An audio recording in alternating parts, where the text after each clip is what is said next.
This guy is a real god slayer, and right now he's fighting the god of battle and rage. This god is convinced he'll crush him like a worm, but Li Changxian just laughs in his face. He easily blocks the god's strongest punch and slices straight through the fist of this massive Hulk. Then he simply activates his fiery aura. The god of battle can't believe his eyes. Such incredible power is radiating from our guy, but he keeps fighting anyway, even though he knows he doesn't stand much of a chance. Suddenly, Changxian dodges his attack and strikes him in the back with both blades at once. Then he just slices the god of battle to pieces. His body crashes into the water, but he's still alive. After all, killing a god isn't that easy. But Changxian knows exactly how to finish the job and simply ends him with a single stomp. For him, it was just way too easy. These gods are just pathetic evil brats. When this god's daughter learns what happened, she tracks down our guy to take revenge. She's much stronger than her father, but that doesn't help her even a bit. Changxian destroys her just as easily. She's just another one of the thousands he has already wiped out to protect Earth from greedy gods. Li Changxian was once an ordinary guy from Earth until he passed through a portal to the planet Arcadia. There, he became incredibly powerful and started hunting gods one after another. But after killing millions of them, he was eventually captured and put on trial. The gods sentenced him to complete annihilation. However, because he was human, he ended up in Hell, the domain of the god Thanatos. Thanatos offered him a deal. Hunt down and kill the gods from Arcadia who had invaded Earth and were opening dungeons across the planet as part of their plan to conquer it. There's only one catch. He would have to start all over again in his original weak human body. As he wakes up, lying on the grass, the system begins regression by restoring the memories of his past life and boosting all his stats by 5 points. Just then, a commotion breaks out around him as a woman screams about a gate suddenly appearing out of nowhere, which makes no sense. Everyone nearby is panicking like crazy. He notices the black eyes, black hair, and Korean language, and feels a wave of relief. He's really back. Standing up, he takes a look around and sees a crowd gathering in the center. That's when he remembers something Thanatos mentioned, that the place where he opens his eyes may look like Earth, but isn't quite Earth either. After all, linking with another world without drawing the attention of the gods from that world isn't easy. Changxian had asked where he would wake up, and Thanatos told him it would be inside a dungeon during a random break. Around him, people are bawling their eyes out, begging to get out, while others are freaking out about having no network. A voice suddenly echoes, announcing a total of 431 attendees and welcoming them to the instant dungeon, Rosewood Forest. But then the system picks up an omitted attendee, recalculates, and updates the number to 432. Right after that, it announces the first mission, with a difficulty level tailored to test the attendee's strength. The task is to defeat the monsters hiding in Rosewood Forest and make it to the hill on the other side. The mission type is labeled as Reclamation. The Rosewood Forest is divided into 5 sections, each with different types of monsters and unique methods of reclamation. To help with the mission, all participants are granted access to the inventory, status window, and skill window, with instructions provided below. As the first section opens, a message wishes them good luck. Suddenly, a girl yells at Changxian, who's already charging straight into dangerous territory. Some people start to notice him, saying he looks familiar and wondering if he's a player or maybe even a tyrant. Meanwhile, Changxian is panting heavily, annoyed that he's already out of breath. When wanting to get a clear idea of his body's condition, he opens up the status window. When the window doesn't open, the system explains that it was only partially updated, since the status window had previously opened using administrator privileges. It turns out that the others can't view Li's accomplishments or skills. The lad realizes this whole thing is a mess. Changxian starts wondering where the gift from the king of the underworld is, the one he was promised. The window finally updates with new data. Li Changxian's divine name, Twilight of the Gods, is now unusable, and he has no title. At level 0, his stats are pretty low. Strength is 1, dexterity is 3, stamina is 2, and magic power is 0. As for his abilities, he possesses 2 authorities, Soul Extortion at level 1 and Executioner's Sword at level 1. Soul Extortion allows him to store the souls of enemies he's slain and burn them with the flames of purgatory to extort karma. It's classified as an authority-type skill at level 1, with effects that include wound recovery and strengthening of the physical body. Thanks to his power over souls, the king of the underworld is held in high regard. Among those abilities, Soul Extortion grants a portion of that power to Changxian, letting him use the flames of purgatory. When he defeats monsters, he can extort their souls to gain extra experience. In battles with multiple enemies, it helps him avoid draining stamina and prevents injuries from piling up. If he needs information, he can even summon the souls and torture them for answers. The Executioner's Sword gives Changxian the ability to carry out divine punishment on those who've broken the covenant. As the Executioner, he gains the right to claim a portion of the criminal's authority. It's an authority-type skill at level 1, with effects like Execution of Divine Punishment, Punisher of Evil, and Extortion of Authority. Since authority is the strength of the divine, Changxian realizes that by using the Executioner's Sword to seal gods, he can steal their powers. In theory, he could keep collecting authority endlessly, and even become omniscient and omnipotent. He's honestly just relieved to know he hasn't been scammed. Changsun knows this couldn't have been an easy move, even for the king of the underworld. He figures Thanatos must be seriously fed up with the gods from other worlds. Still, the executioner's sword is a tough weapon to use right now. In terms of power, it's stronger than soul extortion, but the conditions are strict. His target must be a criminal who's clearly broken the covenant. If they are, and he doesn't finish them off properly, he'll take damage himself. For now, he decides to keep it sealed until the right moment comes. Just then, a black mamba detects his presence and moves in to attack. Changsun, armed with only a rusted dagger for beginners, plans to get stronger fast. With a single slash, he cuts the mamba clean in half, taking it down in one hit. The system rewards him by registering a low-grade dagger technique and boosting his stats as he levels up. From a distance, the divine being, good season for hunting, takes an interest in this rising being.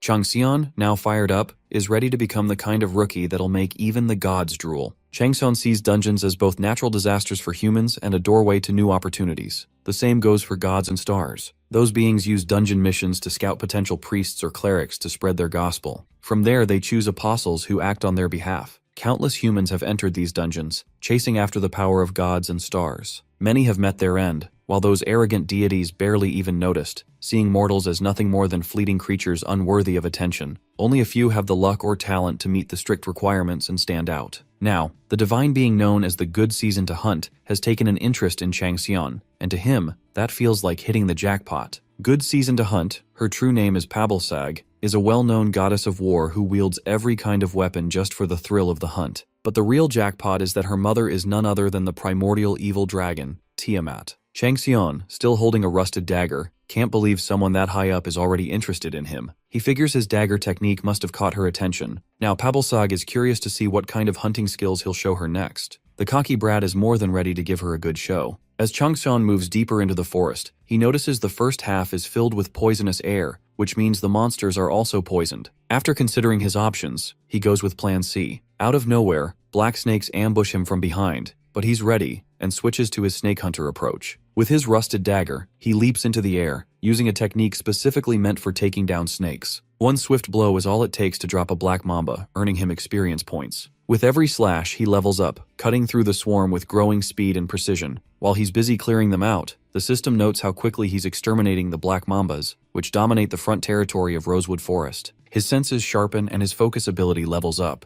And through it all, this god slayer in training knows one thing for sure. Those beings on the pillars were afraid because they sensed a mortal who might one day surpass them all. Changsun had no intention like that at first. However, if that's what scares those scumbags, then he'll just do that. Just like that, Thanatos' errand boy clears the area free of black mambas. His low-grade dagger technique has achieved the highest level, making the skill go from low to intermediate grade. Now Pabalsag, the divine being, is bursting out in awe at Changsun's exceptional dagger techniques. Still, the lad thinks it's too early for him to be surprised. With his stamina depleted, Changsun enters an exhausted state, and the system advises him to move to a safe zone to rest. Instead, he activates soul extortion, storing the souls of all the monsters he's slain. This triggers the flames of purgatory, and he successfully extracts the ashes of the black mambas, recovering 5% of his stamina. The system now confirms he's no longer exhausted. Meanwhile, Pabalsag, the good season to hunt, can't seem to categorize Changsun's abilities, leaving her genuinely puzzled. But this godslayer in training is sure she hasn't figured out yet that he landed here with the blessing of the king of the underworld. It's also likely she's curious about what kind of abilities and attributes this novice will show once he goes through his first awakening. Aside from her intense curiosity, Changsun knows that Pabalsag wouldn't dare make a direct move on someone as ambiguous as him, thanks to the restraints of the principle of causality. No one in their right mind would risk breaking that rule just to peek at a novice's data. And even if someone did, he couldn't care less. As he continues wiping out the black mambas while pushing forward, he's confident the protection system granted by the underworld is solid.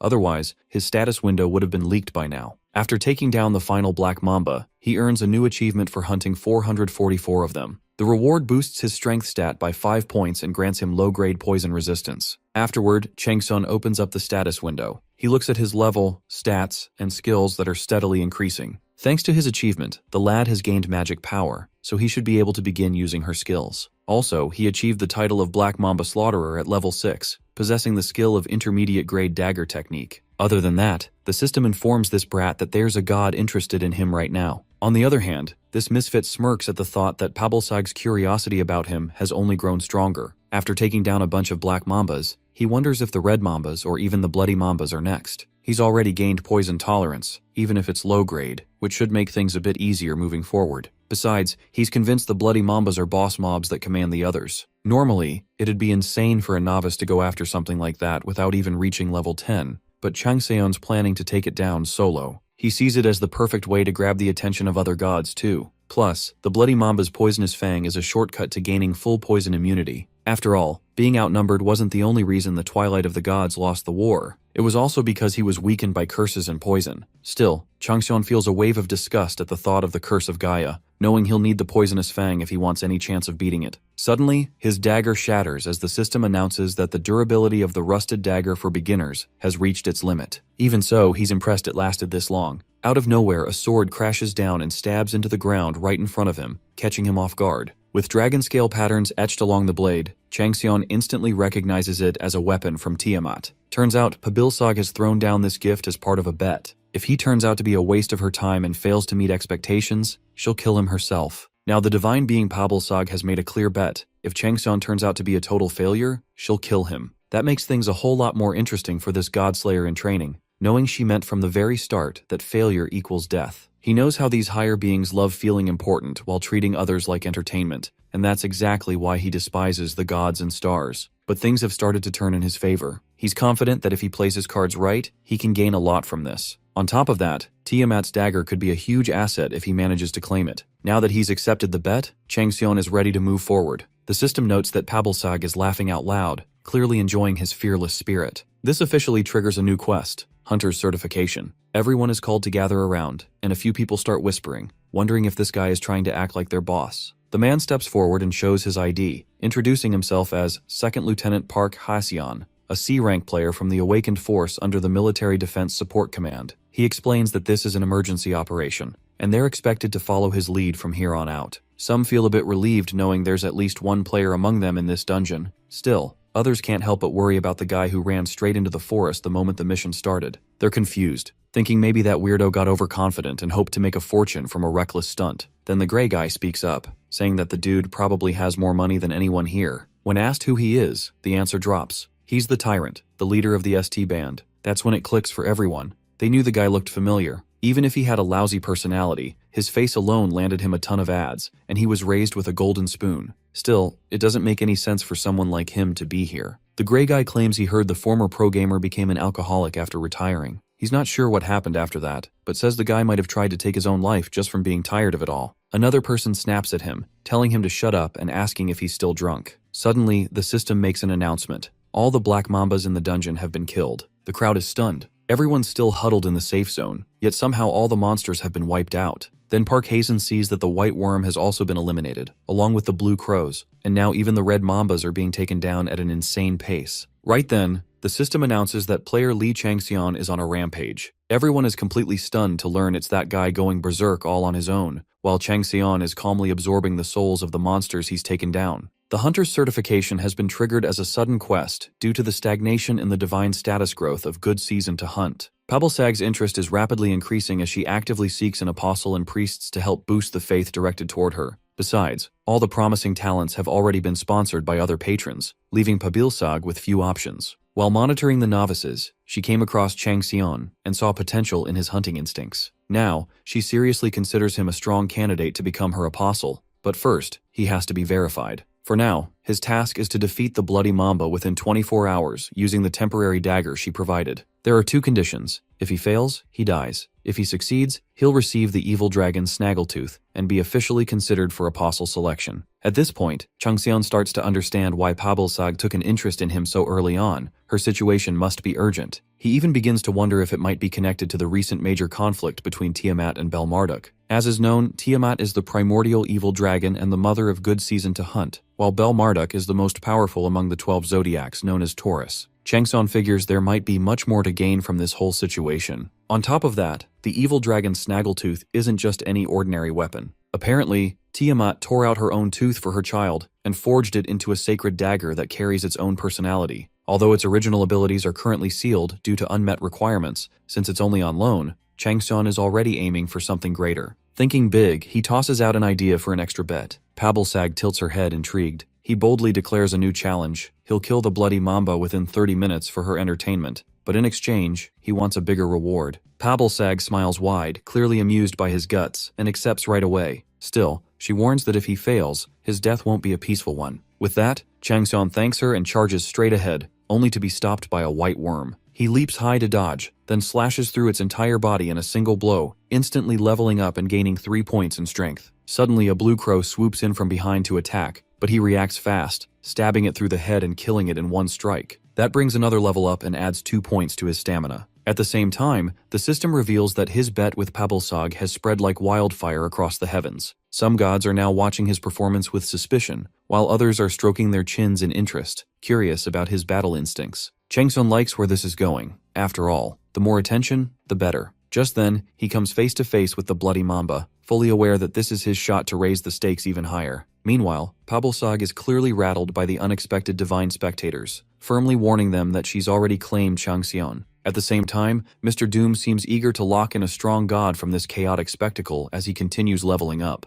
Just like that, Changseon finally hits level 10, breaking out of the novice stage in record time. As a reward for his rapid growth, all his stats get a boost of 5 points, and a secret class unlocks. In his previous life, he walked the path of a spearman, but this time, he knows an ordinary class won't cut it. Becoming something like a Dragon King or King of Darkness would be ideal, though that's a tall order. Still, if this is the direction he's headed, maybe going the Berserker route wouldn't be so bad either. He knows that Berserkers come with massive attack power, but at the cost of losing their sanity. Still, he figures that drawback can be handled with the right countermeasures. So, in order to complete this insane bet, Changseon plans to choose the Berserker class. After all, the Bloody Mamba is a monster that even level 20 players struggle to defeat. Just then, the system displays the available class options: Swordsman, Spearman, Martial Artist, Child of Dragon, Wanderer of the Darkness, and Runekeeper. The list alone feels overwhelming, but things get worse when he realizes Berserker isn't even there. Now, he's got only 6 minutes left to make a choice, and the pressure's on.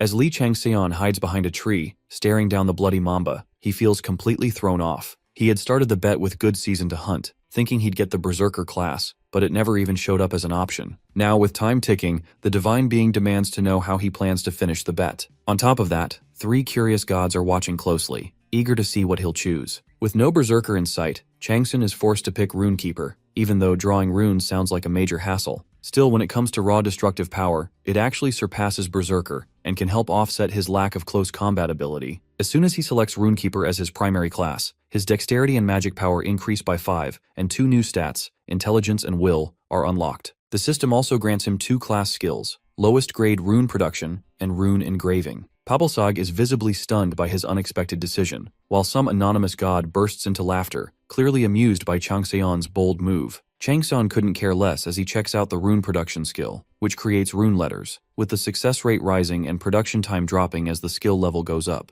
Rune engraving lets him apply those runes to a target, and as the skill improves, that target shifts from objects to living beings, with the effect called Magic Grant. Then, Changseon knows it's exactly what he needs, and he still has 4 minutes to spare. Without wasting a second, he dumps 30 extra stat points into Intelligence and 25 into Will. Right then, the Bloody Mamba senses his presence and charges in to devour him. Changseon, caught off guard, dodges like a pro as rune production activates, and his boosted stats push the success rate even higher. As he leaps through the air and slashes at the Bloody Mamba, he can't help but think how that skill his Gramps forced on him is turning out to be a total game changer right when he needs it most. Then, the lower grade rune engraving skill kicks in as Changseon writes on his dagger using the Bloody Mamba's blood. With that, the Rune of Explosion activates and gets engraved. Pabalsag instantly catches on to what he's about to do and bursts out laughing. Once it's all done, Changseon's snaggletooth dagger ignites, and Pabalsag can't help but wonder how a rookie like him even knows about rune letters. Turns out, he hasn't failed a single rune production or engraving attempt so far, all thanks to his razor-sharp focus and iron will. As a result, his skill level rises, and he's rewarded with the Rune of Explosion becoming 5 times more effective for 1 minute.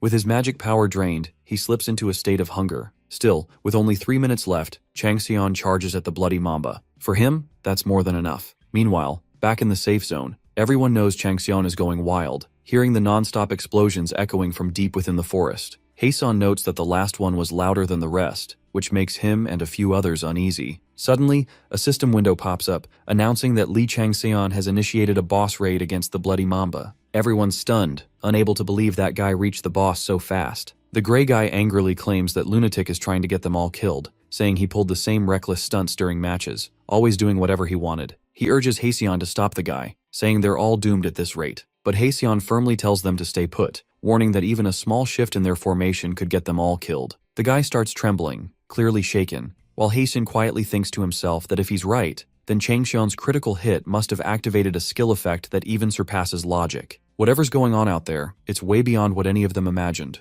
On the other hand, Changxion is fully locked in battle with the bloody mamba, going absolutely berserk. He launches himself into the air, ready to finish off the massive snake. Right after, the system announces that Changxion has cleared the quest hunt the first boss monster, Bloody Mamba. With that, he successfully completes the first section required for the dungeon mission of reclamation. Temporary rankings are now being tallied, and the lad has earned 5,000 points, putting him at the top of the board, just 1 point ahead of Park Haitian, who holds second place. No one has made it to third yet. Rewards will be distributed based on achievements and current rankings. As all this sinks in, Changxion can't help but feel like he might be witnessing the rise of a new member of the 10 Kings. Something strange happens when everyone suddenly spots the bloody mamba heading their way. Jaws drop and chills run down their spines as the massive snake crashes into the safe zone. Screams erupt as panic spreads until they realize the creature is already dead. Turns out, Changxion is the one who threw it there. The second lieutenant is stunned, trying to make sense of the look in this big shot's eyes. Changxion glances over the group, recognizing them as players, and casually announces that he's taken care of the boss monster. Then, without missing a beat, he tells them to handle the remaining small fry. No, actually, he orders them to.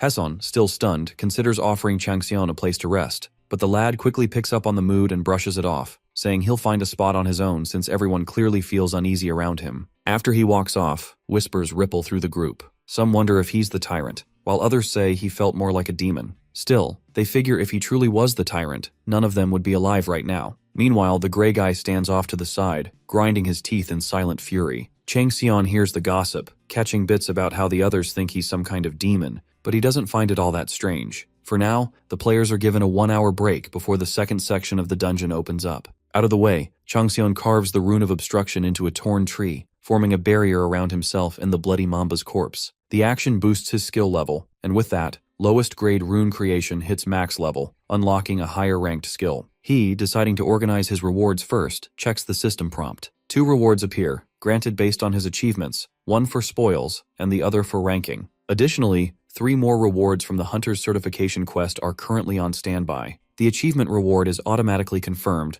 but for the spoil reward, the system lets him choose between skills, effects, items, or achievement points. Since he's still at a low level, picking spoils now feels pointless, and he figures the evil dragon Snaggletooth is more than enough for the time being. Changxion selects achievement points as his spoil reward, earning 10,000 karma right off the bat. For the ranking reward, he goes with achievement points again, gaining another 5,000 karma, bringing his total to 15,000. He figures one thing the human world and the realm of gods have in common is that the rich always win, so he had better be ready once the shop opens up later. After that, he checks his current stats. Now titled the Black Mamba Slaughterer, he's sitting at level 15 as a runekeeper. His stats have received a solid boost, his skills have leveled up, and his poison tolerance has reached level 5. He still holds the authorities of Soul Extortion and Executioner's Sword, and on top of that, a bunch of gods have started paying attention to him. Thanks to that, he also gained 50 additional stat points. Changxion's convinced that taking down the Bloody Mamba solo was totally worth it. After winning the bet, the evil dragon Snaggletooth officially becomes his, marking the first of 3 rewards. Meanwhile, Pabilsag is eyeing him with growing covetousness, and several gods are starting to take real interest in him. Even a few stars seem amused by his actions. Then,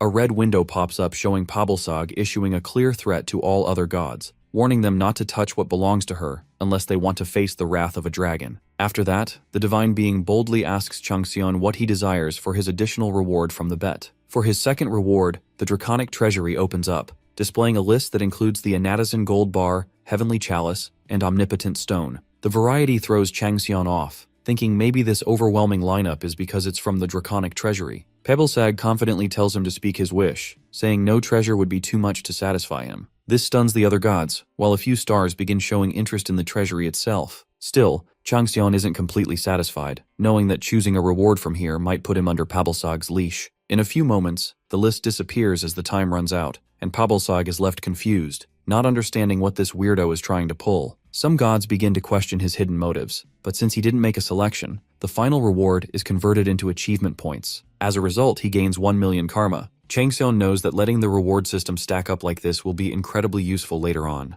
That's exactly how he plans to take advantage of it. Meanwhile, Pabilsog pulls a dissatisfied face and asks Changseon to officially accept his candidacy as her apostle. But this hotshot lets her know he's after more than just a title. He wants real experience, and he never planned to stay a mere candidate. All in all, his karma points now total 2,015,000, and he's clearly come out on top from betting against the gods. Suddenly, Pabilsog bursts out in rage, accusing him of mocking her and warning that he'll regret it. Still, the guy doesn't give a damn. He sees no reason to play weak, especially when some gods are already grabbing popcorn to enjoy the drama. Others are intrigued, noticing Changseon isn't content with just being an apostle candidate. Even the gods who had written him off are now showing amusement and interest. As multiple system windows pop up all around, Changseon knows that after proving his unmatched value, most of these divine beings are bound to flock to his side. Also, the lad figures that if the conflict with Bel Marduk is the real deal, then Tiamat's side will definitely be in need of more talented people. Meanwhile, Changseon throws on his goofy look just as Pabilsag turns her head away, glaring at him with fiery eyes. He's pleased to see that everything's going exactly the way he planned,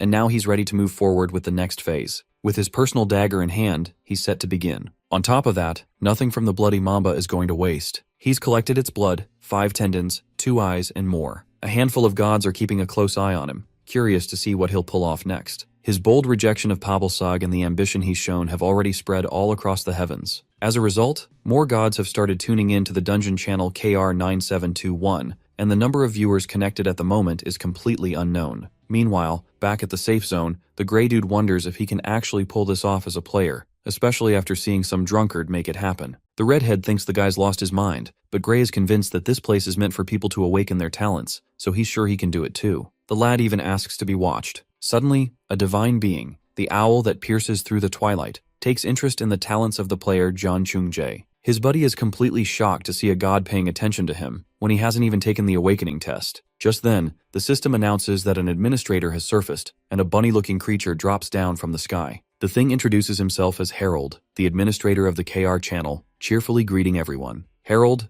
the bunny man who calls himself the administrator of the Korean channel, happily greets everyone with a bright smile. Out of nowhere, he bursts into laughter, spinning a golden clock in his hand like it's some kind of toy. The other players stare at him, completely confused about why this odd creature suddenly showed up. Harold, still cheerful, admits that he probably interrupted their break without meaning to. He, seeing how curious they all are, goes on to say that something unusual is about to happen, and he hopes everyone can be understanding about it. Haeson is left stunned, unsure what to make of the situation. Not only that, Harold goes on to explain that while the Administrator Bureau follows a non-interference policy with a high degree of freedom, they're doing their best to stay out of everyone's business. However, he drops a bomb on them, saying the transmission rates in this dungeon channel have spiked so much that upper management is getting seriously irritated. Apologetically, he announces that the difficulty will now be adjusted. Everyone is horrified as Harold shatters the safe zone, declaring that it no longer exists. From now on, the difficulty level will be based on the achievements acquired so far. Not only that, but the monster's aggression, attack, and defense levels will all be ramped up. The whole crowd starts screaming at Harold for ruining the dungeon experience, while Haesun realizes this is exactly like last time. They're filtering people out again, only keeping the strong ones alive, and it pisses him off. This triggers a memory flashback where Haesun remembers being the last one standing while everyone else lay dead on the ground. Back then, the gods and stars had sent an administrator to crank up the difficulty in order to pinpoint which exceptional novices could become promising apostles. Now, he wonders if he's supposed to watch people die all over again just because some god thinks Changseon has potential. Meanwhile, Harold hasn't just robbed them of their resting time, the safe zone is gone too, and now all the monsters have been granted a high degree of freedom. The system declares that players must survive the attacks of hungry predators. They're allowed to form parties of up to 10 members and will receive various equipment rewards based on their individual contributions. Hunting monsters will earn them orbs of fire, and they must collect 99 of these crystals in order to clear the second stage. The players are stunned, none of them having ever heard of this before. Then, Harold casually announces that a monster wave is incoming in 5 seconds. Out of nowhere, Harold spots Park Haesun and calls him out, recognizing him as the sole survivor of the evil dragon's den. He reveals that the Administrator Bureau keeps close tabs on him, saying there's no way they wouldn't know who he is, then finishes with a chilling prayer for him to stay safe. After 5 seconds, the second stage kicks off as monsters flood into what used to be the safe zone, which clearly isn't safe anymore. While most players are frozen in fear or practically pissing themselves at the sight of the terrifying wolves, Chung-jae bolts forward, seeing this as his chance to rise above the rest. The divine being, owl that pierces through the twilight, declares his blessing is with him. Meanwhile, Changseon calmly takes in the Black Mamba's poisonous fang,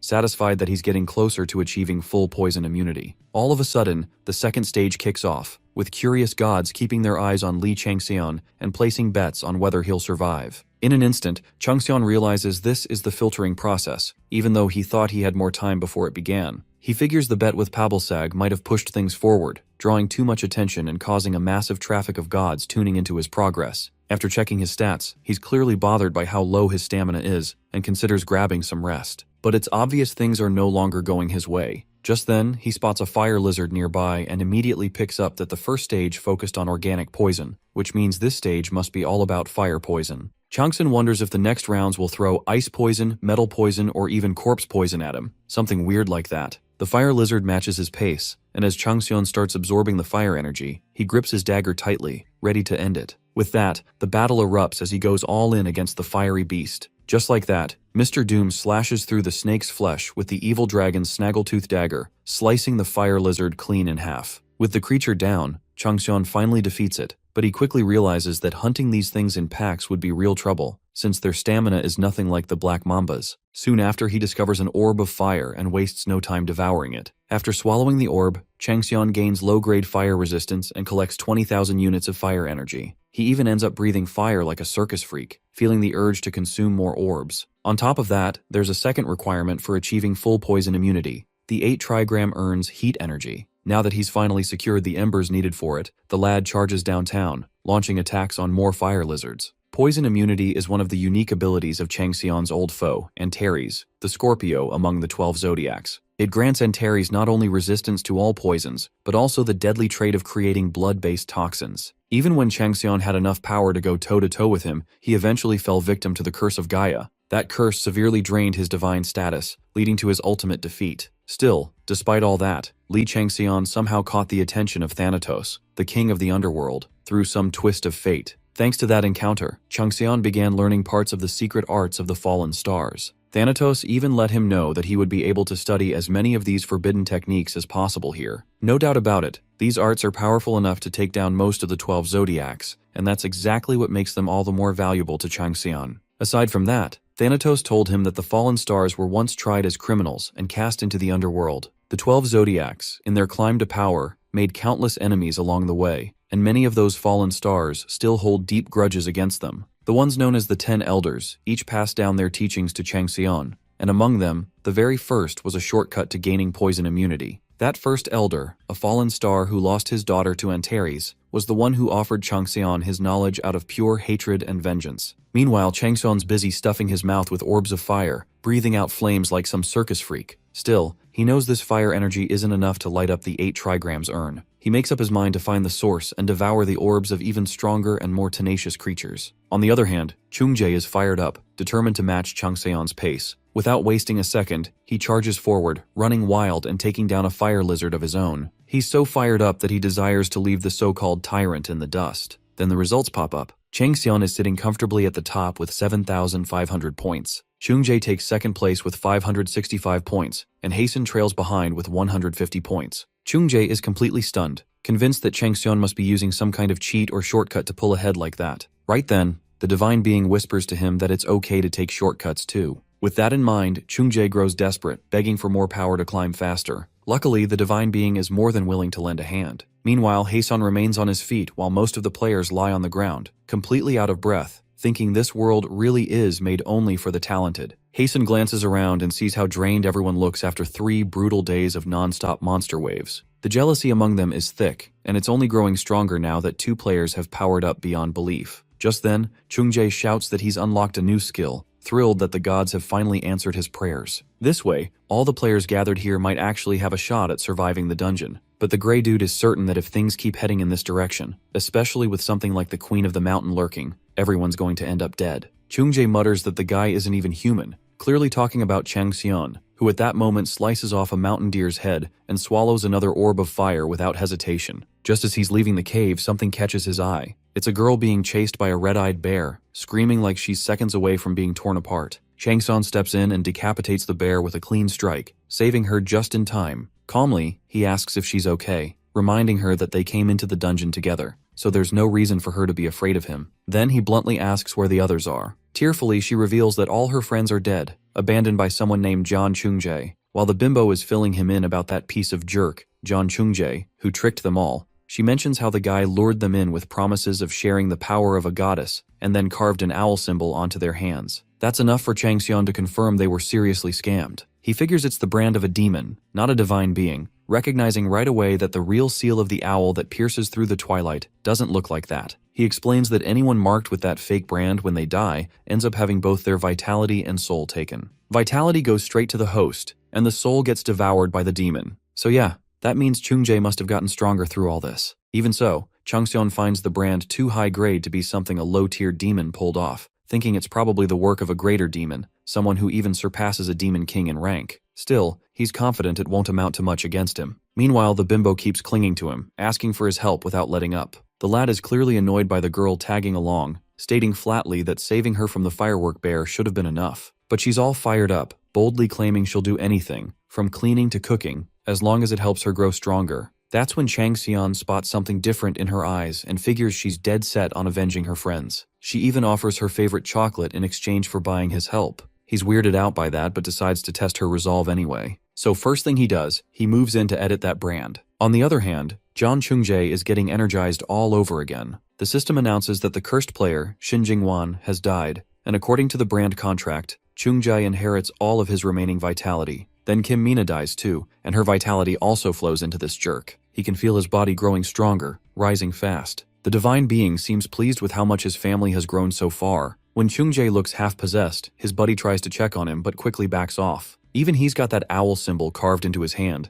and it's giving off a seriously bad vibe. That seal is clearly limiting their actions. He knows something's off with Chungjae, and he can't even speak up about it. Meanwhile, Chungjae's busy yelling at the others for being too slow, though they claim to have found what he asked for. The redhead clenches his teeth, fully aware this guy has turned them all into his slaves. It's a walking prison now, and they're all chained to him. Chungjae is fired up after finding what he's been searching for and immediately declares the start of the boss raid. This scumbag is itching to throw Lee Changseon into the gutter, just like what was done to him. Meanwhile, the divine being watches his brooding rage with keen, observant eyes. On the other side, the little girl curiously asks what's going on, as the system announces that an unknown number of people are currently connected to the dungeon channel, with many gods showing deep interest in keeping tabs on those clearing the dungeon with fascination. Amid all that, the girl is carefully dodging mini tornadoes like her life depends on it. Suddenly, he activates the skill Gale Sprint. The zombies are instantly smitten with her, and the rune of captivation successfully charms the rotten zombies and breaking ghouls. Just like that, Changseon swoops in and decapitates all the rotten monsters. Back then, he tells her she's definitely got a talent for running away, and so he decides to engrave the rune of captivation on her, making sure the monsters lock their focus on her. With that done, he instructs her to sprint right through the enemies, ordering her not to worry one bit about what's happening behind her. In the present, Changseon wipes out all the rotten zombies, leaving a trail of corpses behind him, then casually asks the girl if that was the last one so far. That's when the little chipmunk pops up behind him, proudly announcing that she lured in every monster within a 300-meter radius. As for the preparations he asked for, she declares that everything's done and working just fine. When he tells her to get as far away as possible, he makes it clear she won't be able to do much against what's about to show up. Besides, he finds the way she looks at him with total trust kind of burdensome. Meanwhile, the lad knows if things go the way he planned, it'll trigger some serious trauma, because now, standing before him, is the final boss of Poison. A massive decomposing plague spider crawls into view, and things suddenly get real. The girl's face turns pale when she sees the monster behind him, but Changseon's already locked in, eyes glowing golden yellow as he prepares to face this giant spider alone. A horde of demonic undead with glowing red eyes and twisted faces screams in agony, their tangled bodies radiating darkness and rage. Nearby, a massive spider-like monster lets out a roar, its body crawling with clinging undead. Lee Changseon steps forward, calm and focused, as the snake that wraps around the world grants him a temporary skill boost. His snake eyes evolve into viper eyes, giving him the precision of a hunting serpent. The skill, now at level 1, falls under the active category and enhances his ability to spot weaknesses and sharpen his senses. Lee figures the divine being is testing him by giving all these benefits without asking for anything in return. Determined to prove himself, he locks onto the spider's leg. His low-grade poison resistance kicks in on its own and even levels up right after. The fire energy gathered in his body purges the poison, earning him a strengthened fire attribute and a 5-point stamina boost for completing the Root of Fire Extinguishing, which collected 666 orbs of fire. Moving quickly, Lee slashes at his target with clean, precise force. As he fights, he thinks about how he needs something flammable to grow the fire in the 8 trigrams urn, and he knows that venom burns best. His mind races through different types of venom, settling on the venom glands of the plague spider as the best possible fuel. Lee charges toward the spider, aiming to strike right in front of its heart. As he stabs it, he thinks about how tough the monster is, while undead figures with glowing red eyes hurl acid at him from all directions. He keeps running, feeling the pressure, and realizes that the level he gained in just 3 days isn't enough. Admitting that this challenge is too much for a starter, he decides to retreat and begins to leave the area. Not far away, a guy with light-colored hair and a blue jacket is breathing heavily, frozen in shock at the sight of countless demonic corpses scattered around. He briefly thinks of Lee Changxian but quickly shakes the thought off, convinced there's no way Lee could have pulled this off. It had to be something else. Suddenly, the system announces that a major accomplishment is taking place. In the dungeon ranking, Lee Changxian is first with 29,550 points, John Chungjae is second with 1,230, and Park Haesong is third with 550. The man in the blue jacket stares, dumbfounded. The system then issues another message, warning him that the divine being will not forgive him if he keeps dishonoring his name, despite being his chosen representative. It declares that this is his final warning. Now genuinely scared and panicking, he begins to suspect that something is seriously off. No ordinary person could rise that fast. Then a twisted thought enters his mind. Whether it's through cleverness or outright cheating, he'll do whatever it takes to be acknowledged by the goddess again. Just then, the system chimes again, announcing that player Lee Changseon is currently engaged in combat with the decomposing plague spider. The guy with light-colored hair and a blue jacket grows furious after hearing the update and starts thinking about killing Lee Changseon. Meanwhile, Lee is sprinting from the spider as the system informs him that the decomposing plague spider is now in a highly agitated state. As he moves, Lee recalls the conversation he had with the little girl who told him she had gathered all the monsters within a 300-meter radius. She said she had made all the preparations and asked if there was anything else he needed her to do. Just then, the spider falls into the trap, and a wave of relief washes over Lee as he sees that his plan worked. The Rune of Explosion activates, igniting the decomposing plague spider in a fiery blast, and the divine being known as the snake that wraps around the world bursts into laughter at the terrifying trap Lee has set. Right after, the Rune of Penetration kicks in, and the deity laughs even harder at the pitiful spider caught so perfectly. As a reward for completing the task titled Rat That Is in Poison, Lee earns 5 intelligence points and a low-grade trap setup skill. Grabbing the rope to climb out, Lee thinks to himself that this is only the beginning of the traps he plans to set. The spider bleeds heavily, and as Lee Changseon clings to the rope, he thinks to himself that this thing really is the final boss, bleeding like crazy. Suddenly the rope snaps, and Lee is caught off guard when he sees the spider trying to flee. Shouting that he won't let it escape, he launches himself after it. Meanwhile, another man arrives with a group of people and is stunned to witness Lee battling the monstrous spider. Realizing how dangerous the situation is, he decides not to interfere yet, thinking they'd all end up dead if they jumped in now. Instead, he chooses to wait for the perfect moment, hoping Lee and the spider will wear each other down. With a twisted grin, the man in the blue jacket schemes to use the ordinary people around him as pawns, figuring he could push them toward Lee to weaken him further. He also knows Lee avoids hurting innocent people, which would make things much easier. He even considers keeping someone as leverage or a hostage, just to make sure he comes out on top. But then he freezes when he sees the little girl he thought was dead. A wave of shock hits him as he wonders if Lee Changseon had saved her. The girl, wide-eyed, watches Ajusi's fight in awe, unaware of the danger creeping her way. The guy in the blue jacket turns even more twisted inside, now thinking of making the little girl his prey, believing it'll simplify everything. Meanwhile, Lee charges toward the spider, cutting through a swarm of undead with glowing red eyes. He leaps onto the spider and stabs it hard. The system calls it a critical hit and notifies him that his strikes are now infused with the law of increase. The system announces that Lee Changseon has completely wiped out the decomposing plague spider's remaining health with his devastating critical hits, officially defeating it. Holding a chunk of the spider with pride, Lee bites into it, then spits out the acid like a stream of water. The system notifies him that he has leveled up and reached level 20, and that he has reclaimed the 5th section, the final area needed to complete the dungeon mission. As the final scores are calculated, the system declares the dungeon ranking with a maximum of 100,000 points. Lee Changseon secures first place with 97,450 points. John Chungjae comes in second with 2,000 points, and Park Haesong lands in third with 550 points. The Administrative Bureau promises to award Lee with bonus achievement points for his extraordinary contribution, and many gods express a strong interest in him, eager to make him theirs. The system also warns that the dungeon will soon begin to close. The divine being, known as the snake that wraps around the world, scoffs at the gods and stars now scrambling to claim Lee, reminding him that he was the first to show interest. Meanwhile, the man in the blue jacket sees Lee sitting down and assumes he's too drained to even stand. Believing this is his chance, he tries to blend into the crowd and orders the people with him to attack Lee. But to his shock, Lee suddenly bursts into laughter. At that moment, the system chimes in once more, reporting that the divine being has also broken into laughter, sensing that something truly entertaining is about to begin. The system announces that player John Chung-jae and the others around him have fallen into a trap,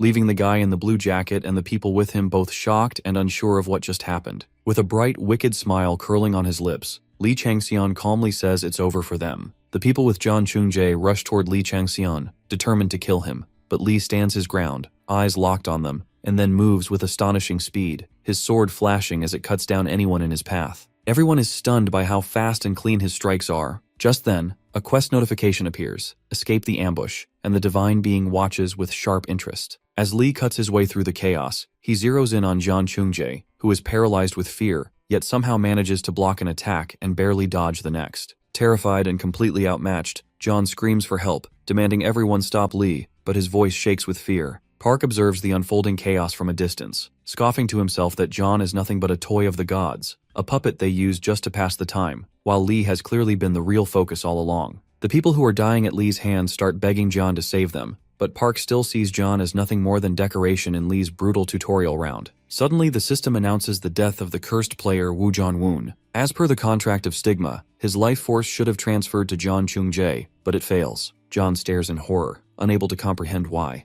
Meanwhile, Lee closes the gap with terrifying speed, his blade slicing through the air. John raises his sword in desperation, but Lee drives his weapon straight into John's hand, and blood pours out as John lets out a scream. John Chung-jae screams in pain, only to suddenly freeze in shock as he watches the life force of the cursed player flow not into him, but into Lee Changxian. Confused and horrified, John can't believe what he's seeing. At the same moment, Lee calmly tilts his head, trying to remember who John even is. John's eyes widen with rage, and he yells that he was dropped from the team because of Lee. Pretending to be surprised, Lee then smiles casually and says he remembers now. John was that guy who whined about getting kicked out and embarrassed himself in front of everyone. Still grinning, Lee remarks that John hasn't changed at all. Furious, John begins crying and screams that he's not the same anymore, shouting that a goddess is backing him now. He charges at Lee in a rage, but the system coldly announces that the divine being looks down at this pathetic servant, viewing him as nothing but a worthless existence. John breaks down, sobbing in denial, wondering if he's just a side character after all. Meanwhile, the system notifies Lee that he failed the sudden quest to escape the ambush.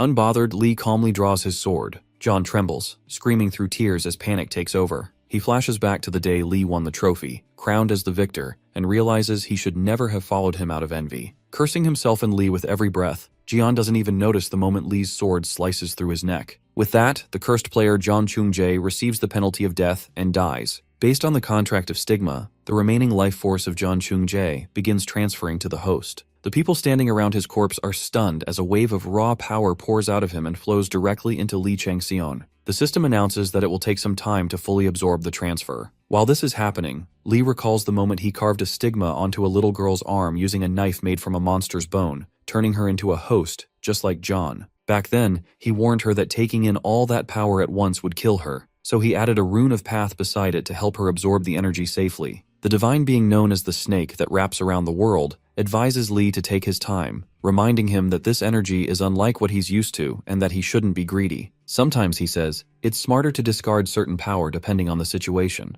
The snake god is impressed by how Lee hacked the stigma, calling his use of a low-level rune as a conduit absolutely brilliant. Meanwhile, Lee grimaces in disappointment, thinking the power tastes awful, like drinking a cheap elixir pretending to be aged for 100 years. Still, the divine being is amazed that the tutorial is playing out exactly as hoped. Lee realizes that all of this is part of a greater test. The system then announces that the divine being is selecting a gift for Lee in appreciation for such an entertaining performance, and that it will be revealed in 5 seconds. At the same time, the life force of those nearby starts draining away, and they begin screaming, panicking, and demanding help. 2 options, yes and no, appear before Lee. Watching this unfold, Park instantly understands what's happening. He thinks back to the past and realizes that if Lee Changxian had failed to meet their expectations, or had been even a little boring, they would have erased him without hesitation. Park looks into Lee Changxian's eyes and senses nothing but emptiness. assuming Lee has already decided to take the life forces of the people without a second thought. To him, there's no reason to turn down a gift from the gods, especially since Lee doesn't even seem to hesitate. But then, Lee unexpectedly chooses no, and the countdown comes to a stop.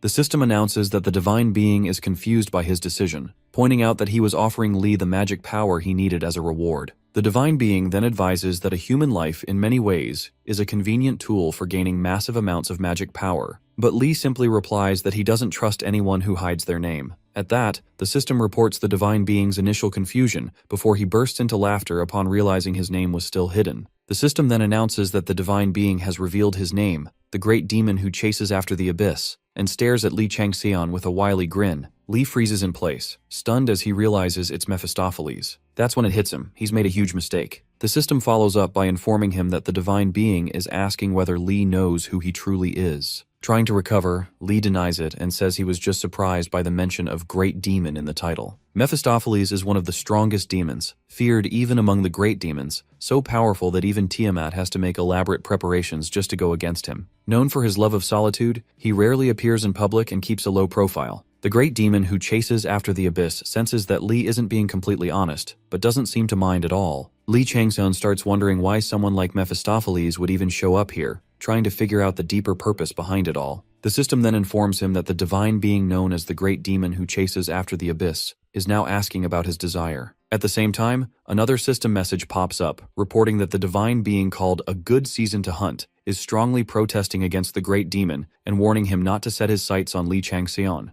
Hearing that, Lee smiles, realizing that Pilbasag hasn't left after all. He had assumed she was gone since he couldn't see her anywhere, but now it's clear she's been keeping her guard up against Mephistopheles like a protective mother. Lee feels a wave of relief, glad that she's still watching over him because truthfully, he has no idea what to do next. The system suddenly announces that the dungeon closure, which had been paused, is now resuming, and tells everyone to brace for impact. The countdown starts at 10. Just then, the little girl yells, "Ajusi, stop!" and Lee turns around. The system reports that the target of the rune of captivation has been successfully captivated. She shouts at him to give her his contact number. Without a word, Lee drops the knife made from a monster's bone and she catches it. He tells her that if she takes that knife to the address written on its back, she'll be able to remove the stigma. He admits he's not the best at dealing with stigmas himself, but promises they'll meet again if fate allows it. The countdown hits 2. Lee tells her to stay safe and sound while she keeps screaming for him not to go. As the countdown hits 1, a bright light fills the air, and the system announces that the dungeon has been completely destroyed, praising everyone for their efforts. The little girl slowly opens her eyes and sees people gathered around her, murmuring that there were survivors and that it wasn't an outbreak after all. Confusion spreads as they wonder how the dungeon mission was completed with only one player involved, and someone quickly mentions contacting headquarters. The girl's eyes search until she spots her parents,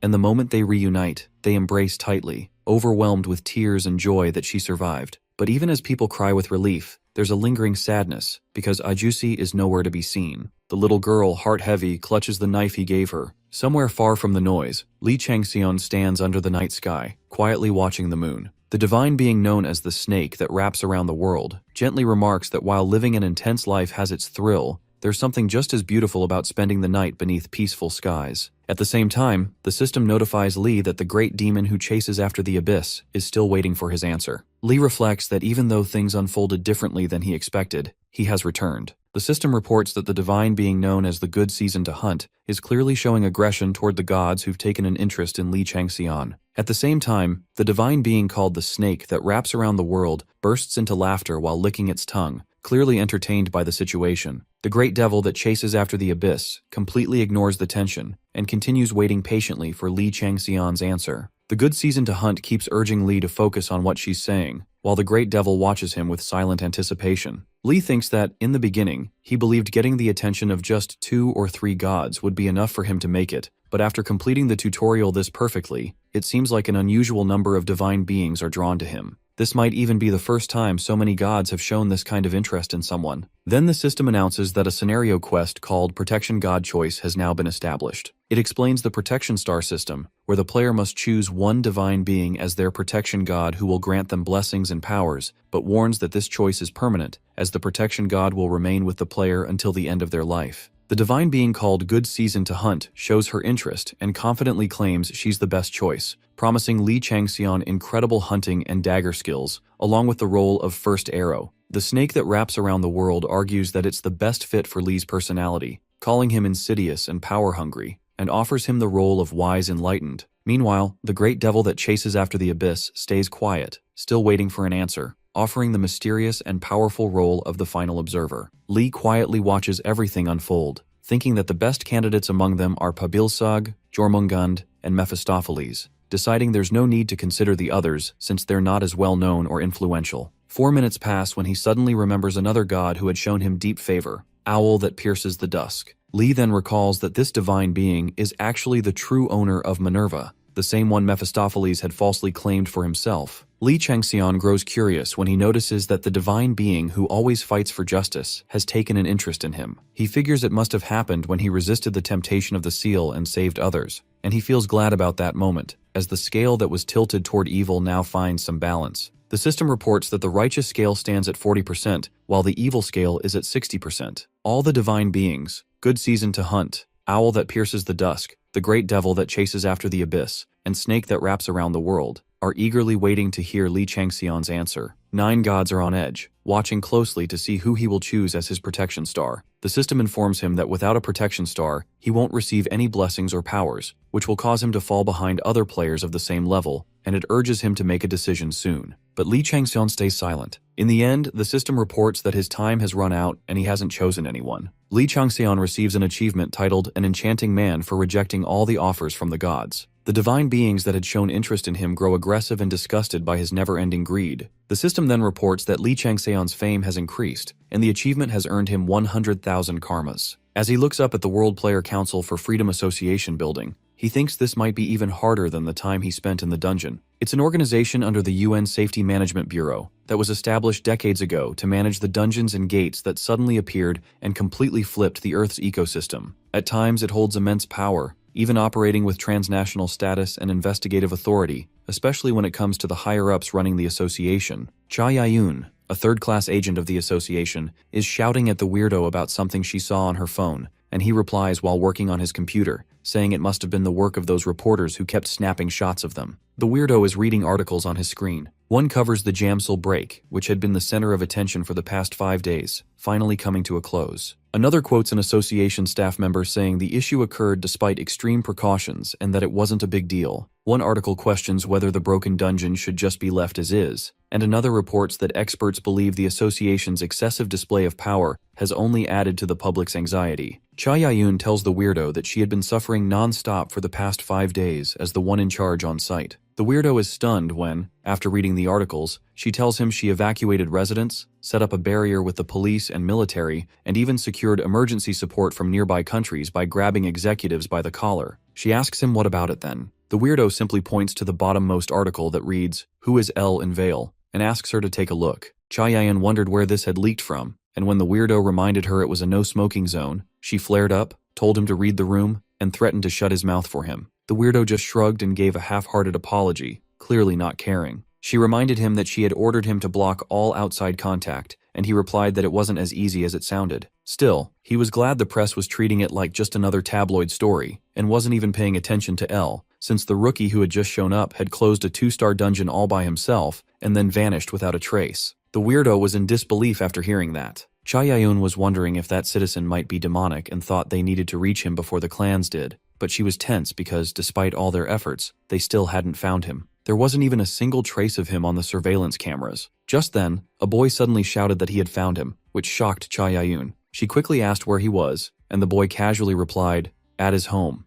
At that moment, Li Changxian stepped inside and said, "I'm back." His dog got all excited seeing him. Li Changxian smelled something amazing and walked into the kitchen where his mom was cooking. She asked if he had eaten, and he said no. His mom was shocked to see how terrible he looked, while Li Changxian was thinking about kimchi soup, the smell hitting him for the first time in 100 years. The delicious aroma made him feel like his consciousness was slipping away, even though he used to hate kimchi jjigae. Li Changxian picked up Kokosuna and told him to stop licking him, saying it felt just as good for him to meet Kokosuna too. His mom mentioned that the kimchi jjigae was almost ready, and suggested he take a bath while she set the table. Hugging Kosuna tightly, Li Changxian felt truly happy, thinking to himself that after 100 years, he was finally home. The kimchi jjigae is all set on the table, and the whole family, including Li Changxian, sits down to eat quietly while he thinks to himself that this is exactly why he started avoiding getting attached. His father, along with his sister and brother, gets ready to head out. It crosses his mind that his father's side of the family runs a kind of conglomerate, with his dad inheriting a big hospital, while his mom comes from a line of scholars known for their work in law and diplomacy. His mother asks his siblings if they'll be late again today, and his older brother replies that he might be since he has a surgery scheduled in the evening. Lee Chung-seon thinks about how his older brother followed in their father's footsteps and went to medical school, while his older sister majored in music and won a bunch of awards in different competitions. She heads out after telling their mom she's not sure if she'll be home early since she has a performance in the countryside. Lee Chang-seon compares himself to his siblings, thinking that he's always been super competitive since he was a kid and completely obsessed with games. He was always treated like an outsider. While eating, he thinks about how no one even seems concerned,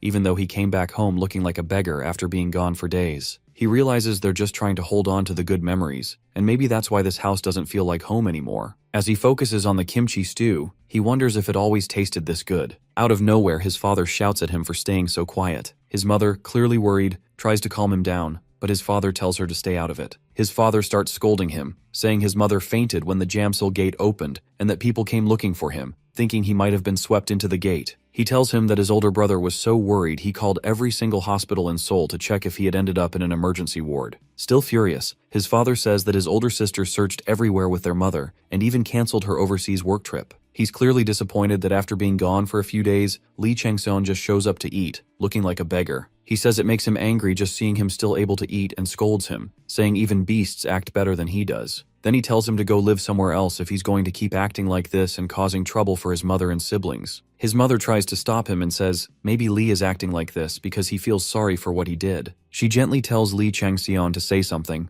reminding him that his father had really been worried about him. But his father, still fuming, stands up and leaves the house, slamming the door behind him. His mother consoles him, telling him not to take his father's words to heart since he just says whatever comes to mind when he's angry. Lee Chung-seon notices the wrinkles on her face before he even realizes it, and in that moment, he understands just how neglectful he has been. He realizes that he has always been waiting for his family to worry about him, but he never once thought about reaching out to them first. His mom gently tells him to go get some rest in his room, and when Lee Chang-seon apologizes to her, it completely catches her off guard. Lee Chang-seon then tells her that he'll be more careful from now on. He walks into his room and sees a bunch of empty bottles scattered everywhere. Grabbing them and tossing them into the trash, he's shocked that he had been living in such a mess. Deciding it's time to clean things up, he starts with his room. Meanwhile, the weirdo and Cha Ya-yoon are driving in the car. The weirdo is stunned when he sees the new model she's driving, knowing there are only 100 units of it in the entire country. He can't believe she got her hands on it, and even more, how she managed to afford it with their low salaries. She casually reminds him that she's been taking on a lot of contract jobs. The weirdo asks if those jobs are even legal. Cha Ya-yoon, on the other hand, is eagerly waiting for Elle to show up. Meanwhile,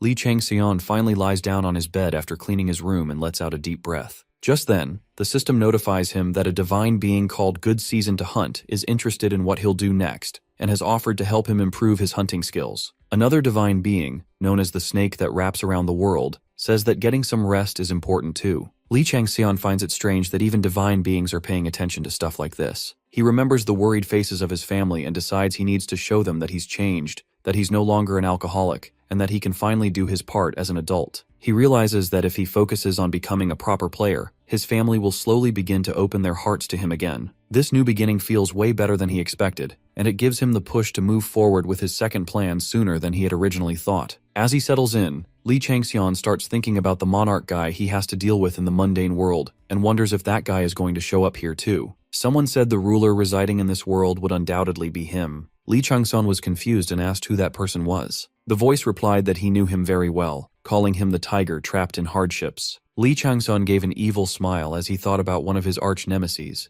the same man who had been present at his divine punishment trial. He could still vividly remember how that man had laughed so heartily right in front of him, but getting to him wouldn't be easy. He was clever, brutal like a tiger, quick to catch on, and surrounded by a large number of loyal underlings. Lee Chang-seon saw on his phone that the White Tiger clan would be recruiting new players in a month. He realized that with the gates opening, gods and stars were starting to appear on Earth, and new groups blessed and baptized by them were rising fast. He came to understand that the Void Monarch was the divine patron of the White Tiger clan. Lee couldn't help but think the guy was terrible at naming things. He even called his followers White Tigers, just because he himself was one. The clan was huge and ranked first in all of Korea. Lee Chung-seon knew he didn't have the power to start a war right away, so he decided to slowly cut the guy's limbs one by one without letting him even realize it. He had to finish all his preparations within a month for that plan to work. Lee Changxian heads out to the park near the Han River and tells his mom not to worry since he'll be back early. The driver asks if he's sure about the location, pointing out that it's a pretty remote spot. Once dropped off, Lee figures it's the perfect place. No humans, no animals, no distractions for what he's about to try. But then his stomach starts acting up, probably because he ate way too much kimchi stew after starving for so long. He thinks about handling it like he used to in the dungeons, but changes his mind and decides to just use a normal toilet this time,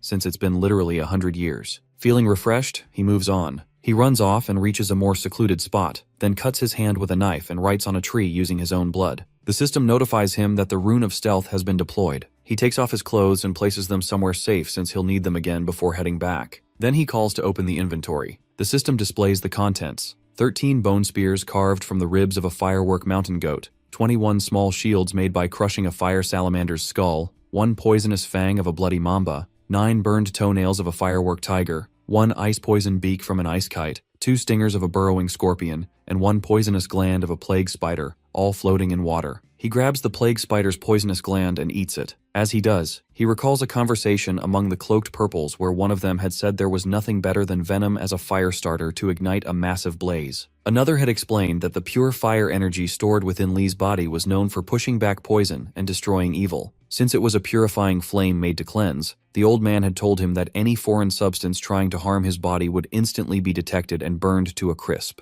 The stronger the foreign substance, the stronger the fire would burn. Lee Changxian thinks that only then will the fire truly become the flame of the 8 trigrams urn. The old man had explained that as the fire of the 8 trigrams urn burns, all foreign substances and built-up waste inside the body are incinerated and purified. There's no better way to completely cleanse the body. With enough fire built up inside him, Lee starts the process, beginning from his heart. The system notifies him that the bloody mamba's poisonous fang has infiltrated his heart, and the venom is spreading fast. It reports that his low-grade poison resistance has been activated but isn't enough to hold out. A warning pops up, urging him to get rid of the bloody mamba's fang immediately and detoxify. But then the system updates again, saying he has completely absorbed the fang and discovered a hidden piece. Lee has successfully acquired the snake venom's gene and can now produce a small amount of the bloody mamba's poison himself. The system notifies him that 50,000 karma has been added to his achievement points. At the same time, it warns that he's in a critical state, as the firework tiger's burned toenail has invaded his liver and intestines. The divine being known as Good Season to Hunt is alarmed and completely at a loss, trying to figure out what Lee is attempting to do, and wondering if he has any item that could help him survive this. Meanwhile, the divine being called Snake that wraps around the world is both impressed and shocked that Lee Changxian managed to uncover the hidden piece. He praises Changxian for having a trick up his sleeve and watches with curiosity, wondering what will happen next. The divine being known as the great demon that chases after the abyss is still waiting for his reply, while the divine being called Owl that pierces through the twilight is cheering him on. The system reports that the burrowing scorpion's stinger has infiltrated his spleen and that he's on the brink of death. It also says that the plague spider's poisonous gland has spread into his lungs and that he has discovered another hidden piece. All 5 of his major internal organs are now filled with venom, and the 5 different poisons are clashing with each other. Lee Changxian's poisoned state becomes severely intensified. His low-grade poison resistance activates but has no effect. The system warns him to complete the treatment quickly or risk death if it continues, but Lee Changxian refuses. The system urges him again to begin detoxification immediately, warning that if the poisoned state persists, he could start developing serious disabilities. It reports that all of his body functions have become paralyzed. Then it notifies that mana is now flowing into the dormant fire inside Lee Changxian. All of a sudden, he releases a massive wave of fire from his mouth, and the system reports that the fire has awakened and is now raging wildly. It adds that he has uncovered a hidden piece, causing the fire to grow even stronger. The system congratulates him for successfully igniting the legendary ancient sacred fire known as the Fire of the 8 Trigrams Urn, and confirms that he now has the ability to use it. As the fire keeps burning, his body starts to recover and regenerate. The poison energy inside him is being cleansed, and all the impurities are wiped out. His blood vessels, energy paths, and meridians fully open up. Even his magical power organs begin to regenerate, and he gains a magic power brazier along with the fire attribute. He completes the achievement titled Phoenix that Rose from the Ashes, earning 15 points to all his stats and a reward of continuous purification. The system also grants him the trait of immunity to 10 poisons and a new skill called Blood Poison. With a wicked smile, Lee Changxian thinks to himself that he's finally become immune to 10 poisons. He tells the system window to open, and it displays his profile, divine name, Twilights of the Gods, currently unavailable. Nickname, Natural Enemy of Snakes. Affiliation, Underworld. Patron, None. Class, Runekeeper. Level, 20. Strength, 50. Dexterity, 48.4. Stamina, 45. Magic Power, 30.9. Intelligence, 47. And Will, 45.1. His skills include intermediate-grade dagger technique at level 7,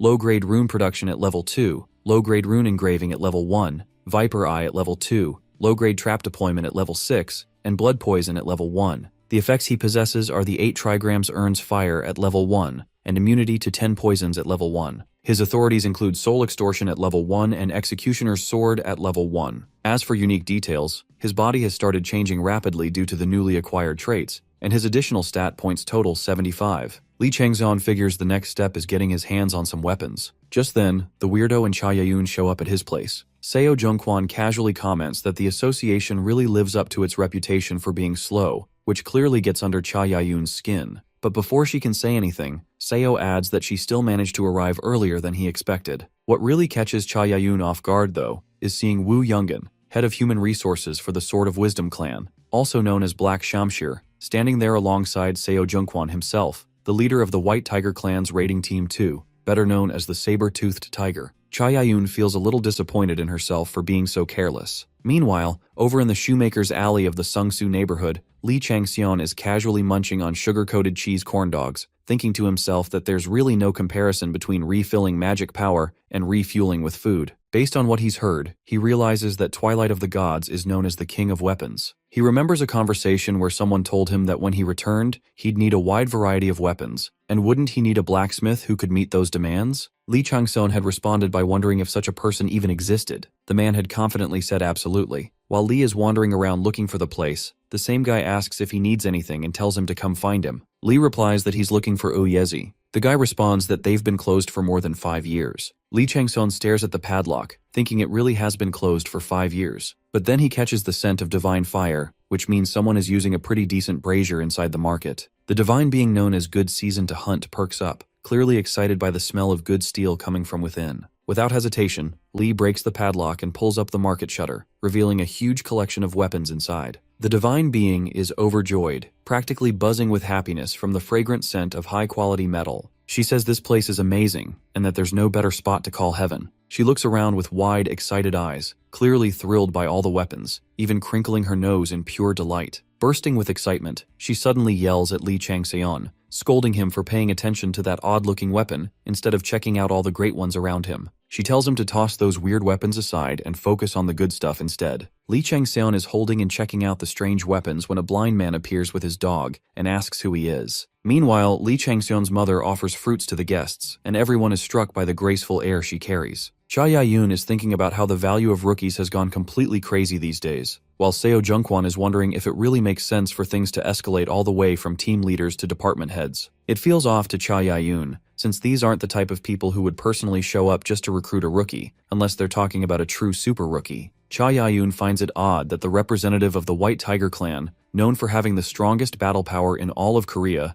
is none other than raiding team leader Seo Jungkwan, a guy who wears a fake mustache just because he believes every powerful warrior should have one. She also thinks about how the 5-Star Sword clan, which originally was just an affiliate of the major conglomerate 5-Star Group, has shot up in status and become a major clan in such a short time. Their head of human resources, Wu Yungan, is also the uncle of Wu Hieben, one of the survivors of the recent gate incident. Cha Yayun can't help but wonder if all this attention is really just for a so-called super rookie, and starts to feel like there's something different about Li Changxian. He's just one person after all. But even so, it seems like they're determined to make sure that if they can't recruit him, no one else can either. She looks at Seo Jungkwan and half-joking says he's such a busy person, then asks what brought him there. Seo Jungkwan says that if he doesn't show up, people will think he's just riding along for free. He asks Cha Yayun if she's not the one trying to meddle in their business, but she fires back that they were the ones who interfered first, and even stole their information. The two of them start arguing, with Seo Jungkwan accusing her of abusing government authority, which she quickly denies and fires back that he's the one getting in the way of official government work. In the middle of all this, Li Changxian's mother calmly asks if they're there to recruit her son. They agree and start explaining their clans and associations. Li Changxian's mother sits quietly and says she has heard them both. She tells them the decision is up to her youngest son, so they should ask him directly instead of her. She then politely asks if it's true that her son spent days in the Jamsil dungeon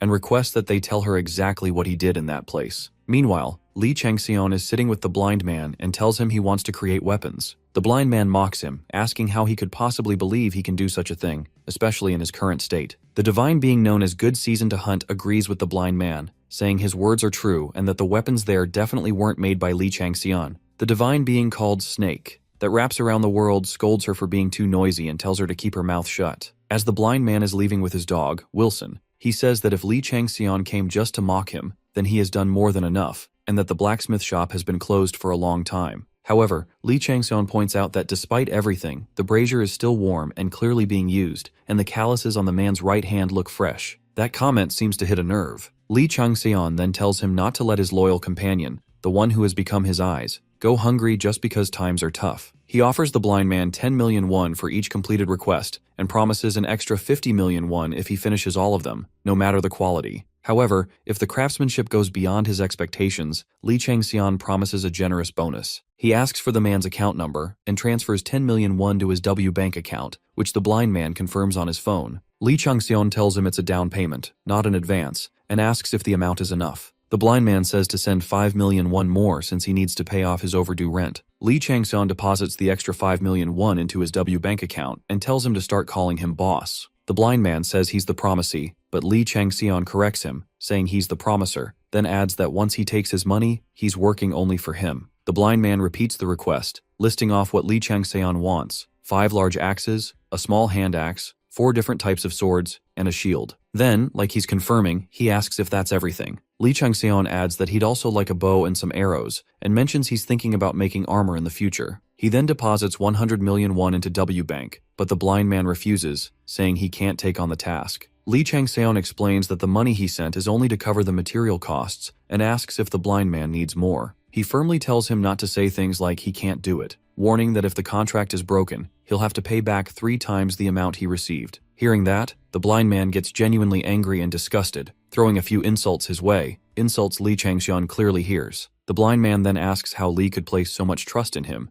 especially when they've just met. Li Changxian calmly agrees and says that he too is someone at a disadvantage, someone living with a disability. Still, he adds that there's no need for him to question those who make requests, because he's the one who fulfills them. He reminds the blind man that he'll be the one making the items, and he'll be the one paying for them. The blind man accepts the request, but complains that it's hard to make everything since there isn't enough time. He also explains that he hasn't worked with iron in a long while, isn't used to it anymore, and it'll take him some time to figure out how to make those items since they're difficult to craft. Then the blind man brings up the biggest problem: he needs a special hammer to work with his brazier, but he doesn't have it. Li Changxian asks if someone stole it or if something else happened. The blind man tells him that his senior brother took it. He explains that his brother used to be their father's disciple, but after their father died, his brother joined a big clan and took the hammer their father used. Li Changxian looks disappointed and asks which clan his senior brother joined. The blind man replies that the clan is called High-Off. Li Changxian looks completely clueless. The blind man is surprised he hasn't heard of High-Off, since they're one of the top 10 clans. Li Changxian asks where the place is so he can go and bring the hammer back. The blind man warns him that it's a dangerous place, but Li just shrugs and says it's not a problem. He'll wipe everyone out so there's no evidence left behind. The blind man agrees, feeling like he's being pulled deeper into Li Changxian's strange gravity. He tells him the location is a grave in Seoul, Junggranggu, Bonghua Mountain. Li Changxian makes his way there, thinking there's only one reason why High-Off recruited his senior Jin Daewon to open the grave. High-Off has long been known for secretly aiming to clear a dungeon shaped like a tomb, and Li suspects they brought Jin Daewon in to unlock the final chamber of that tomb, which he figures is either sealed shut or designed like a lock. Since it's probably a hidden area, Li Changxian figures they brought Jin in because they couldn't locate or access it on their own. He wonders why the place is so hard to find, and assumes there must be something seriously valuable hidden inside. At 8:40 in the evening, he checks the time and texts his mom to let her know he'll be eating dinner outside. Then he looks up the High-Off clan online and finds out they're suspected of being involved in a long list of crimes. Li Changxian feels disgusted reading about them, and figures it wouldn't be such a bad thing if he ended up killing them all. The divine being known as the Owl, that pierces through the twilight, is pleased with his sense of justice and rewards him with unbending spirit, which comes with various blessings and benedictions, including mind immunity and an iron will. But Li Changxian thinks it's all just a misunderstanding and wishes the divine being had given him something more useful, like discerning eyes, or the goddess's blade and dagger. The divine beings. Good season to hunt and snake. that wraps around the world are both excited about the battle that's about to unfold. Lee Changseon puts on the laughing ha-ho mask to hide his identity, a mask that works as both gear and a defensive item, offering a defense rating somewhere between 50 and 70. He equips the daggers made from Ice Kite's feathers, not because he wants a quick kill, but because he doesn't want things to end too easily. As he moves in, he stabs their heads with the daggers, instantly freezing them. Still, Lee Changseon thinks scum like them deserve to suffer a little more before dying. Lee Changseon uses his blood poison skill, which transforms into ice poison and seeps into the targets. He figures he probably shouldn't have used it so early, since the ice poison enhanced by blood poison makes the effect way more powerful than he expected. As he moves forward, he curses the people there to die painfully. The divine being known as the snake that wraps around the world is thoroughly impressed by his brutal method of killing and gets even more excited about what's coming next. Lee Changseon then enters the dungeon known as Bestla's Tomb and gains visibility by equipping the laughing ha-ho mask. He assumes the blind man must have set up the brazier right in front of the boss room so he could easily forge keys when needed. And honestly, Lee wouldn't mind getting his rewards there either. Just then, the system announces that the dungeon mission has begun, titled Rob the Grave. The mission is to defeat the guardian protecting Bestla's tomb and steal the treasures hidden in the final chamber where the tomb's owner rests. The system also explains that the tomb is divided into 3 sections, each one filled with traps and devices designed to keep grave robbers out. The divine being known as Good Season to Hunt gets even more fired up, clearly excited about what's coming next. Lee Changseon steps forward, then suddenly stops, turns around and says, "Come out." Good Season to Hunt looks confused and tells him there's no one there, but Lee Changseon keeps insisting, telling whoever is hiding to show themselves. He finally warns that if they don't reveal themselves, he'll hand this over to the next administrator. At that, Harold, the dungeon administrator, appears and calls Lee Changseon an even more impatient player than she expected, telling him to take it easy. Harold, the dungeon administrator, greets Lee Changseon with a bright smile and casually introduces herself like it's nothing serious. Good Season to Hunt stiffens in shock, clearly not expecting that kind of bastard to show up here. Harold playfully calls her mean and points out that everyone already knows he's around anyway, and that jab really hits a nerve as she shoots a sharp glare at the other gods tuning in, clearly rattled. Meanwhile, the snake that wraps around the world watches with a sigh, wondering how such a clueless god ended up in the middle of all this mess, then shakes his head with a pitying look. The divine being known as the great demon that chases after the abyss just stares at Harold in silence, while the owl that pierces through the twilight gently tries to calm the flustered Good Season to Hunt. Still, she ends up begrudgingly admitting that Harold's stealth is impressive,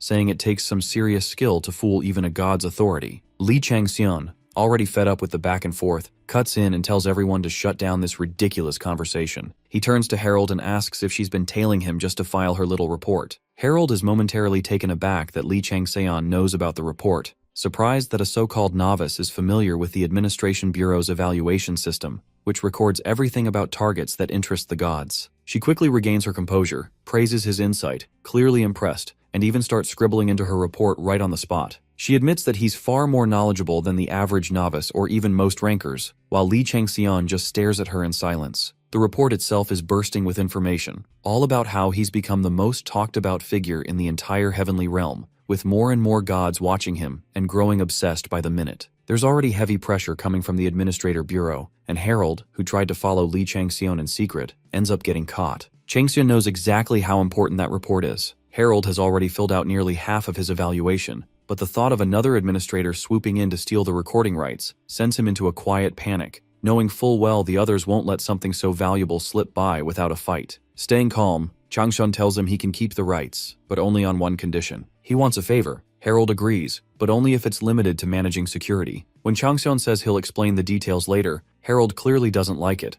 but Changseon quickly eases his nerves, promising it won't be anything troublesome and that he'll explain everything before leaving the dungeon. Harold agrees, not that he has much of a choice, but reminds Changseon that he can't act outside his authority. Changseon tells him not to worry and seals the deal without hesitation. They form a covenant of mana, a binding magical contract where breaking it means losing the blessing of mana and the ability to use any magic. Harold is stunned that Changseon even knows about the covenant, a detail so obscure that only seasoned rankers usually understand it. A chill runs down his spine, and he starts to seriously question whether this guy is truly a novice. Then Changseon casually walks off, while Harold, still shaken, hurries to follow him. The divine being known as the snake that wraps around the world is genuinely impressed that someone could actually be slyer than him. Meanwhile, High-Off Department head Lee Ji-seong is boiling with frustration after yet another failure with the key. He lashes out at the nearby staff, who are already frozen in fear, bracing for punishment. In a burst of rage, he orders them to bring Jin Daehwan, Two men drag Daehwan in, and the guy is pleading for mercy the entire way. Jaesung coldly asks if they really failed again. Jin Daehwan, the disciple of Uyezi and the one who stole the hammer, begs for forgiveness and even asks for more blood if possible. Jaesung responds by kicking him hard in the face. Fuming, he roars that he gave Daehwan everything, offerings, sacred fire, every damn thing he ever asked for, and still, all he did was fail. He yells that there's no point in keeping someone like him alive, even if killing him comes with risk. Jin tries to explain that the sacred fire was already used for the new brazier and pleads for more time and more blood. But Jaesung is beyond reasoning now, too furious and disgusted with himself for ever trusting someone so completely useless. Jaesung asks if it's really just more blood that Jin Daehwan needs, and Daehwan admits he's managed to unlock 2 out of the 3 stages, but failed because he ran out of blood and lacked the strength to keep going. He insists that all he needs now is more blood to succeed. Lee Jaesung agrees to give it to him but warns that if he fails again, he'll tear him and his entire family apart. Jin Daehwan thanks him sincerely. After that, Jaesung heads over to check on the items, yelling for them to hurry and bring everything in. Just then, the system suddenly updates, announcing that new data has been uploaded and the ranking system is being refreshed, throwing him completely off. The system displays the dungeon rankings.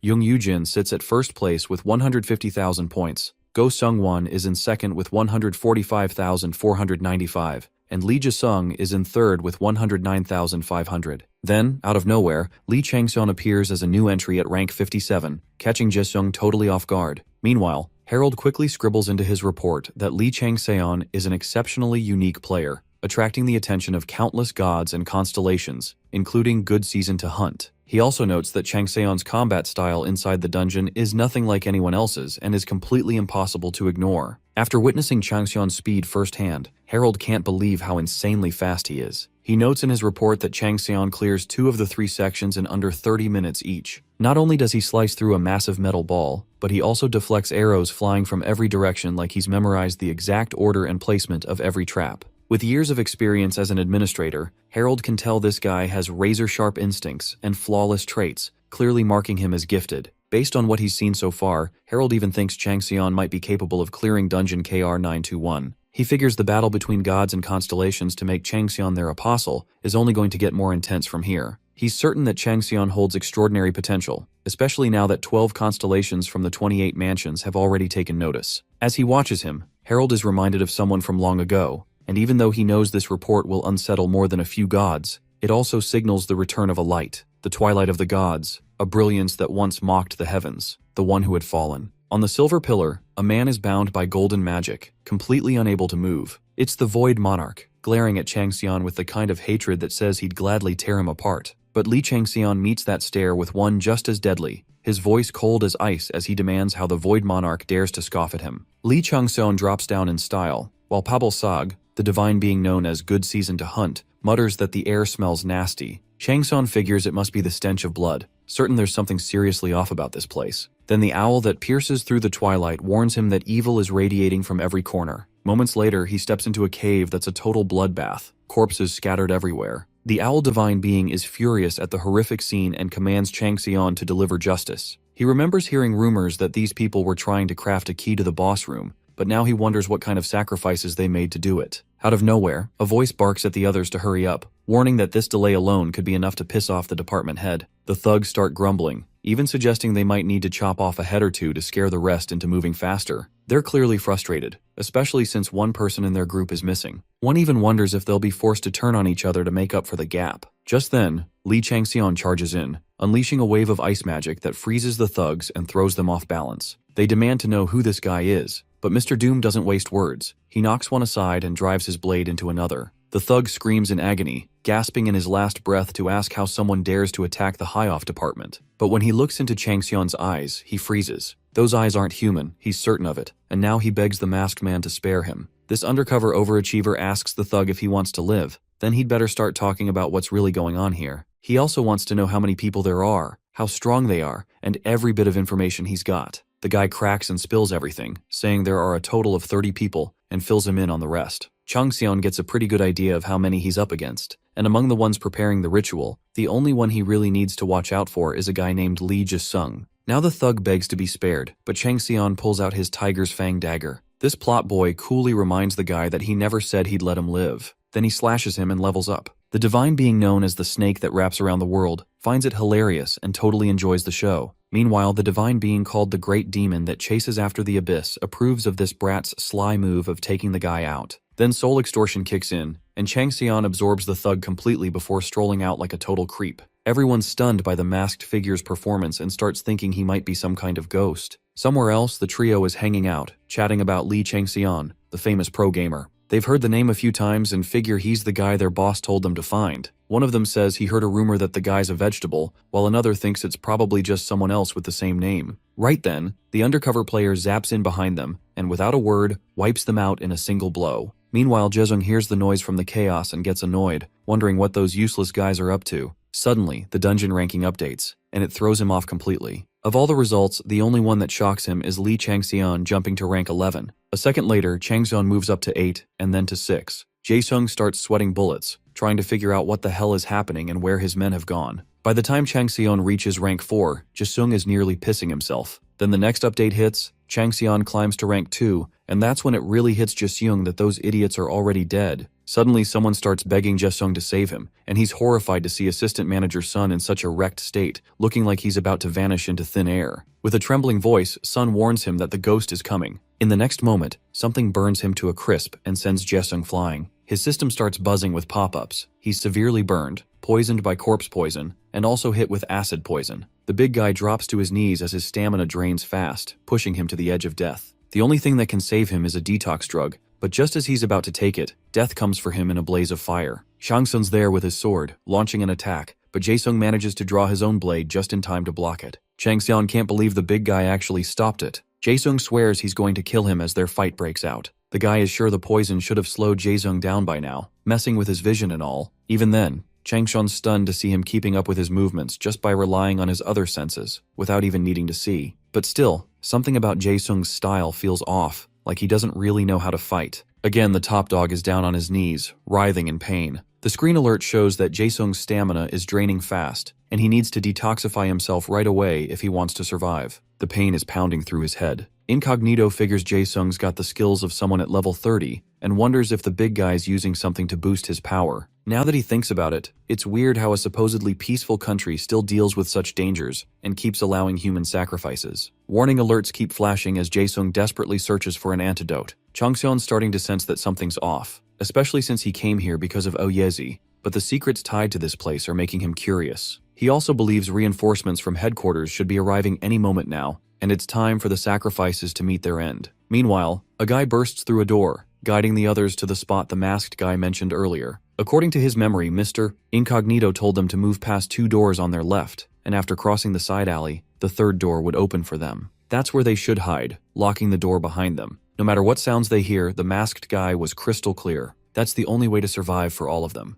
Li Changxian is pretty sure he made things simple enough for them, so they should have hidden well by now. Anyway, back to his mission. The system notifies him that he's used 30 extra stat points on strength and another 30 on dexterity. He casually asks if Jae-sung's still looking for an antidote, then tells him to go ahead and eat it up. The top dog is desperately reaching for the antidote, only to find the bottle completely empty, leaving him in total shock. That's when Changxian steps in from behind and asks if he's really dumb enough to fall for that. Jae-sung's pretty pissed, cursing the masked guy under his breath. Changxian leaps into the air with his blade, launching a fierce attack. The top dog still manages to block it, but he loses his balance and ends up coughing up blood. The divine being good seasoned to hunt is loving the intensity of the fight, while Snake that wraps around the world declares that Changxian is the craftiest of them all, saying his battle play is a thrill to watch. His skill, the intermediate grade dagger technique, has finally reached max level. Now a high grade version of the skill unlocks, upgrading the dagger technique entirely. With that boost, Changxian charges forward once more, and this time, he shatters Jae-sung's sword into pieces. Jae-sung can barely believe it. Moments later, Mr. Incognito slays him in a single strike, leaving him bloody and broken on the ground. Under his breath, Jae-sung demands to know why the masked guy did this to him. Changxian finds it strange for him to even ask, especially when he was the one so ready to sacrifice innocent lives. He tells Jae-sung he should have known something like this could happen to him too. Right then, soul extortion and the flames of purgatory activate. The system notifies that Changxian has successfully acquired Li Jae-sung's soul, which restores 6% of his stamina. The divine being, Owl that pierces through the twilight, is deeply impressed by Changxian's sense of righteousness, though Changxian finds the idea downright laughable. Still, the owl decides to grant Mr. Incognito a privilege, inner peace.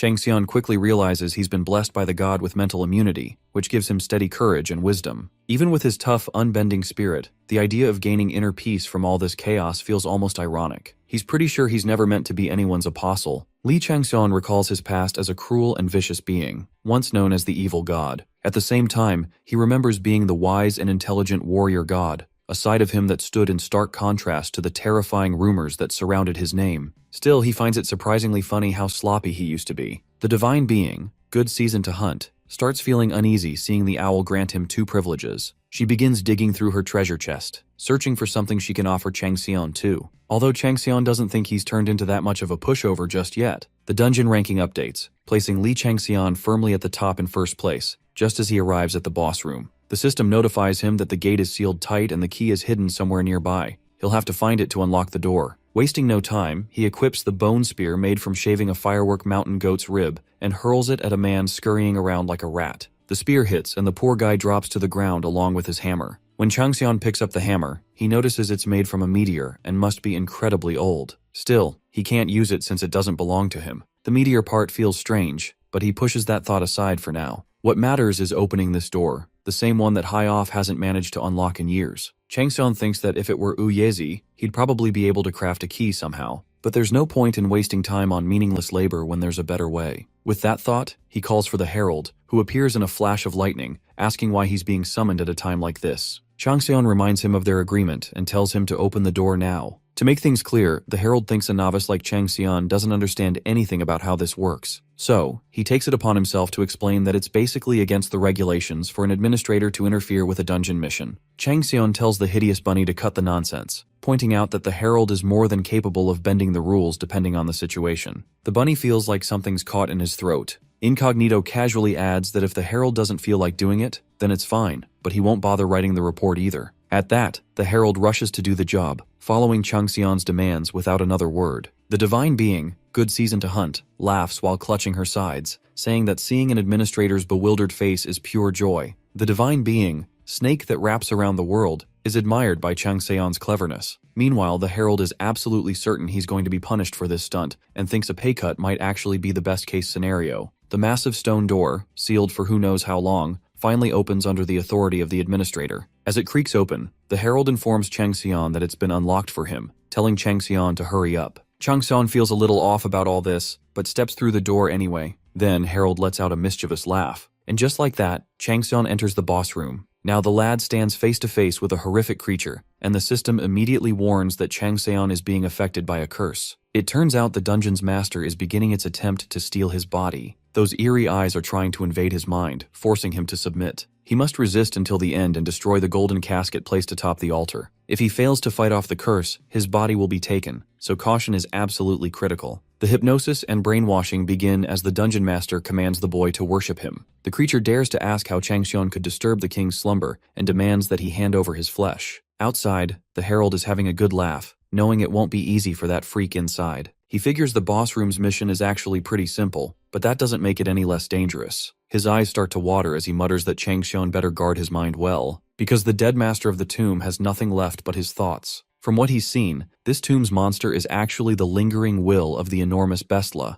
and that's not something a mere novice could ever hope to withstand. The bunny is furious, feeling like he's been toyed with by a rookie, and now it's time for him to say goodbye. Just then, the system declares that Unbending Spirit has activated, protecting Changxian's mind from all external invasions. Inner peace follows right after, reinforcing his mental defenses. The dungeon mission is marked complete. Harold's face breaks into a sweat as he spins around in a flash. The final ranking shows that Li Changxian scored 175,550 points. Rewards will be distributed based on this ranking and result, and the dungeon now starts to close. That's when it clicks. Harold suddenly remembers that this guy is the real runekeeper, the one holding the golden key. As the system announces the dungeon's closure, Harold realizes he's failed to trap Changxian inside. Over in Rusty, who looks just as confused as anyone watching. When asked about it, Changxian simply says he brought Rusty his hammer so he can finally start production. While feeding biscuits to a dog nearby, another man tells boss Changxian that a month won't be enough time for the job. He still needs to get a feel for the hammer again since it's been ages since he last used it. And on top of that, he's got to clean out the old brazier before anything begins. Changxian firmly gives him just 1 week. Choi Buyung is horrified, blurting out that the whip alone part will take more than 2 weeks. Getting the feel for the hammer again, plus crafting the whip and the lance, will need at least a month. As a compromise, Chang Seon promises to pay him 3 times the usual amount. After noting Rusty's stunned reaction, Chang Seon decides to head out,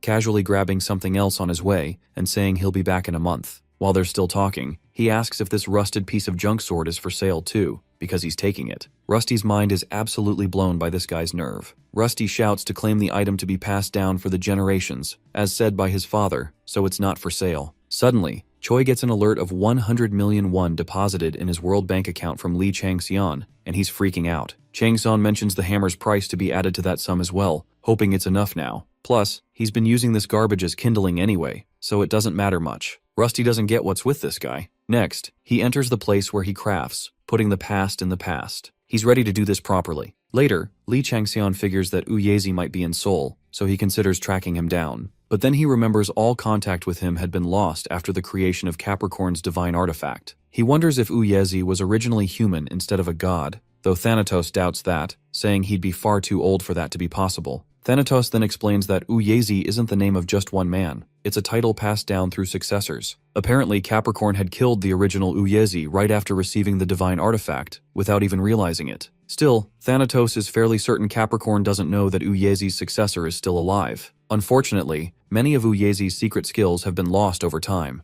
especially due to Chang-seon's own actions, and with the family line barely holding on, the techniques have deteriorated badly. Even so, the weapons Rusty forges, though few in number, are truly incredible. Thanatos tells Chang-seon that the modern-day Uyezi will rise again, this time through the hands of Choi Bu-young, or better, Chang-seon himself. While holding Pedro's key, Chang-seon starts wondering if the dungeon is actually Besla's tomb. Then he doesn't understand the reason for the great treasure is inside Peter's key. For now, though, he figures it's too late to dwell on it, and he's probably worrying his mother, so he hurries home. Meanwhile, the big shot Go Seung-won is losing his mind, screaming at his lackeys for failing to track down the guy who closed the dungeon gates. He orders the useless bunch to find that man, dead or alive. Seung-won, a major figure in High-Off's raid department, is furious over the loss of Pedro's key. He's determined to get it back no matter what, knowing they're as good as dead if the true owners of the Bonghwa Mountain Gate, the White Tigers, find out. Apparently, they had gone as far as performing human sacrifices to obtain the key, all under a secret contract. Without wasting another second, Seung-won barks at his underlings to get the car ready. He's heading to Bonghwa Mountain immediately. He's absolutely fuming over the dungeon being sealed and the key being stolen right under their noses. He moves fast, refusing to let this be the end of him. Especially now, he's dead certain that if Seo Jung-kwon even catches a whiff of this mess, that bastard would wipe out his entire family without blinking. It's around midnight when a man shares something with Seo Jung-kwon that completely blows his mind. Seo is furious, refusing to believe a single word of it. Miss Cha, standing nearby, tries to calm him down, but a man dressed in black, Woo Youngun, steps forward and demands to know what team leader Seo thinks he's doing. He's stunned that Seo is losing control and even considering using the Thai Green evil spirit with civilians present. Realizing how far he almost went, Seo is overcome with shame and decides to head out, convinced that Lee Chang-seon won't be coming home tonight either. Meanwhile, Miss Cha checks in on another woman, who quietly admits that the awakened live in a completely different world from people like them, and she's right. Changsun's mom adds that while her son may come off as brusque, he's actually incredibly delicate inside. Though she'd rather see him safe and unharmed, she knows that's easier said than done. She asks everyone to head back. Later, the group sarcastically thanks Sao for turning this into such a pain in the neck. Seo then turns to Miss Cha and Mr. Jin, asking what they plan to do next. Suddenly, Woo gets a flashback of his niece Hyebin, tearfully begging her uncle to bring back Lee Chang-seon. For now, he offers to grab coffee if Cha and Jin are planning to stick around. Jin, a level 41, jumps at the chance and orders a hot caramel, only to be smacked down by Miss Cha, a level 62, with a deadly strike. She tells him they have other matters to take care of and will have to return another time to check on Lee Chang-seon. Jin mutters to Woo that they're officially off duty now. From there, they part ways. As they walk, Jin notices Cha's serious expression and asks what's going on. Out of the blue, he receives a code red alert, which reports that victims slated to be used as human sacrifices have been found by chance at Bonghwa Mountain and are currently being sheltered. They're at a nearby police station, with preparations underway to handle the collateral damage. Mr. Jin stands frozen in shock, while Miss Cha calls out to the buffoon to hurry up or she's leaving him behind. On the other hand, Changxion is inspecting his rusty sword. The divine being, good season to hunt, can't help but ask why he picked it up in the first place. Changxion finds it hard to believe that an item used as kindling in a mythical brazier would be just that. It seems almost impossible. He's certain this rusty thing is no ordinary scrap. It's the legendary divine artifact known as the Yuchang sword. The thought of it being tossed aside like trash is absurd. If he can combine the power of the evil dragon Snaggletooth with the Yuchang sword and use them properly, he's convinced that nothing in the player world would come even close to matching their power. The Yuchang sword is one of the 9 famous blades forged by the first Uyezi, the divine artisan, with attack power said to be immeasurable. Since Changxion doesn't meet the qualification requirements yet, he can't access the sword's details or wield it as a divine artifact. Still, he knows that the 9 famous blades, which define Uyezi's legendary craftsmanship, are absolutely priceless. The last time one of them, the Jianlu sword, appeared in Arcadia, a brutal war broke out over it, causing 2 empires, 6 kingdoms to fall into ruins. He's certain no one would have ever imagined that one of those legendary swords would end up used as kindling.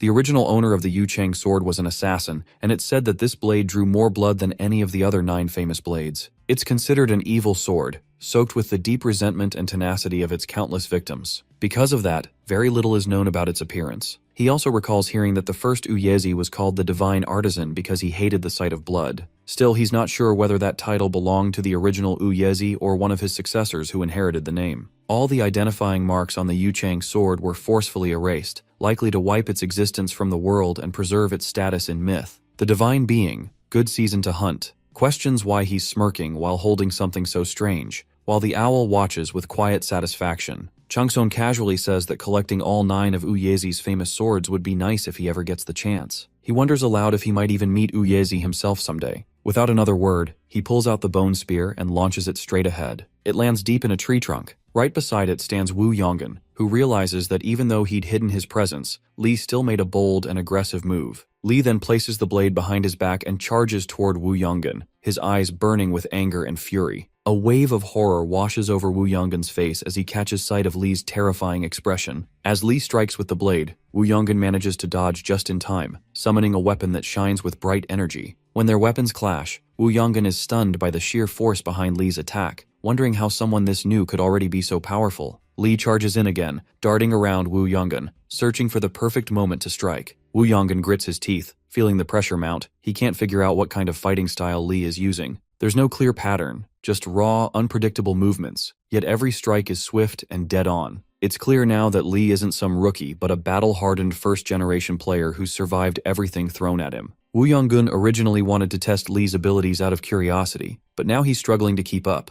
worried he's starting to look like a fool. Clenching his jaw, he lunges forward to attack, fully aware that his niece would hate him for going this far, but right now he feels this intense urge to fight Li with everything he's got, because that's the only way he might be able to stop him. Just as Wu Yonggun moves to strike, bright energy bursts from his blade, and the system reports that his sword is dancing in a spiral twist. Li prepares to counter, but suddenly stops in shock when Wu Yonggun plants his sword into the ground and declares that he surrenders. Wu Yonggun apologizes for attacking so recklessly, saying he just wanted to see what Li was capable of. Sweat beads down his forehead as he chuckles nervously, admitting that, for a moment, he actually lost control. He leans forward slightly and owns up to getting carried away in the heat of the moment and apologizes for the misunderstanding. Watching him closely, Li starts wondering who this guy really is and tries to get a read on him. Right then, the system notifies him that the deity Hunting Time had been looking forward to an intense battle. He reaches into his pocket. Wu Yonggun pulls out a business card and, with a friendly smile, says he came here to recruit Li to his team. Li recalls that they follow the nameless giant god, also known as the King of Karma, who protects the wealth and riches of people. After a short pause, Li tells Wu Yonggun that this encounter was not pleasant at all. He then asks how Wu knew about him. In response, Wu Yonggun confesses that it is not just his group, but clans all over are keeping their eyes on Li. When Li hears this, he becomes serious. The realization hits him hard. Things are unfolding way faster than he expected, and this whole player business is not something to take lightly. Before walking off, Wu Yonggun expresses his hope that they can meet again under better circumstances and have a proper conversation next time. He understands that now isn't the right moment after everything that just happened. He also assures Li that if he ever wants to talk, he should feel free to reach out first. Just as he is walking away, the system reports to Li that the avid hunter is angry at him for sparing an enemy and suggests that true followers must win every fight. The world serpent steps in and tells the hunter god to leave Lee alone, which sparks a heated clash between them. The avid hunter takes it as a challenge, but the world serpent mocks him, making the situation worse. Lee doesn't pay them any attention. His focus stays locked on one thing. He thinks Wu Yonggan looks oddly familiar. That thought makes him tense up. The realization hits him. If someone like Wu was waiting for him here, then there could be more waiting back at home. He starts to worry about his mother and immediately rushes home. At the same time, blood slowly trickles down Wu Yonggan's hand as he walks away. He ignores the pain and grits his teeth. Later, at home, Lee bursts into the house and quickly asks Su-yoha if there were any visitors today. Su-yoha, staying calm, tells her son to eat something first. She then gives him a slightly suspicious look, sensing that he might have something on his mind. At first, Lee hesitates. Then he finally admits that he has something he wants to share. Afterwards, Lee is on his bed, and his mind drifts to a scenario where an armored man is having a heated argument with an old man. When the armored man tells the elder to buzz off, the old man smirks and threatens to teach him a lesson. The scene fades quickly as Lee's phone chimes, reminding him of his 3 o'clock appointment with the White Tiger clan. He lies there on the bed with Konsuna beside him. Lee reminds himself that it has been a month since everything happened, and today is the day of his interview with the White Tiger clan. He makes up his mind to start things properly. Still, one question lingers in his head. What was that dream all about? Because of his appointment, Lee arrives at the White Tiger clan's interview site. A crowd has gathered in front of the building, with people stretching and warming up for the test. A bald man, likely the instructor, tells a participant to place his hand on the magic gauger. Lee steps up, raises his hand, and a bright light bursts around the device. When it releases a surge of smoke and steam, everyone turns to see what's going on. Lee stands still, his hood pulled low to hide his face. The magic gauger glows red and starts overheating. The assistant monitoring it keeps repeating that it can't measure Lee's magic. The instructor, now clearly confused, realizes the gauger is broken and tells his subordinates to bring out a higher level device. As the crowd notices the disruption, some people try to identify the hooded figure, though many have no clue who he is. The instructor lifts his notebook and calls out Lee's name, asking him to test again. Hearing the name, Shin Yun-seo and Shin Gum-gyu try to place it. Suddenly, Yun-seo's eyes widen as she remembers exactly who Lee is. Shin Yun-seo's eyes light up as she recognizes him. Lee can feel her gaze and grows uneasy, realizing people are noticing him despite the hoodie. Baek-gyo-wol also recognizes him as Lee Chang-seon, the tyrant. He recalls the rumors. Lee had a serious drinking problem, was forced into retirement after his team broke up, and someone even said he had become a total recluse. Meanwhile, Shin Gyeom-gyu and his friend claim that Lee is just like them, but Shin Yun-seo scoffs, thinking they look completely worn out. The guys grow insecure, while Yun-seo gazes at the screen with starry eyes when Lee's stats appear. Lee's magic level is 25, and his rating is SSS+++.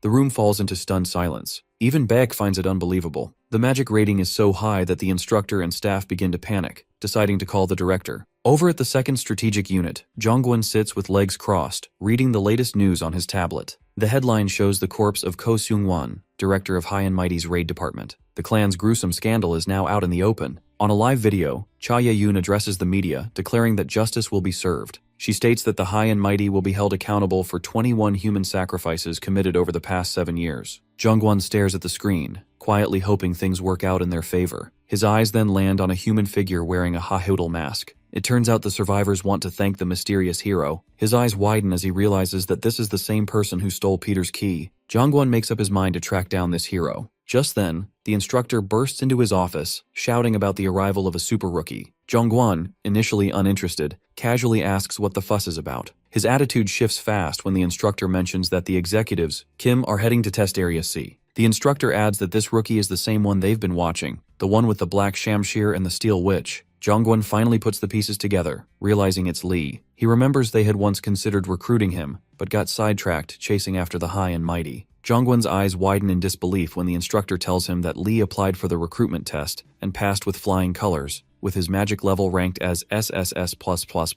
The moment he hears this, Jongwon rushes out of his office, unwilling to lose such a valuable asset. At Test Area C, the crowd buzzes with excitement, eager to see what happens next. Articles start flooding the web about the tyrant's return. As Lee stands on the platform, he hears people whispering and making assumptions about him. Some express envy over his power and skill. He glances around, and the system notifies him that the deity, the avid hunter, is pleased by the attention he's drawing. Lee quickly spots 2 cloaked figures standing nearby. Narrowing his eyes, he focuses on them. At that moment, divine energy begins to rise into the air, forming the image of a tiger. The system alerts him that the deities, the troublesome tiger, and the world serpent, seem to have ulterior motives involving him. Meanwhile, the instructor glances at his tablet and informs Lee that the exam is about to begin. He explains that Lee's task will be to hunt monsters. The instructor adds that they have plenty of creatures ready, including red orcs and two-headed ogres, and any of them can be summoned at Lee's request into the arena. Lee asks the instructors if this is all they've got, or if there's something stronger. The instructor, a bit confused, tells him they do have tougher monsters like a drake, and that it can be summoned if he wants. Without a second thought, Lee demands the drake. Within seconds, it appears inside a summoning magic circle. The creature is terrifying, with enormous horns and bloodshot eyes, drool dripping from its mouth as it locks its gaze on Lee. Lee stays rooted in place, calmly observing the beast. The system notifies him of the troubled tiger deity's thoughts, convinced Lee will die and wondering why he's standing there like a statue. At the same time, memories flash through Lee's mind. He recalls standing atop a pillar with divine metal swirling around him, sealing his powers. When he turned, he saw Huju smiling at his helplessness. That mocking grin sticks in Lee's mind. His eyes shift back to the drake, and a wild smile spreads across his face. As the drake opens its jaws and charges forward, Lee braces himself, ready to release all his pent-up frustration. The drake opens its massive jaws, lined with razor-sharp fangs, and charges straight at Lee. Its speed is so intense that it blurs like a shadow across the arena. Lee quickly grabs the quiver that had been slung over his back and hurls it into the air. As the weapons scatter, his thoughts flash back to when he first examined that same quiver, delivered to him by Yezi. Lee had glanced at Yezi, noticing how exhausted he looked. Before accepting the quiver, Lee had asked about its quality. Frustrated, Yezi had snapped at him to judge it for himself. Once opened, the quiver revealed a powerful, unnamed double-sided spear with devastating damage and unique effects. The weapon's exceptional craftsmanship drew the attention of the avid hunter, who was stunned to learn that such a spear had been forged by a blind man. As a reward, Lee had unlocked a set of low-level spear skills, marking his advancement. Now, gripping the same spear tightly, Lee assumes his stance, ready to strike, testing the weapon's weight and balance. He holds that exact position now, unmoving, as the drake charges in with its jaws wide open. The onlookers watch with wide eyes, completely focused on Lee. In a sudden burst of motion, Lee thrusts his spear, and the tip pierces deep into the drake's flesh. Blood gushes from the wound as the spear lodges into the creature's eye, causing the drake to throw its head back with a deafening screech of pain. The strike happens so quickly and cleanly that even the cloaked figures are stunned by how effortlessly Lee pulls it off. Nearby, Park Sang-ho, the section chief of the White Tiger Clan's 1st Strategic Unit, stands beside one of his employees, eyes glued to the scene. A smirk forms on his face as he watches Lee in action. For someone at Lee's level, pulling off that kind of move is nearly impossible. As Lee darts across the arena with sharp, precise movements, Park's interest deepens. He's now fully determined to recruit Lee into his team, no matter what it takes. Meanwhile, a whip starts unraveling from the bracers on Lee's arm, glowing faintly as it becomes coated in his energy. The system notifies him that the unnamed 9-pronged whip was crafted by the successor of Gu Yajai. The weapon is soulbound, meaning it's attuned to Lee and won't function the same for anyone else. Since the whip has never been named, the system offers Lee the chance to give it one. Park watches with amusement as yet another weapon appears. Just then, Lee slightly pulls the spear from Drake's eye, making the wound gush even more blood. Despite the monster's deafening screams, Lee grabs the whip with both hands, pouring mana into it before slamming it down on the beast. At the same time, he yanks the spear free from Drake's eye, tearing it out completely in one clean, brutal motion. Leaping high into the air, Lee soars above Drake's head, gripping the two ends of his spears and combining them into one long weapon before diving straight toward the monster's skull. Within seconds, blood splatters in every direction, leaving the crowd startled and speechless. People stare in awe, overwhelmed by curiosity about Lee's abilities and the unusual weapon he wields. Many begin doubting whether he's truly just a level 25 player. Their shock deepens when they notice that all of Lee's motion effects are gold, with every strike landing as a critical hit. As Lee stands firm, onlookers whisper that he's the real monster here. Blood drips from his wounded hand, and the system instantly notifies him that the drake has been paralyzed, the poison coursing through its body. Despite its condition, the monster stubbornly makes one last attempt to attack, mustering every bit of energy left. Without hesitation, Lee lunges again, his spear piercing through the drake's head with deadly precision. The final blow explodes in a flash of bright energy, scattering flesh and organs across the arena. As the beast falls, Lee's level rises, and his lower-grade spear skills receive a boost. The deity avid hunter applauds his progress and grants him a special benefit of +5 strength. Even the troubled tiger is impressed, quietly hoping Lee will become a prized piece in its growing arsenal. Park smiles widely and orders his employee to bring Lee to him, but suddenly a man rushes past him at incredible speed. Before Park can stop him, Lee senses movement behind and reacts instantly, dodging the incoming energy with his weapon. It turns out to be Zhongguan, who decided to test Lee's abilities himself. Their weapons clash, and while Jongwon blocks Tiger's peril and resists Tiger's curse, he finds himself genuinely impressed. On the other hand, Lee is utterly disgusted, unable to ignore the putrid stench that clings to Jongwon like the rot of Huju's presence. As their spar intensifies, Jongwon offers Lee a place by his side, promising to make him a star and teach him the true path of the tiger. Lee clenches his jaw, debating whether to strike back since doing so might attract more of Huju's attention, and he wants to save that move for the blood-red peaks. Just then, both men raise their heads at the sound of Park's voice, demanding they stop. A blade-like energy slices through the air toward both of them, and Jongwon instantly believes Park has a death wish, but Park doesn't care and reminds him that he's still his senior. The two continue fighting over Lee, shocking everyone present, as no one expected two high-ranking members of the White Tiger clan to clash over a rookie. Watching it all unfold, the section chief of the 3rd Strategic Unit, Kang Sung-woo the Homotherium, and the section chief of the 4th Strategic Unit, Yu Hyujin, stand at a distance smirking, showing interest in Lee, but not enough to join the chaos. While the others fight, Lee casually steps back, amused by the spectacle and quietly hoping the conflict spills some serious blood. The section chiefs of the 3rd and 4th Strategic Units declare that they will be the ones taking the rookie with them. At the same time, Park and Jongwon refuse to back down, determined not to let Lee go under any circumstances. The smile fades from Lee's face as he watches them argue, realizing that these so-called leaders are nothing more than Huju's loyal lapdogs, blindly serving their guardian while fighting like animals over him. In that moment, Lee quietly vows to himself that one day, he will get rid of every last one of them. Abruptly, a bright light floods the entire arena, forcing the 4 chiefs to stop fighting as a commanding voice breaks through, ordering them all to stop acting like fools. Everyone struggles to bear the overwhelming pressure as the ground starts to shake beneath them. Blood seeps from the eyes and mouth of the 3rd chief, Kang Sung-woo, who clearly can't handle the weight of the divine energy pressing down on them. A figure approaches, wrapped in a powerful aura, and it's none other than Oh Si-hwan, the senior director of the White Tiger clan. The moment Lee lays eyes on him, he immediately understands who this man is, Huju's second fiddle. Even Lee can't hold out, with blood dripping from his nose under the immense pressure. Right then, the system notifies him that the deity, the avid hunter, is watching with interest, calling Oh the key player and eager to see what unfolds next. Ignoring the message, Lee finally gets why everyone calls this old man a high ranker. His presence and magical strength are on another level. He can see every flaw, and Lee is certain he would lose in an instant against someone like him at his current level. Oh Si-hwan is visibly furious at the chiefs, disappointed they're fighting like children over a rookie, and he's especially let down by Park, who should have set an example as the senior. Watching this, Jongwon grins, knowing he's Oh's favorite section chief, and he fully expects Oh to take his side. With a smug expression, Jongwon steps forward and demands that everyone leave, claiming that Lee belongs to him. However, everyone is shocked when Oh plays it smart by deciding to take Lee himself, preventing any conflict from breaking out between the others. Later on, in Senior Director Oh Si-hwan's office, he suggests that Lee change clothes since he's covered in blood. While Lee is changing, the system notifies him that the troubled tiger is staring at him, and the avid hunter instantly snaps at the troubled tiger for looking at Lee. Meanwhile, Oh Si-hwan notices that Lee is incredibly well built, and it's clear his muscles weren't just for show, but were forged through countless battles. Si-hwan silently acknowledges that he has never seen a rookie like this before, and starts to wonder what kind of life Lee must have lived. Once Lee finishes changing, Oh Si-hwan directly confronts him, saying he's already heard the buzz, and even their guardian is impressed by Lee. Guessing that Lee might be after money, he asks what Lee wants, but Lee calmly replies that he already has enough money to last a lifetime, and he's not interested in petty things like that. Lee declares that he wants to work in the Strategic Enterprise Unit. He admits that he heard it's run by Oh Si-hwan himself, so he wants to work under someone who truly holds power. At that, Oh Si-hwan bursts into maniacal laughter, and the sheer force of his power sends divine energy surging through the room, making Lee feel dizzy. Despite laughing, Si-hwan can't help but admire Lee's mindset.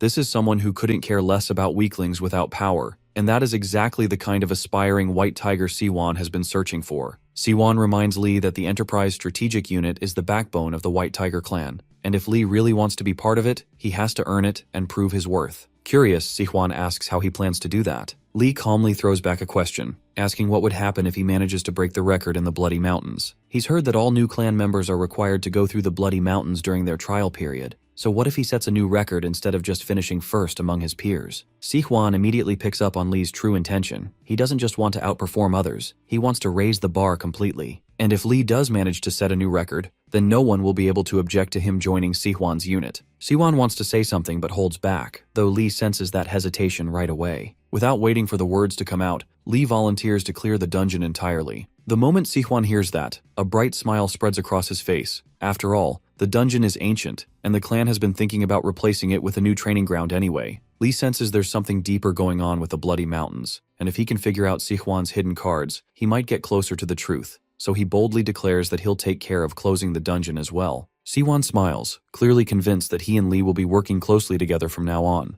At that moment, Lee catches a glimpse of genuine trust on Sihwan's face. Before heading off to the mountains, Lee also requests access to the clan library. When Sihwan hears this, he's awestruck, realizing that Lee shares the same thirst for knowledge, so he grants permission wholeheartedly. At the same time, Lee's sudden comeback is trending all over the place. People are buzzing, calling him unbelievably powerful and praising him for saving lives at Jamsil Gate. Fans are celebrating while haters are quietly deleting their past criticism. Some think his return might be fake or just a flashy distraction, but many others defend him fiercely. All this hype boosts the White Tiger clan's popularity, even pushing their stock value higher. On top of that, Miss Wu Haibin's interview goes viral as she shares how Lee saved her life. Watching all of this unfold on social media, Jugwon rushes into Sihwan's office, practically begging to have Lee assigned to him. He insists Lee needs a mentor like him to fast-track his growth, but Sihwan doesn't get what he means by fast-track and warns Jugwon to stay in his lane or risk being fired. Without sugarcoating it, Sihwan explains that Lee clearly stated he wants to work for the Strategic Enterprise Unit and will quit otherwise, so he has no plans of moving Lee against his will. He does promise to pair Jugwon with Lee for certain missions and then tells him to leave. Before walking out, Jugwon tries to ask where Lee is, but Sihwan refuses to say anything. He's not about to let bees swarm around the honey. A few days later, Lee finally steps into the Bloody Mountains dungeon. The place is massive, stretching out like an endless ocean. Standing at the cliff's edge, he makes up his mind to cleanse it all and spots his target waiting at the top of the mountain. Still, something feels off. Someone hidden in the bushes nearby is secretly watching him from inside the dungeon. A massive burst of purple energy shoots up from the top of the mountain, turning the entire sky a deep, eerie purple. Lee stands at the edge of a cliff, quietly watching the scene unfold. Just then, he spots the massive figure of a monster flying away from the mountain, and a small smile creeps across his face as he locks eyes on his target. Instantly, a system notification pops up, informing him that something strange is happening in the Bloody Mountains. A powerful magical source has caused the plants and animals to mutate into dangerous forms, and the mountains are now divided into 8 zones, each swarming with unnatural creatures found nowhere else. Lee's mission is to identify the source and eliminate it to restore the area to its natural state. For this task, he now has access to an inventory for storing items, a status window to track his health and stats, and a skill window to manage his abilities. As he scans the place, an uneasy feeling washes over him.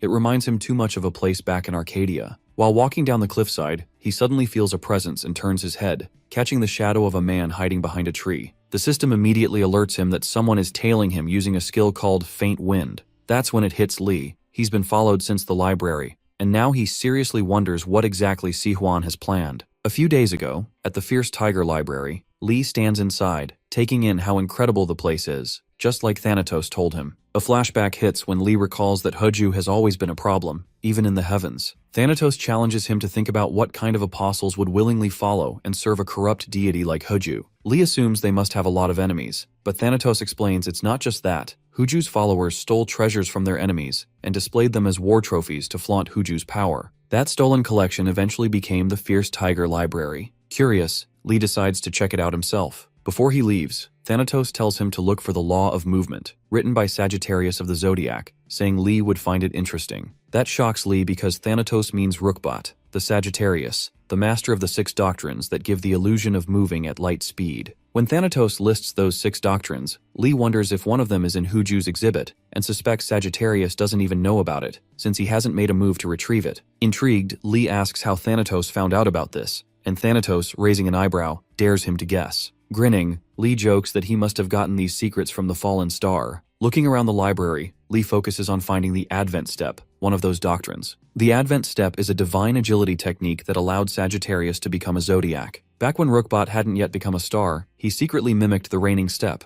a skill once used by an ancient star known as Deus Ex Machina. That divine technique, recreated by Sagittarius, lets someone mimic the presence of a god by projecting divine power and completely dominating the area around them. Maybe this is why the other zodiac stars never allowed Sagittarius to get close. If Lee gets his hands on this, no one will be able to stop him from breaking through his limits and awakening his divine power. The real issue, though, is that the deity known as the Troubled Tiger is watching his every move. Lee scans the books lined up on the shelves while the same guy who's been stalking him in the dungeon quietly approaches from behind. He casually explains the rules of the library to Lee and then asks for a photo, but Lee ignores him, not wanting to draw the attention of Siwon or Heju. In that moment, Lee recalls what Thanatos once told him. He should look around carefully since this exhibit by Heju is a near-perfect replica of the Mokakuros tribe's military library. With that in mind, Lee closes his eyes, activates the perpetual heart, and instantly applies his composure skill. He starts pulling books off the shelves and reading them one by one, fully focused, while the stalker keeps watching him, baffled by Lee's choices. From spear skills to sword techniques, from movement laws to breathing methods and even ancient mythology, Lee is flipping through them all, just skimming. At least that's how it looks to the guy trailing him. Sihuan told this guy to report anything suspicious, but what is he even supposed to say now? The guy is frustrated because Lee isn't leaving behind a single hint of doubt or suspicion. Meanwhile, Lee enters a hyper-focused reading state, quickly absorbing deep knowledge. His brain starts to overload, and the system warns him to take a break. Still, he earns the title the Brilliant Mad Reader and gets stat boosts. The Avid Hunter, the World Serpent, and the Troubled Tiger are all watching him closely, equally impressed and amazed. As Lee digs deeper into learning about Heju's powers and weaknesses, he continues searching the Fierce Tiger library. By piecing together bits of information, he manages to create a new skill inspired by Heju's destructive doctrine, reshaping those teachings into something new that could either help him fight Heju or give him more power. With that, Lee decides to step away since this is as far as he can go for now in breaking down the doctrine of destruction. He wonders if he needs to unlock the first and second class shelves to complete the skill, but he knows that the Advent step isn't in this library. It might be hidden elsewhere. With 3 hours still left, Lee decides to scan the area one last time. As he touches the shelves and activates his composure skill, he finally finds a book. Lee isn't sure if this one will lead him to the Advent step, but something about it feels different. When he opens the book and starts reading in a new pattern, his eyes widen in shock. This book isn't what he expected. Inside, a person, Han Yu, is chained up and confesses that he has buried his deepest and darkest sorrows within these pages. Han Yu explains how he was betrayed by none other than Moon Sung. The moment Lee sees the name Moon Sung, he's taken aback, and an image flashes in his mind. Jeom Chunho. That man is one of the top 9 swordsmen in the world, the clan leader who founded the White Tiger clan alongside Sihuan, and also the apostle of Huju. Lee carefully examines the book, noting that the author writes as if he were Jeom Chunho's brother. He doubts Jeom ever had real friends since, from what Lee knows, Jeom is one of the rare players with a mercenary background. This guy built his own combat style through first-hand battlefield experience, and was personally chosen by Huju as an apostle. But according to this book, something seems off. Even Lee feels there's more to the story than he knew. Han Yu and Moon Sung were once close, both trained under the same mentor. Han Yu is the successor of Il Moon, a lesser-known martial arts school. One day, though, their master brought in a new student, much younger than Han Yu Jeom. Since the master was growing old and sick, Han Yu taught Jeom everything, treating him like a younger brother, but he now regrets it deeply. He had no idea what that kid was hiding behind his innocent mask. Han Yu wishes he had realized sooner how the Troubled Tiger, the very deity they once trusted as their guardian, truly viewed their school. Hunju, as his name implies, is a god who thrives on disaster and war. He saw the school's peaceful and reclusive teachings as weak and unworthy. Hunju could have picked anyone else as his apostle, but because Han Yu already followed his teachings, he couldn't choose another. In time, Han Yu turned Huju's own techniques against him and used his magic to strike back. Even Lee has heard stories about how Huju's powers were weakened for a while, and now it finally makes sense. Han Yu sealed them on purpose. People thought the deity was just staying quiet and doing nothing, but that silence had to do with the school Jeom Chunho once belonged to, and Han Yu believed he needed to take action after the disaster Huju caused. Maybe that's why Huju chose Jeom over Han Yu. Meanwhile, Song Yu-jun secretly watches Lee, puzzled because Lee is holding the book upside down, but Lee pays no attention and keeps reading. Han Yu never knew how long Jeom had been plotting against him since the poison had been in his system for so long he couldn't even tell death was creeping up on him. When the moment came, Jeom didn't kill him outright. He sliced the veins in Han Yu's arms and legs and locked him in an underground cave owned by their school. From there, Han Yu watched Moon Sung rise, earn the title of Jeom Chunho, and build his clan's headquarters right where their school used to be. Han Yu feels guilty for not fulfilling his master's last request, and is haunted by the fact that all this destruction came at the hands of his own brother, Moon. Then one day he heard a voice. The book ends there, on a cliffhanger, leaving Lee frustrated and hungry for more. Determined to find the rest, Lee uses his skills to locate the hidden piece, and as soon as he does, the willpower of an unknown person fills him. Because of this, his skill combination rate shoots up to 51% as a reward. This shocks Lee, He wasn't expecting the skill combination rate for Huju's Doctrine of Destruction to rise by 12%. It's wild that it happened just from discovering and interpreting a hidden place. Now the fragments of the hidden piece are scattered in the library, and he needs to merge them into one. One thing is certain. No ordinary person could have left this behind, since there's no way a human could do something like this. It has to be the work of a godly presence, most likely the voice Han Yu mentioned. With only 2 hours left, Lee knows he has to move fast and find the remaining books. The message is written in cryptic code, clearly intended for someone specific to discover, while also making sure Geum's followers wouldn't be able to get their hands on it. He rushes to the 7th class shelves, convinced the rest of it must be there so that anyone who cracks the code can easily find the remaining pieces. While Lee scans the shelves carefully, Song Yoo-jun is in tears of frustration,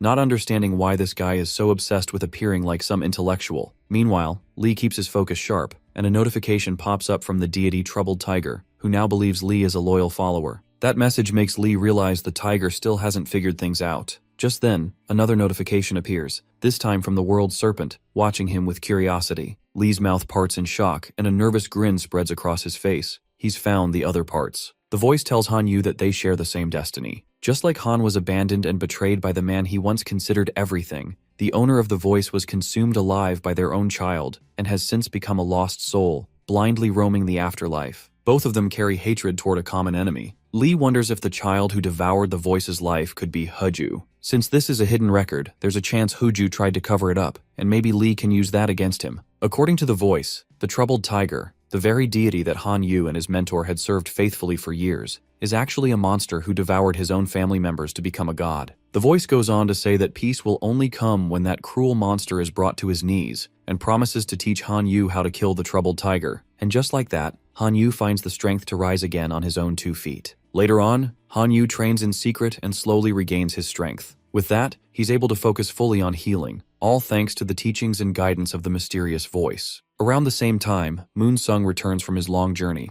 and Han Yu makes up his mind. This time, Moon Sung is ready to kill the man he once thought of as his brother, and he's determined to bring down the Troubled Tiger as well. But when Han Yu finally arrives, doubts start creeping in. He's unsure if he can actually go through with killing someone he raised like his own. The question keeps looping in his head, and it's at this point that he leaves behind his last will, hidden in ciphered codes. He hopes that someone truly worthy will uncover it, and carry on the resentment he once held. Lee eventually discovers all the hidden piece fragments, and the system bombards him with notifications that his heart is moved by the powerful will of an unknown figure. As a result, he unlocks 2 new achievements, Successor of the Fierce Tiger's Sentiments and Black Tiger's Claw. His skill, Black Tiger's First Claw, is a deadly counterattack that causes heavy bleeding, making enemies lose blood rapidly. Thanks to linked strikes, Lee can chain multiple skills together without waiting for cooldowns, and the more he stacks them, the higher the shock buildup becomes. With skill compatibility, Lee is also able to combine them effectively. According to Han's story, he used these very skills to launch a fierce attack on the Tiger Clan,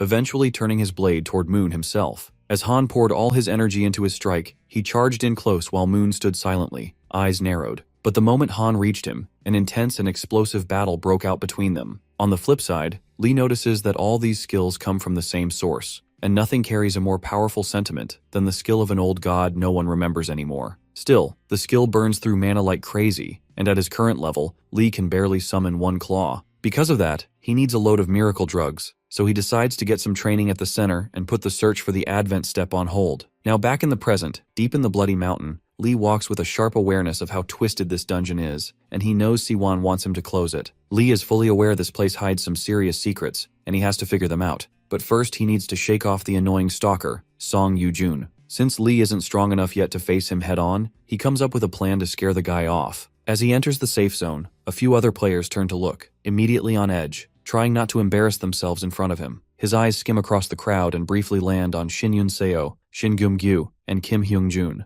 The moment Shin Yun-seo notices, she spirals into fangirl mode, but Lee is clearly annoyed by all the attention. Then his gaze lands on Baek, and upon reading the card hanging from his neck, Lee suspects Baek might be under the protection of another deity. He wonders who this Baek guy really is, but before he can dig into it, the instructor steps up and announces that the White Tiger novice training is officially beginning. At the same time, over at his office, Woo Young-gun stares at the screen as the notification rolls in, and a thought creeps in. Could the SSS+++ rookie known as Tyrant really be the one rewriting Legends? The idea makes Woo uneasy, especially since he had wanted Lee in his own clan. At the office, Woo Young-gwen sits, visibly tense, while his niece speaks to him on the phone with clear frustration. She's already displeased, but when she realizes he's not paying attention, her irritation only grows. Confused by her tone, Woo tries to lighten the mood and asks if she's calling because she wants him to get their limited edition photo cards, since YTS is now the main model for their newly released car. Woo Haibin gets angry because that's clearly not what she was talking about,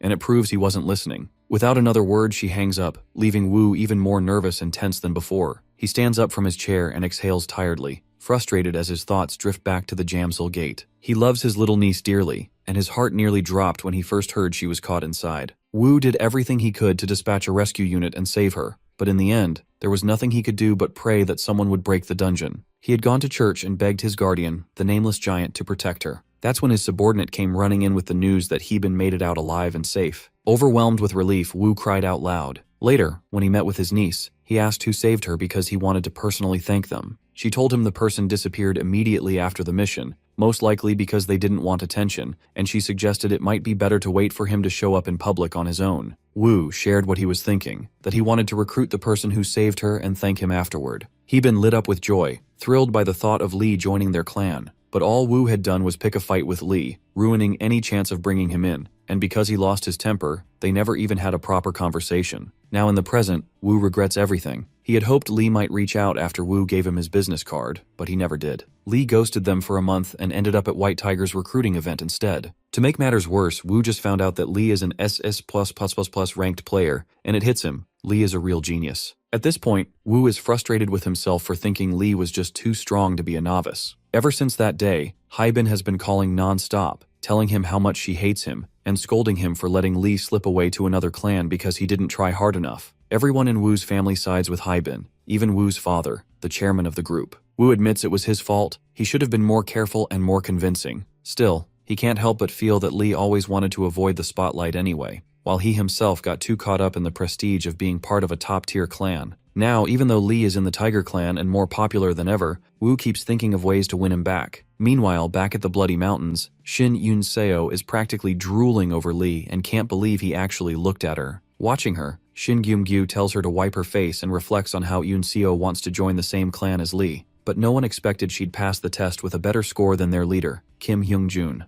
Just then, Gyum-gyu notices Kim Hyung-jun standing behind him, spaced out and looking odd. Concerned, Gyum-gyu asks if he's okay. Kim's gaze softens as he assures him everything is fine, then tells Gyum-gyu they should get going since the staff is about to brief them on the training center rules. Everyone gathers around the instructor as he goes over the main points. The 100-day training starts with 30 days focused on learning basic skills and combat practice. After that, the safety zone is removed, and for the remaining 70 days, trainees must survive using only what they've learned. Teaming up is allowed, and defeating monsters earns points. The stronger the monster, the more points it gives. Safety guards are stationed to observe but will only step in if there's real danger, and needing their help costs points. Dropping below 0 means automatic failure. Those who pass with high scores get special rewards, and the top 5 become guardians. However, players are free to survive however they choose unless they break a law or commit a crime. Just like that, the training begins, starting with the 3 foundational skills of the clan: Tiger's Curse, Tiger's Step, and Tiger's Peril. Tiger's Curse uses magic to attack the enemy. Tiger's Step allows users to dodge or overpower just by stepping,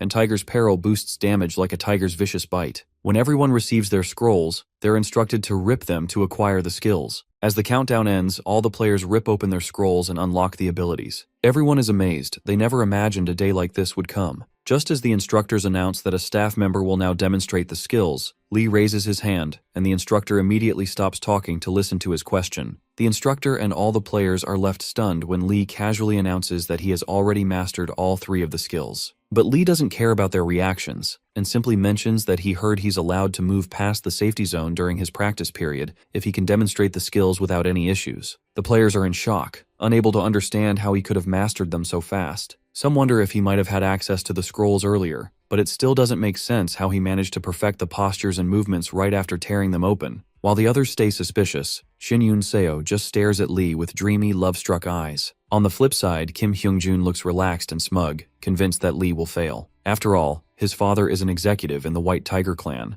and he already told Kim that Lee doesn't fully understand the 3 skills. Kim scoffs, thinking that if it were that easy, anyone could have mastered them by now. After a short silence, the instructor gives Lee the green light to begin, and in just a few seconds, Lee activates the Tiger Curse and Tiger Step skills. The sheer intensity of the power surrounding him is overwhelming. Flames erupt around Lee, and the energy takes the form of a tiger. Kim Hyung-jun stands frozen, unable to believe what he's seeing, and the rest of the students are just as shocked. As Kim wonders whether Lee has even mastered the final skill, Tiger Peril, Lee answers that thought by activating it too. With a fierce thrust of his blade, Lee's eyes light up and tiger stripes appear across his face, while a blazing aura surrounds his entire body, leaving everyone in complete disbelief. Lee stands tall with his sword in hand as the fiery tiger aura bursts to life around him. Beck is left stunned, completely awestruck by what he's witnessing. The rest of the onlookers have their jaws dropped and eyes wide open in disbelief. They never imagined Lee would pull something like this off. With his eyes glowing white, Lee raises his sword, and fire spreads even further, rushing outward like a wave. The instructor lets out a groan of fear as the flames whip past him, now leaping high into the air. Lee swings his sword again, and the fire expands with even greater force. It spreads so quickly that nearby creatures are caught in the blaze, their screams of pain echoing through the area. The instructor is left completely confused, rattled by what just happened, and filled with questions he wants to throw at Lee. But Lee, calm and collected, simply says he gave it a try and it worked. The response leaves the instructor speechless. While Lee stands firm in the blazing aura, Song Yoo-jun seethes in frustration, finally realizing why Lee spent so much time in the library. It had taken Song a whole decade to master those same skills, yet the man in front of him pulled it off effortlessly right after acquiring them. Now it makes sense to him why Si-hwan holds Lee in such high regard. Song faces Lee and remarks that even with talent, Lee still puts in a lot of effort, or maybe his talent is just the result of that effort, something others don't see. He admits that back in the library, he thought Lee was faking it and apologizes for everything he assumed about him. On top of that, he expresses genuine respect for Lee and his abilities. Lee, however, stays silent, but the crowd around them gets the message loud and clear. Lee is a genius no one can match. While everyone talks about his talent, Shin Yoon-seo doesn't care about any of it as long as Lee is hot and handsome. Suddenly, Lee gets a notification from the deity known as the Troubled Tiger, who looks down at him with satisfaction and declares that if he keeps this up, he'll be given a high-ranking position in the clan. At the same time, the avid hunter frowns in disapproval. That moment makes Lee realize that Hooju keeps pushing him forward with encouragement, but Pabalsag still isn't impressed. He asks the instructor for permission to advance, and with the skills he just showed, the permission is granted in the blink of an eye. Without glancing at anyone, Lee walks out of the safety zone, leaving all the players behind, some full of jealousy, others in awe. He heads straight into the heart of the dungeon and finds himself standing in a forest surrounded by trees and massive spiders. The system then alerts him that the Troubled Tiger is watching with curiosity, eager to see how well Lee will perform, and wondering if he'll truly keep his promise to clear the dungeon. Upon reading the notification, Lee wonders if Hooju overheard his conversation with Si-hwan. Now, stuck in the middle of nowhere, Lee can feel just how ruined the ecosystem here really is. His body feels heavier with every breath. He suspects the air itself might be tainted by whatever disaster happened in this place. With no other option, he decides to purify the air using the flames from the Furnace of 8 Signs. Activating the perpetual hearts and applying composure, Lee grips his spear tightly. At that moment, the deity known as the World Serpent wonders what kind of tricks Lee still has up his sleeve. Frowning, Lee focuses on what he's after, and as he swings his spear, his eyes turn white. Tiger Steps activates.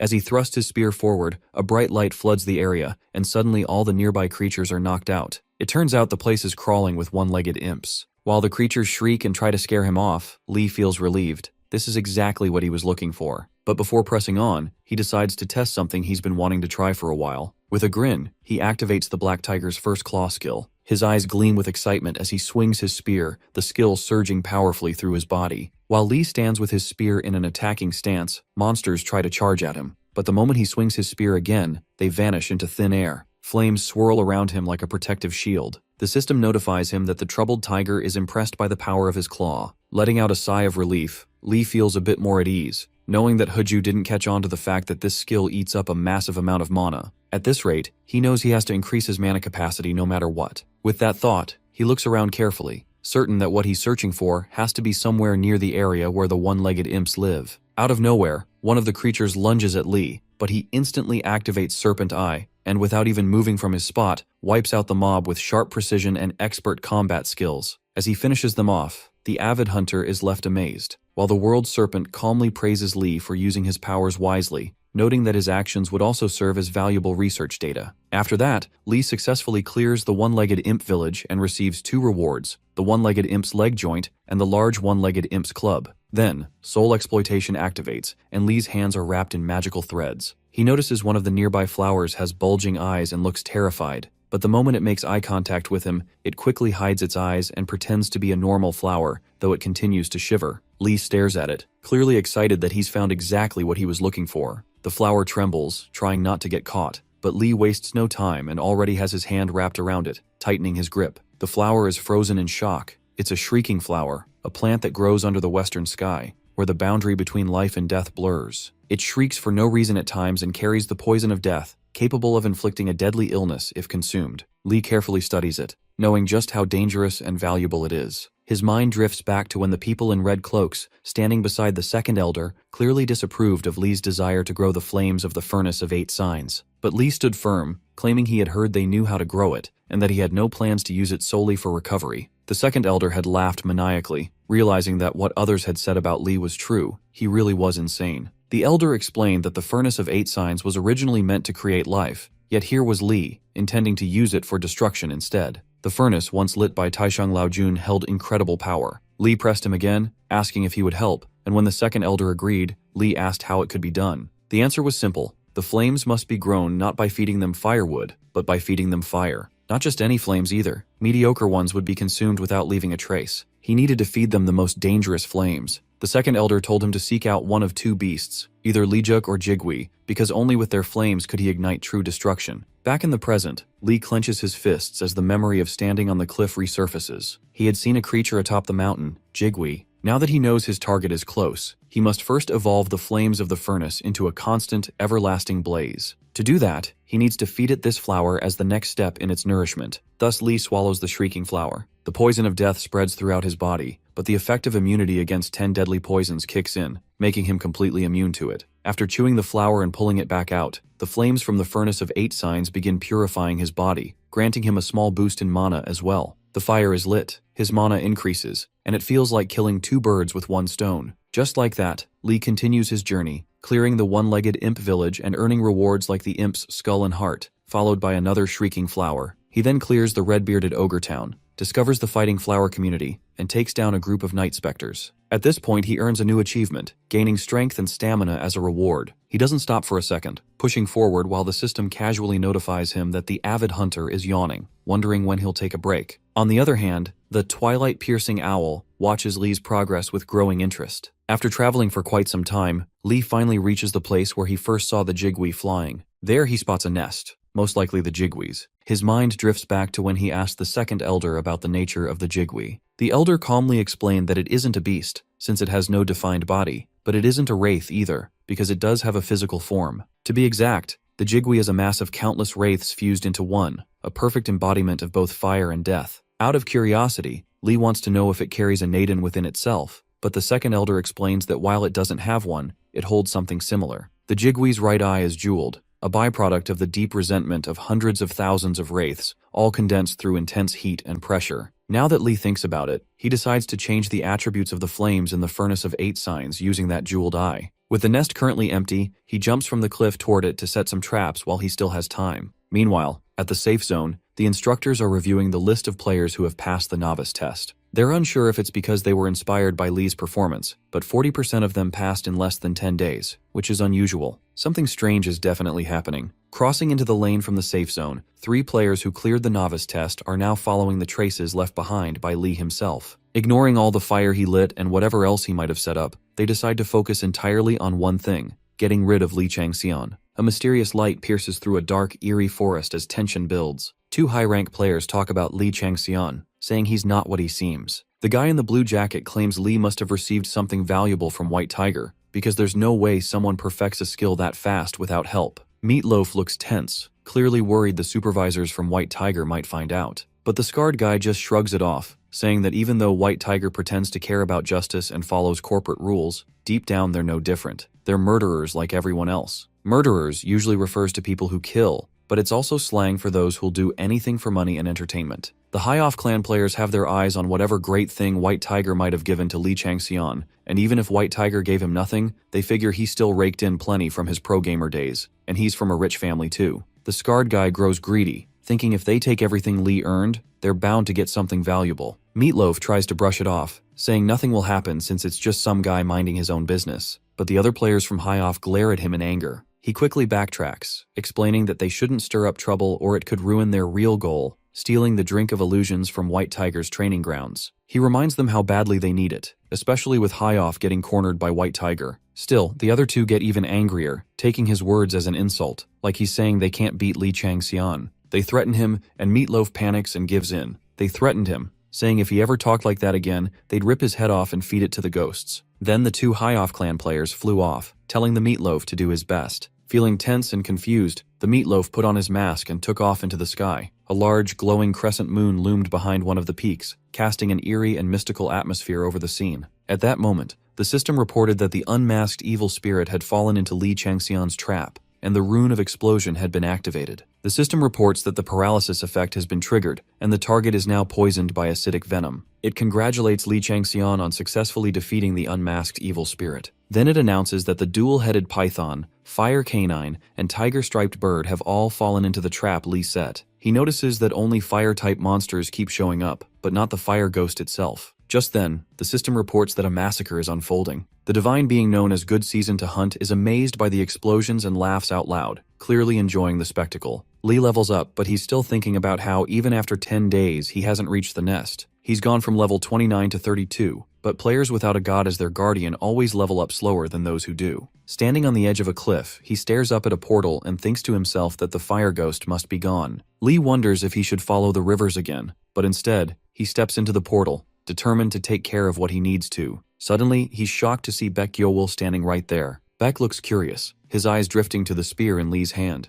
Lee asks if he's following him, but then shrugs it off, saying that even if he is, he has no choice but to kill him now since he's seen too much. Lee thrusts his spear at Baek's head, but Baek quickly dodges it. They're locked in a fierce fight. Lee Changseon figures that Baek Gyeowol must be around level 35 or 36, judging by how well he handles a spear that's over 3 meters long. Meanwhile, Baek notices just how fast Lee is and realizes he keeps aiming for his neck. Lee charges at him with incredible speed but is stunned when Baek still manages to dodge. He goes for Baek's neck again but suddenly gets caught off guard and choked, demanding to know how Baek is able to use the secret art of shadow. Baek, surprised by the question, grows curious about how Lee even knows that name. Lee thinks back to his past life filled with wars, where the only thing he ever relied on was the secret art of shadow, but even that left him when madness took over. He remembers the goddess of slaughter and destruction, the dragon who slept for 1,000 years, the iron-blooded lion, and the wandering shadow, Xerxes. He recalls how Xerxes used the term secret art of shadow as a collective name for all his powers and skills, and that Xerxes was the only god who had just one authority. Lee always believed that term was known only to his old comrades, so now he's wondering how Baek is connected to it. The divine being known as the tiger trapped in hardships watches with growing interest, curious about the skill Baek just used. Lee thinks to himself that the secret art of shadow used by Xerxes and the one an average human could use are on completely different levels, so it's better if Baek explains his version first. Baek asks how Lee even knows about it, but Lee reminds him he asked first. Frustrated, Baek snaps and says he'll make Lee open his mouth himself. Baek Gyeowol charges at Lee Changseon, launching a full attack. The divine being known as the tiger trapped in hardships watches in awe at the clash between the two, both destined to become his dependents. During the intense fight, Baek Gyeowol yells at Lee to talk. Meanwhile, the divine being called Good Season to Hunt cheers Lee on, telling him not to lose to some weirdo. Lee thinks to himself that until he uncovers the truth behind the secret art of shadow, he has to avoid seriously injuring Baek. Baek is stunned when Lee suddenly brings out a spear in the middle of battle, radiating overwhelming strength. Lee begins combining skills, activating Tiger's Calamity and Tiger's Step,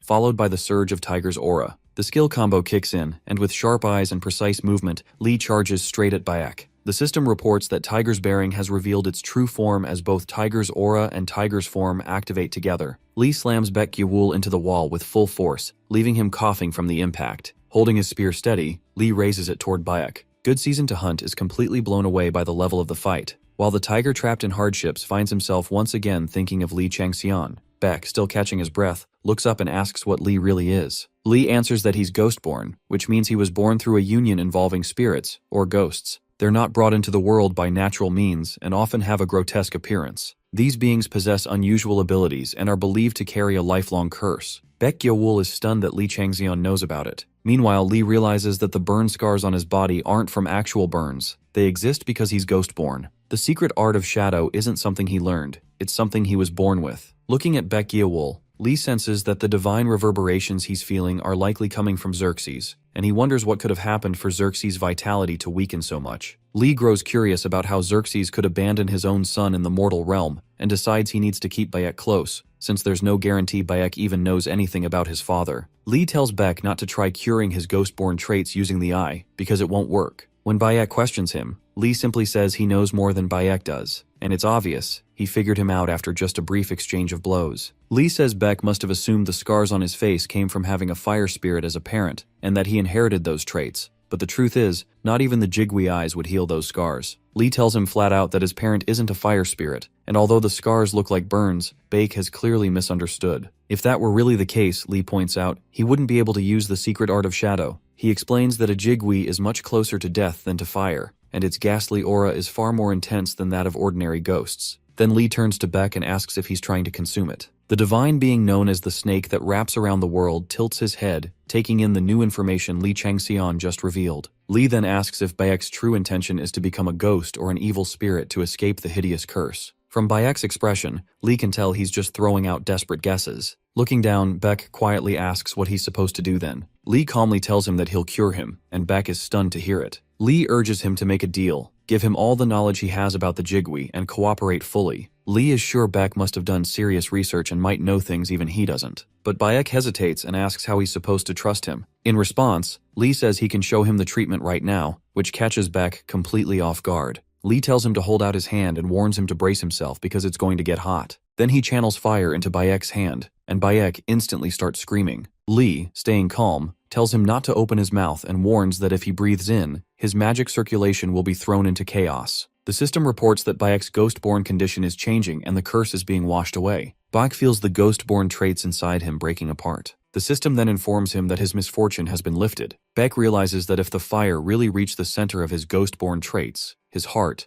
then maybe the ember that kept it alive has finally burned out. As the fire fades, Lee Changxian tells him not to just sit there and to check his face. The divine being known as Good Season to Hunt was stunned to see such a positive shift, while the divine being called Snake, that wraps around the world, thought it was necessary to study the effects of the 8 trigrams fire even more closely. Meanwhile, the divine being known as Tiger that has been trapped in hardships laughed heartily, pleased to witness a hopeful change in one of his household members. Lee Changxian told Baek that this was his current limit with the abilities he had, and even with frequent treatment, a full recovery for Baek would still be difficult. Baek asked what he was supposed to do now, and Lee replied that if Baek helped him defeat the Jigwe, they'd gain more firepower, which might lead to his full recovery. Lee then asked if Baek wanted to form a mana pact, but Baek refused, saying he'd try to trust him instead. Lee found Baek far more useful than expected and was curious to see what he'd do next. When Baek asked how Lee planned to get his help, Lee simply told him to speak respectfully. It didn't sit right that his friend's son was being so casual. Baek was taken aback but agreed. Watching this, the divine being known as Snake that wraps around the world clicked its tongue and muttered that Lee Changxian was acting like a boomer. Lee then told Baek that to track down the Jigwe, they needed to understand its behavior, and asked what he knew. Baek explained that a Jigwe usually acts like a crow, and if they carefully followed its nest, they should be able to track it. Just then, they spotted a pile of gold, jewelry and swords off to the side. Lee Changxian explained that Jigwes have a habit of keeping corpses as mementos. The divine being known as Good Season to Hunt was amazed by the quality of the treasures scattered around. Baek explained that the Jigwe didn't just hoard shiny objects, it had a preference for rare and valuable items. It could recognize such things at a glance, treating them as trophies,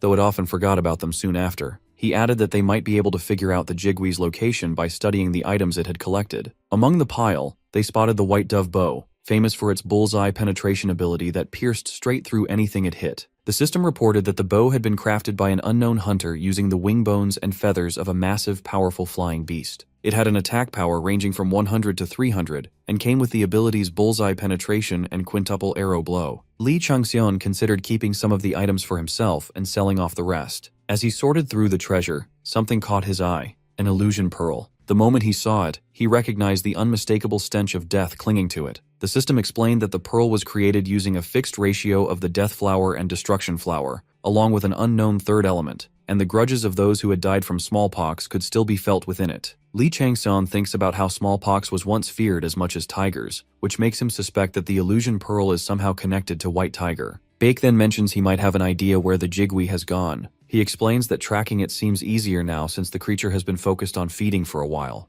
Although he's not exactly sure what it's doing, Beck can sense that the Jigui has been actively using its power. Lee realizes that if that's the case, it has probably gone deep into the mountains where mystical creatures and monsters dwell. Beck agrees. Lee is quietly impressed. Beck is proving to be more useful than he expected. He tells him they shouldn't waste time and need to keep moving forward. Both of them push on. 4 days later, as they're racing through the wilderness, Lee remembers something the giant man once said, that the Jigui's hunger and greed are far beyond what anyone can imagine. As they pass the corpses of dead monsters, something catches their attention, and they come to a halt. The system reports that a Class 4 disaster, Jigui, is causing a drought. The divine being known as Good Season to Hunt is amazed at the sight of the massive bird and licks her lips, excited by the thought of hunting such a giant phoenix. Lee Changxian activates his viper eyes and aims the white dove bow at the Jigui. The divine being called Tiger that has been trapped in hardships is proud to see 2 of his household members spreading his name and grants them a blessing. Lee is surprised to find that his range of vision and sensory perception has just increased by 1 level. Lee Changxian wonders if the Void Monarch's benefit is what boosted his senses. The divine being known as Good Season to Hunt is caught off guard by the Void Monarch's gift and starts feeling uneasy, noticing how other gods keep giving him benefits while she's falling behind. She frantically searches for something worthwhile to offer and ends up tugging at her hair in frustration when nothing comes to mind right away. But then she stops panicking as a memory clicks into place. With a confident smile, Good Season to Hunt bestows her own authority upon Lee Changxian as a benefit. Lee thinks to himself that Pablsag definitely pulled a classic Pablsag move. The system announces that he has equipped full authority with 100% bullseye accuracy. He gains a new skill called You Won't Miss a Target That You Marked, starting at level 1 and classified as an authority-type skill. Its effects include reverse casualty, 100% bullseye accuracy, and consecutive strikes. Without hesitation, Lee fires his arrows and launches an attack on the Jigui. The system then reports that, because he has equipped the skills Lightning Explosion and Lightning Net, he can now temporarily use Lightning Storm. The system reports that Lee Changxian has dealt significant damage to the Jigui, leaving Bayek visibly stunned. Lee thinks about the benefit granted by the Void Monarch and realizes he now possesses the combat senses he had always lacked. The divine being known as Good Season to Hunt feels triumphant, certain that no one else could grant such a powerful authority, and she smugly tells the divine being called Tiger that has been trapped in hardships that his contribution was basically useless. The Void Monarch's benefit has transformed Lee into a beast on the battlefield. His eyes are sharper, his ears keener, his nose more sensitive, his hands more agile, and even his tongue is more finely tuned. The skill reaches level 1 and comes in both passive and active forms, with effects like sense magnification, heightened perception, and the potential to unlock a 6th sense. The Beast Sense skill allows Lee Changxian to focus all his senses on the Jigui, helping him read and predict its every move with precision. The divine being known as Tiger that has been trapped in hardships grows excited, eager to see how Lee will make use of the skill. As Lee moves in closer to the Jigui, Bake feels a rush of excitement, thinking they might actually defeat it this time. But just then, the system sends out an alert. An intruder without permission to join the raid has appeared. 2 figures materialize, radiating strong mana, and declare that this is a secured zone where only authorized personnel are allowed. They order the trainees to stand down. Lee Changxian struck the Jigui with a critical hit, and the system immediately notified that his skills, Lightning Explosion and Lightning Net, had leveled up. As the Jigui howled in pain, everyone around froze, their eyes locked on the beast. One of the guards stepped forward and told them to leave, reminding them that this was a restricted area. Beck fired back, shouting that they had been tracking the monster for 4 days, and begged the guards to let them finish the hunt. The guards stood their ground, stating that no one was allowed in except authorized personnel and ordering them to leave at once. They followed up with a final warning. If the trainees didn't comply, they would be removed by force. After giving fair notice, the guards added that they wouldn't be held responsible for any accidents that might happen. That pushed Lee and Beck over the edge, both furious at the interference. Just then, they noticed the Jigui attempting to fly away. Beck shouted at the guards to get out of the way, warning that if the Jigui escaped, they wouldn't get another chance to hunt it, and urged them not to interfere. The guards responded coldly, saying that if they didn't leave, they'd be beaten down. At that moment, Lee Changxian suddenly sensed someone's presence and remembered that Executive Director O had promised he wouldn't be interfered with. It became clear that this person had no clue about the agreement. Lee realized that beyond this point lay White Tiger territory, and Executive Director O might be trying to cover something up by force. He started suspecting a deeper connection. Maybe it had something to do with the illusion pearl they found in the Jigui's nest. Someone tied to that secret might have been killed by the Jigui, and now they were trying to erase all evidence. That also explained why others were after the Jigui too. Lee figured that if he kept pressing the issue, something much bigger might come to light. He asked the guards if, by not entering the protected area, they were still allowed to move freely. The guards confirmed it and told them to leave. Lee simply responded that in that case, they didn't need to worry. Right then, the Jigui flew toward the guards, making them scream in panic. Without hesitation, Lee Changxion launched an attack on the Jigui. The system immediately notified that the 8 trigrams Urn's fire had found a new source of flame and was rapidly working to absorb it. In that instant, Lee remembered the moment he and Baek had stood over the corpses of several monsters, just like this. He noticed subtle signs that the Jigui might have left behind a chick. That realization hit Lee hard. There had to be a reason why the Jigui had suddenly abandoned its nest. The intense reaction from absorbing its fire made it even clearer. If it wasn't sharing its energy with an offspring, none of this added up. Looking down at the dead monster, they figured that if handled wisely, it could actually become a powerful resource. Even though a Jigui is an evil spirit, taking one down solo is nearly impossible, even for a ranker, which is why solid preparation had been key from the start. Beck asked if Lee had a good plan, and Lee tossed the question back, asking if Beck had something in mind. Beck admitted he had prepared a trick or two in advance, though he wasn't sure how effective they'd be. Lee then reasoned that if the Jigui had indeed hatched a chick, it would be seeking nourishment for it, and that gave them a way to predict its movements. That decided it. Lee would head to where the Jigui was likely going and set a trap there. Just then, the system announced that the authority's soul extortion was actively consuming the spirit that had formed the Jigui,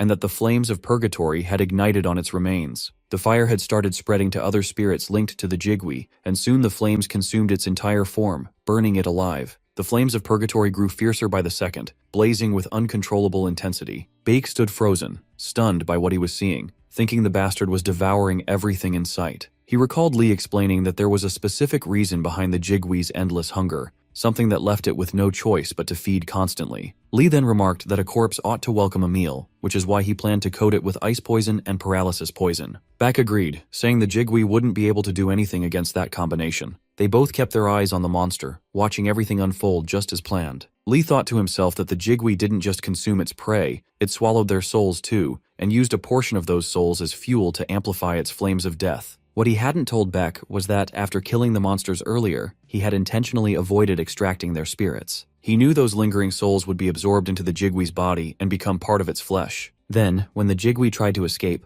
Lee would use soul extraction to drag it down. He thought that once the flames of purgatory were ignited using a spirit, they would quickly spread to any connected spirits, and eventually become too intense to stop. The Jigui, being a cluster of spirits, had no way to escape the fire from the white trigram's urn. Lee was determined that the ashes formed from burning the Jigui, along with its flames, would belong to him, and to the natural enemy of the Jigui, the one that consumes it. The system reported that the 8 trigrams urn's fire was endlessly absorbing the Jigui's flames, and destructive capabilities were slowly being added to its regenerative abilities. It also notified that Lee's strength had increased by 1, agility by 1, magic power by 4, and then again by 5, after which his magic capacity began to rise rapidly. However, the system issued a warning that uncontrolled growth could act like poison and advised Lee to stop using his authority, noting that the rate at which he was absorbing the flames was steadily accelerating. The properties of the 8 trigrams urn's fire began to shift, becoming unstable and nearly impossible to control. The system then reported that Li Changxion's magic circuit was expanding and had already passed the permissible threshold.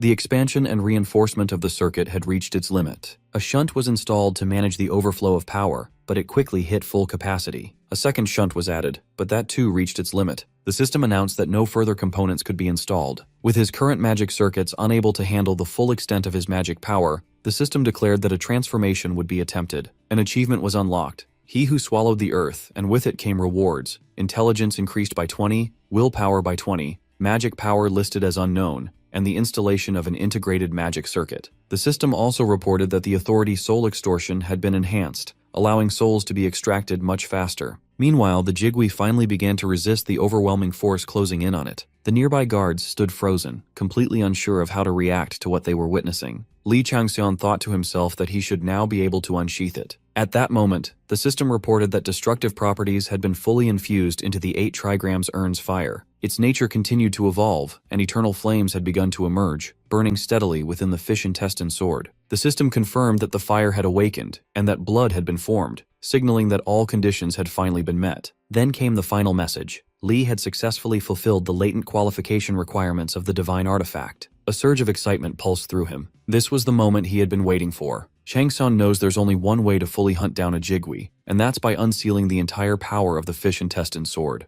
To do that, it needs an incredible amount of world-ending flame, which the sword is greedily devouring. But that's not all. It also needs blood. Without hesitation, Changseon slices his hand and lets the blood pour over the blade. He believes that these two elements will serve as the key to unlocking the fish intestine sword, which has been lying dormant for over 1,000 years. This sword has been passed down from the original Uyezi to his descendants, always kept close to the brazier, and with each of their marks left on it, it's only natural that fire has made its home inside. Long before it ever reached Uyezi, the sword passed through the hands of countless assassins, soaking up more blood than any other, which is why it earned the names Demonic Sword and Sword of Death. The blood that seeped into it can never be washed away. Then the system notifies that the fire has awakened, the blood has been accepted, and Changseon has successfully met the final hidden qualification to wield the divine artifact. After offering up his fire and blood, Changseon declares that the fish intestine sword belongs to him and him alone. This guy screams out, telling it to cry out. And right then, the system picks up that the fish intestine sword is engraving proof of its new owner onto the blade. With that, the sword speaks its first words, recognizing that Changseon has finally released it and asks him to hold it. Countless dark shadows pour out from the sword, all begging Changseon to look at them,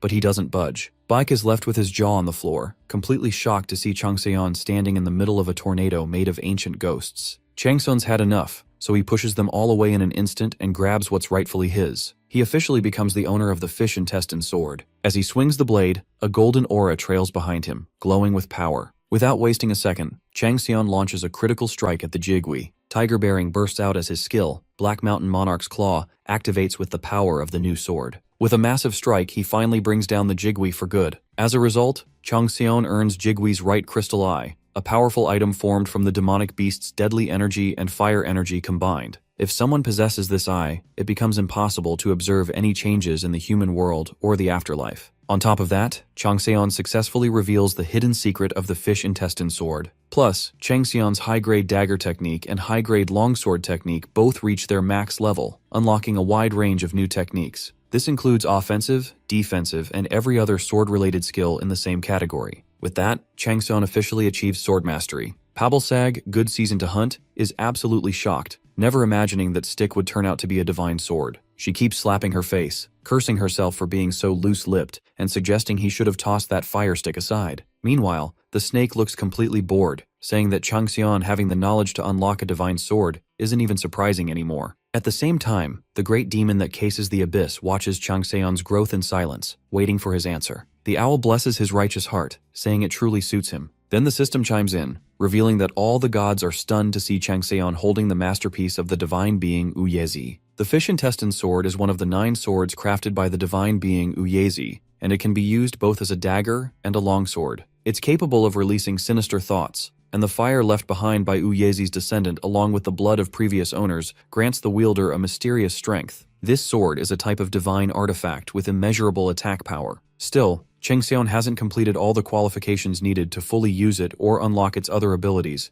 as he's missing another set item. Suddenly, a hidden quest called Uyezi's Secret is created. It reveals that each of Uyezi's swords was made with unique characteristics and properties, carrying the attributes of blood and fire. They aren't just dogmatic entities, but living artifacts that complement one another's weaknesses and enhance each other's strengths. The more swords one possesses, the more they will sync with each other to draw out their hidden powers. If Changseon manages to uncover the other 8 swords, they'll pull him into a mysterious realm. However, he must stay cautious, as many others will try to steal the fish intestine sword from him. Now, the quest condition for famous sword possessor is to protect the fish intestine sword, discover the other 8 swords, and unlock their abilities through imprinting. If successful, Changseon will earn the reward of being the first to inherit Uyezi's legacy. With that, Changseon's right hand absorbs the fish intestine sword, and it instantly becomes harder. His magic power shoots up to 221, nearly tripling the 76 he had back at level 30. Changseon feels a powerful current, like a great river, flowing through him. Meanwhile, the Bladies can't believe Changseon just stole the Jigui like it was nothing. Still, they can't act like it didn't happen. One of them considers taking the Jigui down, figuring it had been attacked while gathering fighting flowers, and that it might be carrying the illusion pearl. They can't risk letting that fall into someone else's hands, so killing it seems like the best move. When asked, he says it can't be helped, they'll just have to beat Changseon up. His lackey thinks that's a long shot since Changseon ate up Jigui's flames, and there's no way someone like that is going down easily. Baldy points out that the other 2 are exhausted after battling the Jigui, and Changseon even devoured the world-ending flames. His plan is to overpower Changseon, interrogate him about the illusion pearl, and if that fails, feed him to the beasts.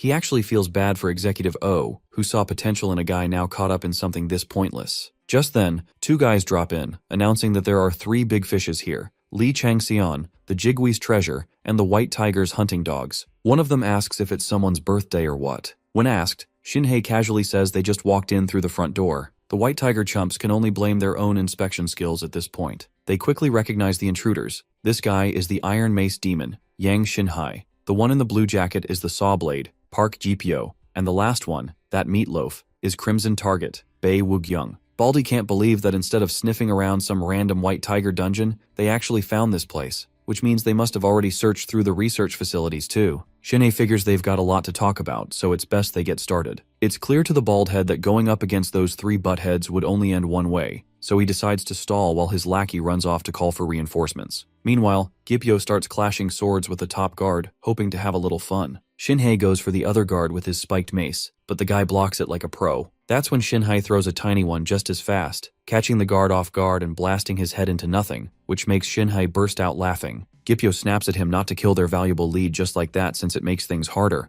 but he shrugs it off since at least one's still alive. On the other side, Bei walks over to where Changxion and Bayek are. Bayek asks what this meatloaf plans to do with them, and Bei casually spills that they have to die there for him. Changxion's not having any of it. Bei draws his sword, ready to fight, but Changxion tells him he'll consider the demand if Bei can dodge what he's about to unleash. Just then, the trio looks up and sees the boss monster Jigwee flying straight toward them. Apparently they're in luck, or not, because Jigwee was laying eggs nearby. Now, no one knows how Mama Jigwee is going to react once she finds out her mate is dead, so dodging might be their best bet. Flaming lightning pours from the Jigwee, and a fiery storm begins. The trio jumps out of the way, leaving the scroll behind. Jipyo tells Sungchu to lure it in the other direction, but they end up cornered, and Mama Jigwee burns them all to a crisp. Changseon explains to Baek that the female protects the chicks while the male hunts for food, but if her mate's in danger, it's only natural for her to show up. Baek is completely stunned by this guy. When asked what he's up to now, Changseon says he's off to earn more crystal eyes. Baek worries about Changseon's current state, but Changseon assures him that he's recovered his stamina. Still, Baek insists it's dangerous. While eating the crystal, Changseon just tells him he has his own ways. At the same time, he wonders if there is even a reason to consume the crystal eye after already absorbing Jigwee's flames. He's confident his flames have grown enough to create an artifact from the crystal eye alone. Iroh then explains that it's necessary to move from attribute addition to a full core transformation. He also reveals that after swallowing the crystal eye, Changseon might actually become a Jigwee himself. Right then, the system announces that the destruction and ghost attributes have been added to the 8 trigram urn's fire. Its properties will change as all the attributes merge and evolve, creating the newly formed ruin attribute.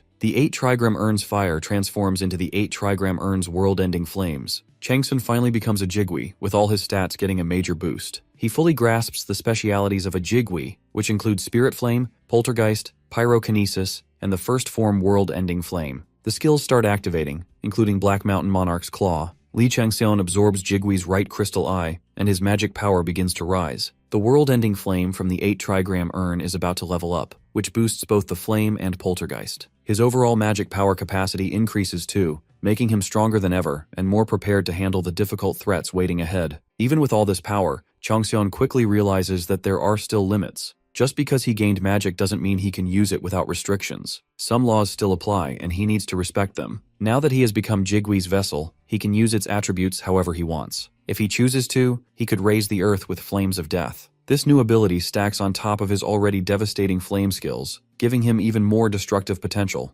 With both crystal eyes now his, he holds the kind of power that can bring forest fires and droughts wherever he goes. Just his presence alone is enough to cause massive changes or destruction, depending on how he decides to use it. The crystal eyes aren't just a source of strength, they're also a clear sign of the destruction he now carries with him. His progress keeps climbing, and his dungeon rank gets updated, placing him at number 9, showing just how quickly he's rising, and how dangerous he's becoming to everyone around him. This shows how fast Lee Changseon is rising and how much of a threat he's becoming to others. He assumes that chaos is about to erupt down there, especially since 2 Jigwees are seen as the rulers of the blackish-red mountain range, but their rule might soon be challenged now that he has shown up with new power and purpose. When he arrives, he demands the red-haired man to tell him everything he knows, since the guy clearly wants to die. The man looks exhausted and hopeless, and tells Changseon that the White Tiger sent him high into the blackish-red mountain range to open something. That makes Changseon start thinking about how the White Tiger suddenly began to grow stronger around 13 or 14 years ago. He starts wondering what triggered that sudden rise and what the White Tiger has been planning all this time. Changsun believes the 7 cryptic scriptures of San consist of 7 scrolls,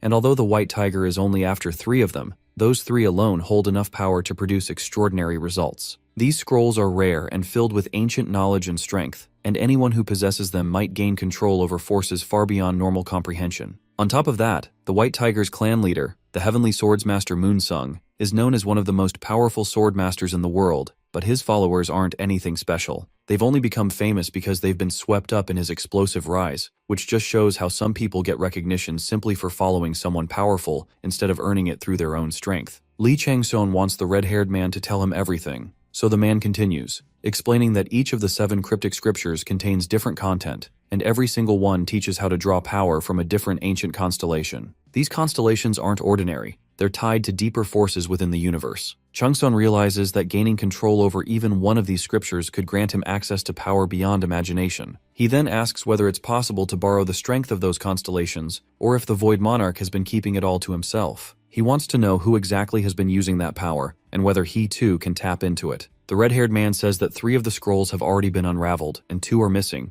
but the most important one still remains. That final scroll might hold the key to something even greater, and now Changshun's interest in finding it grows stronger. The red-haired man also reveals that he didn't come there just for terrorism or revenge. The real reason is to find the illusion pearl. He explains that to create an illusion pearl, you need wildflowers from the flower beds of Xiaqian, especially the crying and laughing flowers, which are the main ingredients, along with the strength of powerful warriors. The pearl isn't just a magical object, it requires rare elements from rare places and the might of true warriors to take form. Li Changseon figures out that there's a training institute hidden in a rugged and unforgiving environment, much like the Blackish Red Mountain Range, designed to push trainees to their limits and find those with the potential to become powerful warriors. This isn't an ordinary school, it's a place where only the strongest survive and grow. The institute is tied to the White Tiger organization, and its real purpose is slowly being revealed. Changseon starts to notice a hidden network behind it all, something far larger than what appears on the surface. The disappearance of certain individuals and the loss of important items have complicated things for the organization, hinting that a deeper scheme is unfolding. Someone out there is trying to expose the truth about White Tiger, but needs more proof to make it happen. The red-haired man agrees with this and admits that he knows too much to keep quiet anymore. He realizes the truth has to come out no matter the risk. Changseon feels that most of the secrets have already started to unravel, but there's still more to uncover. He senses they're close to something crucial and believes stopping now would be a huge mistake. Determined to keep going, he decides to search further, thinking that the gods the red-haired man follows don't want a dying fool like him, but someone stronger and more capable like Li Changseon. Paik Gyawul gets confused when Li Changseon suddenly asks him to sit in a lotus position, saying he wants to treat him right now and won't delay it any further. Although surprised, Paik doesn't ask any questions and simply follows his lead. Changseon tells him to focus properly and take things seriously, because studying the leftover energy of a Ghostborn takes time and can easily become distracting. It's not something that can be handled carelessly. Calming such wild and unstable energy is exhausting, both physically and mentally, but it does come to an end eventually, so giving up midway is not an option. If someone even slightly loses the will to keep going, the process of turning into a monster or ghost begins on its own without warning. Changseon makes it clear that if there's even a small sign that something dangerous is about to happen, he won't hesitate. He'll remove Xerxes immediately. He will do it without a second thought, because he can't risk letting something unstable and dangerous roam free. A broken Xerxes moving around without limits could lead to a disaster that hurts everyone nearby. Paik nods quietly and assures Changseon that he understands what's at stake and doesn't want him to worry. He knows the situation is serious. Then Changseon thinks to himself that even though Xerxes often acts like he has no real sense of identity, there's always been one strong desire inside him that has never changed. That desire is what keeps him grounded in his own way, even if others can't clearly see it. With that understanding between them, they begin the process. The flames of the first form of the world-ending flames slowly start entering Paik's body, surrounding and burning the ghost-born within him. The process is intense and painful. Li Changseon tells Paik not to give up, no matter how much it hurts or how confusing it gets, and not to lose himself in the middle of it all. Inside his own mind, Paik Gyawul becomes disoriented and starts trying to figure out where he is. After a short while, he realizes he's inside his unconscious world, a space that exists deep within his own mind. But he doesn't want to remember the past. The memories bring back too much pain and trauma. He recalls the times he was scarred emotionally, growing up like a monster child in an orphanage. No one ever chose a kid like him, someone they called a monster or said had an ugly face. He felt rejected, unloved, and invisible. Those cruel words and cold rejections left deep wounds in him, and because of all that pain, he starts to wonder if it would be easier to just die than to keep living with such heavy, unwanted memories. Then out of nowhere, a hand appears in front of him. It reaches out silently, asking him to take it and follow. The air turns cold, and the wind starts to pick up. He senses he needs to leave before the wind becomes even worse. He doesn't want to be alone anymore. He steps closer and is just about to take the hand when something inside stops him. A feeling rises up telling him this is not where he's meant to be. Without hesitation, he turns and runs away from that space, choosing not to take the hand. Deep down, he knows that wasn't the right path, and despite everything, he still wants to live. Lee Chang-seon, who is monitoring everything from the outside, tells Pak that they've successfully passed the most critical moment. He also mentions that the ghost born inside Pak is incredibly persistent and doesn't give up easily. Even though Chang-seon now has full access to the Jigwee's vessel and all the power that comes with it, he still isn't entirely sure whether Pak will win in the end. But one thing brings some clarity to the situation. Pak's father is Xerxes, and that fact alone carries serious weight. Slowly, Pak Gyewol starts catching his breath, and his breathing becomes steady again. This shows that the rune of stealth has activated once more and has reached a higher level. On top of that, a new intermediate-grade rune engraving skill has been formed, proving that progress is being made. With that done, Lee Chang-seon decides to check out the Illusion Pearl's research facilities, but before doing so, he plans to take care of the useless witness, someone who no longer serves any purpose and could become a potential threat. Yujin flies along the mountains using his skills, thinking how urgent it is to tell the executive director the truth no matter what. As he runs, he plans his escape, knowing the executive director is focused on treating Baek Gyewol, which gives him the perfect chance. Just then, Chang-seon suddenly appears, catching Yujin off guard. He attacks him right as Yujin's stealth skill deactivates. Yujin tries to draw his sword to fight back, but Chang-seon is faster and drives his blade into Yujin's shoulder, slamming him into a tree as they lock eyes. Chang-seon smiles and says they've met again, while Yujin grits his teeth and demands to know what he plans to do with him. Chang-seon tells him that he originally intended to kill him on the spot, but now he's changed his mind because he doesn't want Executive Director Oh growing suspicious. Taking out the Illusion Pearl, Chang-seon tells Yujin he has a much easier method to deal with things, so there's no need to go down the hard road, then forcefully feeds him the pill. The moment Yujin swallows it, his reasoning shuts down and his ego suspends, plunging him into a hypnotic trance. Chang-seon orders him to stand, and Yujin gets up without hesitation. Watching him, Chang-seon wonders if this is what it looks like when someone becomes soulless or loses their soul entirely. To test it, he commands Yujin to sit, roll on the ground, and even bark like a dog, and Yujin obeys each one. Then, without wasting time, Chang-seon orders him to kill himself. Yujin instantly tries to do it, but before he can go through with it, Chang-seon quickly commands him to stop. He examines Yujin's face, admitting that they've truly created something unbelievable by drawing out this much power from one of the lowest-ranked scriptures, and wonders just how powerful the others must be. He orders Yujin to tell Executive Director Oh that there are no abnormalities related to him,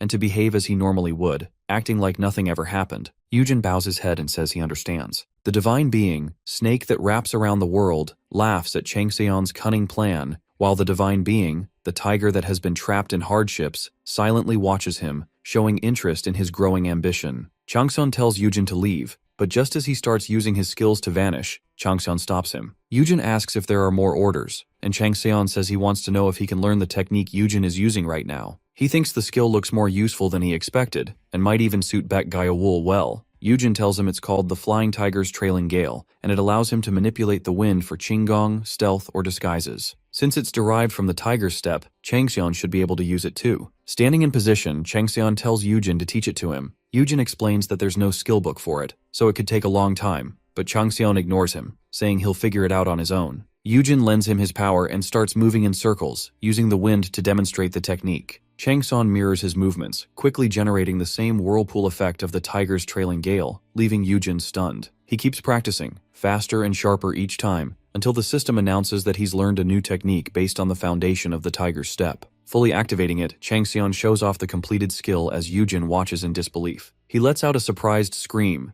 saying it took him years to learn the technique, but Chang-seon managed to pick it up after only seeing it a handful of times. He bows in respect, admitting that Chang-seon truly is an admirable person. Chang-seon tells him to go. Using the wind, Chang-seon builds on what he learned, mastering qinggong first, then progressing to stealth, and eventually to concealment. Not long after, the system notifies him that the divine being, good season to hunt, is impressed by how smooth and sharp his movements look for hunting, and is now checking to see if she has anything she can offer him in return. Chang-seon strides through the wind using his newly learned technique as he strolls through the jungle. He recalls that a pair of jigwee lay an egg once every century, and soon he comes across a jigwee nest where a large egg rests. surrounded by swirling red waves. As he approaches the egg, he notices that it still needs more time before it hatches. Jigwe have 3 forms, but in truth, they are a gathering of spirits, spiritual beings without fixed physical bodies. Since their ancestors once took the form of birds, they continue to do so, although they can shift and adapt according to their environment. Changseon considers how their nature can actually be redirected in a positive way, and how their intellect can be raised beyond what's normal for their kind. The egg's strength, its underdeveloped state, and overall health all appear to be perfectly balanced. With that, he decides that helping it become a spiritual bird is the best option. Standing by the red waves, he inhales the energy of the egg. The divine tiger suggests waiting for the beast to hatch naturally so that it might take the form of a rare creature like a tiger. Just then, the divine being, good seasoned to hunt, begins arguing with the tiger, claiming that almost anything would be more useful than raising another tiger. Changseon thanks them both for their input while the two continue bickering, their relationship clearly worsening. He places a hand on his chest, feeling the presence of the egg within him. Then he gives it a command to consume the flames inside him and grow stronger. With that, he opens his eyes, ready to finally head toward the research facility. The doctor asks his helpers if they know what the executive director thinks about the situation. One of them tells him that Director O believes it's best to just wait, since he plans to handle it soon. Frustrated, the doctor slams his hands on the table, thinking that from the illusion pearls used to create God-sent warriors to the starlight coordinates, it was all his work. He developed it all: third-grade basic skills, various divine armaments, divine artifacts, and even authorities. And after everything he's done for White Tiger, he can't believe they've sent the inspection department after him just because he kept a few of his own creations. Executive Director O was the one who told him to prepare everything from the very beginning. Gritting his teeth, he thinks about how many times he's reached out for help, only to be told to keep waiting. He yells out, asking how much more he has to give after everything he's already done for them. He remembers that the Board of Inspection said the Department of Inspection would be arriving today. Quickly, he orders his workers to destroy any documents that might raise suspicion, warning them that an official from the third-ranked directory is coming in person. He knows that the Gildal project was developed and supervised under Executive Director O's guidance, so naturally people will start asking questions. He realizes the entire organization could turn dangerous for someone like him, so he needs to become White Tiger soon in order to gain the 5-star Blade Fiend. Wiping the sweat from his forehead, he takes a breath and tries to calm himself down. He thinks about how all of them are massive conglomerate families, and maybe he could live a richer life if he plays his cards right, so he should make sure to secure something valuable for himself. Then his thoughts drift to Baekgyeol, and for a brief moment, he feels bad for him. After that, his mind goes to Changseon, still filled with curiosity about him. Making his way toward the glass jar that holds a floating body, he wonders where the two of them have gone, thinking it would have been great if he could have checked them out and taken them with him. He stops near the jar, staring at the body inside, and mutters aloud that this one is incredible too, so he might as well do what he wants with him. Just then, he hears the sound of something shattering and quickly orders his workers to contact the men he sent to retrieve the illusion pearl. Meanwhile, Changseon approaches the facility and finally comes to a stop once he reaches the door. Lee Changseon finally reaches the research facility, his stealth skill fully activated and all sounds dispersed through the wind. He invades the facility faster than light, flashing between the two guards at the entrance. Both of them feel like something just passed through them, and though it sends chills down their spines, they ignore it. One starts shaking in fear, and the other grows visibly nervous. Inside, the research facility is filled with traps, but Changseon moves through them with ease. He passes the 12th trap undetected, thanks to his beast sense skill that discerns the direction of activation. Using his viper eye, he quickly scans every trap in his surroundings, and as his awareness sharpens, the flying tiger's trailing gale skill activates within him. He continues forward, bypassing every trap without setting off a single one. A notification pops up, stating that the divine being, snake that wraps around the world, admires how skillfully he utilizes his abilities. Not long after, Changseon senses something strange as the atmosphere inside the facility shifts and everyone starts rushing around in a panic. His beast sense grows stronger, allowing him to hear every sound and voice in the area. He listens to the workers shouting at each other, telling everyone to get things in order or it'll be the end of them, since someone is coming to inspect the facility. One of them yells about the team that was sent to capture the Jigwe, complaining that they should have returned with the illusion pearl by now. They grumble about how slow the on-site workers always are, clearly under pressure. Seconds later, Changseon hears news that the Jigwe's corpse has been discovered, and everyone is in shock that someone in the world was actually able to kill a Jigwe. One of the workers mentions a report about a group of unconscious people being found at the training ground, apparently high on something, and no one seems to have any clue about what's really going on. The facility remains in chaos as everyone rushes to clean things up before the inspection department arrives. As Changseon listens, it becomes clear to him that this is the Illusion Pearl production facility. He moves forward, flashing through the room where workers scramble to hide evidence, and immediately notices the strong scent of poisonous herbs. The crying flower's poison has soaked into the air, known for causing fits and hallucinations. But the passive effect of his skill, immunity against poison,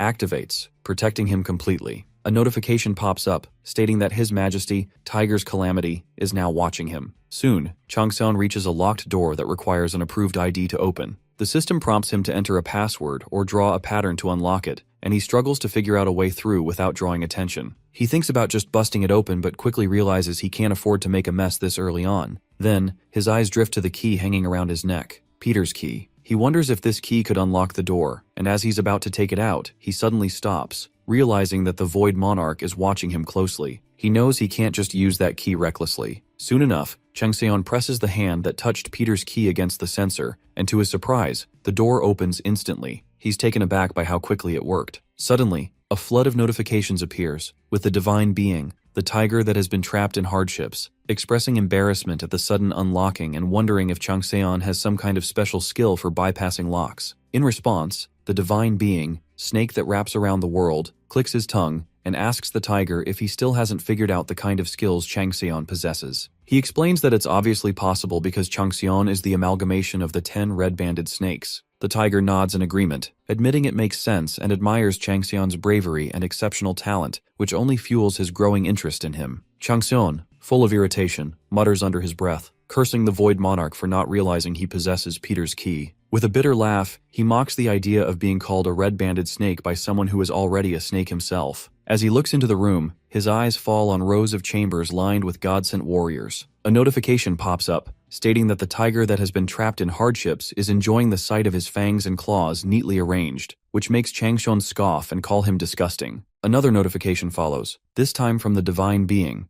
the owl that pierces through the twilight, who expresses her distaste toward the entire situation and sends a cold glare at the tiger. The tiger jokes, asking what she plans to do with that glare, and the owl bursts into rage, demanding that he at least serve justice in her place. With that, a sudden quest appears before Changseon titled, Owl's Plead. The Divine Being, owl that pierces through the twilight, is deeply disgusted and upset by the dark and corrupt influence the tiger that has been trapped in hardships has spread throughout the human world. Seeing how many lives have been lost to his schemes, she feels immense pity and pleads for peace and rest for those souls. The quest's conditions are simple but heavy. Eliminate all the God-sent warriors and completely destroy the Illusion Pearl research facility. The reward promises a blessing from her, one that will match the scale of his results. Changseon is stunned, never expecting the owl to act so boldly or go as far as to assign him a quest like this. He quickly realizes that a blessing tailored to his achievement likely means she's willing to grant him an authority. Notifications flood in, one from the tiger that has been trapped in hardships, curious about how he'll respond, while the owl stares at him with piercing intensity. Changseon knows exactly what's at stake. If he accepts, the Void Monarch will turn his back on him, but if he refuses, he risks losing Minerva. Frustrated, he curses under his breath, caught between two powerful beings. As he hovers over the refusal option, something stops him. A sinister smirk spreads across his face, like he's already one step ahead,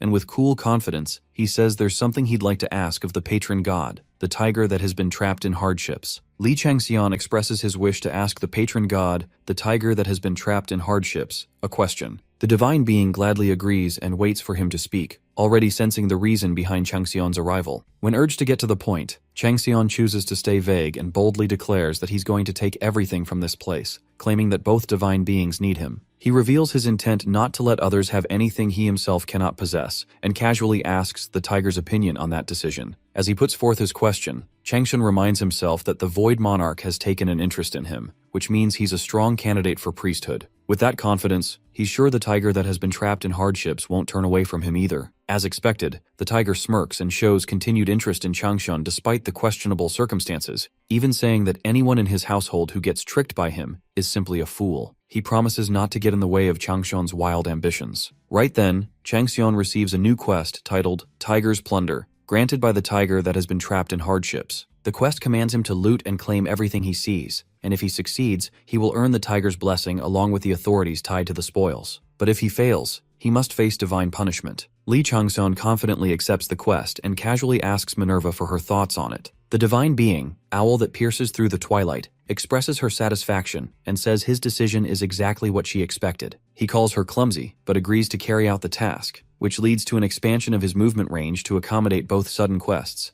Owl's Plead, and Tiger's Plunder. He is now required to eliminate all the God-sent warriors and destroy every related facility. Without wasting time, Lee Changxian dives into the mission, and as soon as he moves, his stealth is released. The moment he steps inside, the security spots him, prompting him to activate his powers. As he equips Jigui's vessel, the surrounding area ignites with Jigui's flames, throwing the guards into confusion about the fire's unexpected presence. The flames quickly spark a massive blaze in the central research building, and before the security team can reach it to contain the damage, the building explodes. In a panic, they decide to suppress the fire from a distance using ice magic, but the flames overpower their efforts and trigger another blast, completely nullifying their magic. Seeing the chaos unfold, Ya Sangwan shouts in frustration, demanding to know what's happening and where the security team is. But before he can even finish his question, he gets knocked back by a violent burst of fire. A man rushes to check on him and asks if he is alright, but Ya Sangwan, overwhelmed and furious, immediately snaps and demands to know how many people were left behind. The man hesitates to respond, still shaken from the sudden blast, which only fuels Ya Sangwan's anger. After the explosion, the workers and the security team scramble to assess the damage, trying to figure out how much has been destroyed and how many people have been killed. As the security team moves through the wreckage, they suddenly receive a notification warning them about a spreading burn infection. The warning clearly states that the infection is uncontrollable in the current area and urges immediate evacuation. But before they can even take a step, Jigui's flames surge again and engulf the entire area, setting the team ablaze. Amid the chaos, Ya Sangwan reacts swiftly and leaps out of the fire, landing near Li Changxian.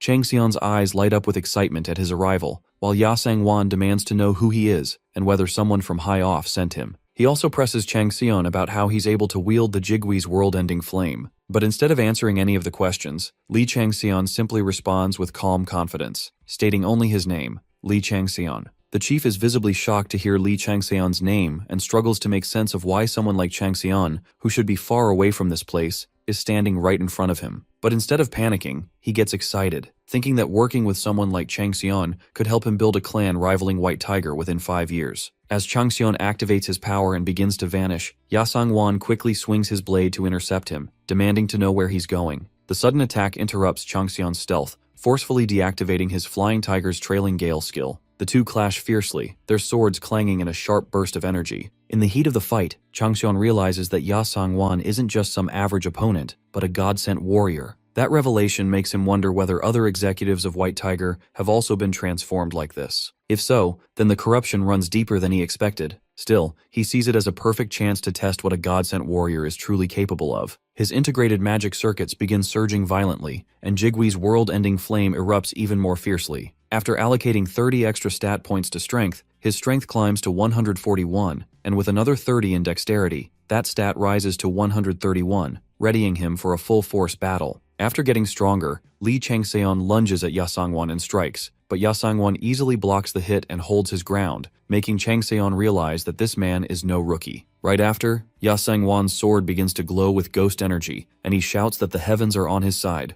The tiger's death thickens, and the system warns Changxian to be cautious. Fueled by fury, Ya Sangwan swings his blade at him with intense force, each strike carrying ghost energy that feels like a tiger relentlessly hunting its prey. This confirms for Changxian that Ya Sangwan is indeed his majesty, the tiger's calamity. Barely dodging several attacks, Changxian escapes Ya Sangwan's line of sight, only to run into a group of angry security men charging straight at him. He hears one of them call out to Ya Sangwan, reassuring him of their support. But when Changxian looks into their eyes, he instantly recognizes the same eerie glow. These men are god-sent warriors too. Realizing he is outnumbered, he infuses his flames with blood poison and forms a world-ending fire barrier to stop them. He waits to see the effect, but to his shock, the god-sent warriors push through the flames without hesitation, still advancing on him, determined to bring him down. Li Changxian realizes things won't end well if he keeps going like this, so he quickly shifts to a divide-and-conquer strategy. As he steps back to pull the enemies apart, the security men mistake it for an escape attempt and alert one another to catch him. In the heat of the battle, Changxian's unbending spirit activates, reinforcing his wavering mental strength. His inner peace takes hold, allowing him to assess the situation with clarity. He stops just as a small group of guards closes in, and they shout that they've caught him. But Ya Sangwan immediately catches on to what he's doing, leading the group into a trap so he doesn't have to fight too many at once. The chief yells at the guards, calling them fools, but it's already too late. Changxian's bullseye skill kicks in, and the divine being good season to hunt gets swept up in the excitement of how effectively he's using her authority. While Chung Seon is focused on eliminating the guards with precision, Ya Sung-won catches him off guard and grabs him by the throat. He shouts that he's far superior in both level and stats, so Chang Seon should just give up. Despite the situation, Lee Chang-seon stands his ground and looks Ya Sang-won straight in the eye, asking if he really thinks catching him like that means he's won. Before Ya Sang-won can fully grasp what he means, the fish intestine sword materializes in Chang Seon's hand, its energy surging. At that moment, Twin Sword Resonance activates, and the evil dragon Snaggletooth begins to awaken, its dark power rising alongside the first blade, ready to tip the tide of the battle. If eternal reputation was gained by the divine blacksmith Uyezi after he succeeded in making a few masterpieces, then the demonic blacksmith Taioti built his everlasting position by creating countless masterpieces and powerful weapons. Thanks to their achievements, both smiths are famous even among the gods and constellations, widely known as opposing forces, and to this day, no one can say for certain who is superior. The reason this is such a tough call is that they each pursued different goals, worked in different eras, and lived in separate worlds, which made a direct comparison nearly impossible. But right now, the perfect moment has come to judge their skills, as both of their creations are held by Lee Chang-seon. The fish intestine sword has already drunk its fill of blood and glows with satisfaction, while the evil dragon Snaggletooth finally begins to reveal its true potential. As Chung Seon meets part of its qualification requirements, the lock placed on the evil dragon Snaggletooth is undone, and the weapon begins to transform, stretching from the size of a dagger into a full-length sword. The chief stares at it in horror, stunned by the power radiating off the blade. Because it's both a dagger and a longsword, many of its properties remain immeasurable. Yet Chung Seon is still able to access some of its hidden features, even though he has only met part of the conditions required to wield it completely. Lee Chang-seon merges both his swords and the Twin Sword Resonance activates. The skill Sword Mastery kicks in, and after taking a deep breath, he steadies himself for the strike. The divine beings watching are stunned by the display. Good Season to Hunt is amazed that Lee Chang-seon has managed to unlock her divine artifact, while Owl that pierces through the twilight urges him to use the demonic blacksmith Taioti's armaments for justice. The other divine beings also react in awe, praising him for his accomplishments. Lee Chang-seon steps forward and swings his sword at Ya Sang-won, who immediately senses the danger. His beast sense, gifted by his patron god, screams at him to dodge, but fear paralyzes him. As Chung Seon's sword closes in, Ya Sang-won raises his own weapon to block it, knowing that if he doesn't, it will mean instant death. The impact sends him staggering back, and in that moment, Chung Seon hears his sword cry out, warning him that this isn't enough. But the other blade, the evil dragon Snaggletooth, urges him to wait and watch what it can do. With a powerful swing, Chung Seon shatters Ya Sang-won's sword to pieces, leaving the chief defenseless. Realizing the tables have turned, Ya Sang-won understands just how serious things have become, and knows that if he wants to stay alive, his only option now is to run and escape before it's too late. The fish intestine sword gleams with a sharp, brilliant edge, while the evil dragon's Snaggletooth reveals its savage fangs, and Lee Chang-seon senses the pride in both weapons, each burning with a hunger for victory. When he sees Ya Sang-won fleeing in panic, he quickly activates Black Mountain Monarch's claw, sending it tearing after the chief and destroying the entrance in its path. Despair spreads fast through the air, and waves of frustration and dark thoughts engulf the place. As Ya Sang-won screams that he doesn't want to die, the world-ending flame only feeds on his grudge, growing fiercer. Watching him, Lee Chang-seon furrows his brows, unsure whether the emotions spilling out are regrets or something deeper. He wonders where someone with a half-melted body like Ya Sang-won thinks he can run. Realizing that only a Ghostborn would make someone cling to life like this, he decides not to finish him off just yet,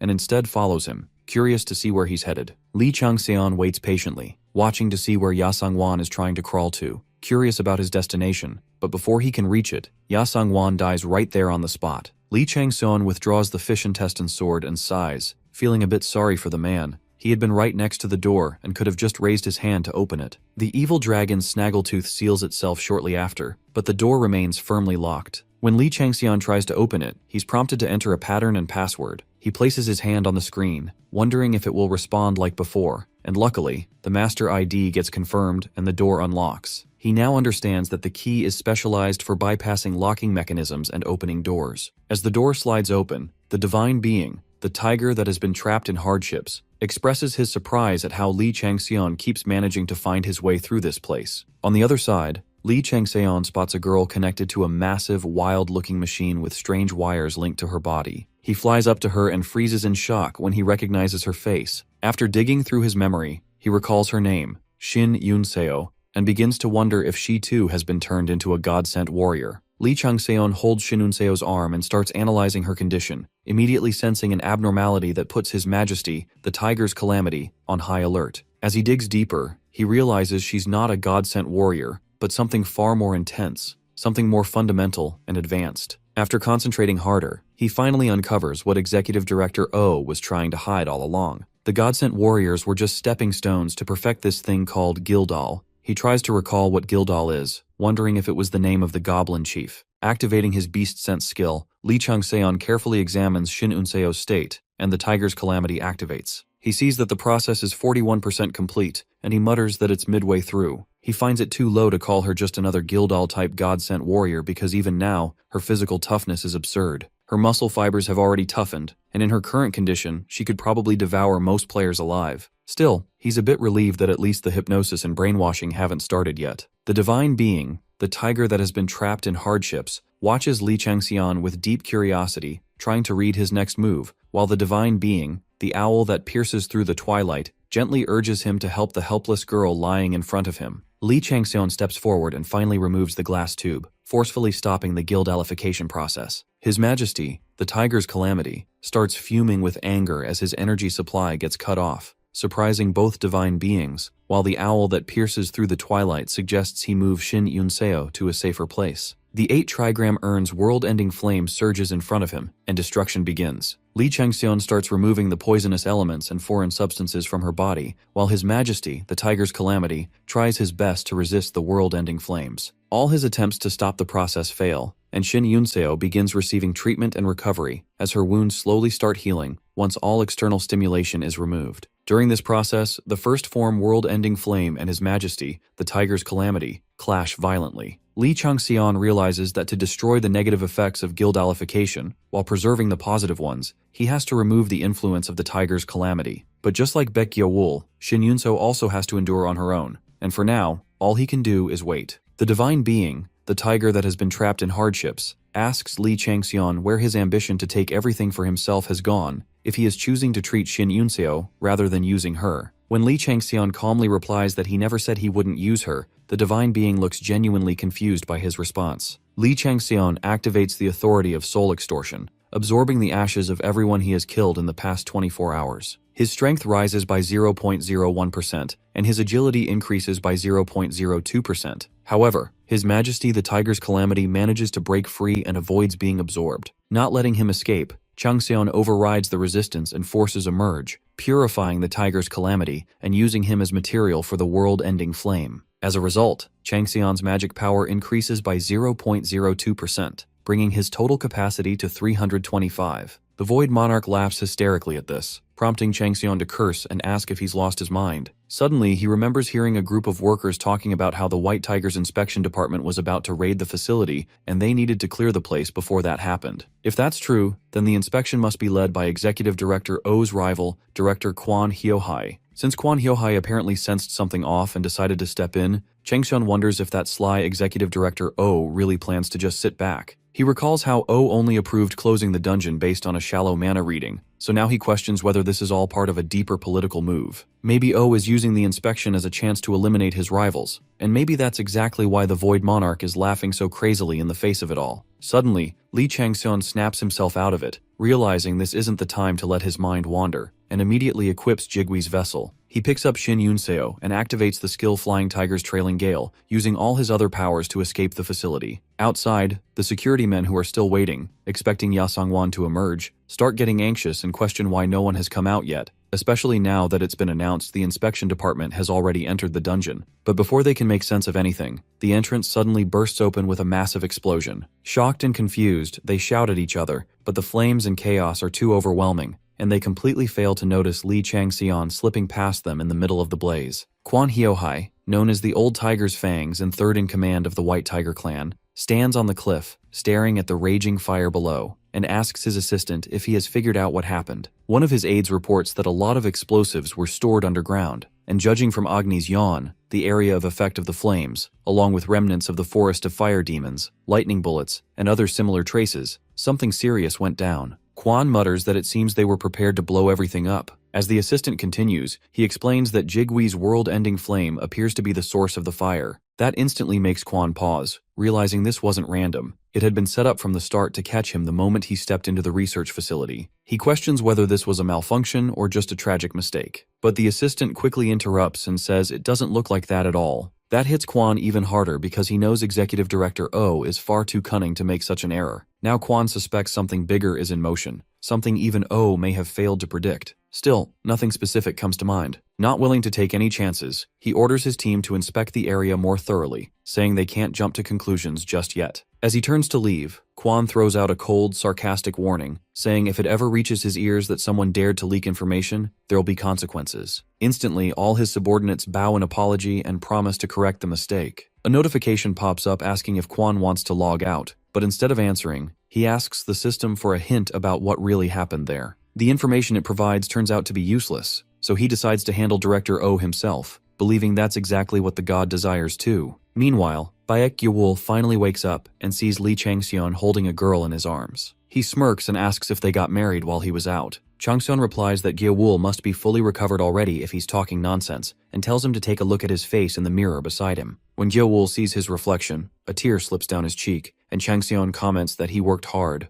A few minutes later, Shin Yunseo slowly opens her eyes. When Changseon asks if she's finally awake, she immediately jumps and lies on the ground, breathing out in relief. She can't believe she's in a place like this. It all feels like a dream, and she's amazed she made it this far. Hesitantly, she asks Changseon if he's the tyrant who saved her when she was locked up, and when he nods, she shyly asks if she drooled or sleep-talked while unconscious, saying it'd be so embarrassing if she did. Changseon reassures her that she didn't do anything like that, and realizes she has no memory of the kidnapping. Still, he makes a mental note that she'll likely need psychological support. He then suggests they get moving since the area is still dangerous now that she's feeling a bit better. But instead of acknowledging the warning, Yunseo randomly starts asking about his blood type. When he tells her it's B, she follows up by asking his birthday and favorite food. He answers January 30th and kimchi stew, quietly wondering what's going on with her all of a sudden. Yunseo finds it strange because she clearly remembers that 2 years ago, during a sudden game reversal against France in San Francisco, he said on August 23rd that the first thing he wanted to eat after returning to Korea was kimchi gimbap.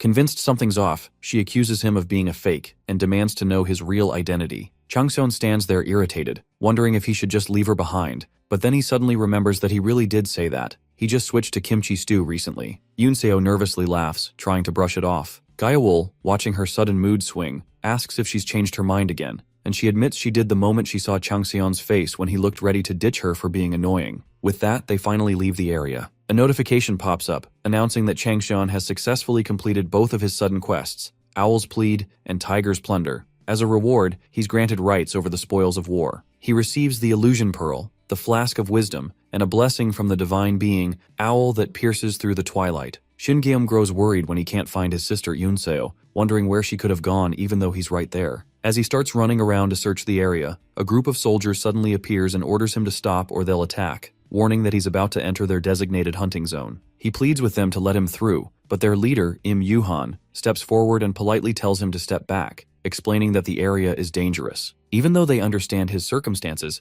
they assure him they'll look for his sister. Meanwhile, Juhan is seething inside, burning with rage toward Lee Changseon for continuing to surpass him while he's out here working himself to death. He curses Changseon for being such a headache and vows to close the gap between their ranks, knowing it's only getting harder with time. He thinks someone like Guillaume is just going to waste his time, since people like him don't understand the true world of players and what it's worth, so he firmly refuses to let him enter. But Guillaume, stubborn as ever, charges into the zone anyway, running as if his life depends on it. Furious, Yuhan rushes after him, because entering someone else's hunting ground is a serious violation. As Juhan is about to strike, Yunseo suddenly appears and shouts at him to back off, calling him a half-eaten squid. With confidence, she steps in front of her brother and repeats that she won't let anyone lay a hand on him. Juhan freezes and demands to know what she just called him, to which she bluntly answers, half-eaten squid, and then adds that, honestly, he now looks more like a dried-up, twisted sea anemone than even a squid. Juhan snaps, seething with rage, but Yunseo's point stands. Her brother was the one being threatened first,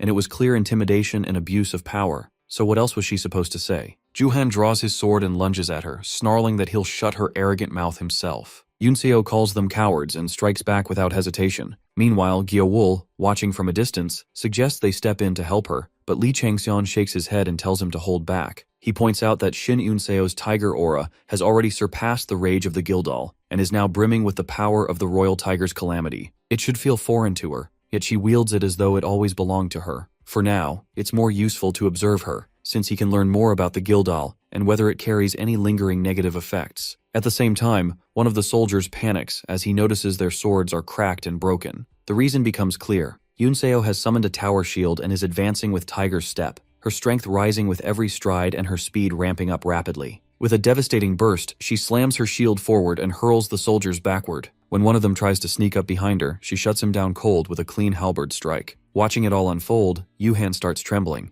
Eun-seo spins around and smirks at him, then casually asks if he remembers what he said earlier about shutting her mouth, adding that her memory's not the best, so she might need a reminder. Eun-seo hurls a powerful blow at Yuhan, and it's unbelievable to him that a girl ranked lower than him is beating him so badly. Watching the fight, the gray-haired guy realizes there was no need for his help after all. Lee Chang-seon also notes with approval how she manages to stay calm even after waking up from unconsciousness and handling unfamiliar powers, just like when she instantly warned him earlier. She has superhuman abilities and senses that easily outclass the Gildal flames. Her top-tier traits are her sharp judgment and fierce determination. He observes how her latent potential is blossoming in a way that's completing her physically, and if she's only tapping into half of the Gildal flames right now, the full scope of Gildal could be something incredible. A question suddenly crosses his mind. If Director O is the only one who possesses a blade like this, then what scale are his plans truly operating on? He knows now he has to carefully start confirming the clues he picked up from the altar. Meanwhile, after Eun-seo knocks Yuhan down, her brother runs up and asks what happened to her. As the two of them approach, her brother pauses when he sees Lee Chang-seon,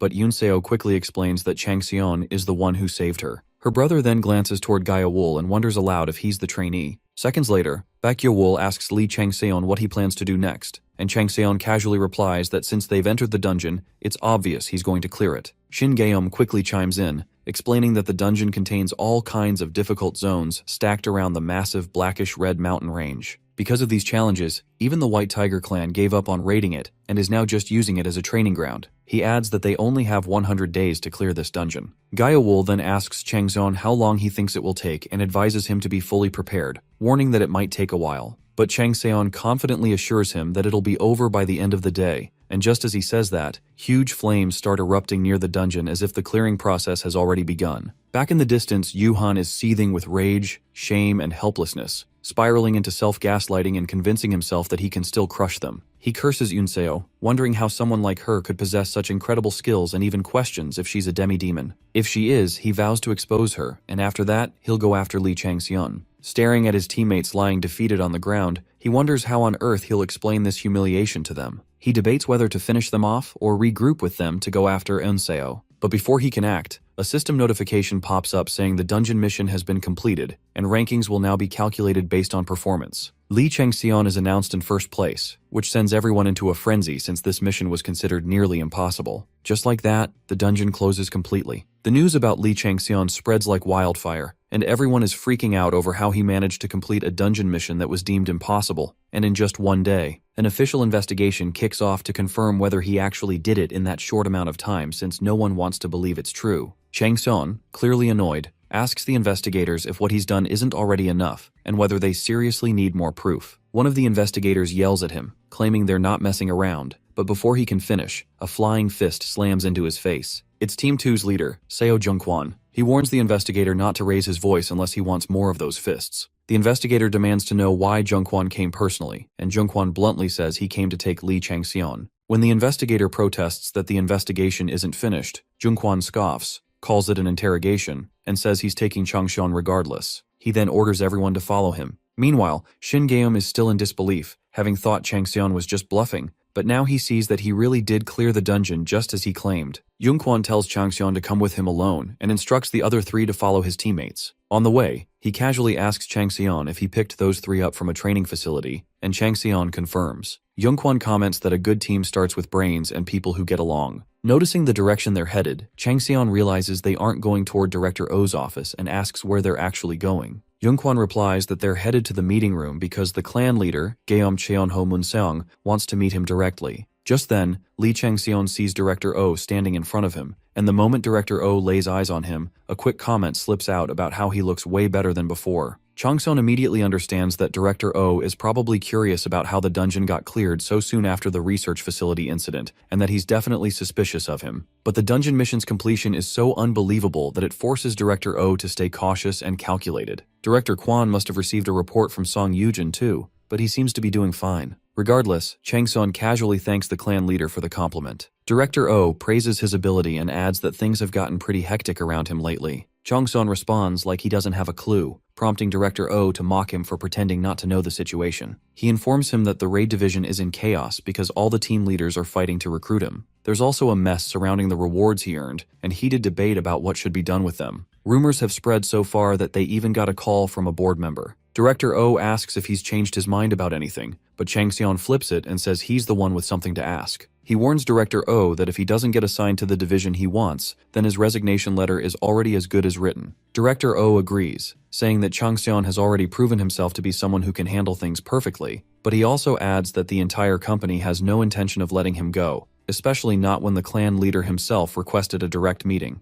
With that, they head off to meet the leader. Just after stepping into the area, Lee Changseon immediately senses danger thanks to his skills. He realizes that the Void Monarch once mentioned raising a good apostle, but said his abilities and talent should still fall short of a patron's. Now, for the first time since his return, Changseon feels like he's about to face someone truly dangerous. The place is called the Azura Flower Garden, with a long path leading to a house that gives off an eerie, witchy vibe. Director O explains that the meeting room where the clan leader is waiting is connected to another dungeon and instructs the magicians to move the gate over. A notification pops up, revealing that the divine being, the clan leader, has taken interest in the humans who crossed into his territory, which makes Changseon realize that this really is his domain. The atmosphere inside the dungeon is thick and uncomfortable. Once they arrive, Director O formally announces that he has brought Lee Changseon as requested. The clan leader, seated on the edge of a wooden roof, locks eyes with Changseon and, with a commanding tone, calls him the child people are now referring to as the tyrant. He adds that it looks like their god has taken an interest in him. As Changseon processes this, he hesitates slightly, especially when the leader throws a sharp warning his way. Just as he senses the warning, Lee Changseon is already prepared for the jealousy and danger that come from devotees blessed by their gods, especially since he's been attracting the attention of many gods and stars from the very beginning. He knows all too well that a god can pull shady tricks to try and take possession of him. He's experienced that countless times back in Arcadia. Still, he confidently introduces himself to the leader, which surprisingly doesn't leave a bad impression on Munseong. Changseon adds that it's amusing to meet a master swordsman of the 9th generation, considering that just a few months ago, he never could have imagined being in a place like this. His words catch Munseong off guard for a moment. Deep down, Changseon is convinced the leader already knows about his time in the underworld, and probably thinks he used to live a worthless life. But now that he's clearly capable of holding his own, Munseong's empty threats are bound to fall flat. Changseon knows the man is over level 90, which means he'd be tough to beat in a one-on-one fight, but even if the gods and stars don't back him up, he's confident he'll find a way to escape if needed. Munseong rises from his spot, taking Changseon's words in stride. He calmly says that the gift his patron mentioned has been entrusted to Siwon and tells Changseon to pick it up on his way out. That's when Changseon freezes, suddenly realizing that Munseong didn't issue a warning earlier because there's nothing to warn about. He's already been abandoned by the Void Monarch. He believes the bond between Munseong and the Void Monarch is so strong that even Lee Changseon can't shake it. Still, he wonders if what he just saw relates to the 7 cryptic scriptures of San. Whether it's God-sent warriors or the Gleedle, Munseong has clearly created something powerful and expanded his congregation, so whatever the Void Monarch might offer, like the Sanctuary's antidote, feels secondary. That means Munseong is far beyond being just a Gleedle. As Munseong walks away, he casually tells Changseon to stop peeking, which makes Changseon flinch and immediately offer a formal excuse. It's clear now that Munseong is operating on a whole different level and plans to monopolize this strength. Changseon realizes Munseong was merely playing along with the Void Monarch, when in reality, he was testing him, gauging his reaction. It seems the Void Monarch found a blade he didn't deserve in Munseong, who now aims for something even greater. On their way back, Director O comments that the clan leader is a difficult man in many ways, and Changseon agrees, adding that Munseong's presence feels like he exists in an entirely different world. The fact that Gleedle was just scrap to him and that he might already know about Director O's backdoor dealings hits hard. O admits he knows quite a bit about Munseong, but even so, it's still impossible to understand what that man is truly thinking. Annoyed, Junkwon groans that they shouldn't call him next time for a conference hall visit because every time he goes there, he ends up with chills down his spine that just won't go away. Later, Lee Changseon asks about the present he's supposed to receive. Director O tells him he has 2 choices, an armory and a library, both of which have now unlocked the 2nd rank. Yongkwon immediately freaks out when he hears that and begs to share the armory with him. Seeing how calm Changxian is, Director O assumes he already knew he'd be getting these kinds of rewards, but Changxian assures him he's genuinely surprised. Still, he points out that he completed a dungeon raid mission given by the tiger that has been trapped in hardships, so he expected something a bit more impressive. Director O acknowledges that and asks if he's made his decision yet. Changxian replies that he wants to explore more skills since he's heard there are many explanatory works in the second rank that haven't been seen before. He firmly decides to pursue the Advent step at second rank. Director O admits he expected that answer and casually mentions he's also heard that Changxian hasn't chosen a patron yet. That shocks Yongkwon, who blurts out in disbelief, asking why he hasn't picked one yet. He can't understand how someone could get this far without a patron, or does Changxian actually believe a godless player could reach this level? Yongkwon keeps shouting in disbelief, urging Changxian to speak up and confirm that he does have a patron. But Changxian stays silent, and that silence makes it clear to everyone that what Director O said is actually true. Yongkwon's face freezes in horror and disbelief as it finally sinks in. Changxian has reached this level of power entirely on his own. He starts to wonder just how terrifying Changxian's abilities would be if he weren't godless, and thinks to himself that this kind of talent is far beyond genius. Then Changxian calmly turns to Director O and says it looks like the tiger that has been trapped in hardships needs him. Director O responds that it should be obvious. Any god would want someone like him. Changxian explains that plenty of them have already asked him to become their apostle, but he has no intention of going back to something he quit a long time ago. When Director O calls that decision senseless, Changxian replies that being an apostle means nothing to him, and that he'd rather hand in his resignation letter, since even now, without a patron, he's already receiving plenty of perks. After hearing Changxian's reply, Director O calls him unique, and the divine beings begin to argue among themselves. Director O then tells Changxian that it's natural for a young man to have overflowing greed and ambition, but warns that it will definitely come back to haunt him. Changxian doesn't bother to defend himself, so Director O sighs deeply and informs him that Yujin is waiting for them on the first floor. As he walks Changxian down, he warns that their god isn't as tolerant as Changxian might think, meaning he won't allow any other god to have him either. On the way, Jungkwon gives Changxian a pat on the shoulder and says there are plenty of interesting things to do here if he chooses to stay, suggesting he think about it in a positive light.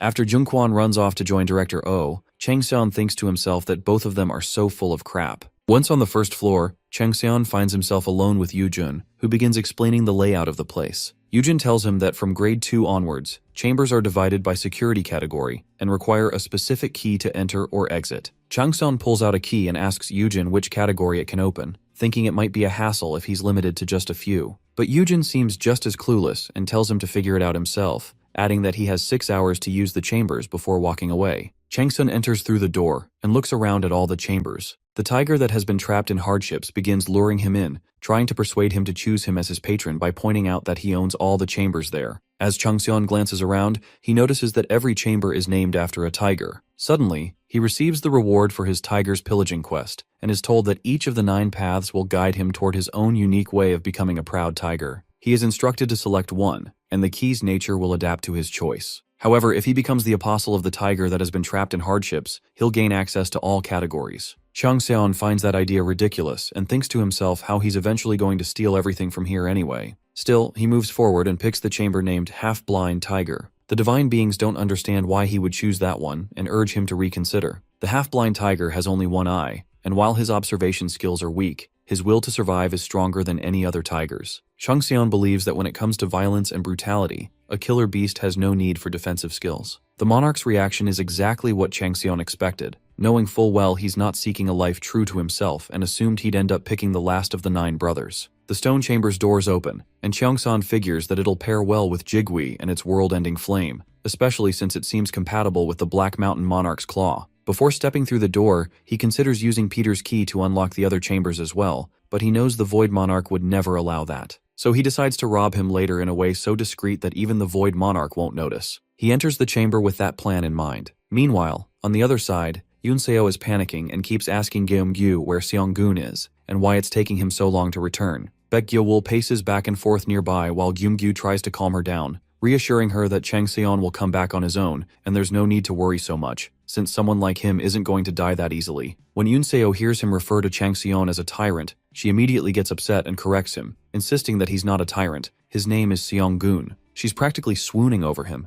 and Gyeonggu glances at Gyeowol, shocked at how good-looking he has become. He starts to seriously wonder who Lee Changseon really is and what exactly happened between him and Yunseo. He just wants to know if whatever is going on between the two of them is a good thing, or something he should be worried about so that he can step in and properly protect Yunseo. Suddenly, Geumgyu realizes that his thoughts are being heard by the divine being known as the snake that wraps around the world, who laughs at his cluelessness for never getting an answer no matter how much he overthinks. Geumgyu wonders if the divine being is talking about Changseon, but is stunned to realize it's actually his own mind being read. To make it worse, he's given a suggestion to become a priest for the snake, which only leaves him more confused and rattled. Just then, Kim Hyungjun shows up, calling out Geumgyu and Yunseo's names, pretending he was worried sick about whether they made it out or not. The moment Geumgyu sees him, his blood boils, watching the very guy who left them behind now acting like nothing happened. Yunseo suddenly calls out Appa and runs toward Hyungjun, which makes him blush in surprise, but she runs right past him and throws herself toward Changseon, who has just arrived. As soon as Hyungjun sees that, he grabs her hand to stop her. She immediately snaps at him, asking what he thinks he's doing,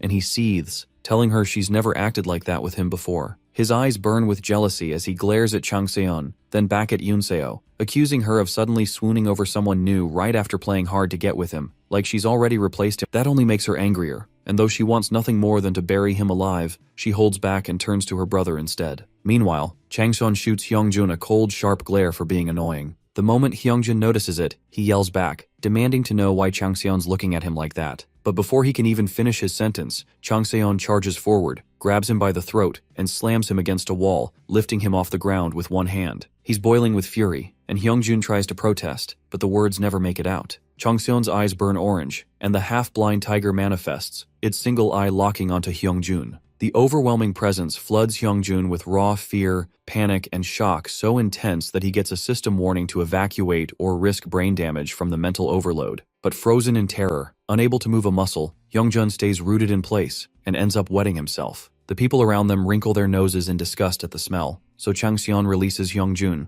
letting him drop unconscious to the ground. Without giving him another glance, Changseon turns and tells Yunseo to come with him. The two of them, along with Geumgyu and Gyewol, head out. Yunseo cheerfully asks if he wants to grab something special to eat now that his training is over, but Changseon declines, saying they'll do it another day. The moment they step outside, they're swarmed by a sea of reporters and cameramen shouting questions. Everyone wants to know how Changseon managed to clear an unexplored dungeon in record time. Someone asks if he's been in contact with the White Tiger clan, who reportedly have big plans for him. Changseon turns to Yunseo and explains that this is exactly why he didn't want to go out for lunch, and she just nods, knowing this is typical of her brother. Proudly pushing through the noisy crowd, Yunseo keeps walking beside him while fans scream out their love for Changseon, much to her annoyance. Ignoring the chaos around them, they move toward a limousine, and as they get in, Changseon casually tells her that it was arranged by managing director Oh, complete with a personal driver, leaving Yunseo wide-eyed in surprise. After the group gets in and the car starts its journey, Changseon brings up what Geumgyu was about to say earlier. Geumgyu looks surprised at the sudden question, so Changseon clarifies that he's talking about the moment they were leaving the lobby, where it seemed like Geumgyu was about to tell him something. Geumgyu takes a deep breath and asks if Changseon knows about the divine being called the snake that wraps around the world, which immediately makes the divine being panic at being mentioned. When Changseon nods and casually adds that he's one of the divine beings he's actually interested in, Geumgyu confesses that the snake instructed him to keep watch on Changseon and report everything to him. The divine being starts panicking even more now that his plan is out in the open and thinks everything is ruined. Geumgyu goes on to explain that he was told to report in detail but do it secretly, like it was nothing. As soon as he finishes, Yunseo yanks his ear in anger, scolding him for spilling this so late, while Geumgyu flails around, trying to defend himself by saying he just got the message recently and is only now getting a chance to tell them. On the other hand, when they notice how calm and unbothered Changseon looks, they ask if he isn't angry. When he says he's not, Geumgyu explains how conflicted he felt after receiving the divine being's orders. Changseon asks him if he's even found anything interesting or report-worthy about him, and when Geumgyu quickly shakes his head and says no, Changseon tells him there's no need to apologize if he hasn't actually done anything wrong. Then he asks what kind of reward the divine being promised him. Geumgyu feels impressed by Changseon's generosity, while the divine being finds the whole situation boring and drifts off to sleep. Geumgyu explains that the divine being promised to teach him black magic because he believes it suits Geumgyu the most. But before he can go on, Changseon cuts him off and tells him to keep watching him as originally instructed. Both the divine being and Geumgyu freeze in confusion, not sure if they heard that right. Changseon explains that the black magic known by the snake that wraps around the world is one of the best disciplines, called the Ouroboros formula, and even understanding its basics is incredibly hard. So if the divine being himself is offering to teach Gyeonggu, it means he clearly sees great potential in him. When Changseon encourages Gyeonggu like that, the divine being gets surprised and starts whispering to Gyeonggu, telling him not to get ahead of himself and bragging about how many people are desperate to learn black magic from him. After Changseon drops off Yunseo and Gyeonggu, Gyeonggu confesses that he's officially a huge fan of Changseon now. Yunseo proudly starts flexing about her brother's greatness, telling him to ask her anything if he's curious.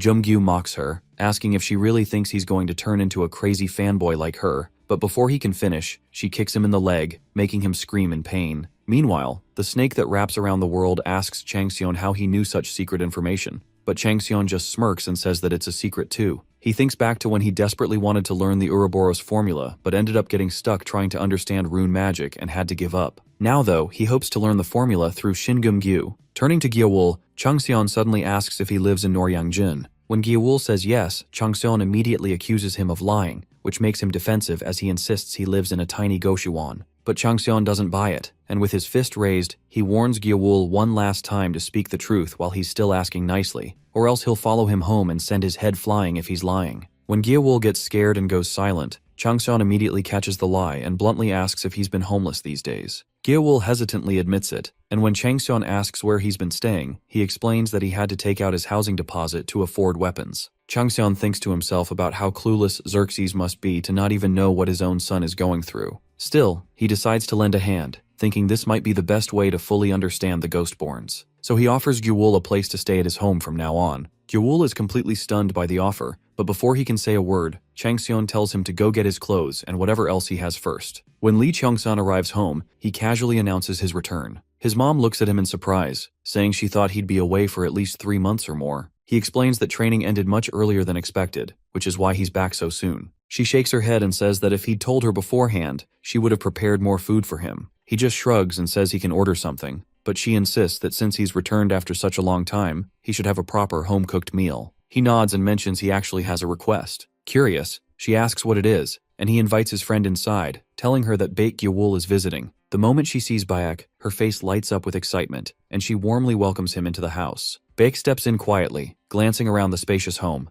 and can't help but think how impressive it is that Mr. Lee lives in such a big place. He can even see the Han River. As Cheongsan walks past his sister, who's lounging on the sofa flipping through TV channels, the screen suddenly freezes on a news report announcing that Lee Cheongsan and his teammates have cleared an unattempted dungeon, and it's now being reported globally through overseas broadcasters. He stops and glances at the screen. Startled, his sister quickly straightens up and blurts out that she was just surfing channels. He doesn't say a word, but she immediately calls him annoying and bolts toward her room. Their mother, confused, asks why she stormed off while watching TV and tells her to come eat dinner with them, but the girl just slams her door shut. Irritated, her mother mutters about her temper and wonders where it's coming from. She then turns to Changseon and explains that his sister was actually worried about him, and even watched his entrance exam video on YouTube. Embarrassed and annoyed, his sister yells from behind the door, begging her mom to stop saying such weird things, only to get scolded for not greeting her brother properly after such a long time. What starts as a small argument quickly turns into a playful fight between mother and daughter. While they bicker in the living room, Lee Changseon turns to Baek and suggests they head to his room. As they step inside, Baek is stunned. He looks around in amazement at the size of the room, which is even bigger than his entire house. Changseon tells him to call him brother and to make himself comfortable. Baek walks around, examining the gaming table, the trophies, the wide desk, and the plush bed, and everything excites him. Seeing his reaction, Changseon asks if it's his first time seeing something like this,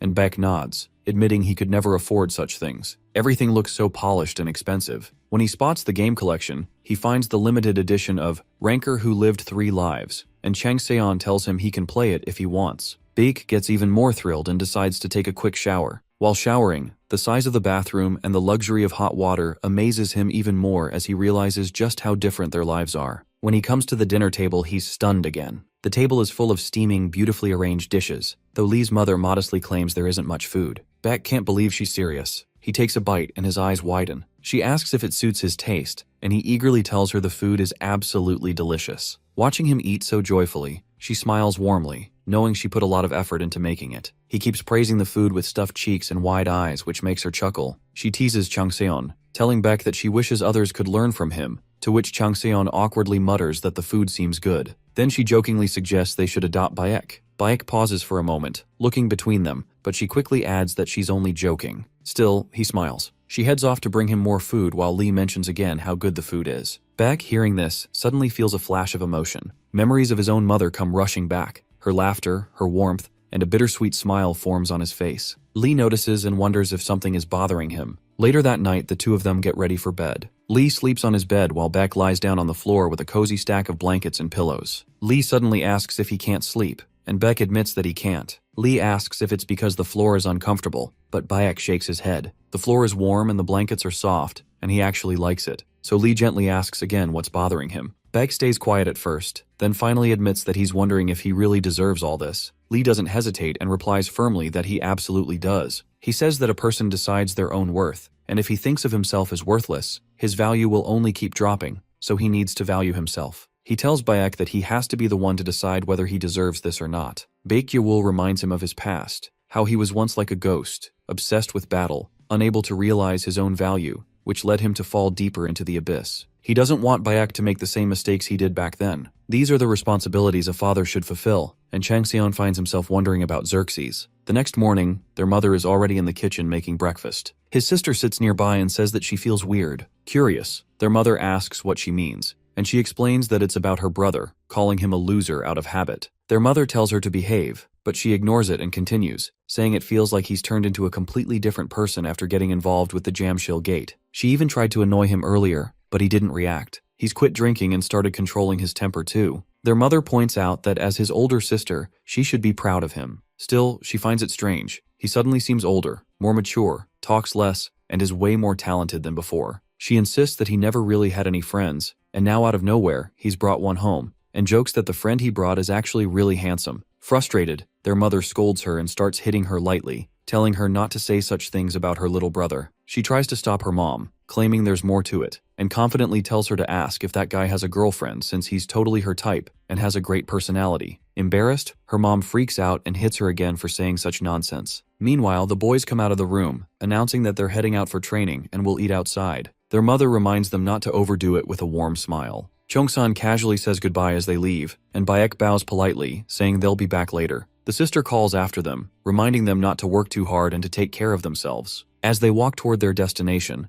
Baek turns to Cheongsan and asks where exactly they're going. Cheongsan replies that they're going to change their weapons. Baek immediately panics a little, admitting he doesn't have any money, but Cheongsan repeats what he told him earlier, that a person decides their own worth. He explains that their weapons are what protect them and help them defeat enemies, so if he doesn't handle his weapon properly, its strength will be cut in half. He tells Baek to stay calm and follow him since he's going to get him suited up with everything. Not just weapons, but armor, charms, and gems too. His skills will be tested, so he should brace himself. Changseon realizes that this moment might become his second major turning point, with the first being when he healed the Ghostborn, and at both moments, Baek is there with him. Later, when they enter the shop, a sharp-tongued man is already arguing with Cheongsan. My guy insists that he needs a weapon and doesn't have much time, but the shop guy flat out refuses, saying he won't craft anything under pressure. Without saying a word, the boy transfers thousands of won directly into the smith's account. Still, the dude refuses. But Changseon transfers even more, and the shopkeeper gets irritated, cursing him, which makes Changseon interrupt and ask him to call him CEO. Meanwhile, Baek stands off to the side, completely stunned at how casually Changseon is sending off thousands, and he's honestly impressed. The man finally sighs and asks him what kind of weapon he even wants. Chang Seon says he's looking for a spear, which makes him scoff and threaten to bust his head before melting the metal. He calmly adds that it doesn't need to be anything too fancy, just a standard long spear. As he explains the length and weight in vague meters, he snaps in frustration and demands something he can actually use as a reference. Just then, Changseon turns to Gyewol and asks him to show his spear. The guy studies it carefully, weighing it in his hands, then turns to Baek and asks for his arm. He examines it closely and notices right away that he relies more on his left hand, using it to spin and stab with centrifugal force.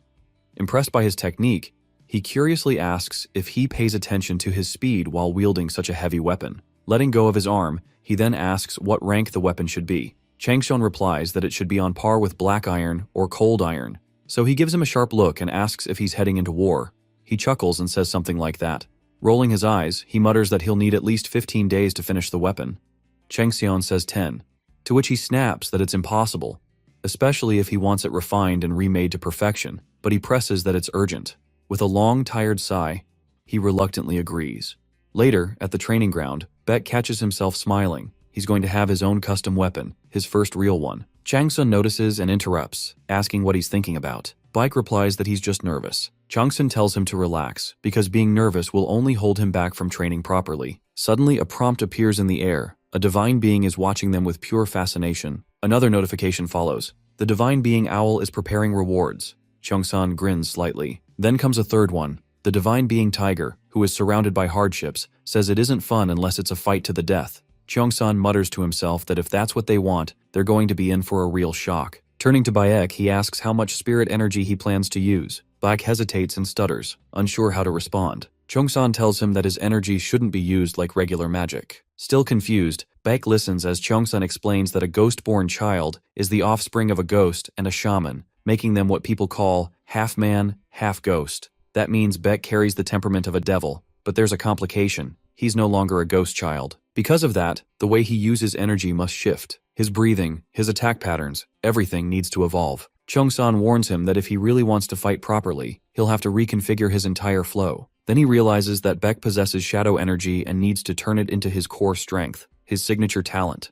With that in mind, Changsun decides he'll raise Baek like his own son. Suddenly the air shifts and the atmosphere around them grows heavy and dark. Changsun turns to Baek and tells him he has to become his shadow. Baek blinks, confused, wondering what that even means. A memory flashes through Changsion's mind. Back when he asked about the shadow, a man cloaked in darkness told him he had no definite shape. His existence wasn't like a spirit, but more like a god that doesn't exist. No one else could sense it, but Changsion was different. That's why he pulled a shadow from his own body and gave it form. If he hadn't noticed that presence slipping away, it would have been impossible for the shadow to take physical shape. Baek stands there uncertain, asking himself what he's supposed to do now. Then a notification pops up saying that the divine being snake who wraps around the world wants to know what kind of knowledge he will display next. Changsion looks at Baek and tells him that the first thing he needs to do is gain control of the shadow energy flowing inside him. Lee Cheong-san tells Baek that shadow energy has to be handled differently. It's not like mana or spiritual force, so he needs to open a path where it can flow through. Baek looks at him, confused, and asks what he means by a path. Cheong-san explains that a shadow tries to anchor its apprehension into his own shadow. He tells Baek to imagine his shadow pulling at him,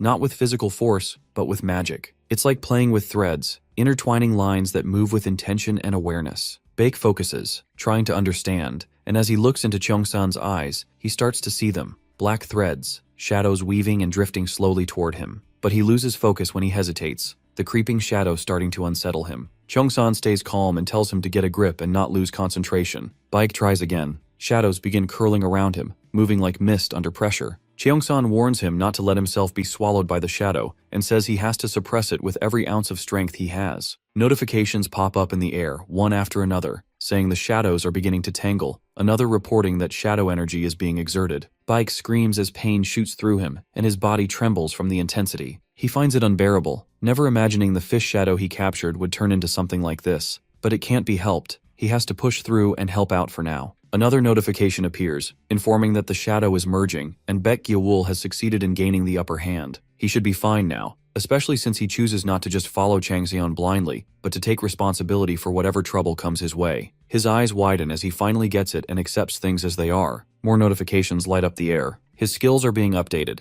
New abilities have been granted. Shadow Puppet unlocked. His grades are rising. A special trait has awakened. His system keeps processing, displaying updates about his current level, power, and other stats. His details now imitate the player Lee Changxian. The system instructs him to steal as much information as he can from that player to further improve the imitation. Cheong-san explains that shadow energy is a unique force that copies, so it's necessary to create something it can mimic. That's why he needed Baek to take on the shadow himself. The more deeply one understands the object being imitated, the more precise and powerful the shadow becomes. Cheong-san leans in and tells him to start copying everything he sees from now on. He picks up his spear and begins moving it, spinning it in his hand with perfect control and force. Baek tries to follow, and the shadow responds, mimicking his movements, but the weight of it quickly becomes overwhelming. He starts struggling to keep up, and though he tries to imitate those motions, the sheer force behind them feels impossibly heavy. He can't wrap his head around it no matter how hard he tries. Cheong-san spins again, performing a wide sweeping move through the air. Notifications start popping up,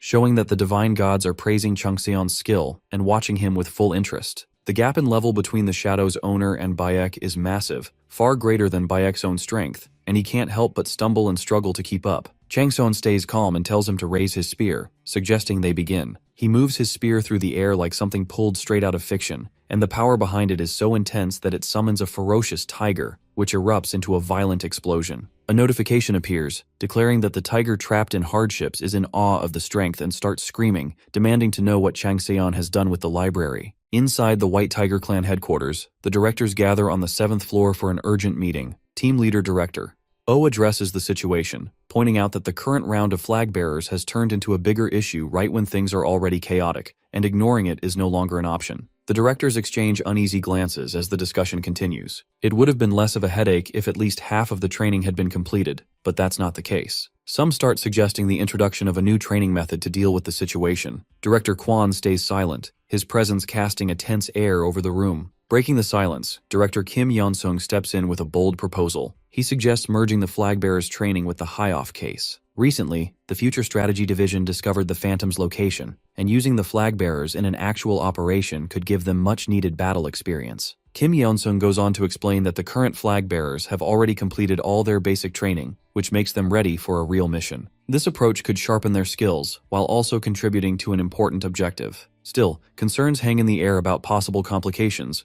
and the atmosphere in the White Tiger Clan's boardroom grows tense as Director Kim lays out his plan. He clarifies that only the executives at High-Off know about the sensitive ties involved, so there's no risk of any secrets leaking. The trainees will only face minor enemies, and even if rumors spread, no one will believe the words of demonic beings who commit unforgivable atrocities against gods and humans. Their credibility holds no weight. Director O turns to Park for his thoughts, and Park responds without hesitation, saying the plan sounds solid, though the risks are real. Then he cuts through the doubt, declaring that if the trainees can't handle this mission, they don't deserve to be called tigers. With that, the decision is made. The remaining training will be replaced with the High-Off Annihilation operation. Each trainee's score will depend on their performance, and those results will determine their future roles. Another directive follows, stating that Lee Changseon, the one who cleared the dungeon, will separate from the group and be transferred to the Future Strategy Division. His path now moves beyond what ordinary recruits will face. As the meeting wraps up, Executive Director O signals Kim to stay behind. Kim bows deeply and speaks with steady conviction. Normally, subordinates are tools to use and throw away, but this time is different. Director O has found a sword he values too much to let it break, and the idea of losing it makes him uneasy. When asked if he can be trusted, Kim answers that he will clear every obstacle, make every preparation, and protect this blade with everything he has. His loyalty is unwavering. Then, with his voice low but firm, Kim asks not for trust out of weakness, but because this weapon is everything to him. Inside Director Kim Yeon-sung's office, the atmosphere is tense as his son rushes in, alarmed by the blood on his father's face, but Kim brushes off the concern and gives a cold order to kill him, no matter what. The son hesitates and asks why such a drastic step is necessary. At first, Kim admits he wanted revenge for the humiliation his son went through, but then makes it clear that this isn't just about pride. The man they're talking about, Lee Changseon, is dangerous. He's the kind of person who will keep interfering, someone who will keep casting a shadow over his son's future again and again. Kim explains that this isn't about personal vengeance anymore. It's a calculated move to eliminate a threat before it grows any bigger. The son agrees, vowing to toughen up and prove he's a real man. He promises that once Changseon is gone, he'll also deal with the woman who dared to insult him. Then, as if remembering something, he adds that there's another person who shares their grudge. Im Yoo-han, the man behind the strange group known as Mr. Lim, has also been humiliated by Changseon. Meanwhile, Lee is receiving messages from several divine beings. The tiger trapped in hardships looks at him and scolds him. Then, 3 special traits appear: Ferocious Tiger for immense strength, Fierce Tiger for cruel and violent attacks, and Swift Tiger for smart and quick decision-making. The snake that wraps around the world joins in, warning that Lee should have thought things through, because if he offers something, it will take everything else. The tiger grows even more serious. Other divine beings like the owl, the great demon, and good season to hunt also react, some with agreement, others with confusion. Lee sighs and thinks these idiots might actually have a point. Still, he knows they're not completely wrong. Because of that, the tiger becomes even more obsessed with him and refuses to let go. Meanwhile, Baek Gyo-wol is copying Lee's split tiger skill. Shadows spread across the area as shadow treading and shadow play activate, and Lee is genuinely surprised that Bayek is pulling it off so well. Watching this, Lee decides it might be the right moment to check the special item he got from the Silver Fox research facility. He pulls out the unknown scroll and prepares to see what it actually does. Now, he realizes that this is the 4th fragment of the 7 cryptic scriptures of San. He already has 3 pieces from the White Tiger clan, and with this one, the missing part starts to make sense. Director O must have secretly found this 4th scripture and kept it hidden, likely the reason Gildal was even possible to forge. Still, the question of how these texts were interpreted in the first place remains unanswered. Whatever they contain must be something extraordinary, powerful enough to bring about the terrifying royal tiger's calamity. Lee knows the Void Monarch will never explain it to him, yet he also understands he can't leave this ominous scroll out in the open for too long. Soon, the great demon that chases after the abyss turns its attention toward the scroll, its presence heavy, waiting for Lee's decision, just like it did during the tutorial when it first made its offer. This time, it proposes a trade, offering its help in return for a deal, promising to reveal the scroll's contents if Lee accepts. With this new advantage, Lee's mind unlocks the hidden language, and the sentences on the scroll begin to reveal their meaning. The tiger trapped in hardships roars in disbelief. The owl that pierces through the twilight breathes in silence, holding back judgment, while the snake that wraps around the world tries to peer into Lee's vision, desperate to glimpse the scroll's secrets, but fails and slams its tail to the ground in frustration. The scroll hums with energy as its cryptic words begin to form a message. It speaks of children guided by starlight, those who seek to be reborn through its power, and those who wish to follow the path it has laid. It claims to be both distant and near, a force that guides and watches over them. However, the beginning of the scripture is missing, and Lee can only guess at its full meaning. Even with the text incomplete, a realization hits him as hidden conditions start activating one after another. Character decoding is achieved, followed by information research. With these conditions met, a new quest appears before Lee, pushing him to uncover the missing piece tied to the scripture. He unlocks a hidden path known as the Starlight, a rare and dangerous opportunity linked to the 7 cryptic scriptures of San. By decoding its secrets, Lee has proven both his mental toughness and physical endurance. This quest is nothing like anything he has faced before. The scriptures contain knowledge and power far deeper than he ever imagined. The hidden path promises access to the legendary starlight of the Forgotten Stars, but comes with serious consequences. Failure means the corruption of the mind, while success offers strength beyond imagination. Lee realizes this is the same power once held by Guillaume Cheonho, and if he wants to surpass even the God-sent warrior or the mighty Gildal, then completing this quest is his only option. Director O barely scratched the surface of the scroll's potential, but Lee is ready to dive deeper. The tiger trapped in hardships watches silently, waiting for Lee's choice. Lee curses the Void Monarch under his breath, knowing that this scroll was handed over only because it seemed useless to anyone else. Lee calls out to Gyeowul, telling him not to interfere no matter what happens. He also warns him not to let anyone enter, and Gyeowul agrees without hesitation, trusting Lee completely and recognizing that his brother carries secrets far beyond his understanding. More than that, Gyeowul chooses to follow Lee blindly, without doubt or question. The quest is accepted, and the royal tiger's calamity begins to stir once more. The owl that pierces through the twilight grants him long-awaited rewards, merging the trait of unbending spirit with a deep sense of inner peace. Lee takes a steady breath and steps forward, fully prepared for what's to come. An authority awakens within him, and in the blink of an eye, he's transported into an instance dungeon known as the Reckless Demon Cave, where the trial begins. If Lee Chang-soon could turn back time, he would return to that moment when the crimson pillar of light split the sky and hurled him into an unknown battlefield. Back then, survival was the only thing that mattered,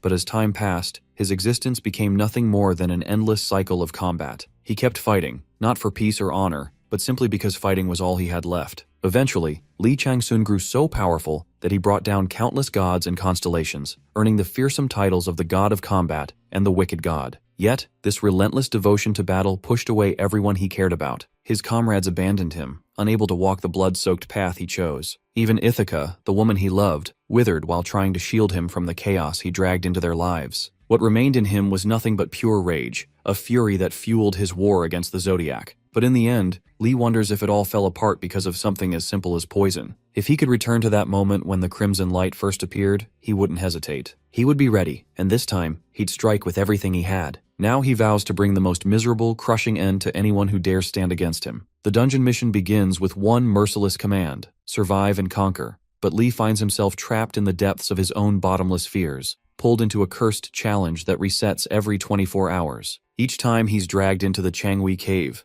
a parallel dimension steeped in death and hatred. This massive labyrinth spans 9 floors, each swarming with Changwei, twisted souls that despise humans and seek only to kill or corrupt them. The only way to break the curse is to survive every wave, endure every test, and conquer all 9 floors. The first day's mission begins, and Lee Chang-soon stands on the first floor, in Area W1, where the only objective is survival. 6 hours of relentless combat, starting the moment the countdown begins ticking in his mind. He takes a slow breath, mentally bracing himself. He knows now that this curse won't fade on its own. Every day, for 6 hours straight, he'll be thrown into this nightmare until he breaks it. As he scans his surroundings, he recalls what he's learned about this place. The bottomless spheres are fragments of leftover starlight energy from their original owners. Those consumed by this energy lost their souls and became Changui, their bodies twisted into ghostly warriors or monstrous forms like Gildal. Lee realizes this must be how Cheonho once gained his strength, by surviving this very trial. Somewhere above, the constellation Tiger sunken in turmoil watches him with sharp interest, waiting to see how Lee will claw his way out of this dungeon. Normally, 6 hours of non-stop fighting, repeated every single day, would crush a person both mentally and physically. But Lee isn't like most people. He has something that sets him apart,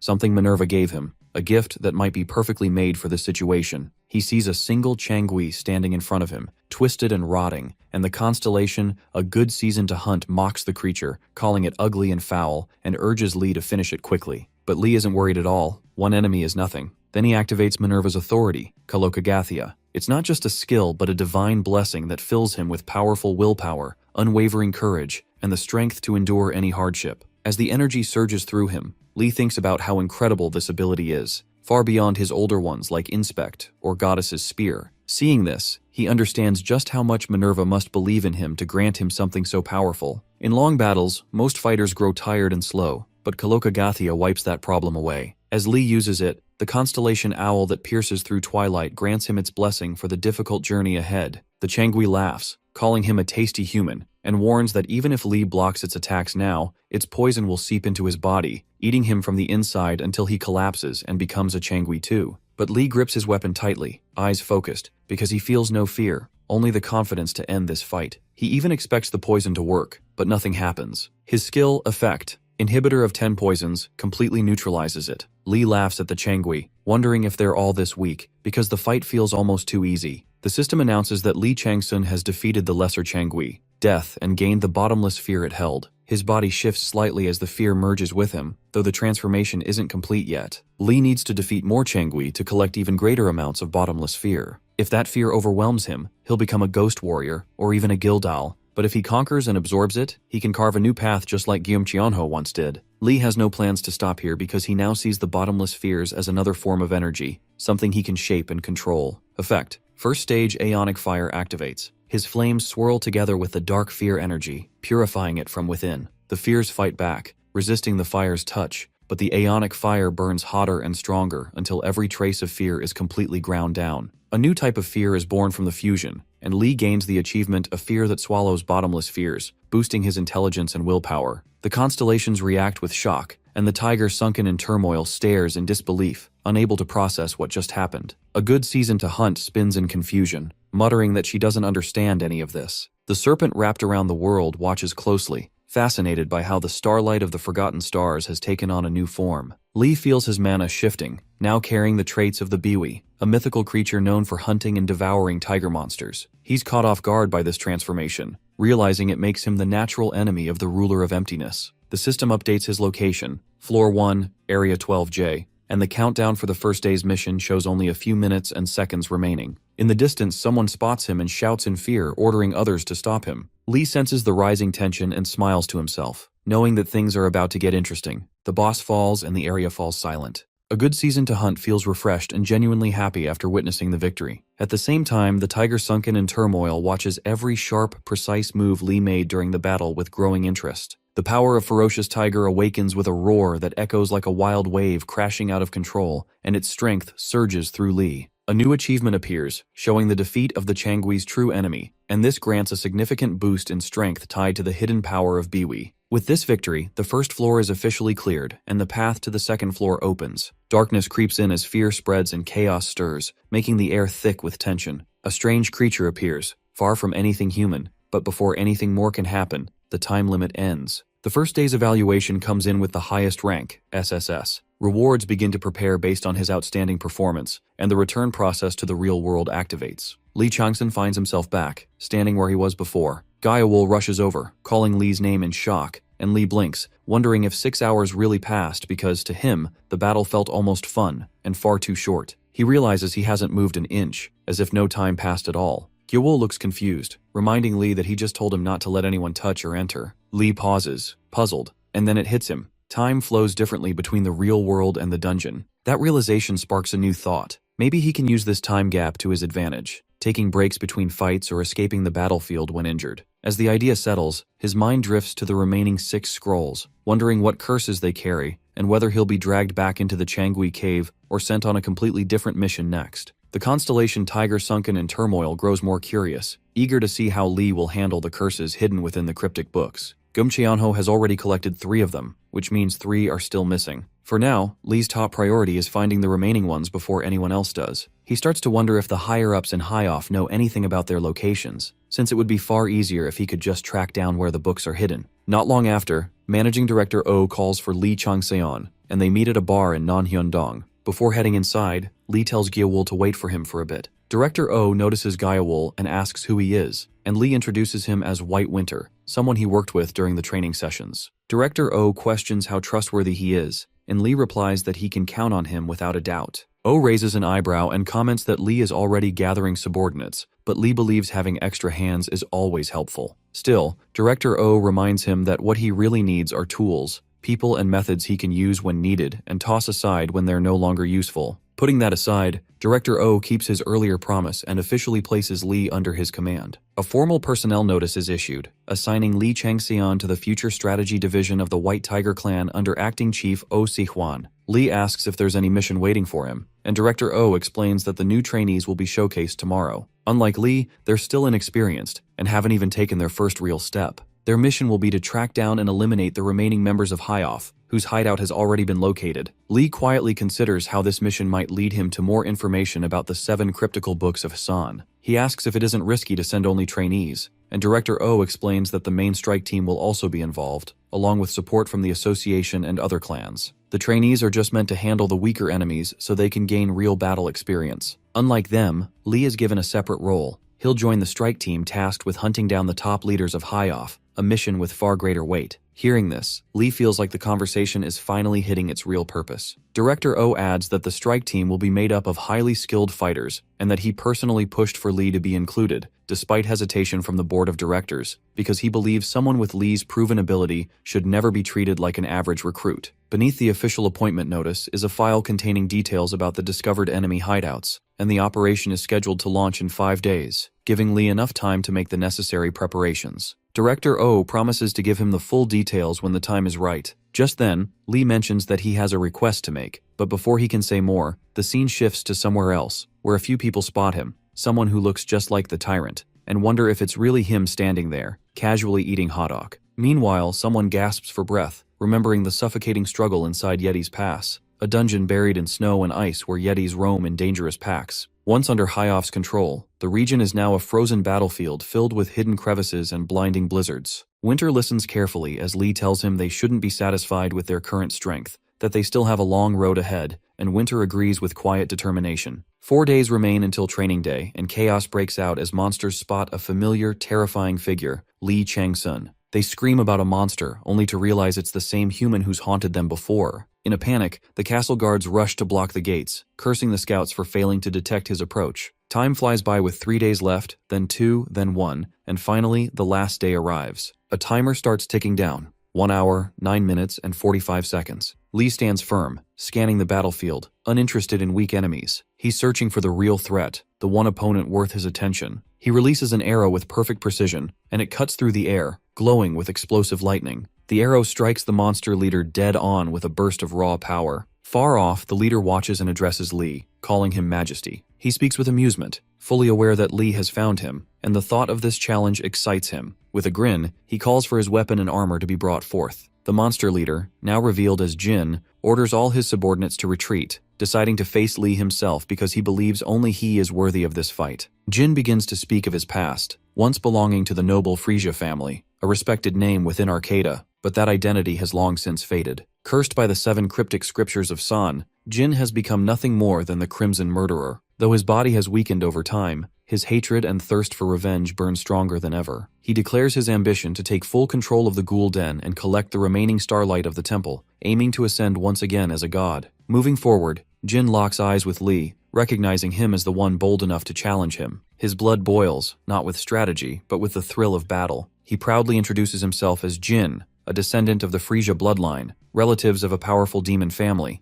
and he claims that once he kills Li Changxian, he will become king of the Ghoul Den. Hun watches in disbelief as Jin, the Crimson Murder King, steps into battle. Even Hun has been summoned to join, but the sheer pressure of Jin's power sends others running in fear. The boss of the second floor has fully revealed himself, and his presence shakes the entire area. The divine being a good season to hunt calls on Li Changsun to defeat this arrogant demon, while the sharp eyes of the split tiger fix on the battlefield, ready to lend their strength. Jin charges in with immense force, his blade pulsing with Hun's spirit, but Li blocks it cleanly, leaving Jin surprised. In that moment, the split tiger's status shifts, turning into the ferocious tiger, and with a sudden surge of energy, the ferocious tiger manifests around Li, cloaking him in a wild, feral aura. Jin studies Li closely, calling him more than just a warrior because he sees a fighting ghost in him, someone completely consumed by the thrill of combat. Around them, the monsters whisper in disbelief, unable to accept that a mere human is standing toe-to-toe with their king. Suddenly, Jin unleashes a deadly skill. Lightning net explodes across the field, crackling with destructive force, but Li's beast sense kicks in, warning him just in time. His instincts scream that blocking won't be enough, and he knows the situation is turning lethal. Flying Tiger's trailing gale activates in a flash, and with the sudden burst of speed, Li's body becomes lighter as the body lightning technique triggers, letting him barely dodge Jin's attack. Jin grits his teeth, thinking he almost had him, while the system flashes a warning that Li's stamina has dropped below 15% and urges him to rest. Li breathes heavily, fully aware that only 3 minutes and 28 seconds remain. The fight feels like smashing into an unmovable wall,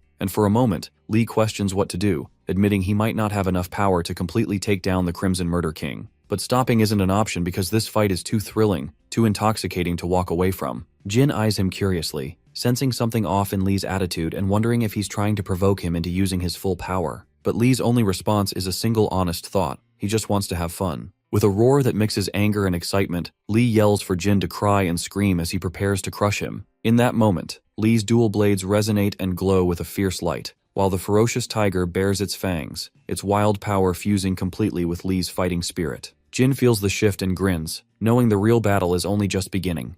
Li's swords, Evil Dragon's Snaggletooth and Fish Intestine Sword, start glowing in sync as their power resonates with each other. At the same time, the ferocious tiger's fangs emerge, but its energy surges out of control and transforms into the savage tiger. The savage tiger unleashes its chaotic slash, a strike so fast it tears through the battlefield like a raging storm. The energy shifts once more, turning into the split tiger, and its piercing fangs shoot forward, shredding everything in their path. Jin's creature Hun can't withstand the force, and with one final brutal strike, Hun is defeated. Right after, a system message appears, informing Li that he has obtained Hun's rib, the leash of the Crimson Murder King, and a large amount of the Royal Tiger's calamity. Li turns his gaze to Jin, expecting some sign of fury over the loss of such a loyal companion, but Jin doesn't even flinch. He stands calm, unshaken, and completely unfazed, as if Hun's death means nothing, and this cold reaction makes Li realize that Jin is far more dangerous than he first believed. A powerful attack suddenly closes in, and although Li senses it might not fully connect, the next moment leaves him critically injured. His stamina drops to a dangerously low level, and the system urgently advises him to retreat and recover. Then the timer hits 0, marking the end of his allotted time. Day 5's evaluation is completed with an SSS rank, and rewards are on the way as Li is pulled back into reality. Winter's voice trembles as he sees Li covered in blood, panic rising in his expression. He wants to rush Li to the hospital, but Li pulls out a large healing potion, drinks it calmly, and insists that it's enough to recover. With a deep breath, Li mutters how close he was to death, but now feels himself slowly returning. His stamina recovers by half, and his condition steadily improves,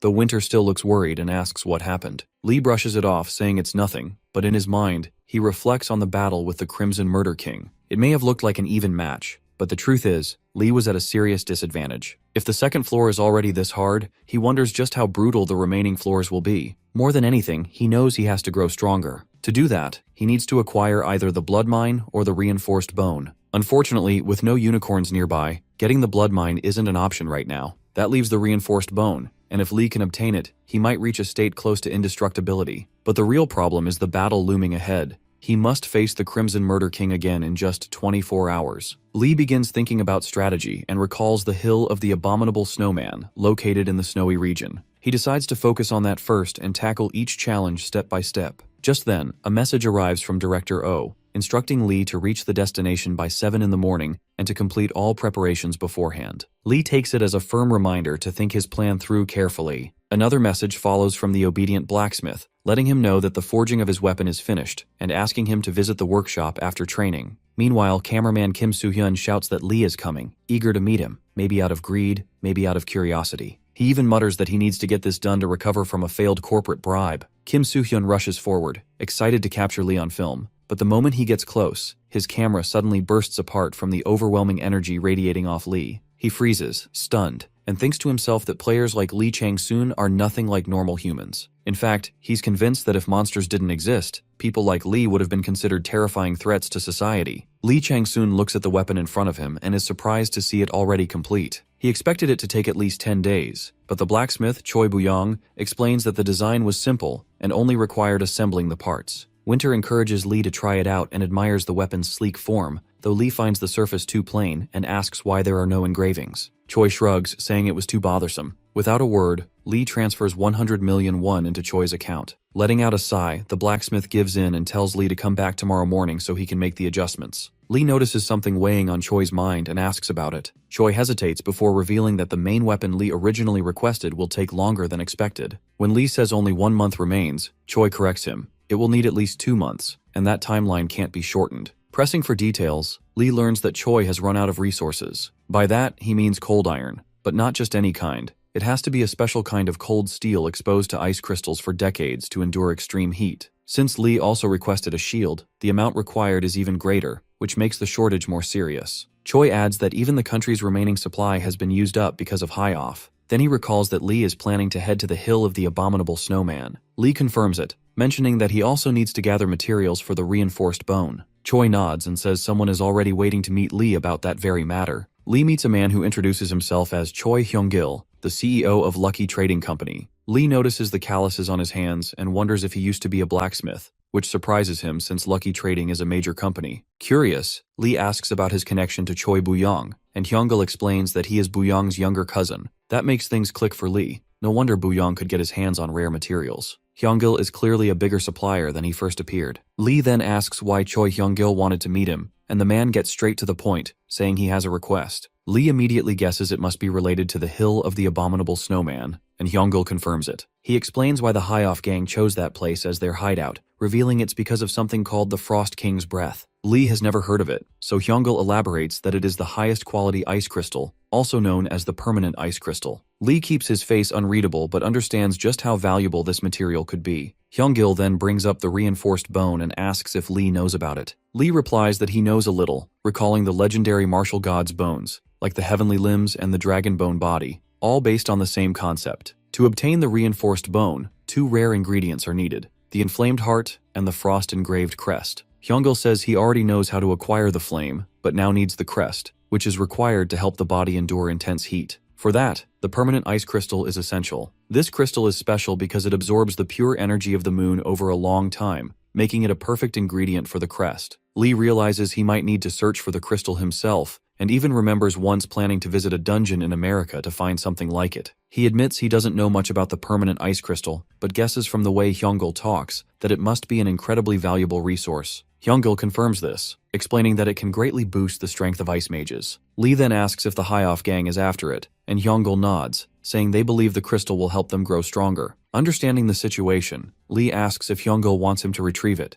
and Hyung-gil agrees but warns that the task won't be easy since the dungeon holding the crystal is still incomplete, which makes it unstable and dangerous. Lee would also need to avoid drawing High-Off's attention and stay off the radar of other clans. Later, Lee points out that Hyung-gil clearly has no intention of sharing the treasure. Hyung-gil tries to explain, admitting he doesn't expect Lee to fully trust him yet. Surprisingly, Lee accepts the request but says that instead of payment, he wants something else in return. After Lee leaves, Choi Boo-young looks irritated, and Choi Hyung-gil teases him, saying he seems upset. Boo-young mutters that he just doesn't want to owe anything to Lee, but Hyung-gil laughs and calls Lee his friend, which annoys Boo-young even more as he quickly denies it. Hyung-gil then talks about how Lee accepted the request so calmly, like it was nothing, and how they ended up making a trade. He lists off the strange things Lee asked for, including the traces of the heavenly sun's thought, the record of the moon, the dewdrops of the flower shoes, and even the locations of the 9 great swords and other legendary items. Hyungil wonders out loud what Lee plans to do with all these things, and with a mix of curiosity and doubt, asks Buyong how he even met someone like that,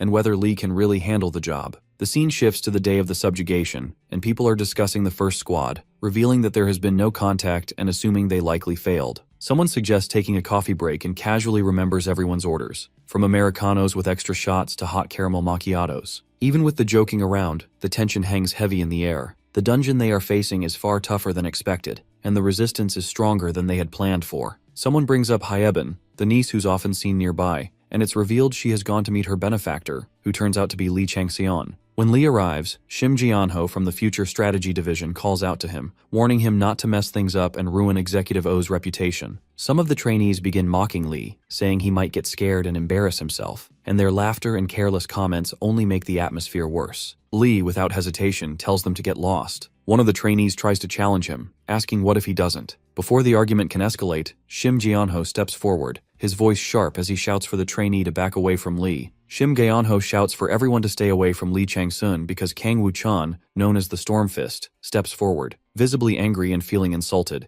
his irritation building as Lee stays calm, which only fuels Woo-chan's temper. In that tense moment, the power of the split tiger awakens inside Lee, and its sharp energy spreads like a warning across the field, instantly silencing everyone. Shim Gaeonho tries to de-escalate the situation by reminding Lee that Woo-chan is his senior, but Lee replies coldly that if this division only values seniority over skill, that's their problem, not his. The divine being, the tiger, lets out a strange and amused laugh, clearly entertained by Lee's boldness. Whispers ripple through the crowd. Some believe Lee provoked Woo-chan on purpose, while others are quietly impressed. The subjugation mission already has many eyes on it, and there are people hoping to see Lee fail. But by standing his ground against Woo-chan without fear, Lee makes it clear he is no pushover. And with his cold, sharp demeanor, some start to respect him, while others see him as dangerous, like a wild tiger ready to strike. Just then, someone calls out to Lee, and he turns to see Wu Hyeben approaching. She asks if he remembers her, and the divine being, the owl that pierces through the twilight, watches them quietly, pleased that their paths have crossed again. Hyeben smiles with relief when Lee recognizes her, though he admits she looks different now that she's a player. Deep down, Lee wishes she had lived a normal, peaceful life instead of stepping into this world, but before they can speak further, someone rushes over to say her uncle, the department head, needs her urgently. Startled, Hyben quickly apologizes to Lee and promises to meet him again later before running off. Lee remembers that the family name of the 5-star group is Wu, which means Hyeben must be part of that family. Just then, he hears that the assistant director of the Hyoff clan has been spotted nearby and is now being hunted. Lee sets these thoughts aside and tells Gyewol to get ready, and Gyewol quickly responds, standing by his side without hesitation. Suddenly, someone shouts that they've found the Crimson Ghost. Confusion spreads because Kwok Do-woon, the assistant director of the Hyoff clan, is showing up here instead of inside the dungeon. Kwok steps forward, calmly asking them to draw as much attention as they can to the outside. Meanwhile, the divine being sadly weeping sprite watches their disciple with quiet sorrow, but Kwok tells the divine not to feel sorry, saying this path was entirely their own choice. Someone nearby, clearly shocked, calls for backup, calling Kwok a monstrous fighter. Kwok senses the fierce energy of the tiger's form and guesses the White Tiger clan must already be involved. One of the fighters facing him laughs loudly, saying he always wanted a proper duel with the Crimson Ghost, even if he didn't expect things to play out like this. Kwok Do-woon starts to panic, wondering why this insane lunatic is here instead of the regular team leaders. With too many casualties already, it becomes clear that Kwok cannot be allowed to escape. Still, he smirks, remarking how the White Tiger and the 5-star's sword have become names worth fearing. To him, this feels like a grand welcome from the country's most talented fighters, and with a mocking grin, he says he wants to test their strength. Lee senses something off and moves fast, activating Flying Tiger's trailing gale, which lightens his body and boosts his speed. At the same time, Viper Eye scans the area with sharp focus. Gyewol looks confused when Lee suddenly warns him that Kwok is not the real threat, and he realizes that the Crimson Ghost is only a distraction. One of the fighters yells at Kwok Do-woon, demanding that he surrender, but something feels wrong because Kwok stays far too calm, like he's been waiting for this exact moment. Then, with a twisted expression, Kwok says it's not over yet and vows to drag them all into the same hell he has endured. Suddenly, the trap activates. The skill Spherical Disguise begins to distort the environment, and the illusory maze seal unfolds like a living shadow, swallowing everyone inside. Panic erupts as they realize they've been tricked, and that the Crimson Ghost was just bait meant to lure them straight into Kwok's illusion. Someone screams at the team leader not to get caught in the phantom, warning that once trapped, escape is nearly impossible. Inside the illusion, disturbing voices start whispering cruel and twisted things, blaming them for past tragedies and trying to shatter their minds. One voice even accuses someone of killing their mother and says they deserve to die. In the midst of the chaos, Lee Chang-sun activates his authority, Kalokagathia, which grants him immunity to mental interference and shields his mind from the effects of the illusion. At the same time, he uses Viper Eye to pierce through the thick darkness, searching for and revealing the hidden path buried deep inside the maze. Dark voices echo all around, filled with pain and anger. They whisper that they wanted to live too, but now they hate Hyabin. Their words turn sharp, asking why she is still alive when they are all dead, and they begin calling out to her, urging her to join them in their misery. Lee ignores the voices and focuses on Hyabin, quickly checking if she is hurt. Seeing her in that state, Lee tells Yahello to grab the enemy, and with a sharp movement, he activates Shadowbind,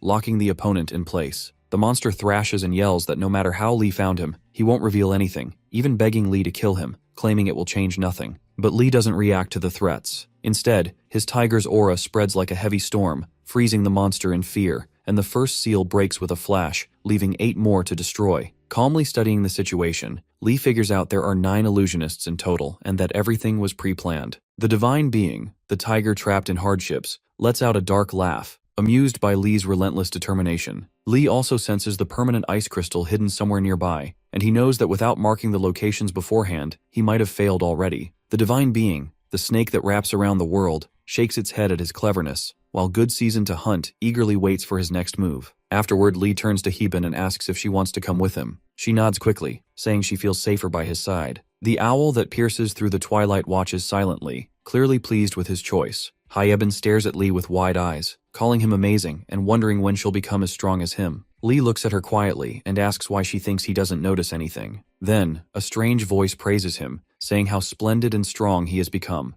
and for a brief moment, it feels like someone close to him has finally found peace. Lee's heart trembles as a memory of his grandfather flickers through his mind. Suddenly, a warning pulls Lee Chang-sun out of his thoughts, telling him to stay calm. His mind clears, and his power, Kalokagathia, returns to its normal state. Lee gives a slight smile and tells Hyabin and Yahello that they should get moving. Elsewhere, a man in a black coat shouts Hyabin's name, clearly worried something has happened to her. At the same time, team leader Seo is trapped in an illusion, struggling to keep his thoughts straight. One of the black-clad team members yells at him to stay focused and act like a leader. Hidden in the shadows, Kwak Do-woon smirks, confident that his dark energy is enough to confuse and break them. He plans to crush whoever survives. As Kwak rises with overwhelming force, Seo warns him that if he keeps this up, he will fight seriously, even if it hurts. Suddenly, Seo shouts that the battle is over and gives a signal. In that moment, the man in the black coat strikes and stabs Kwak Do-woon. Though groaning in pain, Kwak remains standing, realizing too late that this was all a trap to lure him out. Bloodied and furious, Seo swears that since Kwak made them bleed, he won't let him leave this place alive. He wipes the blood from his mouth and declares that he will make him pay. Hearing this, Kwak Do-woon knows he has no choice left and must fight with everything he has. Suddenly, a strange energy rushes across the battlefield. The seals around them shatter one after another, and the heavy fog begins to lift. Kwak Do-woon stares in disbelief, unable to understand what's happening. Seo and his team are just as surprised but quickly realize this is their chance. Seo tells everyone they can't fall back anymore, and the team readies themselves with a new surge of determination. Kwak Do-woon laughs, calling them arrogant children and reminding them that now they will understand why he is known as the Crimson Ghost. His figure vanishes, moving like a shadow too fast to track. Seo shouts for his team to find him, while from a distance, the divine being sadly weeping sprite watches with sorrow, quietly warning that this path is dangerous, and if Kwak hopes to atone for his past and honor his mother, he must abandon the thought of returning safely, because this battle might cost him everything. With a heavy heart, the sprite prepares to witness Kwak Do-woon's final moments. Accepting his fate, Kwak decides to burn the last of his strength if it helps his side reach their goal. Suddenly, the ground beneath him shifts, and Kwak realizes he has stepped into a hidden trap. His eyes dart around, searching for whoever said it. From the shadows, a masked figure appears, and the moment Kwak sees the mask, he freezes. Lee Chang-sun steps forward, revealing himself as the mastermind behind the entire operation, the one who has been pulling the strings from the very beginning. Kwak Do-woon realizes that everything about the subjugation plan, his clan, and even his current weakened state has been carefully manipulated by Lee Chang-seon. The maze runes scattered around them glow to life, trapping him completely. Moreover, Kwak Do-woon cannot believe that someone who doesn't even appear to be level 40 would dare to corner a high-level fighter like him. His anger boils over and he charges forward, determined to tear Lee apart. Yet, as he attacks, he notices something unsettling. Lee is smiling, as if he had already predicted every move. Kwok unleashes the destructive Jade Fist, a powerful blow worthy of a sacred item, but Lee's aura explodes like a storm and overpowers him in an instant. The energy radiating from Lee Changseon is unlike anything Kwok has ever faced. Despite being a near top-ranking fighter, Kwok finds himself struggling, unable to suppress the growing fear tightening in his chest. He realizes that if he doesn't defeat Lee right now, this man could bring disaster not just to him, but to his daughter Yu-jin as well. He scans the battlefield, but Lee has vanished from sight. Panic sets in as he admits to himself that this man is no ordinary opponent, and feels more like a monster born from despair itself. Kwok's thoughts race as the name of his daughter, Yu-jin, flashes through his mind like a ghost from the past, but he quickly shakes it off. What truly unsettles him is the fact that Lee hasn't even mastered a single one of the 7 cryptic scriptures of San, yet his strength already surpasses what most high rankers can even dream of. Kwok Da-woon, broken and defeated, mutters that Lee should never fall into the hands of the Void Monarch. The divine being, the owl that pierces through the twilight, praises Lee, declaring that evil men must be punished. Kwok, consumed by pain and guilt, begs Lee to kill him, but Lee refuses because he still needs answers. Kwok spits out his anger, saying he would never speak after Lee destroyed his children's lives overnight, but Lee counters coldly, pointing out the hypocrisy of Kwok and his clan exploiting innocent humans for their own greed while daring to speak of justice. Kwok laughs bitterly, promising that no matter what Lee says, he will never reveal anything. Lee decides he'll simply ask someone else. At that moment, Yujin's voice cuts through the communication line, shocked as she tries to identify Lee Changseon, realizing he belongs neither to their clan nor to the White Tiger clan. Lee tells her plainly that if she wants to save Kwok Da-woon, she needs to answer his questions. Kwok, barely able to breathe, tries to warn Yujin, urging her to shut off the connection, but Lee presses harder and demands information about the 7 cryptic scriptures of San, focusing specifically on the 5th scripture. Yujin refuses to be intimidated and calls him a fool, insisting that threats won't work on her and even tells him to kill Kwok if he must. Lee smirks and agrees, and without hesitation, acts as though he's about to finish Kwok, leaving Yujin stunned and furious. This is exactly what Lee wants because provoking Yujin like this will force them to come after him, giving Lee the upper hand even if things don't go exactly as planned. Lee's ability, Soul Extortion, activates and pulls in the ashes of Kwok Da-woon, and because the absorbed soul's level is much higher than his own, the power of Soul Extortion evolves. Lee gains Kwok Da-woon's unique skill, Destructive Jade Fist, which is perfect for him since he needed a strong hand-to-hand combat technique. But the moment is not without consequence. The divine being, the sadly weeping sprite, becomes furious at Lee for stealing the power of her disciple. Realizing this, Lee understands that Kwok must have been under her guidance. He also recalls that she didn't join the 12 Zodiacs during the Great War, so he decides he'll have to apologize if their paths cross again. Her cries of anguish echo as her connection to her disciple is severed. Meanwhile, news spreads quickly that survivors who were trapped by the High-Off Gang's illusionary seals report how Lee dismantled every formation and saved them all, including Woo Youngan and his niece. People whisper that his success is unbelievable, and his nickname, the Tyrant, seems even more fitting now. Shim Gyeon-hoo, however, remains hostile and warns Lee not to act arrogant, saying that people like him often lose their heads on the battlefield due to stray swords. Lee returns the jab by telling him to be careful of his own head too, leaving Shim gritting his teeth. Just then, someone addresses Chief Shim, saying there's something important he needs to report about Lee Changseon. Yujin sits in silence, her body trembling as the weight of her father's death presses down on her. Kwok Da-woon left as suddenly as he came, and now she is alone, burdened by pain and regret. Her mind screams with questions, asking why he had to die in such a cruel way. A strange presence stirs within her, the divine being known as the sadly weeping sprite, watching her grief with sorrow, and it asks if she truly desires strength, promising an opportunity to gain power strong enough to change everything.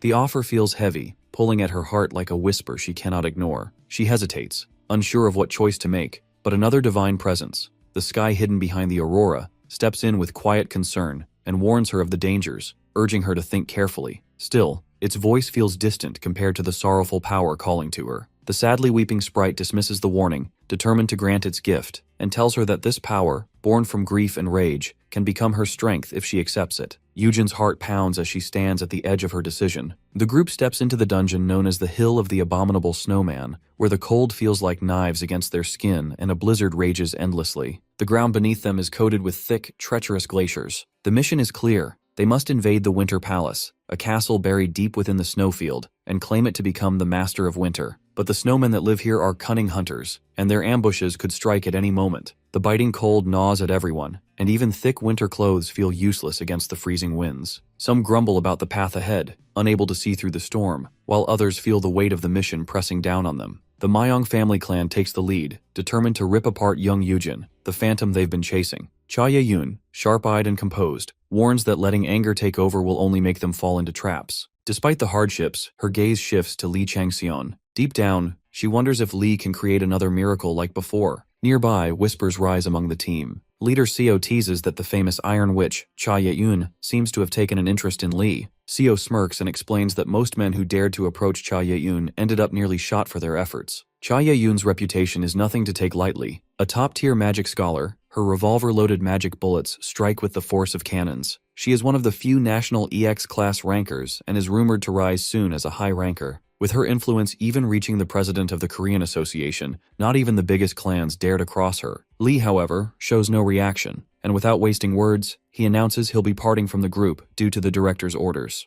Before anyone can stop him, his skill Flying Tiger's trailing gale activates, and his speed leaves leader Seo stunned. Further ahead, Seo watches him go, and his own greed sparks as his mind races with thoughts that he must claim Lee's strength for himself before his rival, brother Siwon, makes a move. The Winter Palace is buried under heavy snow, and a harsh blizzard makes it nearly impossible to see. The High-Off forces shout orders at the snowmen, demanding they hurry and find the permanent ice crystal. They claim the Snow King will not be freed until the crystal is recovered. The snowmen, though exhausted, stay loyal to their king. A tall snowman general refuses to obey the humans, declaring that his only duty is to serve his king and wait for his safe return. Still, with the king held hostage, the snowmen have no choice but to fight, and they prepare to strike the human forces. Meanwhile, Lee's search rune glows, signaling that the crystal is close. The divine being, good season to hunt, is pleased and comments that hunting becomes easier with such tools, while the snake that wraps around the world warns that tools are useless unless truly understood. Lee ignores both, keeping his focus locked on the mission.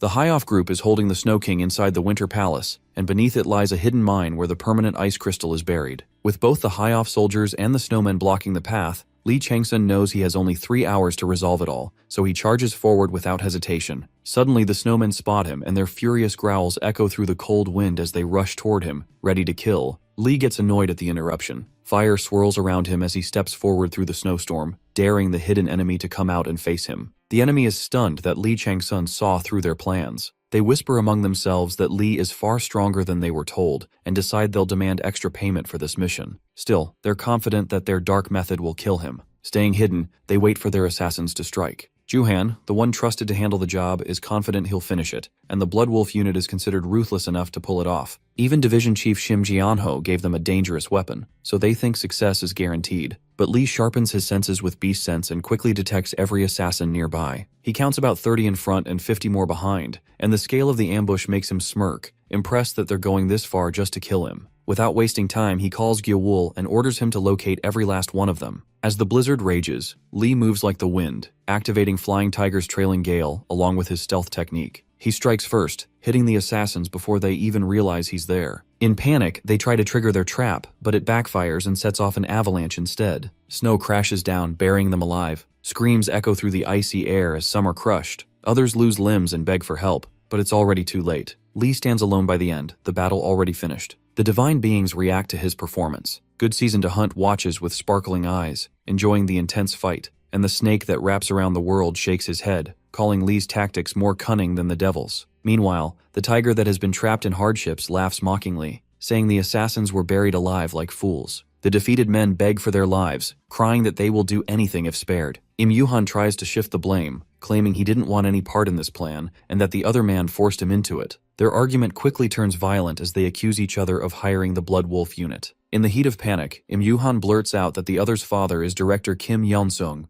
Juhan then reveals that the assassins got into the dungeon because of this betrayal, and that Shim Gaeonho, the future strategy division chief, even gave them a strange flute. Lee becomes stunned when he hears about the flute. It's called the worm flute, a tool that uses sound waves to control a certain species of worms and cause mental confusion. After hearing this, Lee Changsun realizes they might have tried to control the worms inside his own body. With a smile, he reminds them that he already burnt all of his worms to death long ago during training. The men stare in shock, realizing that Lee knew everything from the start, and Lee mutters that Kim Yeon-sung and Shim Gaeonho are nothing but troublesome obstacles dragging him down. Deciding he has wasted enough time here, Lee activates Flying Tiger's trailing gale and his body lightning technique, ready to move forward. But then, the divine being known as the sadly weeping sprite warns Li Changsun that a new enemy is approaching, making Li pause and prepare for what's coming next. Li finally arrives at the Winter Palace, but the curse from the Ghoul Den is set to trigger in just 40 minutes. Knowing he must find the permanent ice crystal quickly, Li pushes forward despite the freezing air. The divine being, the snake that wraps around the world,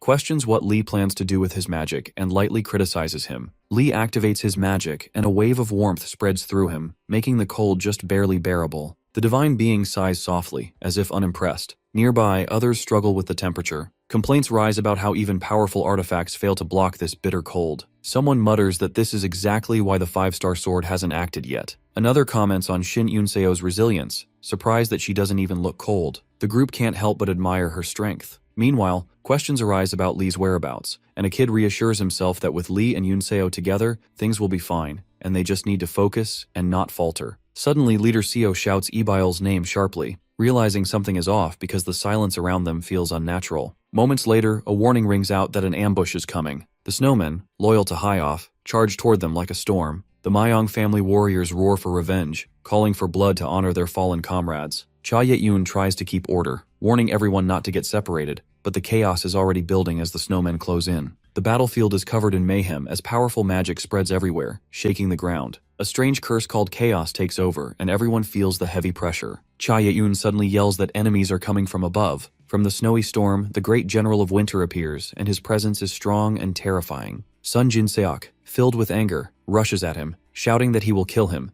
but before he can even land a blow, the general strikes him down instantly. Sun Jin-seok dies on the spot, leaving everyone stunned. Li moves forward and steps inside the Winter Palace. The divine beings watching him react differently. The snake that wraps around the world glances at the old, valuable artifacts, while the owl that pierces through the twilight gives a sad smile, as if remembering something painful. Li looks around carefully. He knows the snowmen were once a smart and powerful race, because they built a great civilization, but were tricked and used by gods and constellations until they lost everything. Now they are nothing more than lifeless puppets, moving without true will. This dungeon is only a broken piece of a world that no longer exists, and the endless blizzards and freezing cold are reminders of how the gods discarded this land. To Li Changsun, these snowmen are not enemies to pity but empty shells. Checking the map he took from the illusionists, he finds a storage area hidden under the staircase and moves quickly because time is running out. At the same time, the Highoff people are forcing the snowmen to work and shout at them to keep mining, warning that they will all die if they fail. Among the equipment, Li Changsun spots something glowing. It is the Yawn of Agni. Li realizes that the Highoff forces plan to blow up the entire mine just to obtain the permanent ice crystal. The snowmen,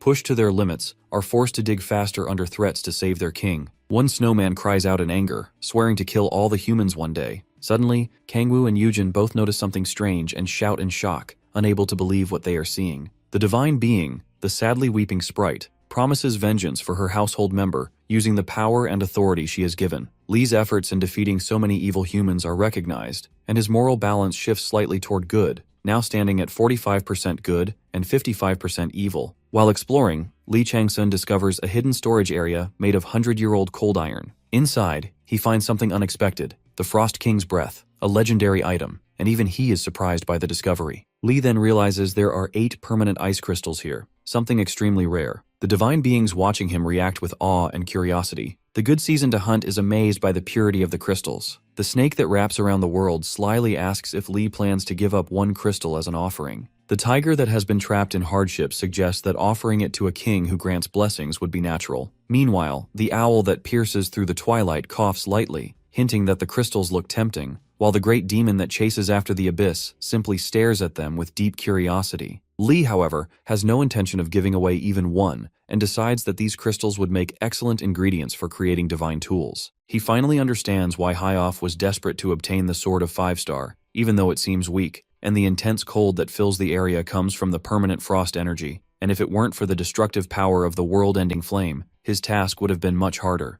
The divine beings react with excitement. Good Season to Hunt watches with twinkling eyes. The snake that wraps around the world drools at the incredible power of the flame, and the owl that pierces through the twilight observes with high expectations. Suddenly, a chilling frost poison rushes through Li's body. The Frost King's Breath, a treasure left behind by the ancestor of the snowmen, begins to resist his control. It constantly emits icy energy and a blue glow, and anyone unworthy of its power risks being frozen solid. It is both a rare ingredient and a deadly weapon of cold proliferation and permafrost. As Lee grips it, the Frost King's breath fights back fiercely. The first form world-ending flame inside Lee clashes with its icy will, creating an intense conflict between fire and frost. A voice demands to know who Lee Changsun is, and why he dares to take this relic when he isn't a descendant of the Frost King. Lee doesn't waste time answering and lets the firestorm crush all resistance, completely overpowering the icy spirit. The Frost King's breath fails in its defiance, and Lee successfully claims all 8 of them. With a quick glance at the time, Lee realizes there are only 10 minutes left before the curse activates. Just then, he senses another presence.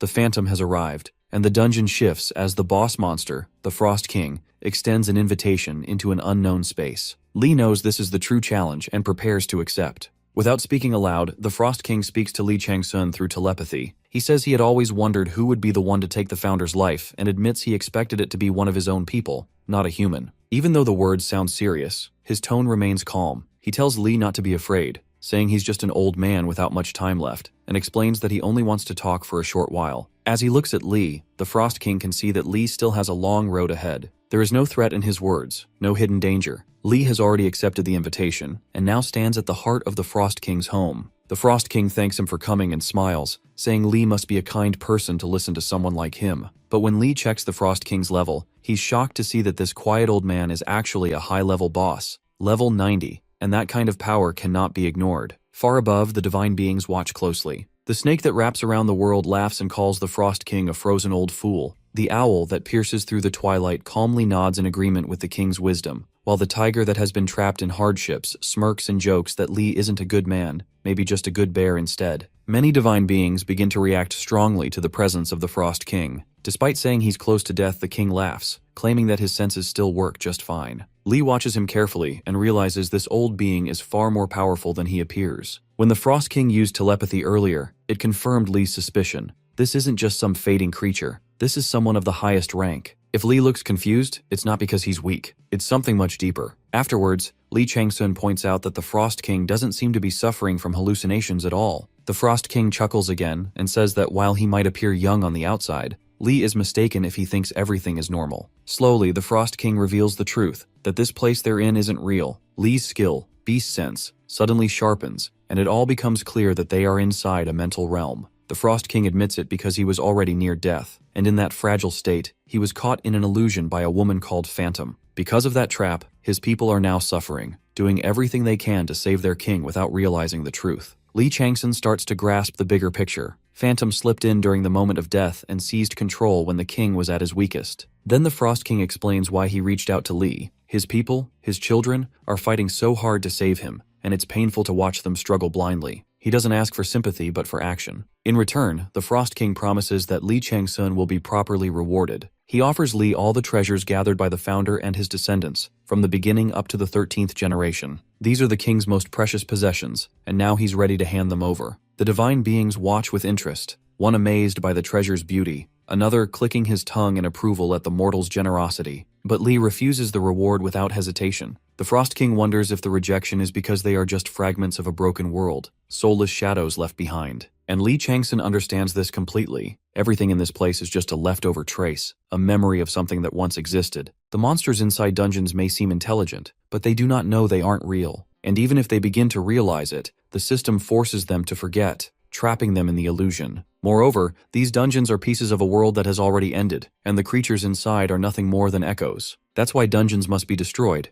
because they are unstable and no one knows when they might collapse. If that happens, a dangerous seed from the ruined world could slip into the real one like poison. Even if the Frost King's story is filled with sorrow, the Hill of the Abominable Snowman must also be closed. Plus, if Lee Changsun tries to save the snowmen, the dungeon won't shut down, and the risk will only grow. The Frost King feels a deep sadness as he looks at himself and wonders how he can be fake when he is still breathing, thinking, and speaking. Still, the truth remains. The real Frost King has already died. What stands now is just a fading shadow. In his pain, he asks what that makes him in this false world. Lee, unsure and unwilling to lie, admits that even he doesn't fully understand it and simply says he doesn't know. But he tells the Frost King that if he exists here and now, breathing and thinking, then he is still the Frost King. Who else could he be? The divine beings react in different ways. One finds it too confusing to follow, while another senses a deeper meaning in Lee's words. The Frost King laughs quietly, realizing he may have overthought everything, because if he exists in this moment, then yes, he is the Frost King.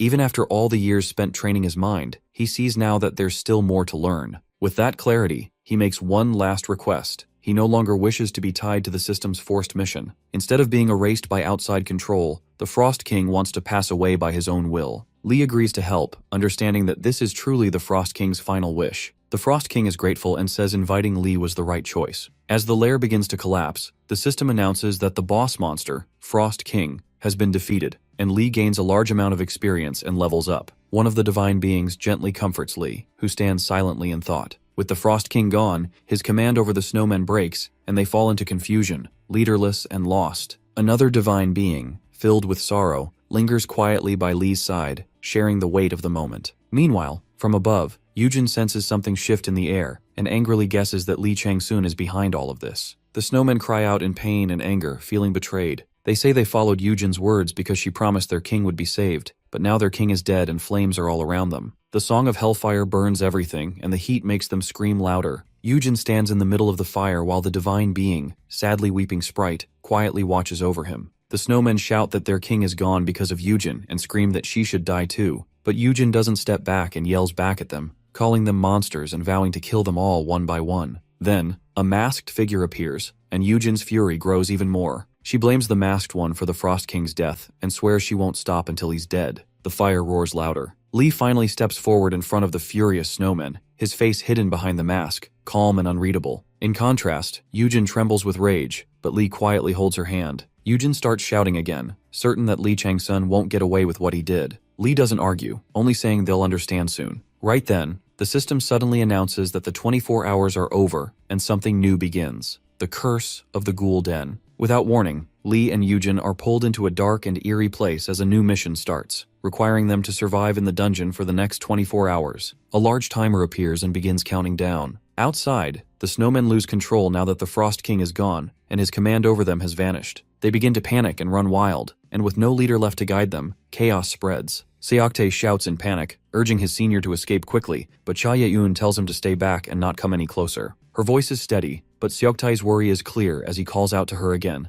unwilling to leave her behind. Seoktae tries to defend himself, but the snowman moves too fast and drives its cold blade straight into his chest. Cha Ye-eun turns toward him in horror as Seoktae drops to his knees, struggling to breathe with the sword still lodged deep in his body. The snowmen glare at them, blaming the humans for invading their land and disturbing what was once peaceful. Now filled with rage, they talk about tearing apart the human king in revenge. Suddenly, Cha Ye-eun unleashes a powerful skill called Agni's Yawn, and the group quickly splits up as the battle begins. One by one, divine protections activate. The owl that sees through twilight offers its guidance. The war-loving god arrives brimming with fury and power, and the creator of madness joins in with a wave of chaotic energy. But one protection remains silent. The blacksmith who lives in the volcano doesn't lend his help this time. Cha Ye-eun notices that Seoktae is shaken and losing focus, so she yells at him to stay strong and keep it together. In response, the snowman screams that Cha Ye-eun is the most annoying human it has ever met and swears to kill her. Meanwhile, the monster can't believe someone like Lee appeared right in the middle of the fight, bold and confident as ever. As the monsters mock Yujin, saying she might have brought something useful, Yujin quietly prepares to shut them up for good. Lee remains calm while the rune of stealth activates, hiding him from view. He's relieved the enemies aren't cooperating with each other, which makes his task easier. Even though Lee didn't expect Yujin to be using Lamashtu's dangerous skill, the Song of Hellfire, he has already made significant progress. He has taken the Frost King's breath and gathered enough rare material to complete his reinforced bone weapon. The battle rages on, but Lee is already thinking one step ahead.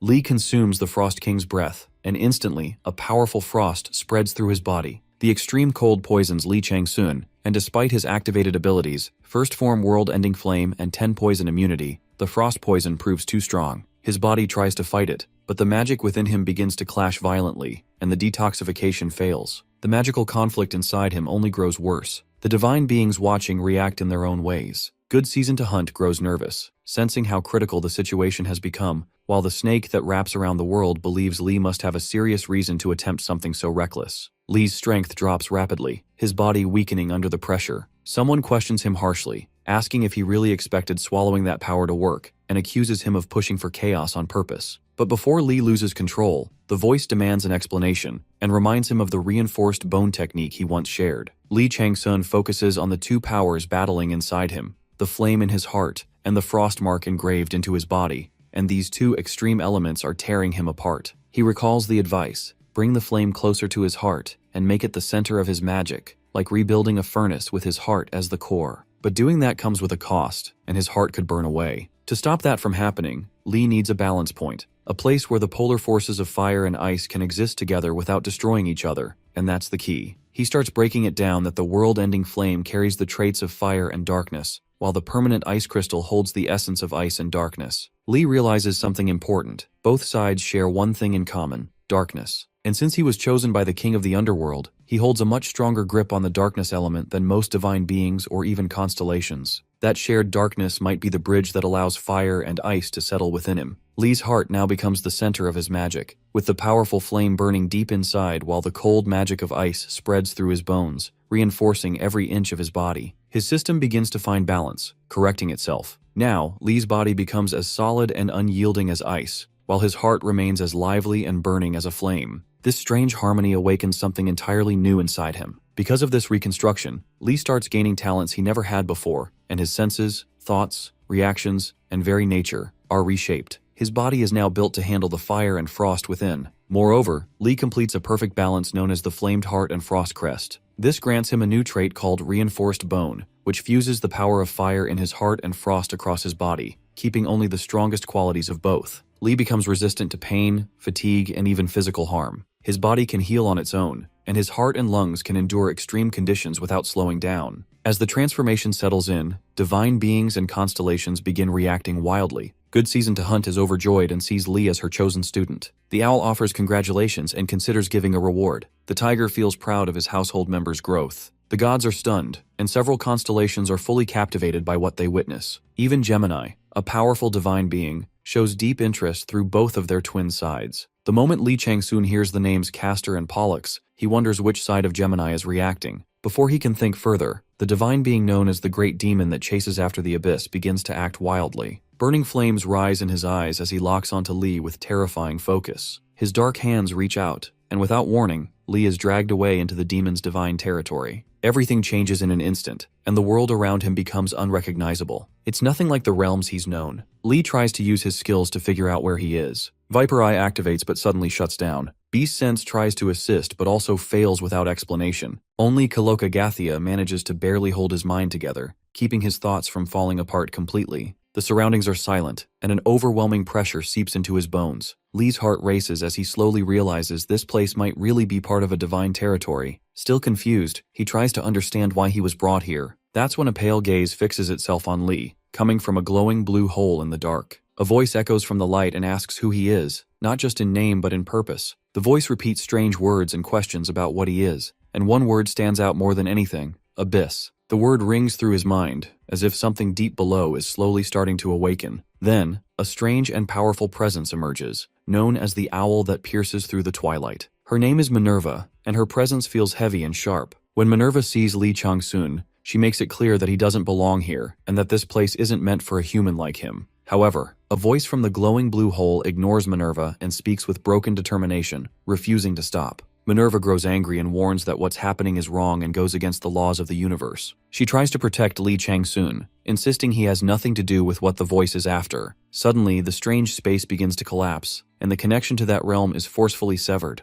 Everything freezes for a moment, and then Lee's system restarts. Lost data floods back, and he's pulled back into his original space. The divine beings watching over him react instantly. The goddess of hunting panics and rushes to check if he's injured. The snake god is shocked and confused, wondering how Lee managed to break such a fundamental rule. The tiger god is left speechless, realizing he almost lost someone precious. Meanwhile, Lee Chang-soon stands motionless, shaken and pale, and deep inside, the only thing he feels is pure disgust. The title Jewess Vessel awakens within Lee, filling him with a strange pressure. But instead of pride, Lee Chang-soon feels embarrassed. He wonders what it even means to complete the reinforced bone trait if he still can't defend himself against someone like Mephistopheles. The truth is clear, he's still far too weak, and if Lee wants to survive, he doesn't just need to recover his old strength, he has to go beyond it. Looking around, Lee decides to devour everything in this place to grow stronger at any cost. His skill, Viper Eye, locks onto his target, John Eugen. She's a mage, skilled in spells, but her opponent is the Crimson Murder King, a deadly martial artist. The fight isn't going in Eugen's favor, and she's starting to slip, her movements falling behind. Lee knows he can't let her die here because she holds critical knowledge, the 7 cryptic scriptures of Hassan, and he still needs answers. With just under 20 hours remaining, time is running out. Yujin struggles to keep up, frustration boiling inside her, and though she's already borrowed divine power, she's still getting pushed back. The divine being, the sadly weeping sprite, watches with disappointment, questioning why Yujin can't do better despite carrying her power. She even wonders if Yujin truly belongs to her disciple's bloodline. Yujin knows she has to defeat the Crimson Murder King and take the Haho mask, but he reads her moves too easily. Every attack she tries is countered like he's a skilled player fighting a boss, not a regular enemy. The pressure builds, and just when she thinks she's found an opening, her body gives out. Blood spills and pain strikes deep as she's badly hurt. The Crimson Murder King mocks her, calling the fight enjoyable and preparing to make Yujin his next vessel. As he steps forward to end it, something shifts and Lee appears. The Crimson Murder King pauses. Lee claims Yujin as his, stepping between them with a new weight in his presence. The Crimson Murder King notices it too, pointing out Lee's growth. But Lee says it isn't just about getting stronger. Things are far more complex now. The Crimson Murder King is stunned, unable to believe what Lee has done. His voice trembles with confusion as he demands to know the truth, suspecting that Lee has gone outside beyond the limits of this world. Lee doesn't confirm it directly, brushing off the question with a casual tone and shifting the topic, asking if the Crimson Murder King knows the structure of the Ghoul Den. The Crimson Murder King admits he once endured terrible curses inside it and tries to dismiss the idea, saying that even if Lee had left, it could have only been for a day, and that shouldn't be enough time to gain such overwhelming strength. But Lee's transformation is undeniable, and not just anyone could grow this much in such a short time. The Crimson Murder King becomes obsessed with the idea, calling Lee worthy and declaring that he won't let him go, convinced that Lee must be made into his household member. One of his loyal followers, shaken by Lee's power, hesitates to speak, but the Crimson Murder King brushes them off with laughter, finding thrill and purpose in this unexpected fight. He talks about his past life, back when he was human, when he was Jean, the successor of the Friesta family. Fighting like this reminds him of his days as a warrior, and the rush of combat returns to him, and he admits it's exciting. He regrets using up most of his strength fighting a witch earlier, but now he turns to Lee, eager for the next round, and demands to know how Lee Changsun plans to entertain him this time. Lee unleashes one powerful attack after another as the Black Mountain Monarch's first and second claws tear through the air. The attacks explode with force, and the Crimson Murder King is stunned. He sees the shape of a massive tiger's claw and laughs, saying it suits Lee perfectly. At the same time, something deeper stirs within Lee, and the system announces that Lee Changsun has obtained a large amount of BY's power. One by one, all of BY's elemental properties are now in his hands, and with that, the BY is finally complete. Lee now holds the authority to choose someone to carry the title of BY. Whoever Lee Changsun chooses will become part of his household. Realizing this, Lee understands the weight of what he's gained because he now has the power to make someone loyal to him forever, completely bound to his command. Lee comes across a spiritual creature known as the gluttonous baboon, a beast infamous for devouring tigers and spreading chaos. It's sly and constantly tests its master, but once it submits, its loyalty runs so deep it would even offer its soul. Realizing this, Lee Changsun is struck by the thought that he could turn such beings into his followers. Besides, he now understands the larger picture. If Lee builds an organization like the 12 Houses of the Zodiac, or the Empty Ruler, and raises its status, his followers could ascend with him, evolving into gods or stars. Eventually, this group would transform into a full-fledged society. The gluttonous baboon's power seems to have reached its peak and taken a spiritual form. Lee wonders what to do with it because he knows the creature will need close management to prevent rebellion. On top of that, he'll have to share experience points with his followers, which is risky, especially since he hasn't selected a divine throne, making his own leveling up harder. Plus, Lee already has Gaio to deal with. Still, he has learned from experience that there's a limit to what he can accomplish alone. With that clarity, Lee decides to assign the title of Gluttonous Baboon to the King of Tiger-Mangled Ghosts. The Crimson Murder King awakens, surprised by what's happening. Sensing Lee's intentions, he asks if Lee plans to make him a follower, and Lee looks at him, realizing that this man is powerful, and to Lee, it only makes sense. Inside the cave where only the strongest survive, the Crimson Murder King acknowledges his defeat. This place, after all, is meant for the winner to take everything, and Lee has won. However, surrendering his pride is another matter. Even if the Crimson Murder King is lost, he has no intention of bowing to anyone. Lee senses the defiance still burning in the Crimson Murder King, and if this man wants to rest forever, Lee won't allow it. Instead, he offers something different, a way out, and asks if the Crimson King has ever thought about going back to his homeland. After hearing this, the Crimson Murder King is shocked. Lee Changsun doesn't beg for loyalty, he simply asks him to follow. Lee won't promise an instant return home, but he does promise that one day, he'll take him there, and that promise, he seals with flames. The Crimson King asks what he's supposed to believe in, and Lee suggests that maybe it's better to trust willingly rather than be forced. It's less painful to follow a tiny hope than to remain trapped and helpless. The idea seems crazy to the Crimson King, but he can't help admitting that feeling the breeze outside sounds better than rotting away inside a cold cave. He gives Lee a warning that he doesn't take orders well and despises being beneath someone else. Lee welcomes the challenge, saying he'll be expecting that spirit from him. The Crimson King watches Lee closely because there's something unusual about this man, and it's definitely more exciting this way. Finally, with a half smile and a sense of something new stirring inside, the Crimson King accepts his rebirth. As a symbol of that change, the Crimson Murder King asks his new master for a new name. Lee gives him one, Jin Frisia. Jin is no longer the same person, and he accepts that he has changed, and now belongs to a strange but powerful master. As the gluttonous baboon, Jin is now Lee's follower, and his role is clear, to protect Lee and fight for him like a sword by his side. Jin Frisia looks at his master and asks what his first order is, and Lee Changsun simply points to a group of enemies and tells him to wipe them out. Jin is a little surprised because those enemies were once his own followers, but now he has to kill them himself. Still, Jin finds it exciting, seeing it as the perfect chance to test how strong he's become. Now starting at level 1, Jin needs to reach level 10 to rise in rank. Without wasting any time, he uses his clan's special spear techniques and easily takes down the enemies, ending the fight quickly. But another problem soon appears. Lee turns and spots Yujin, and at that moment, the lone eye of the Cyclopean tiger locks onto her. Lee knows she's connected to something important, and he must ask her about Ishan's 7 secret sacred scriptures. Just then, the sorrowful crying spirit turns her angry gaze toward Lee, her eyes filled with pain and betrayal, and begins to curse him once more. Lee feels the heavy energy surrounding him and sighs, already knowing what's coming because she's starting again. The divine throne called the sorrowful crying spirit grows even more furious and declares she'll take revenge on him,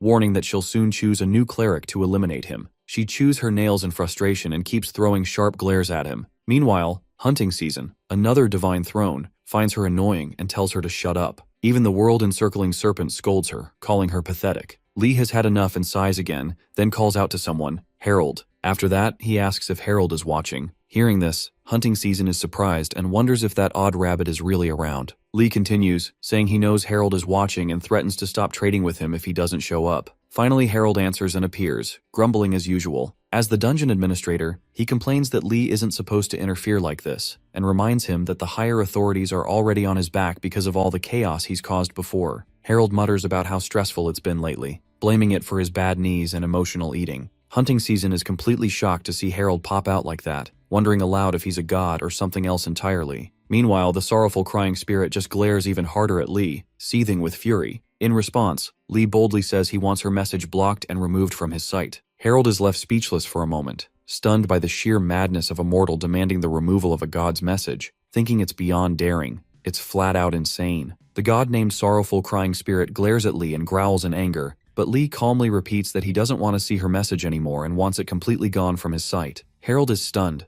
unable to believe a human is talking like that to a god, and calls Lee Changsun absolutely crazy. Still, Lee stays firm, and even offers to pay Harold with some of his achievement points to make it happen. While all this unfolds, hunting season bursts into laughter and rolls around on the floor, finding the whole thing far too hilarious. World-encircling serpent steps forward, towering and serious, mocking the god who's being humiliated by a mortal. Even Tiger, submerged in hardship, smirks as he enjoys the show. Lee asks Harold again that if it's not impossible, then what's the holdup? And Harold panics, explaining that it's not that it can't be done, just that there are risks involved. But Lee doesn't care and tells him to stop wasting time and block the message already. Harold screams in frustration, overwhelmed by the madness of it all, even considers lying and saying it's against the rules, but knows that if someone finds out later, his punishment will only get worse. So Harold gives in and starts doing what Lee asked. At that moment, the abyss-chasing great demon, who had been looking elsewhere, slowly turns his eyes back toward Lee, now curious about what Lee plans next. Harold blinks in surprise, realizing Lee might actually be serious. As Lee watches the situation closely, wondering what the powerful being will do,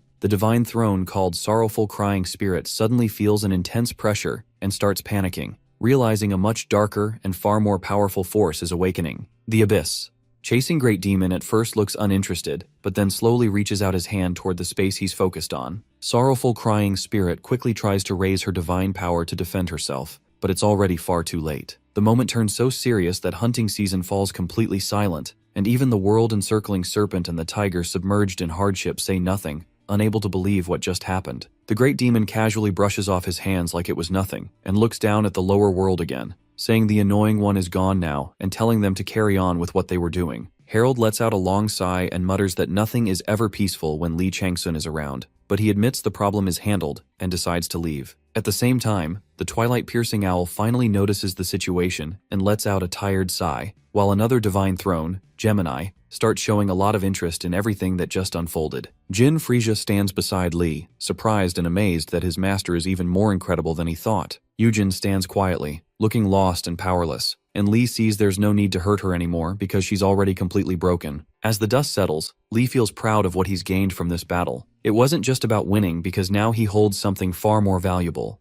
the location of the 5th sacred scripture from Ishan's Hidden Seven. With that knowledge, Lee plans to negotiate with the White Tiger clan, thinking that if they had never crossed paths with him, their original plan might have worked. But now everything is in his hands, and he's the one steering the game. Jin Frisia clears the entire 2nd floor, and though he trained the team himself, he's still surprised by how poorly they performed. His current level is only 4, which makes his success even more impressive. Lee realizes that Jin must have been stuck for a long time on the 3rd floor because of how weak his group was. But even so, Jin finishes faster than expected. With a confident smile, Jin says he has his own methods and invites Lee over, saying he has something interesting to show. While Jin Frisia waits, Lee finishes his task and obtains the ashes of the player Zhong Yulin, unlocking a lost authority called the Song of Hell's Flame. After burning the final piece of this authority with the flames of purgatory, the power level of his Hellfire of the First Dawn rises. This grants him a new title, Manifestation of the Willful Spectre, an evolved form infused with sulfuric fire from hell itself. The power enhances his fire abilities and unlocks terrifying effects like sulfuric hellfire and calamity descend. Now, Lee Chang-soon stands as a rune sorcerer at level 41, bearing a fearsome title and even greater strength. Afterward, he heads over to Jin. When they meet, Lee notices something odd and asks about the strange presence around them. Jin Frisia points to the gluttonous baboon Lee gave him earlier and says it's something special. Instead of explaining with words, Jin decides to demonstrate. He activates a skill called Tiger-Stricken Ghost Resurrection, and Lee is shocked, demanding to know how Jin managed it. Jin casually admits he isn't completely sure himself, saying he just had a feeling it might work and decided to try it out. It reminded him of the time he was king of the tiger-mangled ghosts, and the process felt familiar. When Lee asks for a clearer explanation, Jin begins describing how the tiger-stricken ghosts operate. He explains that the ghosts were once foolish humans lured in by a mysterious starlight. When someone enters the cave and dies, they become followers of the ghost who killed them, and that ghost absorbs the human's essence to grow stronger. Lee wonders if Jin's gluttonous baboon works the same way. Jin says it does, but not nearly as well as when he was a full tiger-stricken ghost. Now, as the gluttonous baboon, there's a strict limit to how much essence he can absorb. Jin can bring the dead back like puppets, but if he tries to make them move on their own, the spell usually fails. Just as Jin Frisia explains this, one of the resurrected ghosts collapses and fades away, proving his point. It takes an enormous amount of energy from countless ghosts just to successfully bring back one with some strength. Then Jin points to the creatures around him, each of them a natural enemy of the tiger. One is immune to sharp weapons, another is slow but incredibly strong, and one moves like it has no bones at all. The divine thrones begin reacting, and hunting season warns that it's better to have no followers than weak ones. The world-encircling serpent shows curiosity and flies up to examine these undead forms, while twilight-piercing owl reassures everyone that Jin's followers will become as powerful as him. Lee Changsun then asks if these new creatures are categorized the same way tiger-stricken ghosts were, from lowly victims to more advanced forms. Jin replies that while they may not be top tier, they won't hold Lee back either, and offers to demonstrate their usefulness. With determination, Jin Frisia calls them to rise and announces that they will now begin clearing the 3rd floor and that their master, Lee Chang-soon, will be watching. He also warns them to do their best, because if they disappoint, they already know the consequences. The undead followers shout their obedience in unison, and with that, they begin their march forward, stepping into the 3rd floor. As Lee and his group push through the 3rd floor, they make rapid progress. The system updates confirm their achievements. 1st zone cleared, 2nd zone conquered, and Jin Frisia boldly claims the 6th. Even a novice named Bo manages to plant a flag in the far 9th zone. Along the way, Lee Chang-soon collects experience points, though slightly reduced since they passed through Jin first, but the gains are still worth it. Having Jin as a follower proves valuable not only for the steady experience, but also for his dependable skill set. After that, Lee shifts his focus to the real challenge ahead, the King of Azure Death. He confirms with Jin whether the rumors are true, to which Jin explains that deeper into the 3rd floor, the real test begins, and there are no weak tiger-stricken ghosts left, only crimson death awaits. It's a dangerous area, one that would crush the unprepared. However, Jin once cornered even those enemies. When Lee questions how that was possible, Jin simply says it's because of the difference in skill between them. After this, Lee admits the truth that having a larger force thanks to Jin's summoned undead has made things easier. Jin smirks and points out that this proves his creations were actually useful. Time is ticking, with just over 4 hours remaining, but Lee feels confident. He now suspects that Jin might not be just any follower because if he really is the Frisia Lee thinks he is, then he may have struck gold. The House of Frisia in Arcadia is no ordinary lineage. Known for their divine bloodline, they were said to be unmatched in magic, swordsmanship, tactics, and more. Their talents were so overwhelming that even entire empires bowed down to be associated with them, and if Jin is truly from that house, Lee might have found more than just a powerful ally. He might have found a legendary one. Additionally, Lee starts to wonder about Jin Fresia's past, thinking that if Jin truly came from such a powerful clan, he should have been at the top, not someone wandering through the cave of the tiger-stricken ghosts. Maybe Jin entered this place to gain an edge, possibly searching for a sacred scripture to secure his position among his clan's heirs. Either way, Lee feels reassured. When he faced Munsung before, the thought of battling all his ghost soldiers felt overwhelming, but now, with Jin at his side, things seem manageable because Jin's undead soldiers are dependable and might even prove useful in the future. As part of his preparations, Lee pulls out an item called the Breath of the Frost Lord, which Jin immediately recognizes as an ice crystal, and is surprised to see, since it shouldn't be something found in this cave. Lee is curious how Jin knows of it, and Jin casually explains that his clan was one of the most respected in Arcadia, so he's seen many rare and powerful items before. Even the Divine Thrones react strongly. The Hunting Season Throne can't hide her craving for the crystal, while the World-Encircling Serpent Throne is eager to study it, especially since it came from the ancient founder of a race. Without hesitation, Lee hands the crystal to Jin, trusting him to know how to use it properly. Jin bursts out laughing, shocked at how casually Lee is trusting him. It feels like handing a fish to a hungry cat. Still, Lee tells him to call it madness if he wants. Though Lee also wishes to give Jin the reinforced bones, he can't right now because there are no specters around with enough willpower, but he's confident that the Frisia family's ancient techniques will be enough. Jin, however, reminds Lee that just because he accepted the role of follower doesn't mean he fully accepts Lee as his master. He finds it strange that someone would offer him such a powerful item without full loyalty, but Lee doesn't seem to care about formalities. Lee reassures Jin Frisia that he would never act in a way that would cause his followers to betray him. Even after all this, Jin is still a bit surprised that Lee is willing to give away such a powerful item so casually. Lee questions if Jin doesn't want it, but Jin quickly says that's not the case. He's just genuinely amused that his master is far more reckless than he imagined. Without hesitation, Jin swallows the breath of the Frost Lord, and a deep cold settles within his body, blending with his spirit. The ice attribute begins to take root, and one of the Divine Thrones, Gemini, watches this change closely with curiosity. Soon after, the item is fully digested, and Jin gains a new achievement. He's now a gluttonous baboon that has swallowed ice. His ice attribute rises, and his bond with Lee strengthens. With this transformation, Jin fully evolves into the Frost Undead. Two new powerful skills are born, Blizzard and Sub-Zero Frozen Land. Feeling stronger than ever, Jin immediately puts his new ability to use. As he activates Sub-Zero Frozen Land, a cold storm spreads out, and Jin imagines that if the King of Azure Death is watching, he's probably panicking right now. It appears that only 22 minutes are left. Azure Murder King is baffled over how could he become a human's doll. Jin nonchalantly admits that he can't still provide him with answers.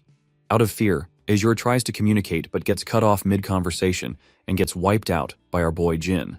The panel indicates about his victory and his fame rapidly increasing. Meanwhile, Lee is observing the situation from the top of the building as he runs out of time, yet he's still rewarded with the properties of a fierce dragon.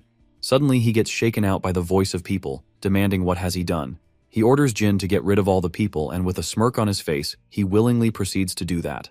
Lee finishes conquering the Winter Palace and decides it's time to move on, so he quietly leaves and walks into a place called the Guest House of the Winter Palace. As Lee Chang-soon steps inside, he notices something strange, and whatever lies ahead looks cold and lifeless. Just then, his special power called Soul Extortion suddenly activates on its own. Blue flames from the purgatory rise and begin burning the body of the Frost King. Slowly, the body turns into ash, and Lee carefully collects the remains. While doing this, he feels a strange connection, as if something about all of this reminds him of his own past, the moment he had fallen from Arcadia. It brings back the same heavy feelings he once carried. As Lee looks closer, he realizes that what he's facing isn't fake because there's something real and familiar in front of him. Then, all of a sudden, something new appears. He pauses and wonders what it is, as if a new mystery is just about to begin. The scene shifts to another battlefield, where player Cha Ye-eun activates her powerful skill called Demonic Sanctum Creation. A barrier of dark energy forms around her, and a huge, intelligent monster steps forward, clearly different from the usual dungeon creatures. It recognizes Cha Ye-eun's strength and speaks to her, saying she's the first human strong enough to be acknowledged. In the past, it ignored all intruders because they were too weak, but this time is different. The snowman is confused by human titles and asks if Cha Ye-un is a king outside the dungeon. When she denies it and attacks, the snowman grows angrier, unable to understand why someone so powerful isn't considered a king among humans. Furious, it declares that if Cha Ye-un isn't the king, then it will keep attacking until the real human king appears. It vows to destroy everyone inside and outside the dungeon. Suddenly, a system alert flashes, and a sudden quest called Kingslayer activates. The monster, once a general under the Frost King, has inherited its master's rage and now commands a powerful authority known as General's Command,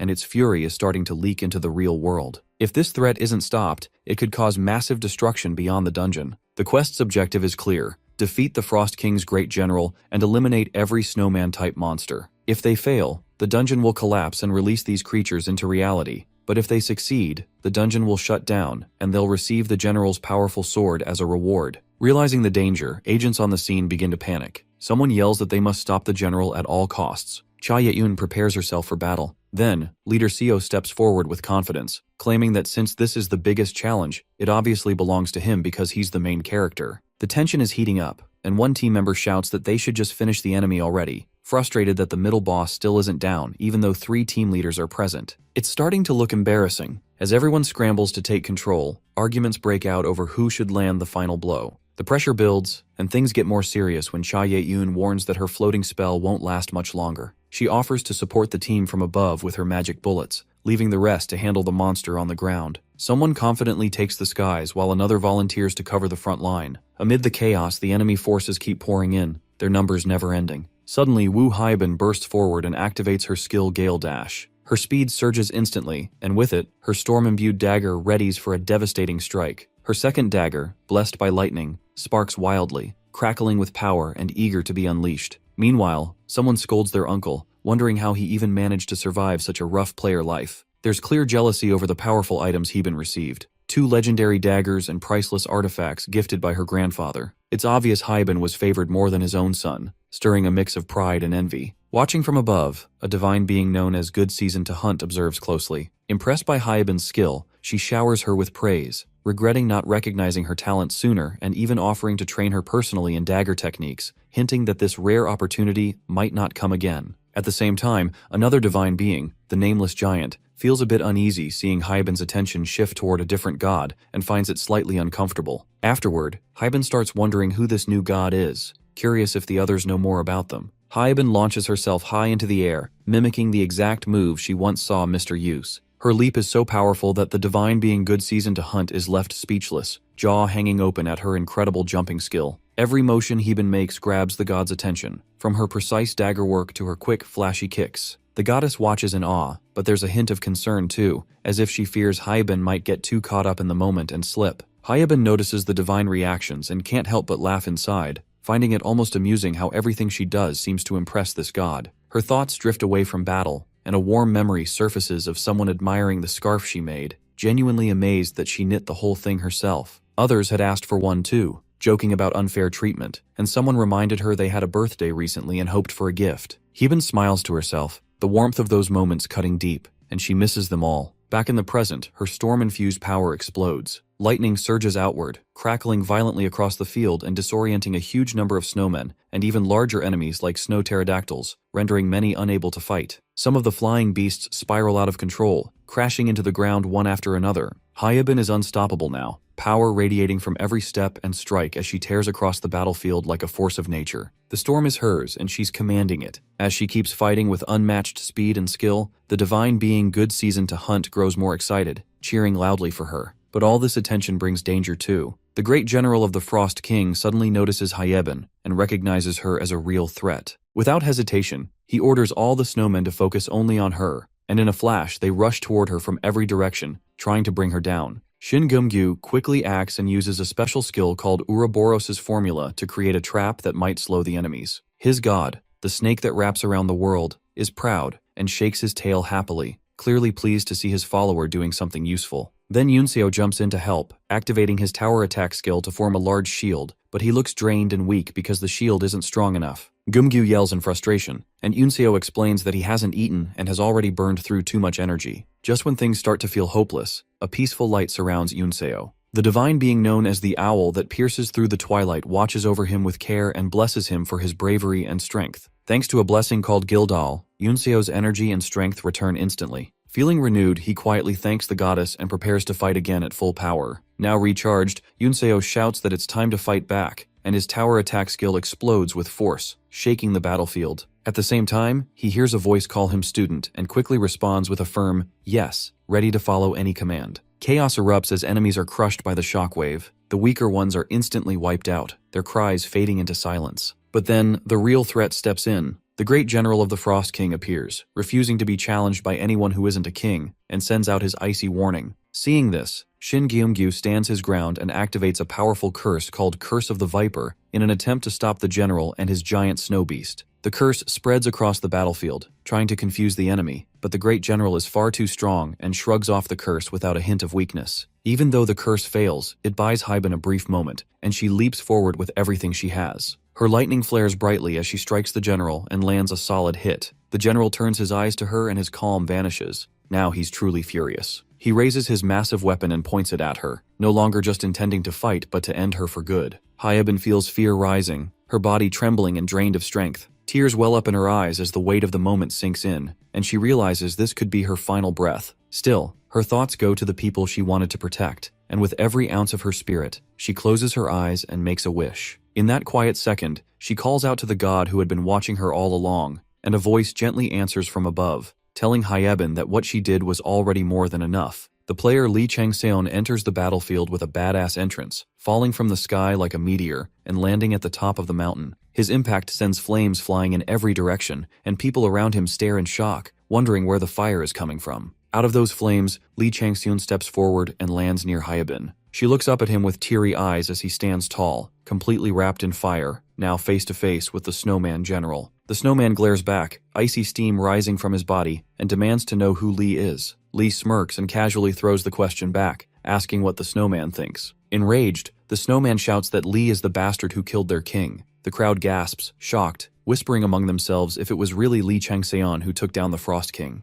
The snowman general looks him over and asks if he is the king of humans, saying that if their king was slain by a human king, then revenge must be taken, and the human king must also fall. At least then, their king's death would carry meaning. He demands an answer again, asking if Lee truly is the king of humans. Lee, clearly bored, brushes it off and tells him not to dwell on such childish thoughts. The snowman scoffs and claims that means Lee is no different from the rest. Then he activates his Tundra ability. Lee responds by drawing his Savage Tiger Blade, and their powers collide, forming a barrier between two clashing forces. The humans watching wonder if Lee is as powerful as the Iron Witch. As the battle heats up, Lee starts overpowering the snowman and lands several solid hits. The crowd roars, cheering him on and calling him a tyrant, begging him to crush the snowman like only a tyrant can. Realizing he can't win in a fair fight, the snowman searches for an opening and waits for a chance in the sky. Suddenly, a snow pterodactyl swoops in and carries the general away. Lee instantly calls out to Yahello, who uses his shadow footprint technique to strike the pterodactyl mid-flight, slicing off one of its wings. Another snowman on a pterodactyl swoops in to rescue the general, grabbing his hand and taking him even higher into the sky. As they fly, the new snowman asks if the general truly knows who Lee Changseon is. The general reassures him not to worry, claiming that since they're in the sky, they have the advantage. But that assumption quickly falls apart when Lee Changseon suddenly appears behind them with massive wings made of flame. The general turns in shock and demands to know how Lee is flying. Without answering, Lee unleashes his split tiger fangs and strikes. A blinding beam flares in the sky as Lee steps on the general, both of them consumed in roaring fire as they plummet toward the ground.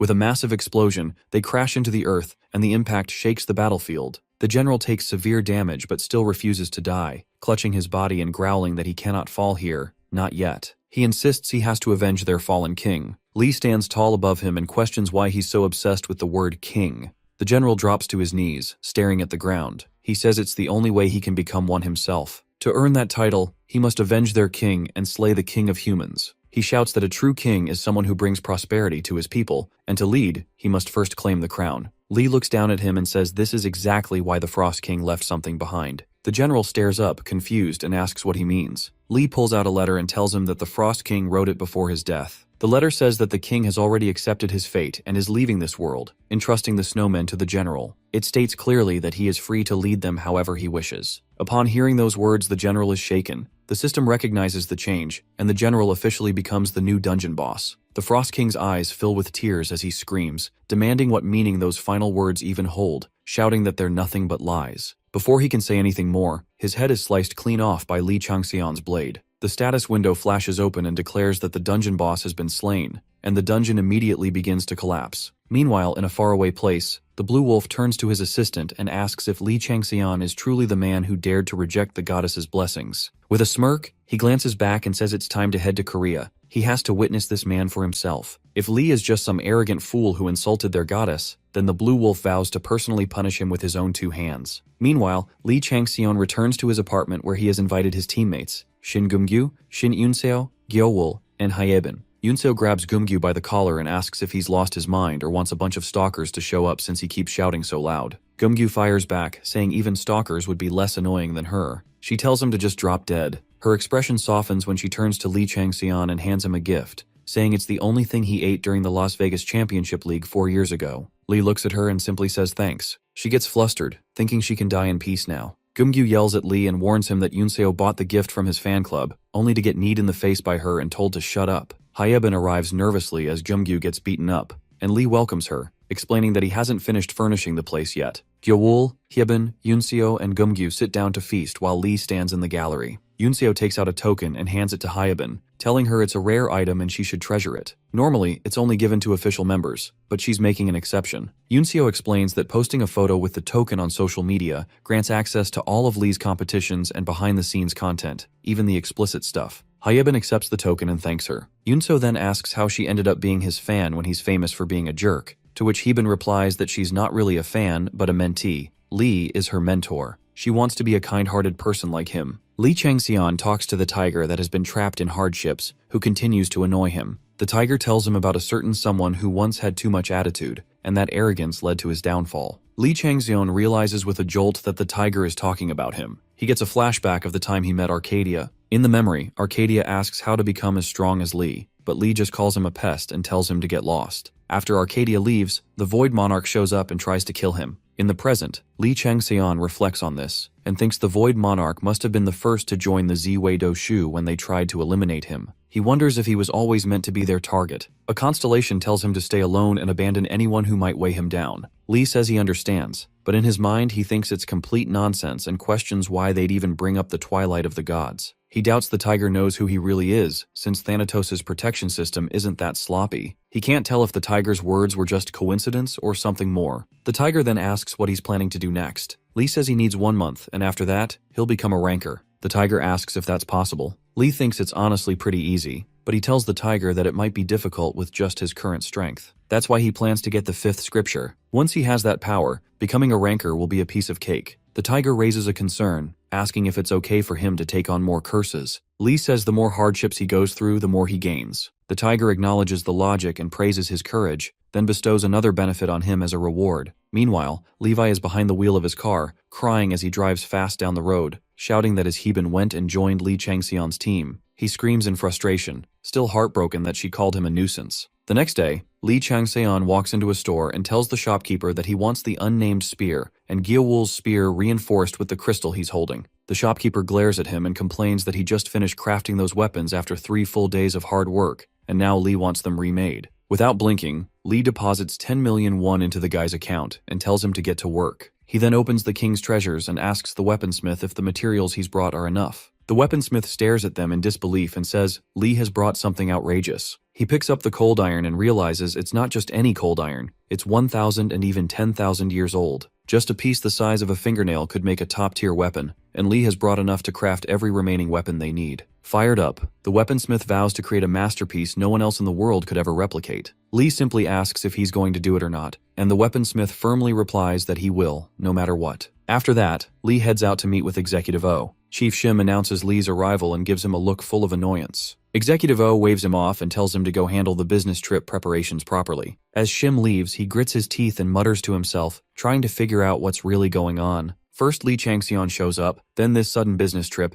and now the elders are involved. He wonders if Lee is planning something with those monsters, and thinks he better check in with Director Lee before things spiral. Meanwhile, Lee hands over the Frost King's breath to Executive O. O examines it and admits it's even more impressive than he imagined. Since the constellations are practically drooling over it, he says there's no need to evaluate its worth any further. He then asks if Lee has any questions about how to use it. Lee Changxian says he'll definitely find a use for it, and if there's any important information he should know, he trusts Executive O will fill him in. O smirks and compliments him for being remarkably intelligent. Then he asks if Lee Changxian is curious about the secret he's been keeping. Lee nods and says he is. O Shawan claps his hands and activates an illusory domain. The constellations immediately start murmuring about the strange domain, and Lee Changxian thinks it's no wonder O is called the only grand demonic magician in the White Tiger clan. When he looks behind him, he sees an entire army standing there and wonders if there are always that many soldiers. He senses faint traces of the fourth scripture and starts thinking maybe O detonated the Silver Fox research facility because he cracked the cryptic scripture's code. O turns to him and asks how it feels to see his soldiers for the first time. Lee says they're impressive, and O chuckles, saying he knew his judgment was right and that Changxian is cut from the same cloth. Then O powers up, transforming into his demon form, and asks what Changxian thinks about the clan's rank in the world. Changxian responds honestly and says he figures they're somewhere in the top 20s. In his mind, he notes that it seems O has started to trust him more, especially now that he's revealed his demonic human identity. O says their clan currently ranks 27th and explains that it's because no one in the clan has reached king rank and they haven't really done anything major to shift the global stage. That's why they've been placed so low. Then he asks what Changxian thinks of that. Lee silently reflects that the White Tiger clan has enough power not to be ignored by Arcadia, and that Duke rank Munsong's forces probably sit at king rank, so naturally they should be doing more. He tells O that he disagrees with the current ranking but admits he hasn't experienced the workings of other clans yet, so he can't say for sure. O tells him he's right and encourages him to think about it further. They're still sitting at rank 27 even after laying low all this time, and O asks Lee Changxian what he thinks would happen if they finally rose with intent.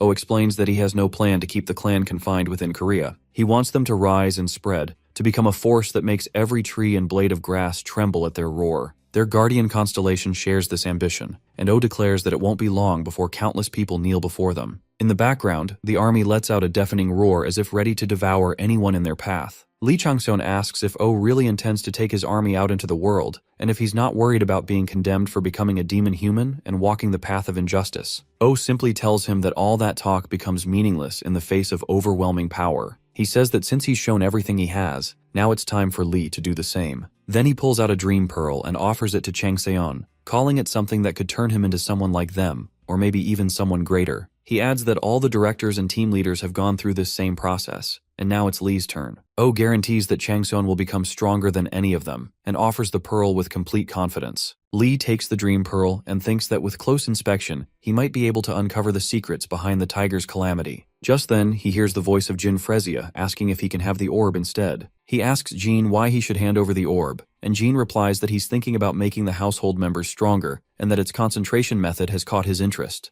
Lee asks how exactly he's supposed to give it to him. Jean tells him to just eat it without purifying it, and he'll handle the rest. So Lee Changxian swallows the orb, and the reinforced royal tiger's calamity begins spreading through his body before it's quickly subdued and absorbed by Jean. Jean confirms that he has successfully taken it in, and promises to share the results later, asking Lee to let him know if anything similar turns up again. O then closes the domain and asks how the orb felt, and Lee replies that it was good. O laughs and says most people would be overwhelmed by the energy and make a fuss about how hard it is to digest, but it seems like it worked out perfectly for Lee. Changxian asks if he can get more of it, and O assures him that he'll be properly rewarded for every achievement. He then tells him that the United States Xenix Association is about to start a massive war and that their White Tiger clan plans to participate as allies and seize the opportunity to make their presence known globally. Xenix is a group that doesn't just specialize in dungeon combat, but also in weapon and artifact research and development. It's a mega clan led by the Golden Monster King, one of the 10 kings of the player world. Lee Changxian thinks this might be a battle of dominance and wonders who their enemy is. He asks O what role he's supposed to play in all this, and O tells him to use his fame to influence the United States. Lee figures that means O is trusting him with the press to draw the world's attention to the White Tiger clan, and he feels ready for it. The more attention he gets, the more influence he'll gain in the clan. He sees this stubborn rise of the White Tiger as a powerful card that, if played well, could benefit him greatly. To make sure he can take everything for himself in the long run, he plans to lay the groundwork carefully, several steps ahead.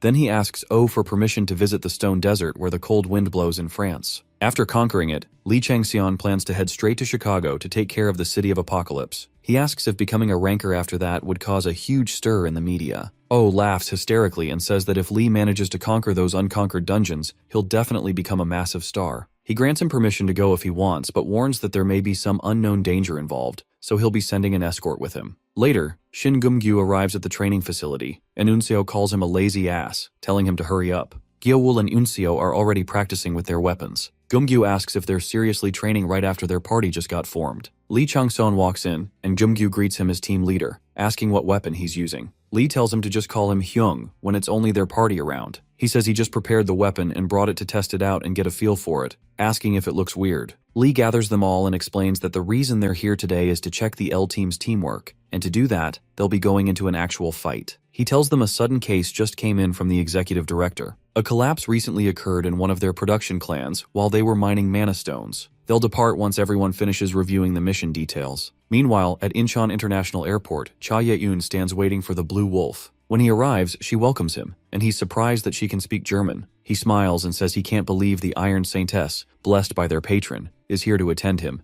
and mentions that he has a good feeling about this trip. He asks to meet the tyrant. Cha Ye-eun quietly thinks that the elders must have known about this already, and Lee Changseon is starting to feel more distant. On top of that, the White Tiger clan is completely blocking all access to him, and she's not sure what she's supposed to do. She tells him that meeting Lee Changseon right now might be a bit difficult. The clueless guy nearby, clearly out of the loop, chimes in and says it sounds like Blue Wolf is looking for the tyrant. He adds that the tyrant is currently on a rescue mission for a mine collapse incident in Hwacheon. Cha Ye-eun internally snaps, frustrated that she wasted an elixir on saving this moron, but forces a polite smile and asks Blue Wolf to follow her. She reminds herself that no matter her personal feelings, she can't afford to neglect a high-ranking guest who's come from so far. Still, she can't shake the feeling that something is deeply wrong. Every time she sees Lee Changseon, her instincts scream danger, like her life is at risk. Meanwhile, Lee Changseon and his team arrive at the entrance of the dungeon. The nearby workers glance at them and whisper that they're just a group of newbies, wondering what a rookie team like that can even accomplish. The L team steps through the gate and finds themselves on what appears to be a vast, beautiful beach,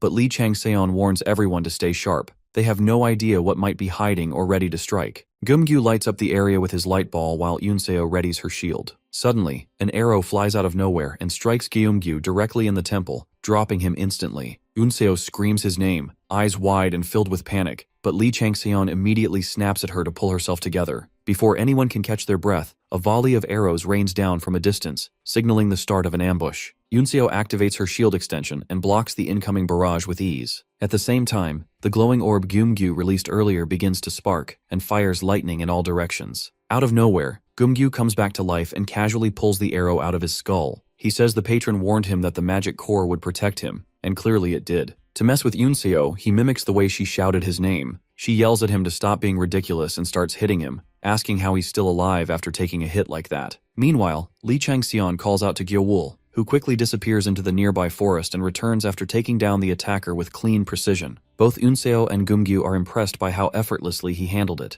Gyeowul drags the enemy back to Lee Changseon and tells him he brought it back alive for interrogation. When they take a closer look, they realize it's a gray elf. Lee Changseon explains that although gray elves look like regular elves, they're not truly elves. They're interceptors created by a monster called a parasite to drain the life force of other creatures. He also points out that if the parasite has already managed to create a gray elf, that means it's reached its adult stage. What surprises him is how a parasite could evolve this far within the dungeon without being noticed. The water around the area seems safe, with no visible monsters, and there's even a mana mine nearby that draws in frequent visitors. It doesn't add up. Lee starts to suspect something bigger is going on, and in his mind, he knows the only way this would be possible is if she is involved. He tells the team they need to pull out for now. Gumgyu protests, saying they haven't even confirmed whether anyone is still trapped inside. But Lee calmly explains that the presence of gray elves means the parasite has already taken full control of the island. Charging in blindly could endanger more lives, so retreat is the best option. He opens his status window and tries to log out, but for some reason, all outside communication is cut off. A message appears, telling him to continue the mission and complete it before attempting to log out again. He tells the team that since logging out isn't an option right now, they'll have to stick to their original plan and move forward. They head deeper into the forest and begin clearing out the gray elves one by one. As they fight, Lee Changseon starts to notice something unusual. The gray elves are bleeding blue blood. Normally, parasite-created beings don't bleed at all, but these ones feel too real, like actual living creatures made of bone, flesh, and blood. More than that, there are faint traces of divinity on them. He narrows his eyes and says, there's only one parasite that could create something like this, one being capable of nurturing a divine tree of this kind. The goddess of slaughter and destruction, Kaylee. She was once his comrade. Lee Changseon stands still for a moment, his mind racing as he wonders why her traces are here and what could have possibly happened to her. They move deeper into the dungeon and begin to hear cries for help echoing through the darkness. Following the sound, they enter a shadowy cave where the voices seem to be coming from. The L team calls out, announcing that they're from the White Tiger clan and they've come to help. The voices scream back, begging to be saved from under the rocks. Lee Changseon raises a hand and tells the team to wait. He asks Gumgyu to light up the orb again so they can see clearly. As the cave brightens, the light reveals the truth. These cries aren't coming from humans. Instead, a horde of unfamiliar undead stands before them, creatures mimicking human voices to lure them into a trap. Lee Changseon narrows his eyes as he examines the undead and notices roots embedded in their bodies, all stretching toward a single source. Without warning, the undead charge at the team. Lee considers using Jigwee's flames to wipe them out instantly, but he hesitates because there might still be survivors nearby, and he can't risk hurting them. He calls out to Gyewol to open a path through the chaos. Lee then pushes forward alone and enters the divine tree where the roots lead. As he looks up inside, he sees a personified form of a fully grown parasite, its roots pulsing with their own ego. It's elfin roots. His eyes drift to the crown atop the creature and immediately recognize the design. It's eerily similar to the one Kaylee once wore. Drawing his unnamed spear, Lee wonders if the divine tree Kaylee once nurtured has somehow lost its way and ended up here. It might be speculation, but with the Void Monarch showing interest again, it feels far from random. First Xerxes, now Kaylee. There's no way this is just a coincidence. Something bigger is at play. His grip tightens on the spear as the boss raid begins, and the monster lunges toward him with violent force. The monster slashes at Lee Changseon with its claws, but he blocks the attack with his spear. As their weapons clash, Lee senses Kaylee's energy flowing from the creature and recognizes that the crown it wears has the same shape and divine aura as hers. It must be a duplicate of the goddess's crown, likely a treasure grade item, possibly even sacred grade. That means the boss isn't just any monster, it's probably a bishop or priest serving under Kaylee. Up above, both the Void Monarch and Gemini begin watching the battle. Lee knows they're not interested in this fight just because he's facing a powerful opponent. Something deeper is happening, a connection between Xerxes, Kali, and these divine watchers that he doesn't yet understand. More undead join the fight against him, and he realizes he has to take down this boss no matter what if he wants answers. He calls on his flame ability to turn the tide. Meanwhile, Yunseo bashes her way through the undead with her shield. Gumgyu keeps the battlefield lit, and Gyewol unleashes a shadow tsunami, clearing out the rest of the horde. Gyewol then shouts into the darkness, daring anyone else to come at him. Suddenly he spots a figure standing far off and charges in, but his attack is blocked. It's Lieutenant Park Haesong, who explains he was trapped while trying to rescue the buried survivors. He looks at Gyewol and asks if he's human.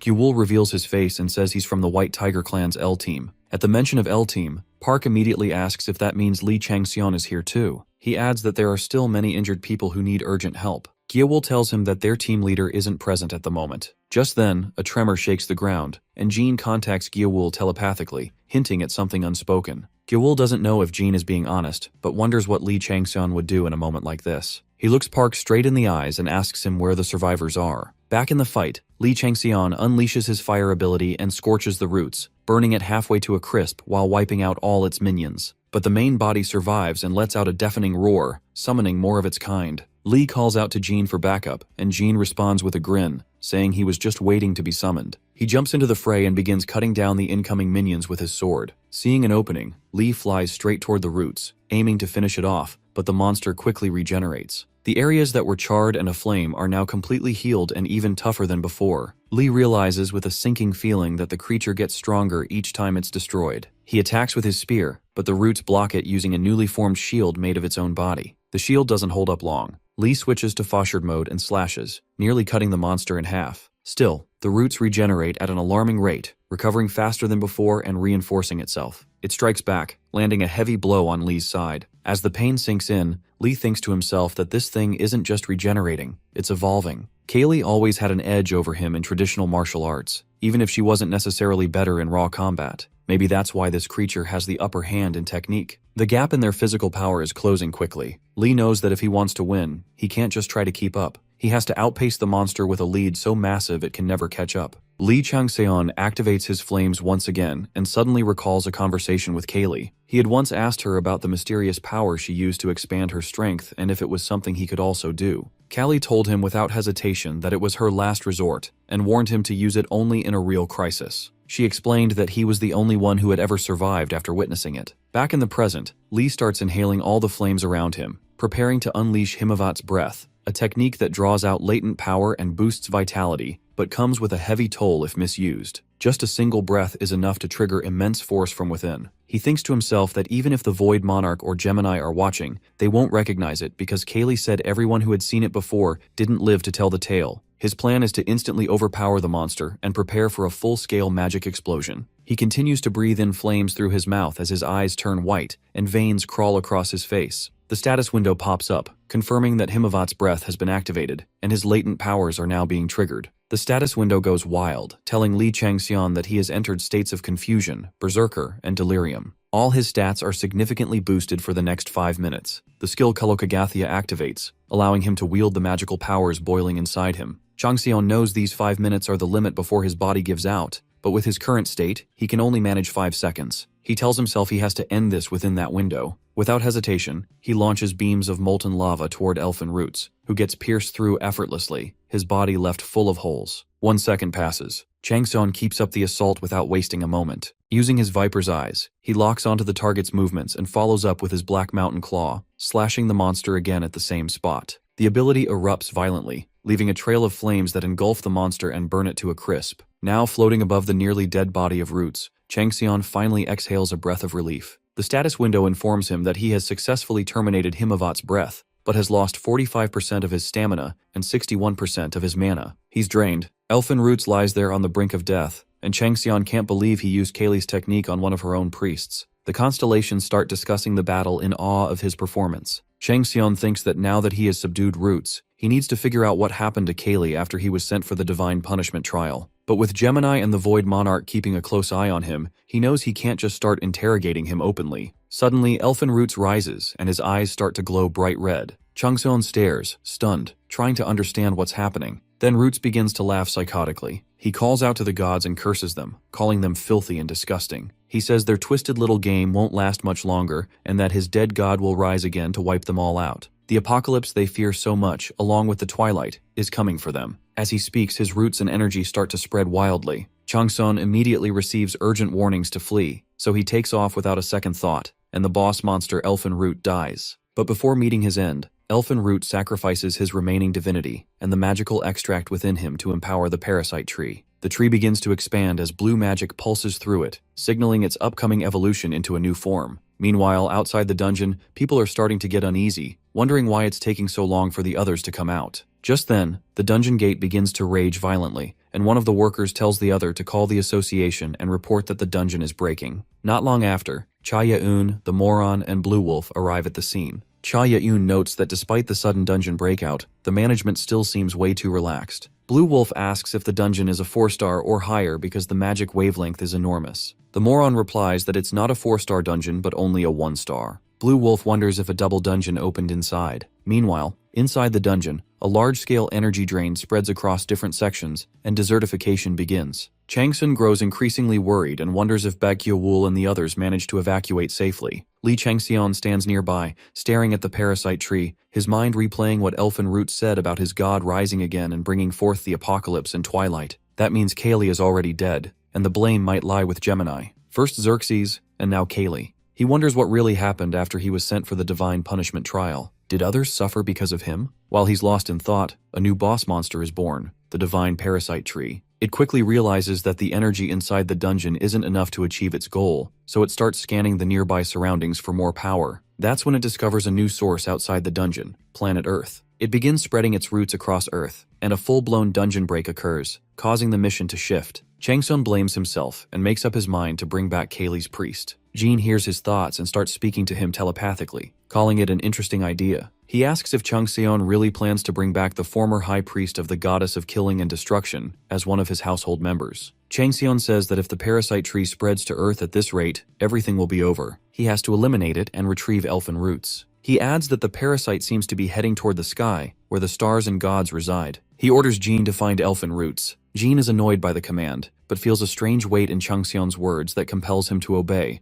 so he agrees and rushes off to find him. Changxian looks at the parasite roots and tells himself he has to get there first. He pulls out his white bow and fires a flame arrow at the tree. The projectile strikes its mark and causes a massive explosion that engulfs the entire tree, halting its growth for now. Meanwhile, the constellation Good Season to Hunt and the constellation The Snake That Wraps Around the World begin arguing childishly. Enraged by the attack, the divine parasite tree lashes out at Li Changxian. However, Li Changxian fires 2 arrows in response and partially destroys the divine tree, gaining a ton of experience in the process. Without wasting time, he pulls out his daggers and starts slicing through the vines, pushing his way toward the sky. As he climbs higher, he looks down and spots the divine tree's core, a hole at the center of it. Inside, someone is standing. It turns out to be a man named Hardy, sitting on top of elfin roots and gripping him by the head. Hardy laughs and says he didn't expect another guest to show up way up there. Just then, the divinity of Gemini lights up the sky, and Changxian's beast sense flares with a strong warning. Changxian immediately senses the danger and wonders if this guy is an apostle or maybe someone even higher,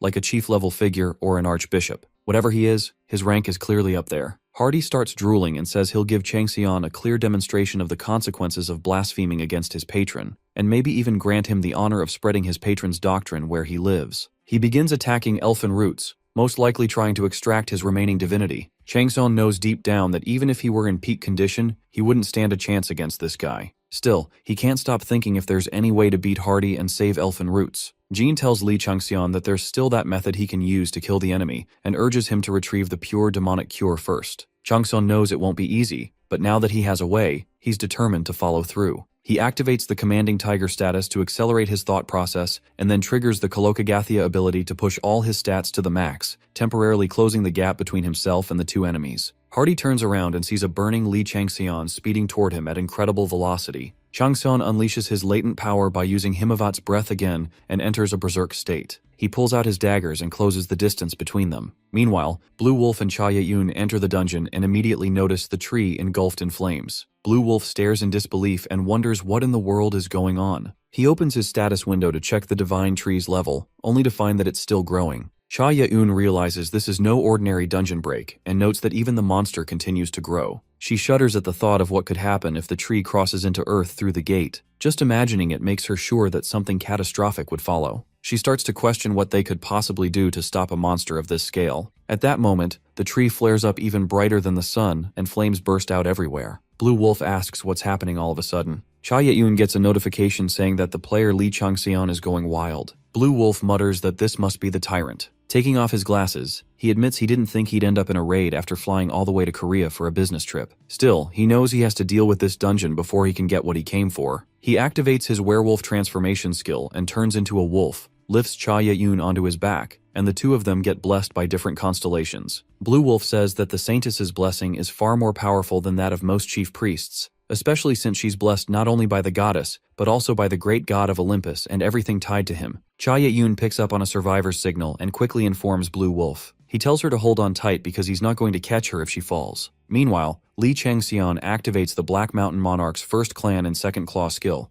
and in one smooth, ruthless strike, he attacks both the Divine Tree and Hardy, the chief priest of Gemini, eliminating them both. He acquires the divinity of Gemini and an unknown god, along with a massive amount of merit points and experience. Changxian thinks back to how the Black Mountain Monarch's claw that once passed through Hanyu included all 5 claws, but with his current stats, he could barely manage 2. He had planned to unleash both at once, but the aftermath is too much for his body. Completely drained, he begins to fall from the sky. The constellations erupt in excitement and start chattering non-stop about the incredible feat he just pulled off. The dungeon mission ends, and the system begins calculating rewards. The status window announces that the Administrative Bureau is launching a new investigation into the incident. Countless gods are in shock, while many constellations smile with interest. The window then states that the dungeon will now close and warns everyone to brace for impact. A countdown begins. Just as Changxian plummets downward, a mysterious figure appears out of nowhere and catches him. The figure says that the man has fallen after losing his wings, but adds that he really doesn't care about things like that. Li Changxian, completely spent, closes his eyes and seemingly faints. Li Changxian wakes up in a hospital and finds Yahello sitting beside him, holding his hand and asking if he's finally coming back to his senses. After a while, Yahello brings up Lieutenant Park Haisong and asks if Changxian remembers him. Changxian wonders if he's the same lieutenant he met during the tutorial, who must have gotten promoted since then.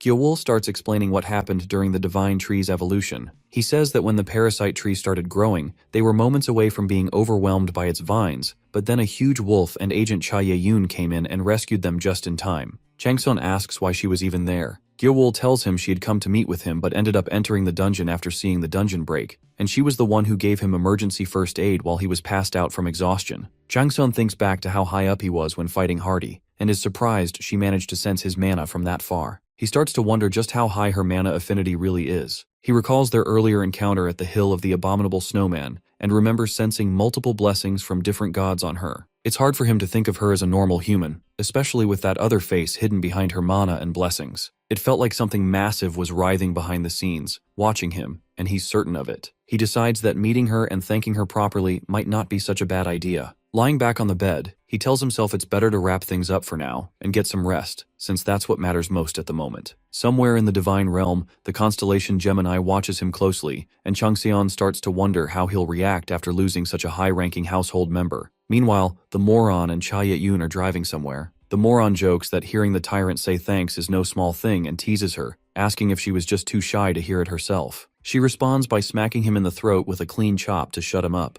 The constellations begin murmuring among themselves, and Cha Ye-yoon quietly thinks to herself that she's sure Lee Changseon saw it and wonders just who he really is. Meanwhile, the curse of the Gul'dan activates, and Lee Changseon is suddenly teleported to a dungeon where he must survive for 48 hours. Inside the Gul'dan, he meets Jin, who takes one look at him and says his condition looks rough, asking if he's alright. Changseon replies that it doesn't matter how he's doing because his enemies aren't going to wait for him to recover, so he doesn't have much of a choice. He immediately asks what happened to the pure demonic core. Jin chuckles and says he knew something like this might happen, so he came prepared. Changseon tells him to cut the small talk and get straight to the method he's figured out. The constellations, now fully hooked, begin chattering more as they take interest in the conversation. Jin explains that all Changseon has to do is feed the demonic core to one of his household members. Then Jin asks how Changseon created all his household members in the first place, including Jin himself. Changseon answers that he created them using purified starlight, which means the household members don't possess fixed elements or traits. They're basically empty vessels. As their master, it's up to him to decide how much to fill those vessels and what with. Changseon thinks to himself that he was right to entrust this to Jean.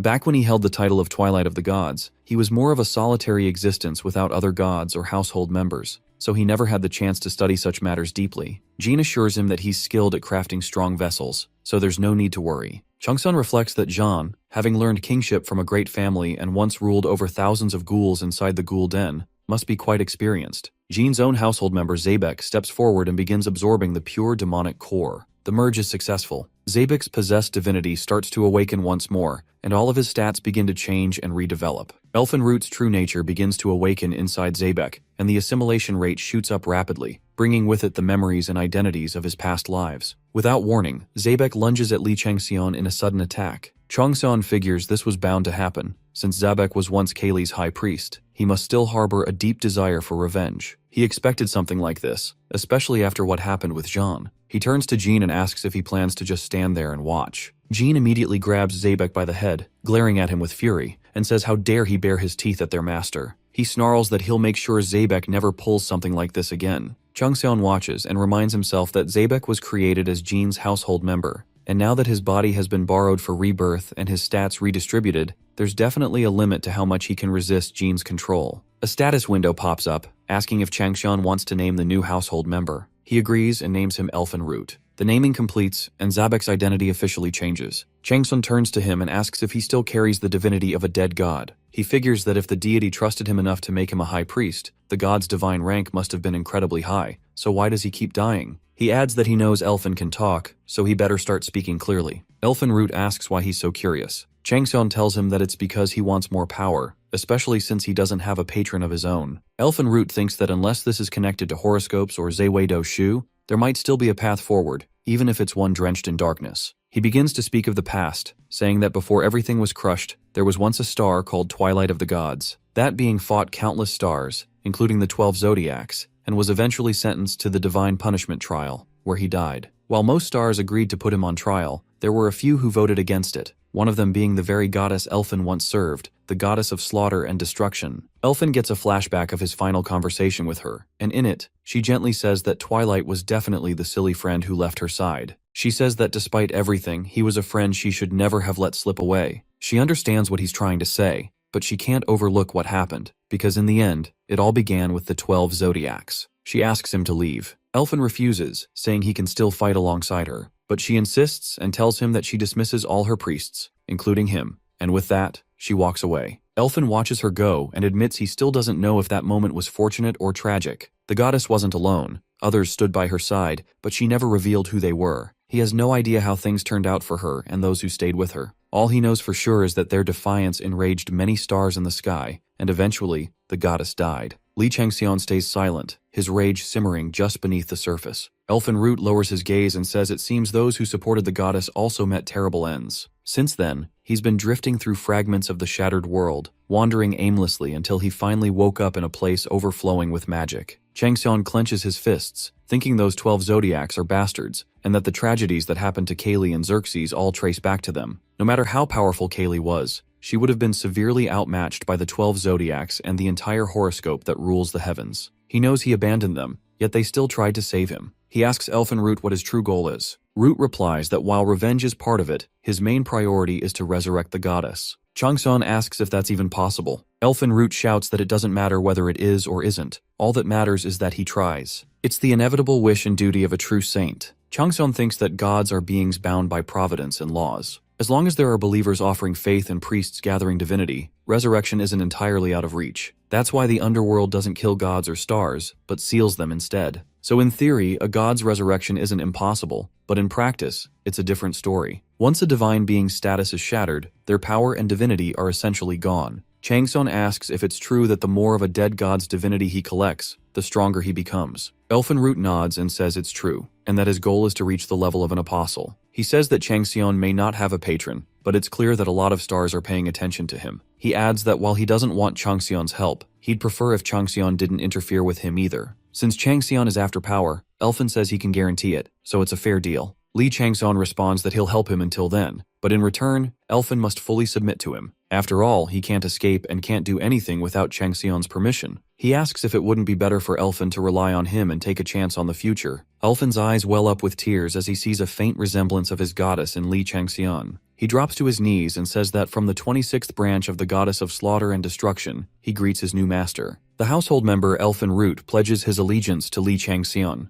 Their master-servant bond strengthens, loyalty increases by 15, and dependency rises by 10. Changxian gains the absolute right to command him. He wonders how the absolute right to command transferred to him, considering Elfen was originally Jean's household member. Still, that doesn't erase Elfen's earlier desire to kill or rebel against him. But now, with this new bond, Elfen is obligated to help him actively with his goals. Changxian starts to wonder how Gemini will react to Elfen Root becoming part of his household. One of the faces of the constellation Gemini watches the scene with a sly smile, amused that Changxian took in the traitor who once dared to oppose him. Suddenly, the constellation Gemini presents a new scenario: patron selection. A status window appears and informs Changxian that one of Gemini's faces has been observing him closely over the past few days. While Gemini resents the way Changxian harmed the chief priest he sent and took in a heretic who defied him, he isn't angry. Instead, he seeks Changxian. Gemini offers him a proposition. He wants Li Changxian to become his apostle. If he accepts, he'll be granted the highest status on Earth as the representative of the 12 zodiacs, and he'll be able to grasp everything he desires. But as proud as Gemini is in extending this offer, he also gives a warning.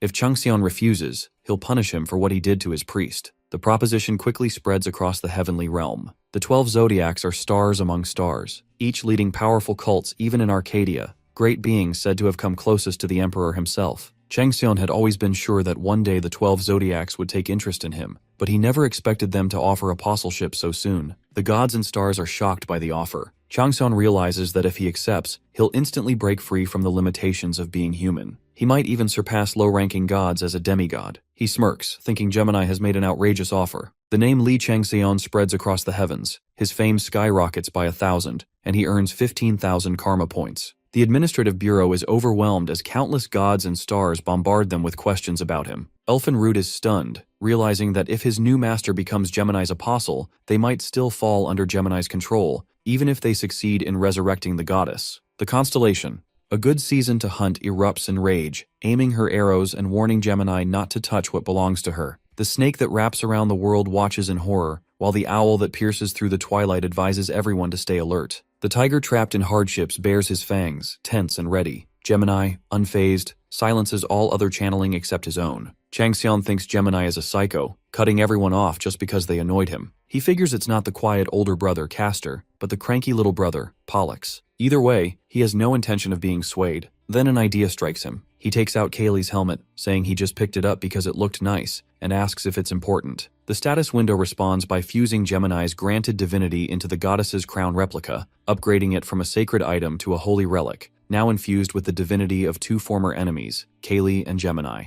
One of Gemini's faces screams at him, demanding to know what he's doing. Changseon recalls how Mephistopheles was the first to react violently when Gemini showed interest in him, and he decides to take a gamble. Putting on the mask, he calls out to the great demon, asking if he's okay with losing him to Gemini. One of Gemini's faces freezes as he realizes Changseon's intent. The pallid sanctuary opens, and the great demon who chases the abyss lifts his head. Changseon smiles, knowing his guess was right. Mephistopheles, who claimed to have no interest in worldly matters, is clearly drawn to him. The demon stares silently at a certain star, and Changseon knows that not even Pollux can act recklessly in his presence. Mephistopheles is a power even the 12 zodiacs hesitate to provoke. Seeing the situation spiral, the other face of Gemini steps in and declares war. The radiant light of the completed constellation spreads across the world as thousands of light spears rain down from the sky. Pallid Gaze retaliates with his power, and darkness and light clash fiercely. Lee Changseon feels his skin tingle just from the sheer energy of two stars colliding. Channeling, which had been cut off, is now restored.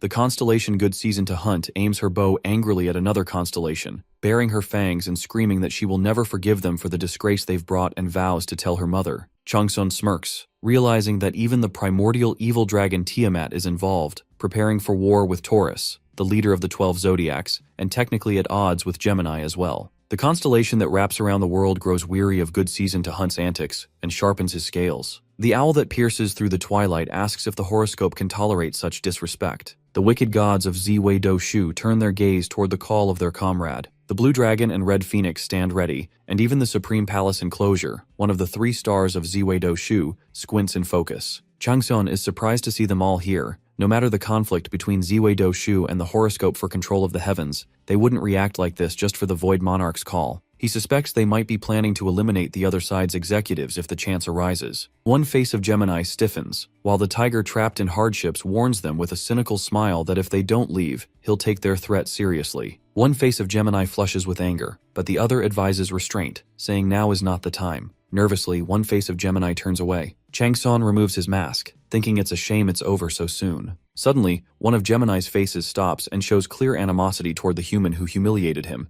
Then a hand appears behind Changseon and grabs him by the shoulder. He pours his divine power into Lee Changseon, spreading like a fever that heats him from within. The divine heat burns fiercely, and Lee Changseon screams in pain, unable to withstand it. His current body can't handle the power of the 12 zodiacs. Even 10 poison immunity and first form world-ending flames won't help. The tiger trapped in hardships growls, confused by the overwhelming force. One face of Gemini says he's merely granting a fitting privilege to the mortal who holds his divine power. He warns that if Lee Changseon can endure it, he will gain remarkable talent, but failure will melt his soul. Lee Changseon's body burns uncontrollably, wild flames of divinity consuming him. From the silent pallid sanctuary, the great demon who chases the abyss watches and bestows a new privilege. A stigma imprints on Lee Changseon's shoulder, extinguishing the flames. Pallid Gaze says this will make it easier to watch over him, then vanishes. Jean checks on Lee Changseon, asking if he's alright. The constellation, Good Season to Hunt, complains about others eyeing her treasure, but the snake that wraps around the world tells her to calm down. The gods who came to watch quietly disappear, their excitement fading.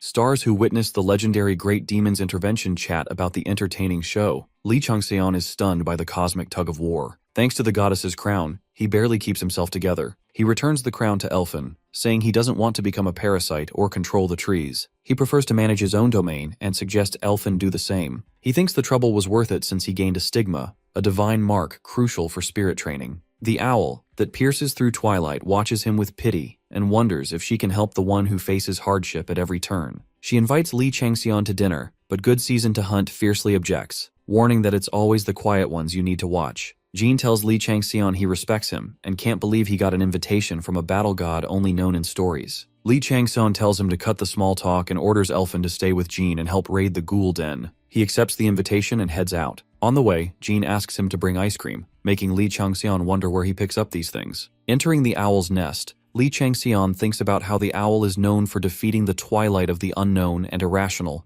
shining the light of civilization upon them. The military goddess who blesses heroes and warriors enduring hardships rarely makes public appearances. Lee Changseon wonders why she suddenly invited him to dinner. He expected the gods to seek him out eventually, but not this soon. He thinks Mephistopheles doesn't seem to mind, though calling a mortal to the sanctuary breaks the principle of cause and effect, so this must be a serious sign of approval. Looking at the castle, he expected something grand or majestic, but is surprised by what he sees. When he arrives, the door is massive, and he wonders if he has to enter alone. Just then, a butler opens the door and welcomes him inside, saying the goddess awaits and asks him to follow. Li Changxian thinks this sanctuary is a perfect mix of austerity and freedom, the best he's visited so far. They reach the room where the goddess invites him in. Inside, he sees many heroes who have received her blessing. The goddess is Minerva, pleased to meet him. The other heroes watch Li Changxian closely. Minerva smiles and tells him to take his seat so they can eat before the food gets cold, while the other heroes keep a sharp eye on him. Gandalf and the witch argue over some technique related to mana. Gandalf insists they need to spiral the mana over a narrow surface and release it all at once, while the witch snaps back that doing so would make the magic form into grains, so it has to be spread over a wider area. She calls him a moron and the two of them get into a heated dispute. Li Changxian bites into the food and asks if it's really okay to let them keep going like this. He finds the food not only tasty but also incredibly effective. It boosts his permanent stats by 0.5% with just a single bite and heals all his wounds, including the ones from his fight with Gemini. Minerva smiles and says she was worried he might not enjoy the food, but it looks like he does. Batu grumbles that he asked Minerva several times to let him speak first, and she tells him she set up the meeting so he could ask for himself. Batu turns to Li Changxian and says he has a question. Li Changxian looks up and casually asks what it is. Batu bristles at the lack of honorifics, thinking how dare this mortal from the lower realm speak to him like that, but decides to wait for his answer first. He asks how Li Changxian was able to recognize the fish intestine sword, pointing out that from the outside it looks like nothing more than a bronze blade or scrap, yet he acted as if he knew exactly what it was. Li Changxian replies by asking what makes him so curious. Batu smirks and says it's because they have one as well, then asks if he knows about the guiding sword. The fish intestine sword reacts to his words, confirming he's not lying. A status window appears, informing Li Changxian that he must find the guiding sword to unlock new secrets of the fish intestine sword. Li Changxian smirks, thinking he never expected to get a lead on a hidden quest he wasn't even sure was real in a place like this. Minerva tells him that clearly he doesn't know much about the owl's nest. In simple terms, she says the nest has its own arsenal, and the members share weapons and lend them as needed. Rewards from dungeons, loot from wars, and byproducts all belong to the nest, and among them, Batu made the most significant contribution in discovering the guiding sword. Li Changxian thinks there's nothing strange about Minerva having a great sword like the guiding sword. In fact, given her status and reputation, it would be odd if she didn't. Minerva explains that Batu went through a lot to obtain the guiding sword, but now it seems like he feels challenged since Li Changxian identified the fish intestine sword at a glance. Batu shouts in frustration, demanding to know how she could call this brat his rival. Minerva calmly tells him to stop talking right there, or he'll just seem even less sharp-eyed than the brat. Batu pushes again, asking how Li Changxian recognized the sword and whether he has a secret, a skill, a trait, or maybe some privilege. Li Changxian casually replies that he just saw it. He can't really say it was thanks to his past experience as the king of weapons during his time as Twilight, so he gives the simplest answer possible. Batu finds it irritating and snaps at him, asking what kind of answer that even is. Minerva steps in and tells Batu to quit pushing, saying there's no point in continuing. She then turns to Li Changxian with a question of her own, asking if he remembers the argument from earlier. Li Changxian nods, saying he recalls they were debating the effectiveness of the slash skill and how a melee attacker should handle their mana against a ranged opponent. Batu argues that magic should be spread to form a shield, focus on defense, wait for an opening, and then strike with a single powerful slash. The witch scoffs, calling it nonsense and saying that approach would just drain mana too quickly. She argues they should narrow the mana release area to sharpen the slash, then twist it into a spiral to increase its accuracy and area. Li Changxian listens, thinking that slash is essentially a technique that concentrates magical energy to strike distant enemies. Since that ties directly into the tiger's calamity and the Black Mountain Monarch's claws, it's a meaningful topic for Li Changxian too.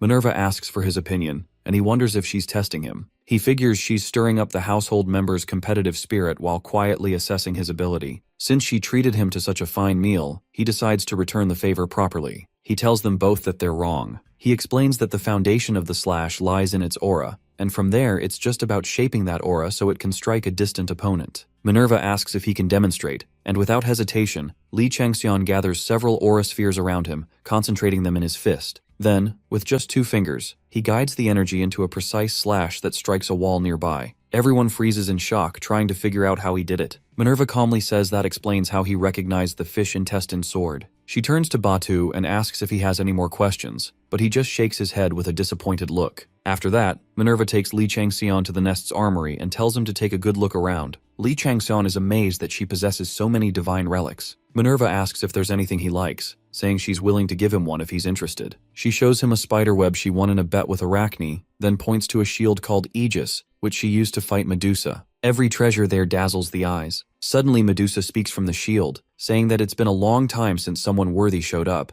and asks if Li Changxian would like to use her. Other relics begin to talk too, each trying to tempt him into taking them. Li Changxian thinks that maybe it's due to the understanding he gained from sword and lance mastery, but he can clearly sense the thoughts of these divine relics. Then a dark voice whispers to him, and the fish intestine sword starts reacting. He notices the guiding sword, which pulls the fish intestine sword closer and urges him to grab it. Li Changxian thinks that this is the legendary sword said to turn its possessor into a king. No wonder they say the 9 great gods draw each other in. It feels like the sword is urging him with urgency. Minerva, standing behind him, says she can lend it to him if he wants. She explains that completely giving it away would cause an uproar among the household members, but lending it is definitely possible. She offers to lend him any treasure he names, saying even one would be enough to ensure that no human could ever take him down. But Li Changxian rejects the offer. Minerva asks why, saying these relics could greatly help him. Li Changxian replies that while that might be true, nothing in this world comes free. Minerva smirks, thinking she didn't expect him to fall for worldly temptations easily, but it was cunning of him to avoid such an obvious trap by playing dumb. Li Changxian thinks that the most valuable thing he gained today is knowing the guiding sword is here, and as long as Minerva still wants something from him, he'll always have a shot at getting it. He says he has an important question for Minerva, and asks if she knows why Mephistopheles is so obsessed with him. She smiles, saying she expected that question the moment she invited him to the sanctuary. She explains that she brought him there specifically to talk about it. She tells him he looks extremely similar to someone Mephistopheles has been searching for. She adds that he's deeply familiar with death, plays with fire like it's second nature, is darker than the dark itself, and has a natural gift for combat. Li Changxian wonders if she's referring to his past self as the twilight of the gods, but realizes he never had any encounters with Mephistopheles back then. Minerva tells him he resembles the Abyss, which is why he was bound to catch Mephistopheles' attention. She says that's the reason he tested him during the first tutorial. Li Changxian asks who that person really is, but Minerva's words get censored mid-sentence. She sighs and says it was obvious that would happen, but confirms that someone like that did exist. Li Changxian thinks to himself that it's rare for the system to block knowledge like this, which means he either needs a tremendous amount of causality to become aware of that person, or must first gain the right to approach him.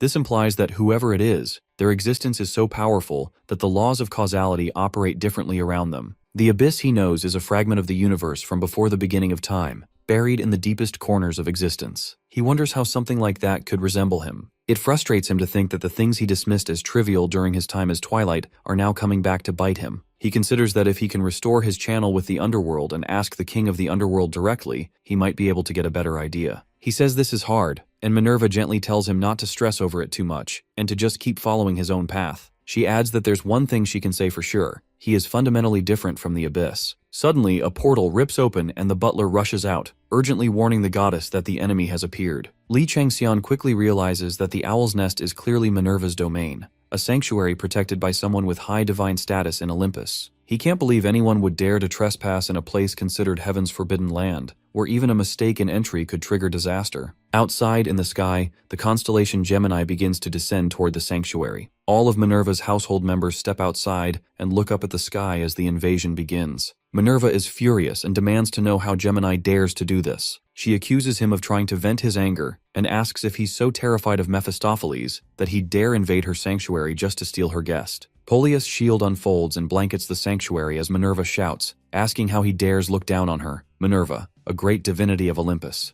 Their territorial dispute begins and the defense mechanism activates, casting a full shield over the sanctuary. The butler instructs the heroes to get into position, warning that when the barrier breaks, Castor's household members will rush in. Minerva tells Serena they need to send Li Changxian back to the lower realm and asks about the teleportation. Serena replies that the outside is completely blocked by starlight and new coordinates will have to be set, which could take some time. Minerva says these rats wouldn't even squeak if the master deity were here, and accuses them of having planned this whole thing. She connects to Castor via telepathy and calls him a dog who once sniffed Pallid Star's tail, now daring to bare his fangs before her. Castor scoffs and calls her a disgrace for someone titled the Goddess of War, adding that once he's done with her, he'll go after Pallid Star too. He smirks and declares that only they will shine under the great night, then punches the shield protecting the sanctuary. After several failed attempts, he finally pierces through and orders his army, Devo Nefara, to attack. Minerva commands her army, Artruaton, to fight them head-on, and both household armies clash in battle. Gemini stares down at Li Changxian from the sky, and Changxian senses something off. He activates his beast sense to scan the area and thinks that Gemini would never start a war this recklessly. They don't act unless they're sure of victory. The fact that Gemini would spark a war that might drag Olympus and the horoscope into an all-out conflict means this isn't just about anger or retaliation. They're absolutely confident they'll win. Plus, Pollux is nowhere to be seen, and those two are always together when doing something big. Minerva calls out to her artifacts and prepares to fight. Li Changxian hears the guiding sword calling again and turns around to find Batsu holding it. In an instant, Batsu launches an attack and a black orb hurtles toward Minerva. Changxian activates his quick thinking ability and realizes that the attack is aimed directly at her. Given his current condition, blocking it alone would be difficult, so he decides to draw power from an external source. Without hesitation, he steps in front of Minerva and activates the stigma imprinted by Mephistopheles and Gemini. Channeling both their divinities, he intercepts the attack and holds it in place, then uses Slash to redirect and deflect it back toward the attacker. He succeeds, but the effort leaves him drained and his hand bleeding. He thinks to himself that he's never pulling a stunt like that again. Minerva furiously demands to know what Batu is doing,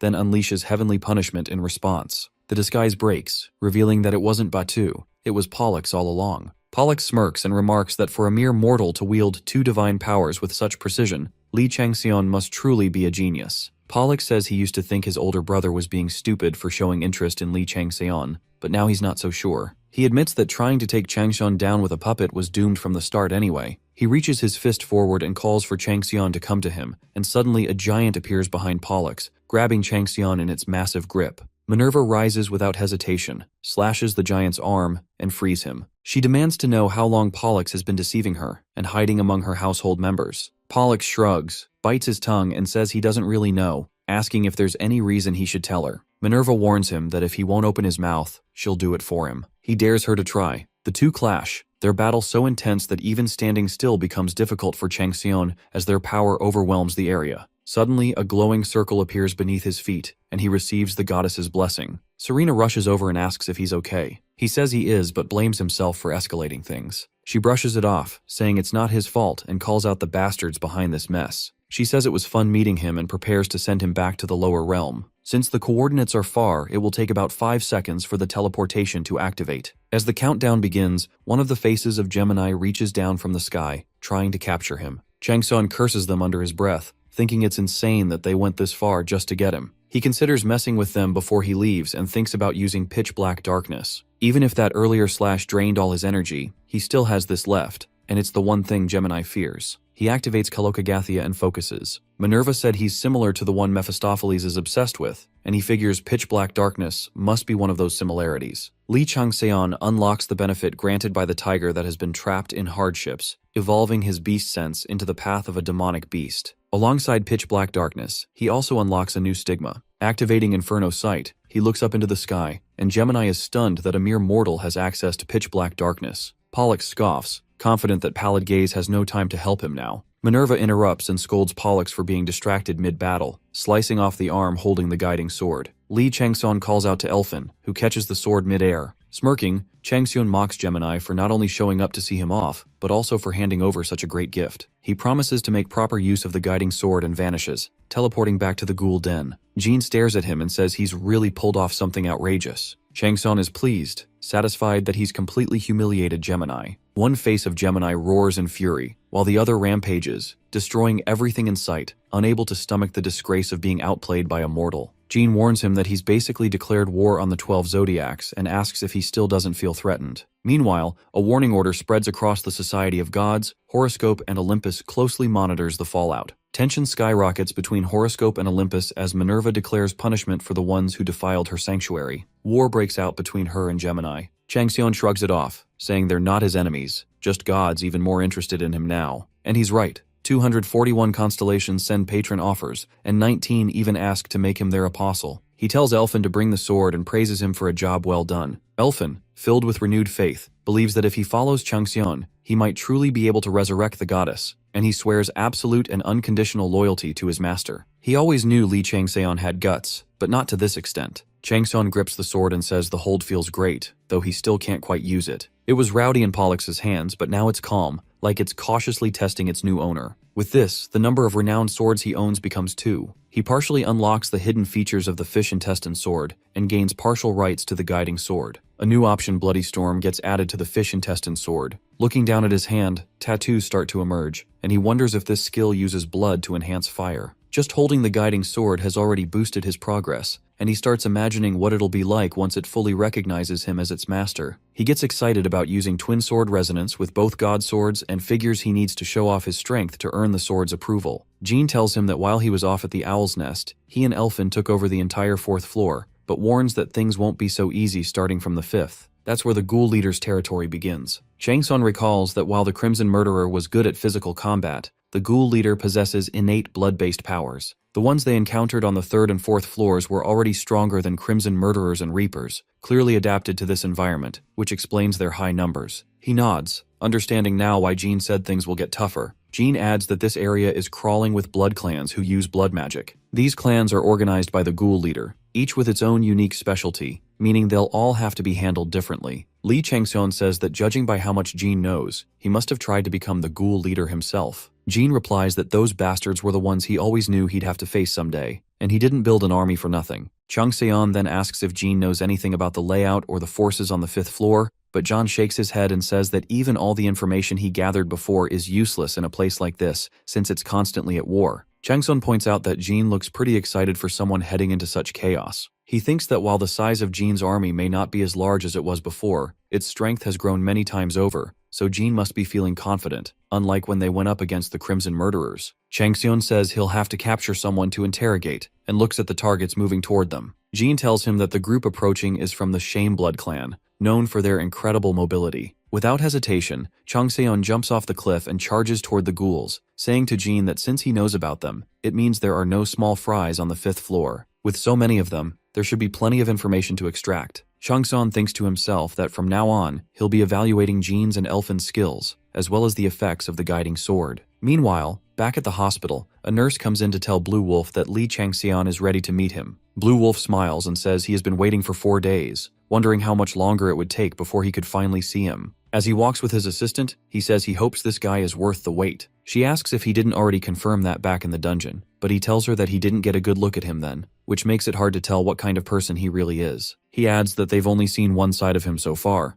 but still, it would be great if he lives up to the expectations he set back then. The assistant says that he was definitely amazing, even though she only saw him from afar. The scene of him tearing apart the parasite tree and the Gemini priest made him look like a messenger of God from some old legend. They finally arrive in the room where Blue Wolf introduces himself as Joachim Wolf from the Illuminati. Lee Changseon introduces himself and mentions that he heard they had been waiting for a while. Joachim smiles and says it's fine, adding that he actually feels sorry for pushing Changseon into meeting them. He thinks to himself that Lee Changseon is exactly what he expected. His voice carries weight, his eyes are filled with power, a true tyrant. He's the embodiment of Kaloka Gathia, someone who pursues truth, beauty, and goodness, just like the Illuminati has always searched for. Joachim then asks if Changseon is preparing for discharge. Changseon replies that yes, he has plans abroad. Joachim nods and says it looks like he's doing well, as expected of the White Tiger's rising star. He gets to the point and tells Changseon that there was an oracle from the goddess and asks him to become the leader of the Illuminati clan. 4 days later, Gyewol and Lee Changseon are in a cab heading to the airport. Gyewol looks nervous and asks if flying is really safe. Changseon comforts him while checking the guiding sword. His affinity with it has increased, and now he can access some of its thoughts. He thinks it performed well in the Ghoul Den, as expected of a renowned sword,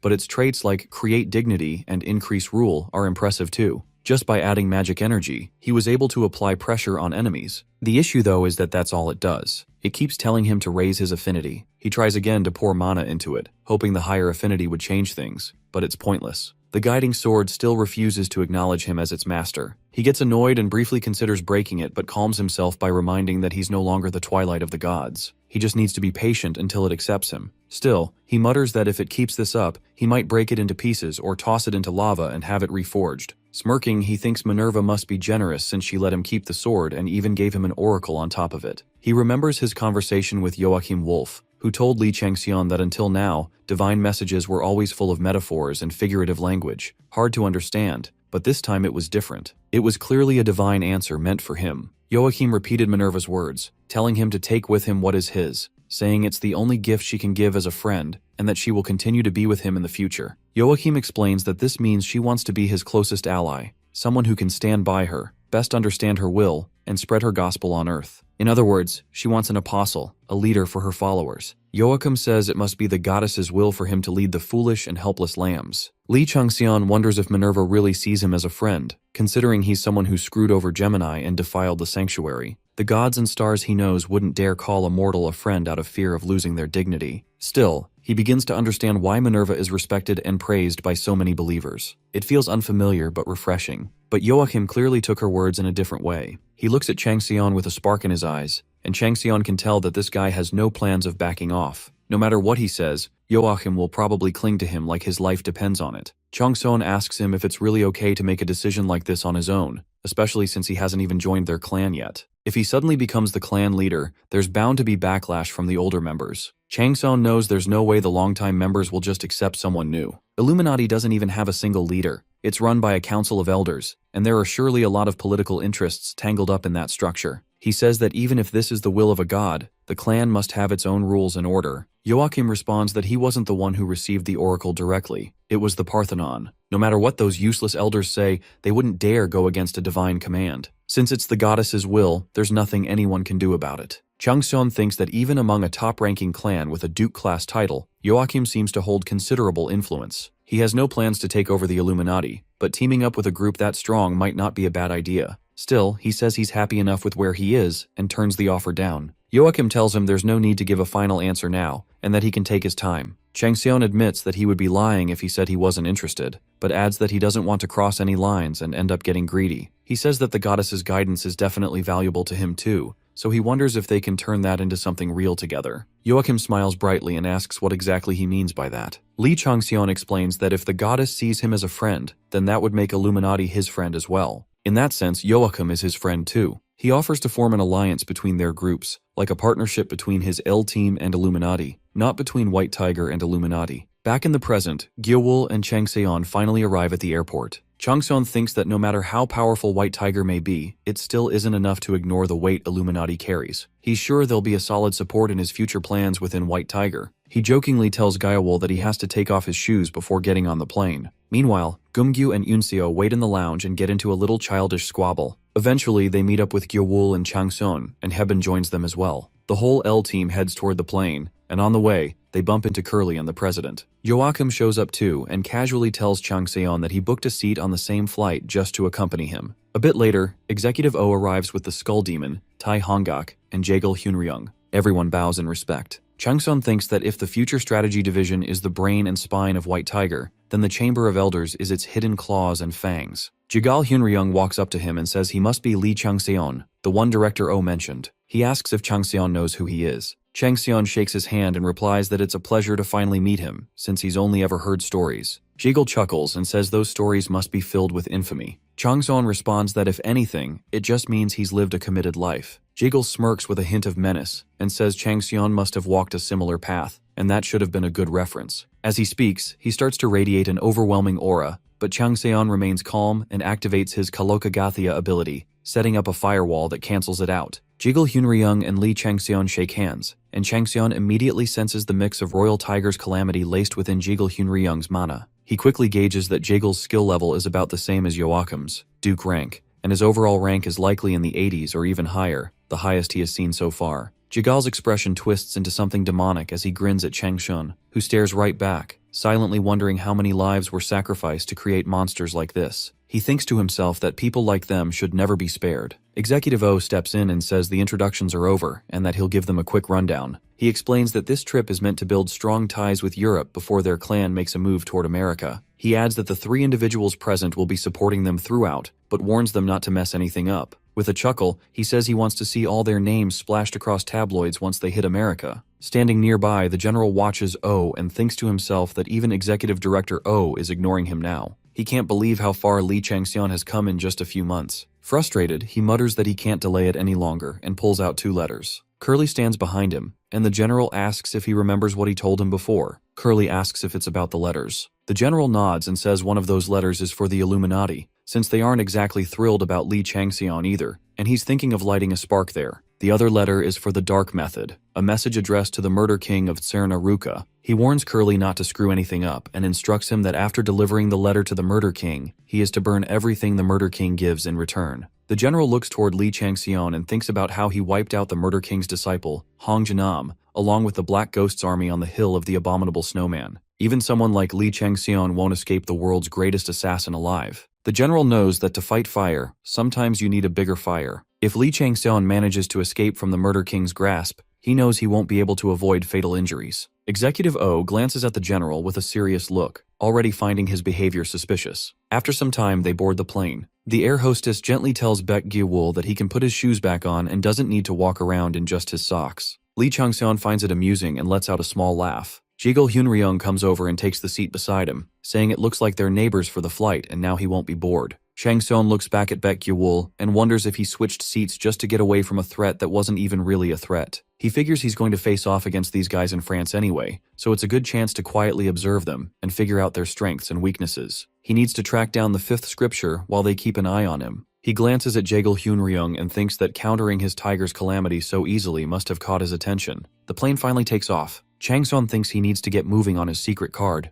The good thing is that the process to complete it can now be sped up. First, he needs to move forward like Artruaton from the Owl's Nest, who appeared completely free but displayed absolute unity and loyalty when it came time to fight. The way they followed Minerva with such devotion was something he could never imagine back when he was just a lone battle god, or even as an evil god. The only way for him to quickly gather his household members is through the Ghoul Den. If he can unravel the secrets of the fourth scripture, he knows he'll have a real chance. At the same time, he needs to double his current martial power before he can awaken Blood Lightning. To do that, he has to master Inferno Sight. The moment he first used that pitch-black darkness, he felt it in his bones. It's the second power he absolutely needs alongside Blood Lightning. Even the Gemini is afraid of it. It's a trump card that can boost his power by up to 4-fold, and he knows he needs to get in touch with Mephistopheles first. Suddenly, the Gul'dan Curse quest activates, and he gets teleported to Area 1 of the 5th floor. As he jumps down into the swarm of monsters, he thinks that while he might not uncover the full identity of the pallid star that Mephistopheles is searching for, he's certain he'll find something useful to meet him. If he plays his cards right, he's bound to gain the method to control pitch-black darkness. He gets 3 days in the Ghoul Den this time, just as he expected. The duration keeps increasing. When he lands, he meets up with Jean, who tells him he'll show him something great once he returns. Jean reminds him about the ghost horse he stole from the Hussar and says he's found a way to control it. He adds that if he combines it with horsemanship, it opens up all kinds of tactical options. Changseon agrees, thinking an army riding ghost horses sounds like a brilliant move. He then closes his eyes and senses messages from the constellations trying to stop him. He smiles, realizing they've caught on that he's trying to meet Mephistopheles and are now actively working against him. He focuses, thinking there's a power out there that even gods and stars are terrified of. If beings like Tiamat and Belmardruk are reacting this strongly, then it must be worth chasing. He concentrates and activates his stigma, successfully bringing out Inferno Sight using pitch-black darkness. As he enters meditation, he fully grasps Yogi's eightfold path and slips deeper into his subconscious. He reaches the realm of the serene mind and earns 5,000 karma as achievement points. He thinks that since Mephistopheles personally handed pitch-black darkness down to him, if he triggers Inferno Sight through stigma using that darkness and looks deep within himself, he should be able to meet him. When he opens his eyes, he sees the pallid gaze staring right at him. Without hesitation, he asks the pallid gaze to take him in as his disciple. Pallid gaze asks why he should take him as his disciple. Li Changseon thinks it's a good sign that he didn't reject the idea outright, which means he might not be against it. Now all he has to do is convince him. Changseon tells him that he has already proven his worth by discovering Inferno Sight, despite being a mere mortal, and even managing to escape from Gemini. He adds that he heard from the owl that pierces through the twilight that pallid gaze is searching for someone, and he offers to help in exchange for being taken in as a disciple. Li knows he doesn't get system messages about it, but Mephistopheles usually keeps an eye on him. Maybe he's searching for the abyss within him, or maybe Minerva is right and he really does resemble the person Mephistopheles is looking for. Whatever the reason, someone who can peer into the sanctuary of a great Olympian divinity is too valuable to let go. Changseon tells Pallid Gaze that simply observing won't be enough, and that he's going to keep growing stronger and move into wider fields of activity. He offers to lend his eyes to Pallid Gaze whenever he wants. In response, Pallid Gaze offers to make him his apostle instead, but Changseon rejects the offer, saying he doesn't want to be anyone's subordinate. Pallid Gaze calls him fussy and says he's doing the same thing he did to the Void Monarch. Changseon admits to himself that he doesn't like the idea of treating Pallid Gaze the same way, but it won't hurt anyone. Even if Pallid Gaze teaches him how to use pitch-black darkness, whether or not he can truly master it will come down to his own talent. Pallid Gaze tells him there's no need to rush and that he'll test his potential first. Suddenly, a message window appears telling him that a scenario quest to qualify for pitch-black darkness has been created. Changson thinks this confirms that Pallid Gaze wants a different kind of relationship with him,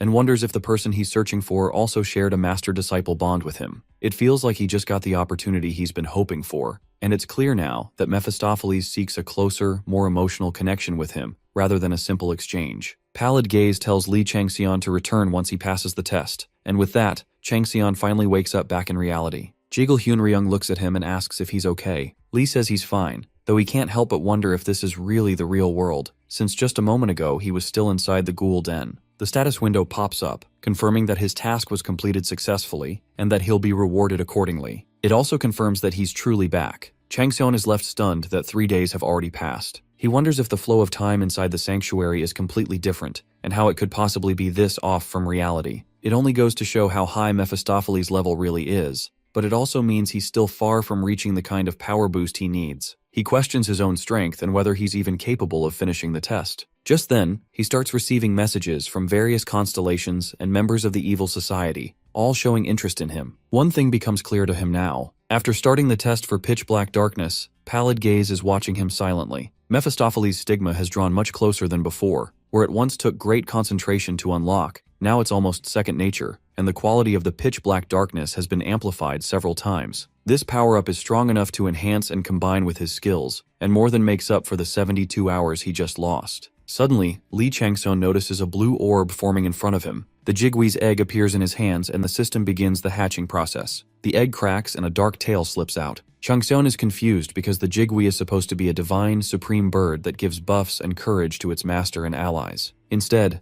a tiny black flame within the pitch-black darkness emerges from the egg, and a small dragon stares up at him with joy. The constellations begin to comment on the dragon as it hops around happily. Other passengers on the plane gather to see what's going on. Wu Hyabin asks what that cute baby is in his hands, and Lee tells her that it's a divine beast's egg that just hatched. The air hostess approaches to scold him for disturbing the other passengers, but the moment she sees the dragon, she melts at the sight and says she'll talk to the other passengers to let it slide. A message window appears, telling Lee Changseon to find prey for the dragon to raise its trust level. Being on a plane, there's no prey to offer. Wu Hyabin tries handing it a cookie, but the dragon refuses to eat. It grows hungrier by the second and starts throwing a little tantrum. Then it turns back to Changseon with a pitiful look and dramatically pretends to die of hunger. Lee Changseon thinks that all he really knows about dragons is that they're highly intelligent from the moment they're born, and that the great ancient dragon, known as the Dragon in 1,000-Year Sleep, is the ancestor and progenitor of all dragonkind. This little black dragon in his arms bears a resemblance to that legendary dragon, but the aura it gives off is entirely different. The dragon looks up at him with eyes full of desperation, as if it's on the verge of death. Changseon racks his brain trying to figure out how to help it. He figures that if Mephistopheles gave this dragon to him, then there must be something special about it. Maybe it's capable of divine therianthropy, the highest level of transformation. He quickly makes his way over to Blue Wolf to ask for insight, but Blue Wolf admits he doesn't know much about the dragon race, though he promises to ask around once they land. Changseon looks back down at the dragon and realizes they still have 8 hours left before landing. A message window pops up saying the little dragon is famished, and his relationship level with it starts to drop rapidly. Another warning appears, telling him he's about to fail the test. Changseon starts to panic, realizing that Mephistopheles must have sent this dragon to test his pitch-black darkness, so the answer must lie within that power. Just then, Jaegul Hyunryung appears behind him and comments that it looks like a baby demonic dragon. Changseon asks if he knows much about dragons, and Jaegul says he knows a bit. He raised one back in the day. He explains that demonic dragons are a type of high-ranking dragon that either form contracts with devils or become corrupted for some reason, which makes their behavior vastly different from regular dragons.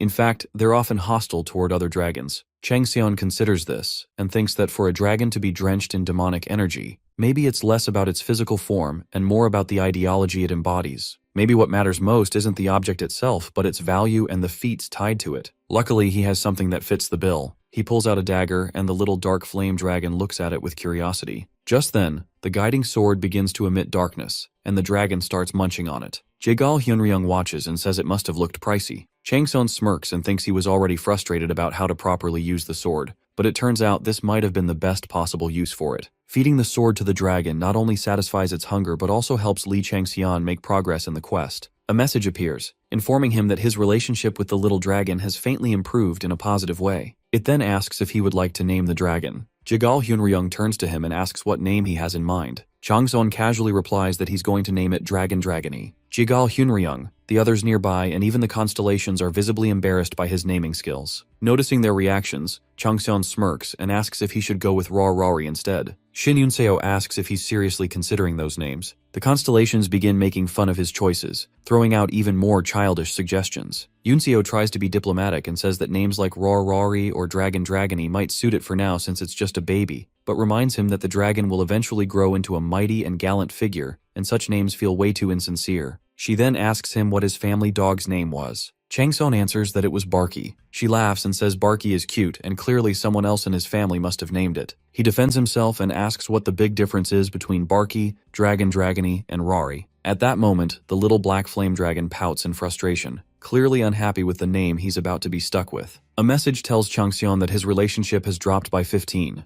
Everyone around him tells him that even the little dragon doesn't like those names and insists he change it immediately. Taking their advice to heart, Changseon thinks seriously about a better name for his new companion. Finally, he decides on a cool name and names the dragon Cadmos. As soon as he does, the dragon's eyes sparkle with joy, and everyone agrees it's a solid, fitting name. A message pops up confirming that Cadmos has officially become one of Li Changxian's household members, and a spiritual link has been formed between them. As he reads more details about the connection, a memory from his past surfaces. He remembers an old man named Cadmos, and a conversation they once had. Changseon had teased him, asking why he was using such a heavy voice again since it didn't suit him. Cadmos had kept a poker face and said he was just trying to add a little oomph, but Changseon never let him have it. Cadmos had then asked why Changseon always acted so serious when he was alone, to which Changseon had replied with confusion. Cadmos had said that being with him felt suffocating, and wondered aloud if he'd ever be free from him. Changseon had answered with quiet resolve that he wasn't going anywhere, so Cadmos had better stay with him no matter what.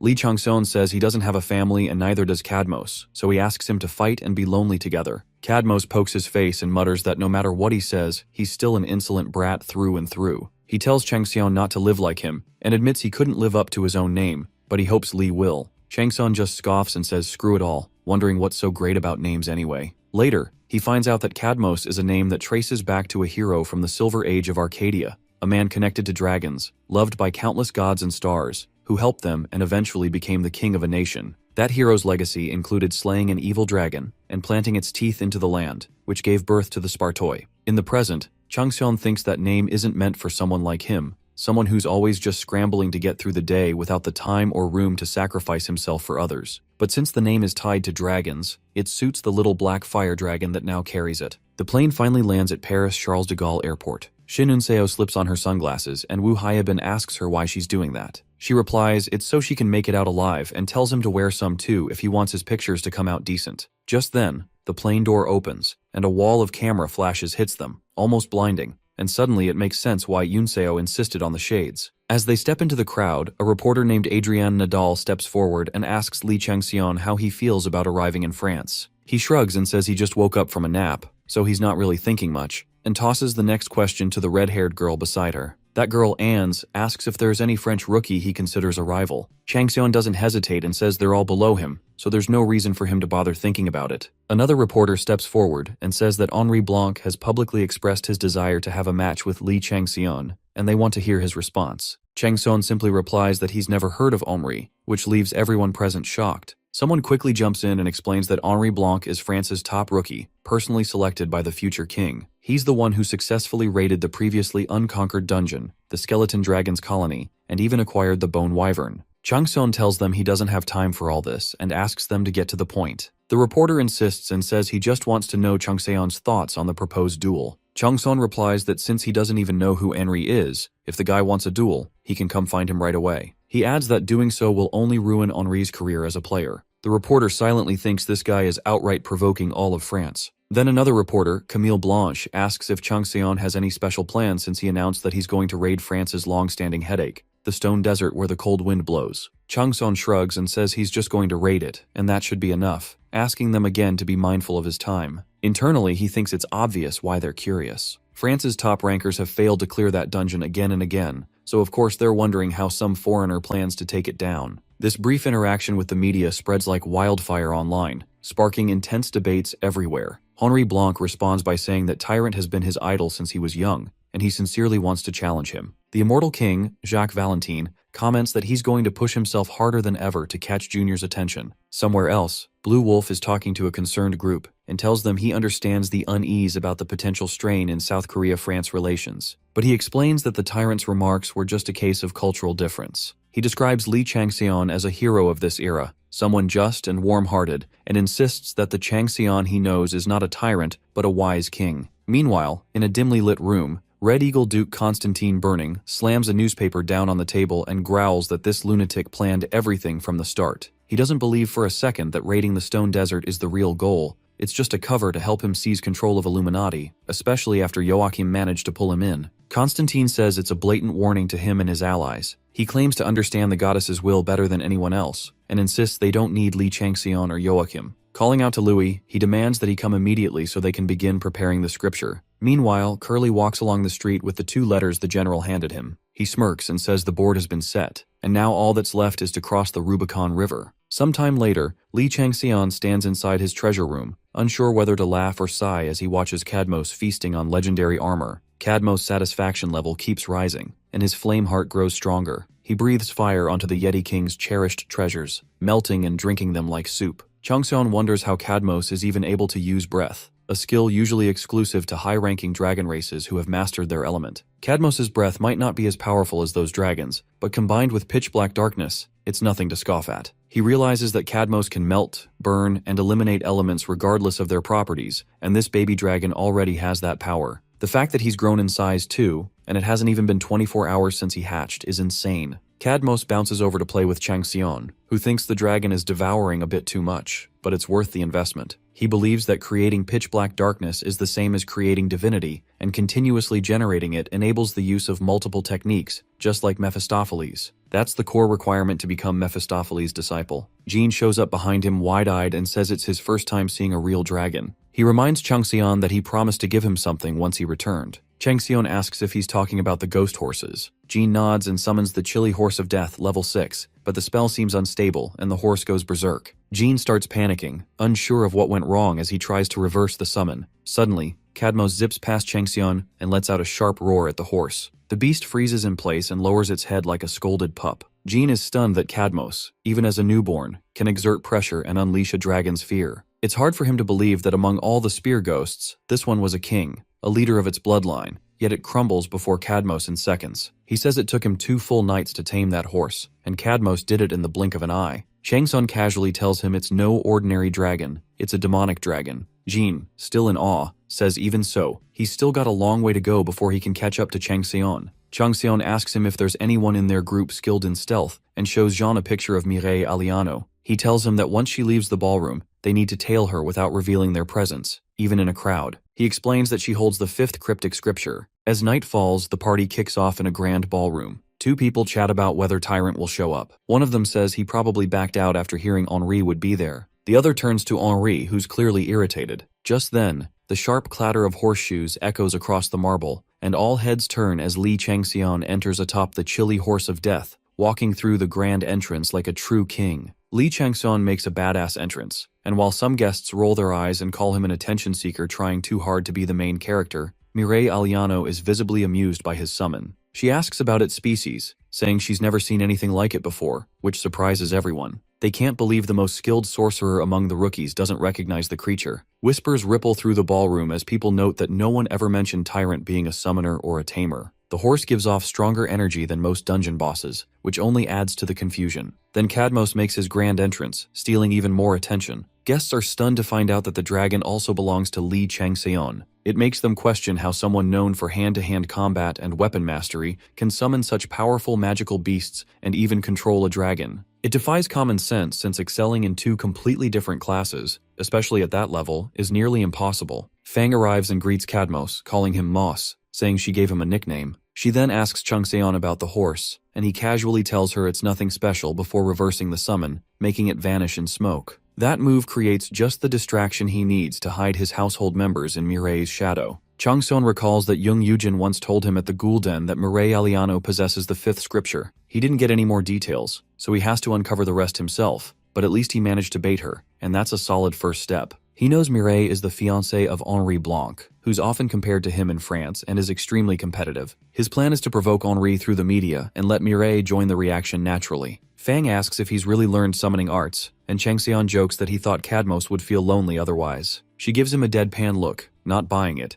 and says he wouldn't bother with something so sentimental. He reminds her that he's not originally a warrior class and reveals that he's a mage, more specifically, a rune sorcerer. The gang is floored, and Fang asks how someone with a mage class can fight better than most warriors. Jaegal Hyunryung shows up and casually mentions that baby dragons like Cadmos are always hungry, no matter how much they eat, and asks if Changseon is struggling to find enough food for him. He then offers to introduce him to a few people at the party and leads him over. Changseon follows, still wondering who Jaegal Hyunryung really is, especially since he instantly recognized Cadmos as a demonic dragon. They approach three men who introduce themselves as Nicolas Fouquet from Revenant, Griezmann Adley from Youth Fountain, and Ludovico from Orlando. They're all top clans of France. Jaegal Hyunryung suggests that since the rookies are here too, Lee Changseon should greet them. Changseon wonders why Jaegal is being so friendly and suspects he's plotting something, so he decides to observe quietly. Henri Blanc approaches and shakes his hand, saying it's an honor to meet his idol from when he was young. Then, trying to humiliate him, Henri releases Dead Dragon's rotten energy throughout the area, but Changseon stands there smiling, completely unfazed. He calmly counters by releasing his own aura, instantly nullifying Henri's spirit and roar. Henri, shocked and shaken, can't believe he's being overpowered despite being the king of France. Changseon's eyes glow as he transforms slightly and tells Henri that he has sensitive ears and accidentally overheard him trash-talking him and his comrades. He demands an explanation. The entire room falls silent, trembling. Cadmos supports him with Flameheart,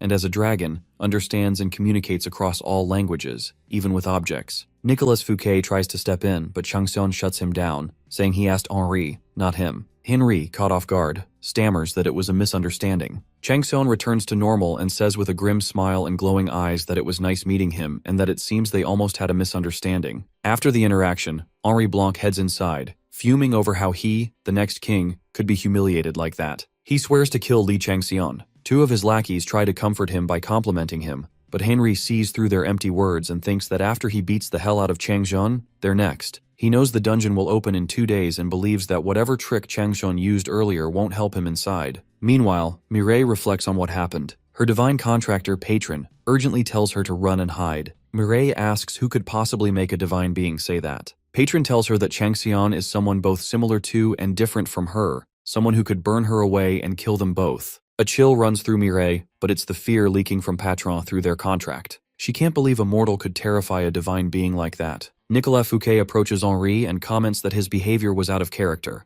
Henri insists he just wasn't in top form. Nicolas puts a hand on his shoulder and reminds him that, as an orphan, everything he has now is because of Revenant's support. If he ruins it, they'll take away everything he's built. Henri nervously nods and says he understands. 2 days later, they arrive at the dungeon. The status window informs them that to escape, they must board a train that stops at the center of the dungeon. Henri glances toward Changseon and thinks that no matter how strong he is, he can't cross this dungeon alone. Changseon mutters that it's hot, the opposite of the hill of the abominable snowman, and notes how the scorching days and freezing nights will make this dungeon brutal. Missing the train means death. He then recalls a conversation with the Emperor, who asked if he knows about Surtur. Changseon replies that he does, the ruler of Muspelheim. The Emperor confirms and says Surtur died long ago, but the apocalyptic world he ruled now exists on Earth. Surtur, the giant king of fire, had once destroyed countless universes with that power. He was discovered one day, and with him, Muspelheim met its apocalypse. No one knows how he died, but there were plenty of rumors claiming it was karma catching up for all the universes he burned to the ground.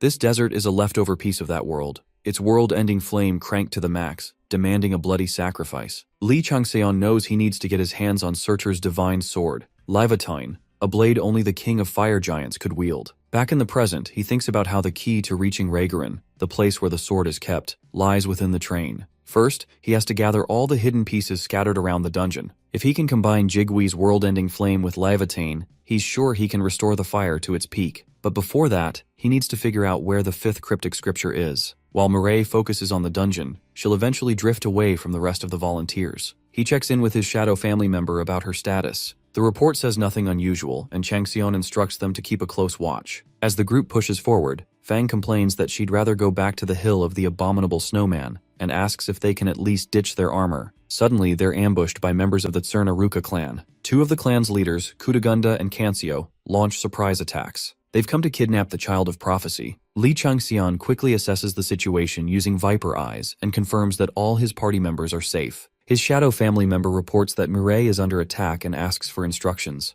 Without hesitation, Changson activates Jigwee's retainer and shoots through the air toward her, shouting for Baekyeowol to follow and telling the Shadow to keep him updated on Mireille's location. Out of nowhere, an ambush hits him, assassin weapons flying straight at him. The attacker is a girl from the Tsurnaruka clan. Surprised that he can track her weapons mid-air, she mutters that the rumors about him must be true and admits she planned to end his life quickly, but now she's interested in adding him to her collection. She also mentions their patron has taken an interest in him. Constellations start commenting excitedly as the battle begins. Li Changxian lashes his whip to pin her to the ground, then leaps and slashes down with Split Tiger, barely grazing her face. She smirks, saying he's not bad if he managed to scar her precious skin. Suddenly, a giant centipede rises behind her. She tells him that now he won't just become part of her collection. Changson eyes the grotesque creature and thinks the Void Monarch is usually aggressive, but something about today feels off. He's way more hostile than usual. His thoughts shift to the centipede's master, Shuoyong, a tranquil star and one of the 72 earthly fiends like the Void Monarch. They never got along, but for Zhuoyong to appear here and now, acting this hostile, seems too perfectly timed. It's almost like he's desperately trying to hide something.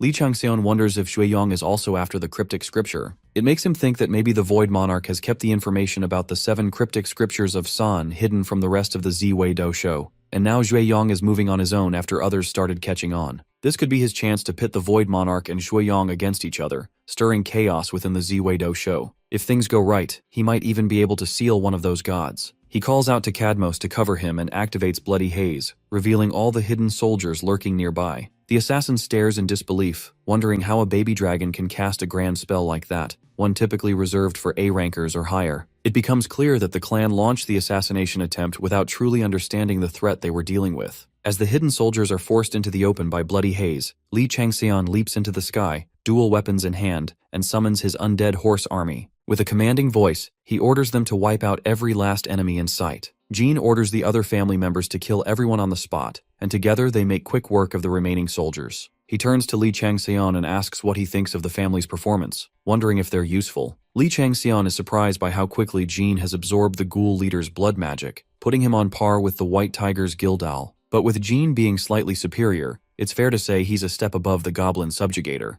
Jean notices Changxian's expression and asks what that look is about, since he seems like he doesn't want to admit it. Li Changxian keeps a straight face and tells him that after seeing how he handled things in the ghoul den, it's only natural to expect more, so he should work harder. Jean poos and says his feelings are hurt, but before he can finish, Li Changxian casually reverses the summon, making Jean and the horses vanish. The wounded assassin begs him to kill her and end her misery, but Changxian's attention shifts to the argument breaking out between the giant bug and the tiger. He thinks the members of Ziwei Doshu haven't changed at all. They still treat their priests and clerics as disposable tools to boost their own wealth and status. Now they're showing interest in him just because they believe they can expand their congregation through him. He can tell the Void Monarch has taken the bait, and honestly, he doesn't mind if that monarch keeps the tiger, who's been trapped in hardship, in check. Since the Void Monarch has recently stopped hiding his obsession with him, Li Changxian considers pushing him into cracking the foundation of Ziwei Doshu itself, maybe even dragging a constellation down with him. As he flies off, he remembers the assassin's words about their 2 targets,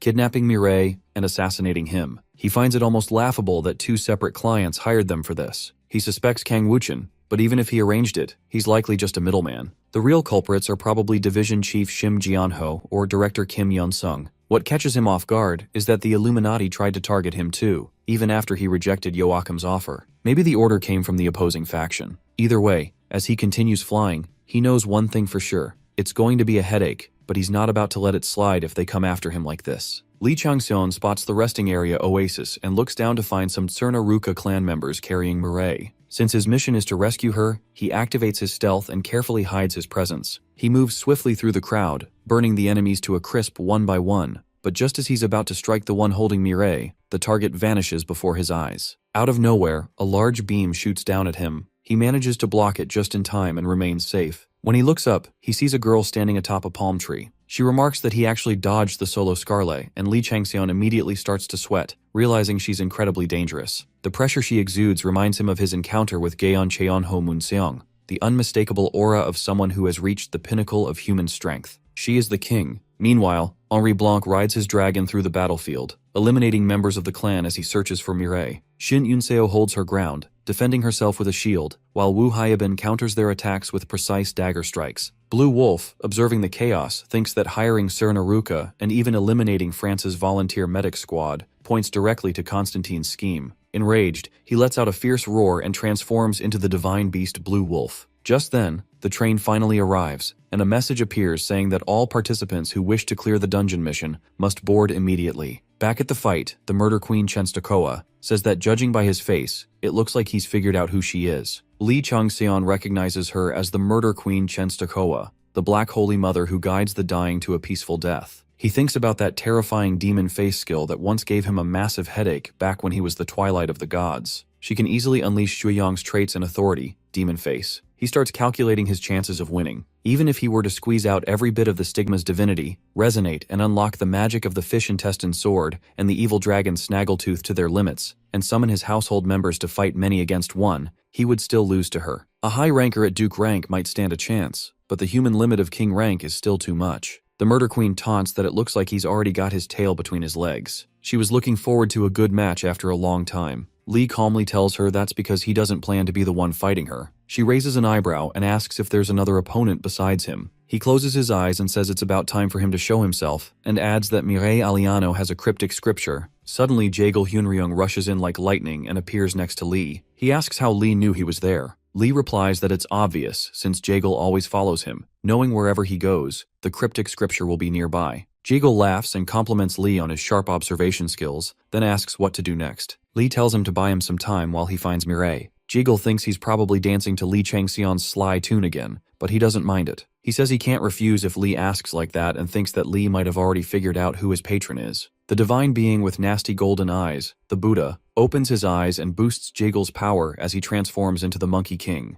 Lee Changseon grins in excitement because he didn't expect him to have such a powerful patron. Considering that the power of gods and stars comes from mortal faith, the Monkey King is one of the few truly significant figures. If Jaegel is the apostle of someone like that, then why is he pretending to be a household member of the Void Monarch? Regardless, one thing is clear, he's nothing short of king rank. The queen puts on an angry mask and sneers, wondering how an old man whose name she doesn't even know could be a threat. Jaegel smirks and tells her that she must have hearing problems, then asks if she's the type to blast music through her earphones at full volume. Lee Changseon sees the opening and orders his household member to kill the one carrying Mireille. The target is swiftly taken down, and the member reports that the task is done. Baek Gye-wool appears right after to shield Mireille. The queen screams in fury and charges in a rampage, demanding that Jaegel Hyunryung step aside, but he casually replies that her hearing really must be broken, and reminds her that the young man clearly asked him to stop her. The two clash again, their battle shaking the area. Meanwhile, Lee Changseon grabs Mireille and makes his way out, only to be ambushed by more assassins.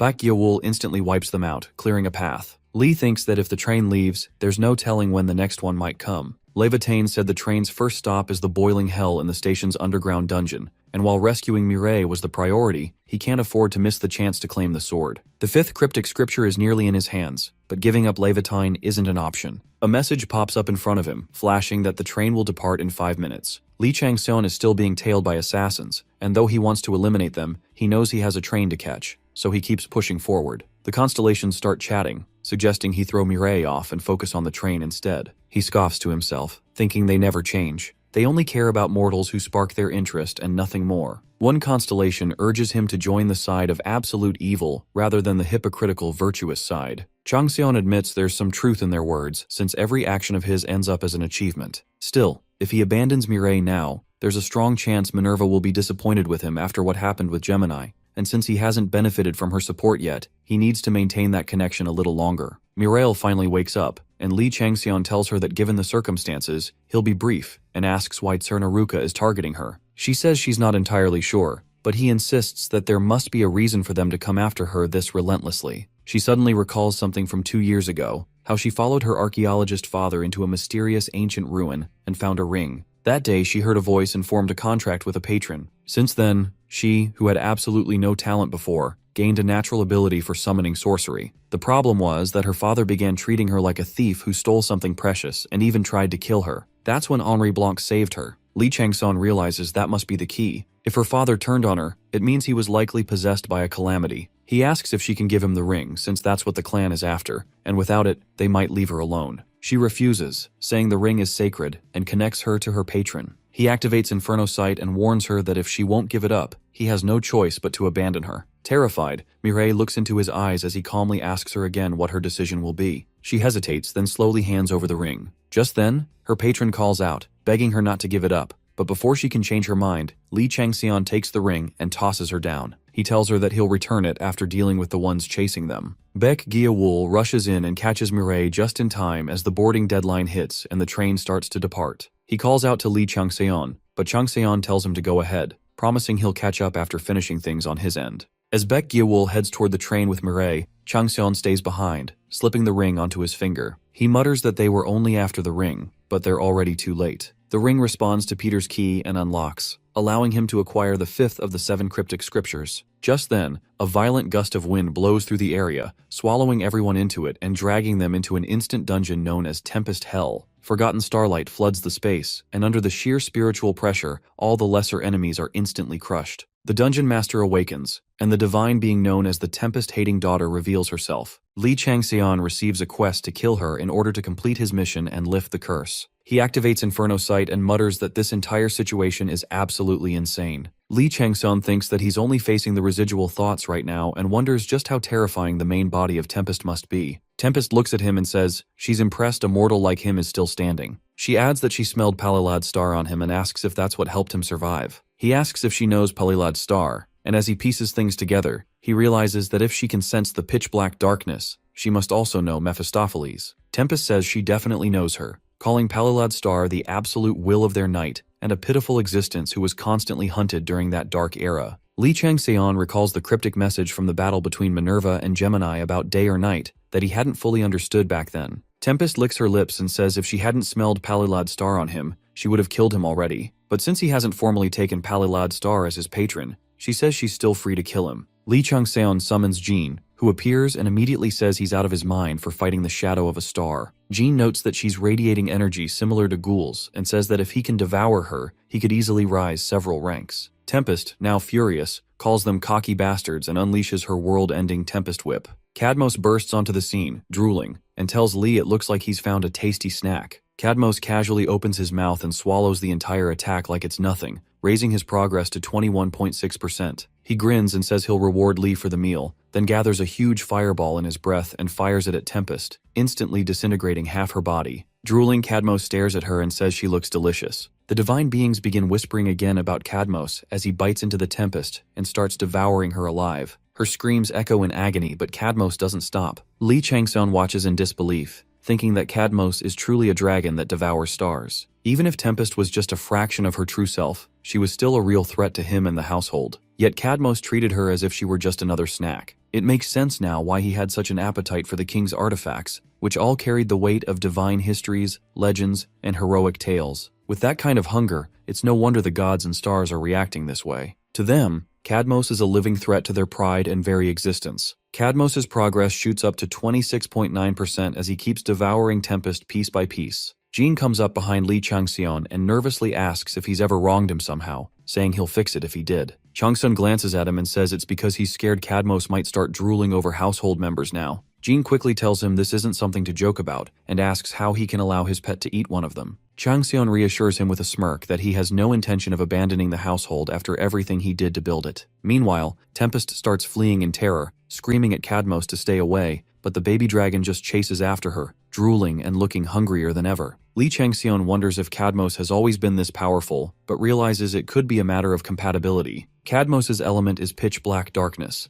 and since darkness naturally devours light, this match is in his favor. Cadmos's progress shoots even higher, hitting 42.6% as he begins to swallow Tempest whole. Changseon opens his inventory and pulls out a snowfield rapier, saying it's a shame to use it like this, but he needs a weapon of that level to channel pitch-black darkness properly. He infuses it with blood manipulation and poisons it, transforming the rapier's form as it completes the arrow of the demon of destruction. Without hesitation, he fires it straight at the Tempest. The arrow strikes Tempest and shatters her other arm, making her scream in rage and agony. She yells at Li Changxian that she'll kill him, but before she can say more, the roots wraps around her from behind and shuts her mouth, telling her she's not allowed to act like that. Jean leaps into the air and slices her in half, and Changxian follows up with a clean strike from the evil dragon's snaggletooth, finishing Tempest off for good. A system message appears. He's achieved something unbelievable, gaining of the starlight. Flameheart rapidly surges and reaches 69%. He receives a wave of rewards for defeating Tempest, and the constellations and gods are in shock.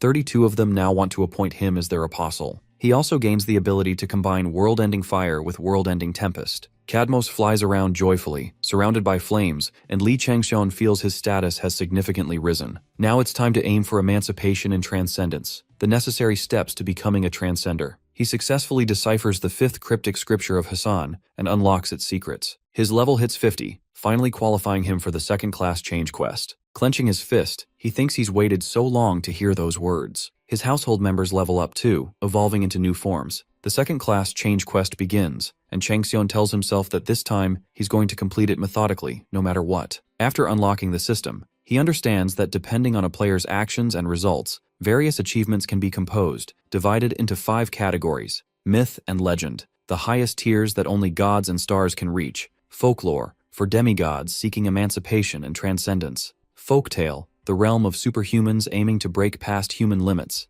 and finally, ordinary achievements earned by regular players for outstanding feats. He earns his first major achievement, Gaining of the Starlight. The beginning of his folktale is complete, and its narrative officially starts. Changxian explains that a folktale is a story deeply imprinted in people's minds and passed through generations. It's the foundation for shaping belief systems and the structure of the world. Those who give birth to such stories are called heroes, and in today's terms, Ranker is just a modern name for that same title. He thinks it's good that he just earned one of the 4 achievements that make up a folktale, and now that he possesses the world-ending Tempest, it'll be easier to conquer the 4th cryptic scripture. The instant dungeon begins to close. Meanwhile, Baek Gyeowol pants heavily as he barely manages to board the train, having nearly used up all his magic trying to catch it. Henri Blanc rushes to Mireille, who can no longer sense her goddess, and grabs Baek Gyeowol's robe, demanding to know what he did to her. Baek tells him he doesn't know what he's talking about, but it's clear Henry means it in an accusing way. Henry shouts, furious, and Shin Yunseo snaps at him, calling him a lunatic and saying that no good deed goes unpunished with people like him. Nicholas watches from behind and notices that Jaegil Hyunryung is nowhere to be seen, and the 2 elders who came with him don't seem interested either. He wonders if it's time for the rookies humiliated by Li Changxian at the party to retaliate. Blue Wolf steps in and tells Nicholas to back off, but Nicholas warns him not to interfere since he's just an outsider. At that moment, Li Changxian returns and asks what they think they're doing after he risked everything to save Mireille. Nicholas curses under his breath, realizing he should have wrapped things up before Li got back. Now that it's confirmed Li is already a ranker, he knows better than to push further and tries to calm things down by calling it a misunderstanding. But Henri has other plans. Gritting his teeth, he asks Changxian what he did to Mireille and then opens the dead dragon's vault. A massive bone dragon appears, merging with Henri and wrapping him in a powerful protective armor. Henry yells that Li humiliated him earlier with a cheap trick and now he'll pay for it. He charges straight at Changxian, and Nicholas shouts for him to stop, but it's too late. Li calmly throws a punch at Henry's face but stops just before making contact. The shockwave alone shatters Henry's face mask. Changxian looks at him and says coldly that he just called his teammates trash again. Li Changxian keeps beating Henry within an inch of his life, landing blow after blow without giving him a moment to breathe. His face turns into a swollen, bloody mess. Nicholas watches and thinks Li has gotten way stronger than before. When Changxian turns to face him and pulls out his daggers, Nicholas braces for battle, thinking there's no way someone can grow this powerful in just 3 days. He figures Li must have been hiding his ranker level skills all along. Otherwise, the skill monster's Crimson Heart wouldn't be ringing this loud. He activates the monster's Crimson Heart and charges at Changxian, telling himself that now that it's come to this, he just needs to crush him. No matter how talented a rookie Li is, he's still young and only a team leader. Nicholas thinks if he proves Revenant is stronger than White Tiger right now, it'll put an end to these disturbances and finally put that smug Jaegil Hyunryung in his place. As their weapons clash, Li dodges his attacks with precision, and then in a single opening, he activates Viper Eye and 100% Bullseye to break Nicholas's core. He asks if all Revenant's higher-ups are this pathetic. He glares down at the other clan members and unleashes his Tiger's aura, warning them that if anyone else wants to come at him, now's the time.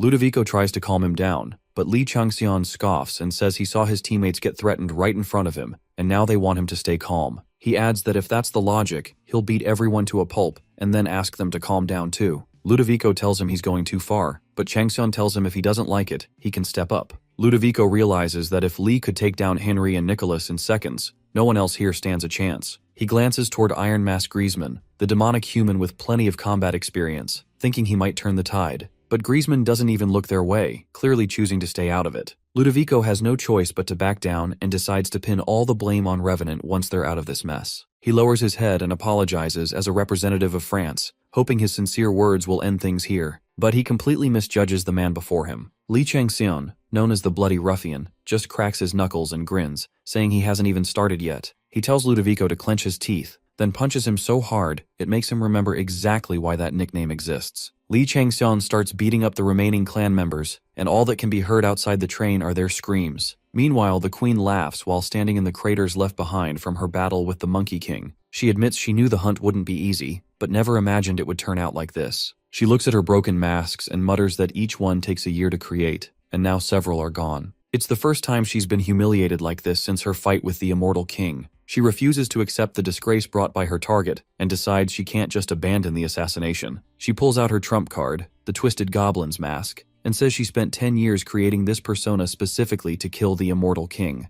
But now, to protect the foundation of Tsarnaruka, she must kill Lee Changxian. She launches into the sky with lightning speed. Back on the train, Griezmann tells Lee Changxian that it's enough. He's already made them pay for their big mouths, and now isn't the time for more chaos. Lee glances at him and says he'll take the back of the train, asking Griezmann to handle the front. Griezmann thanks him for understanding and orders the clan members to treat the wounded and move forward. Just then, a group of fire pterodactyls appear in the sky. They come under attack by a horde of pterodactyls and a herd of burnt wild beasts, all starving and rushing toward the train in search of food. Everyone on board prepares for battle. Lee Changxian says the monsters are stuck in the desert and always hungry, so the desert train is like a buffet to them. He climbs to the top of the train and surveys the situation. The monsters enter a frenzy, their overall abilities increasing by 10%. Lee thinks that for creatures like them, whether they starve to death or die hunting, the result is the same, so they naturally go berserk. Knowing they can't afford more damage, he decides to end it fast. He unleashes flame lightning and burns all the monsters to ash, ending the wave in seconds. Elder Tae Hongak and the Skull Demon arrive, and Skull Demon comments that they all look exhausted after running a little. He brags that back in his day, they fought 3 days and nights without rest, and were just fine.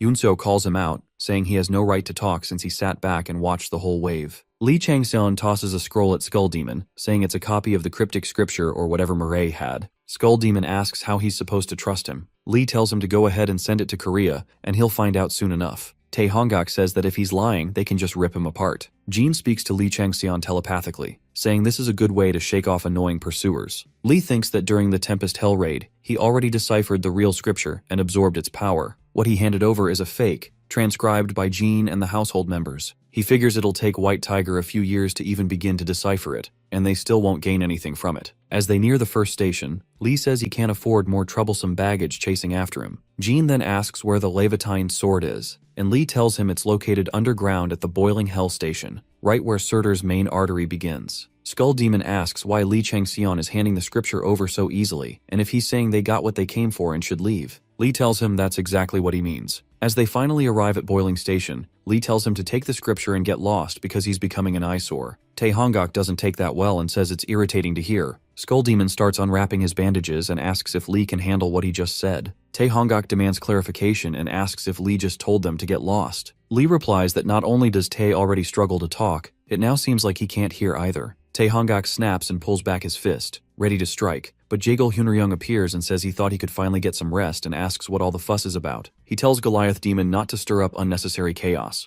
Tae Hongak calls Jagal an evil warrior and says this has nothing to do with him, even if he's interested in taking Lee as his disciple. Jaegul says it's true he's interested in the kid, but that's beside the point. Right now, he's only stepping in as a fellow elder to stop them from embarrassing themselves by getting wrecked by someone younger. Tae Hongak doesn't get what he means, so Jaegul tells them bluntly that Lee Changxian will beat them up. He adds that he won't interfere if they still want to go through with it despite his warning. Skull Demon and Tae Hongak are stunned, unable to believe they'd lose to a rookie who's been a player for less than half a year while they've been around for decades. Jigal reminds them of the rule not to disgrace the White Tiger's name or let the honor of the elders be tarnished. As the vice leader of the Council of Elders, he won't tolerate any violation of that. His expression hardens and he speaks more seriously, saying the council exists as the unbreakable claw, and once a claw breaks, it's discarded, so they'd better not take his warning lightly. Lee gets off the train and tells the L team to move with him. He adds that he hopes those two are gone by the time they return. Tae Hongak, boiling with rage, lunges at him, but before anyone can see the movement, Lee lands a punch that sends Tae flying. He turns to Skull Demon and warns him that if he sees him tomorrow, he'll kill him too. Curly runs to the side of Tae Hongak's seemingly lifeless body. Lee suddenly appears behind Curly and says he almost forgot about him. Then he slaps him so hard he crashes onto the boiling rocks and coughs up blood, looking like he might be dead. Henri Blanc finally wakes up on the train and looks around to see the bodies of his clanmates scattered all over. He asks the director what just happened. Mireille, still unable to sense the goddess that once lived in her ring, wonders where she went. Nicola tells Henri that it was the tyrant's doing and that he's incredibly strong. He admits that even he couldn't stand up to him and says there's something they need to do. Meanwhile, Lee Changseon stands above, staring down at the boiling ground beneath him. He recalls a conversation he had with the Emperor, who told him that the Stone Desert isn't really a desert. Technically, the entire dungeon is Surtur's corpse, and the Stone Desert is just the skin of the dead Surtur. Changseon had asked the Emperor about the monsters there. If it's just a corpse, how could monsters still live in it? The Emperor explained that Surtur was the king of giants and ruler of Muspelheim, and while he doesn't compare to the Emperor, he had definitely earned his title. So, it's not surprising that life would still linger in his remains. He added that going underground would be like tearing through Surtur's muscles and flowing through his blood vessels. When Changseon asked about Regressed, the Emperor said it's an important armory containing Surtur's and Muspelheim's treasures, and it's also where his powers manifest. It wouldn't be left somewhere insignificant. It's located in the heart, and to reach it, Changseon would need to follow the blood vessels. Back in the present, Changseon looks at the massive corpse of Surtur and thinks it's still unbelievable, even for a giant. A message pops up saying the apocalyptic wind in his stigma skill has been awakened. Suddenly, the Tempest-hating daughter appears behind him and asks what exactly he is. She says she has been keeping an eye on him ever since she got trapped there and finds it baffling that he deciphered one of the 7 cryptic scriptures of San and that he's connected to the Palilad star. But the most incomprehensible thing to her is something else. She asks how on earth he has the scent of Lee Taka on him. Changseon is confused, wondering why Lee Taka's name is being brought up now. He then remembers the moment Cadmos died. Cadmos stands atop a dragon, impaled by numerous weapons, and looks back at Changseon, telling him that from now on, he will be Cadmos. He collapses to the ground, and Changseon, crying his eyes out, yells that he doesn't need a weird-ass name. Cadmos, bleeding heavily, calls him a wicked rascal and grits his teeth, saying why can't he just say thank you politely for once. He tells him that he's going to accept it anyway, so why bother asking for a beating?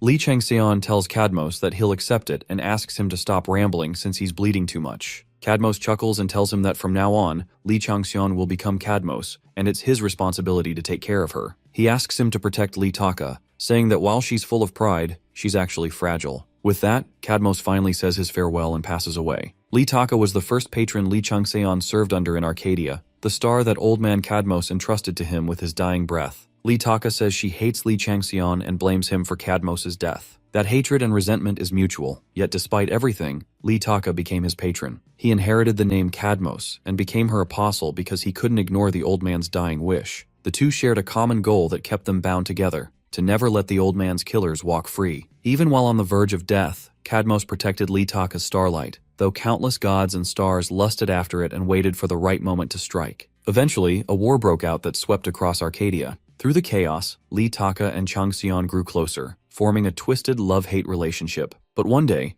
the world decided to take that bit of happiness away too. Lee Taka died in battle. Back in the present, Lee Changseon thinks it's a good thing the voice of the Tempest-hating daughter didn't reach the gods. If the Void Monarch had heard the name Lee Taka, things could have gotten messy, so maybe this is for the best. He sighs and asks the Tempest how she knows that name. She replies that it would be strange if she didn't. She's her mother. She says she hates her, even if she is her mother, because she's the one who led her to death. Lee Changseon connects the dots and realizes that Lee Taka's divine name must have been Tempest. The Tempest-hating daughter says it's her mother's fault that she ended up trapped and tormented even after death, enslaved like this. When the divine punishment trial declared her guilty just for being born of the radiant star, her mother never came for her. In the end, her sentence was carried out, and she woke up imprisoned within the 7 cryptic scriptures of Hassan. Since then, she's fought off countless enemies drawn to the starlight within her. The more she tried to escape Tempest Hell, the more her resentment toward her mother grew. Shangxion asks what exactly the 7 cryptic scriptures of Hassan are. She admits that she doesn't know either.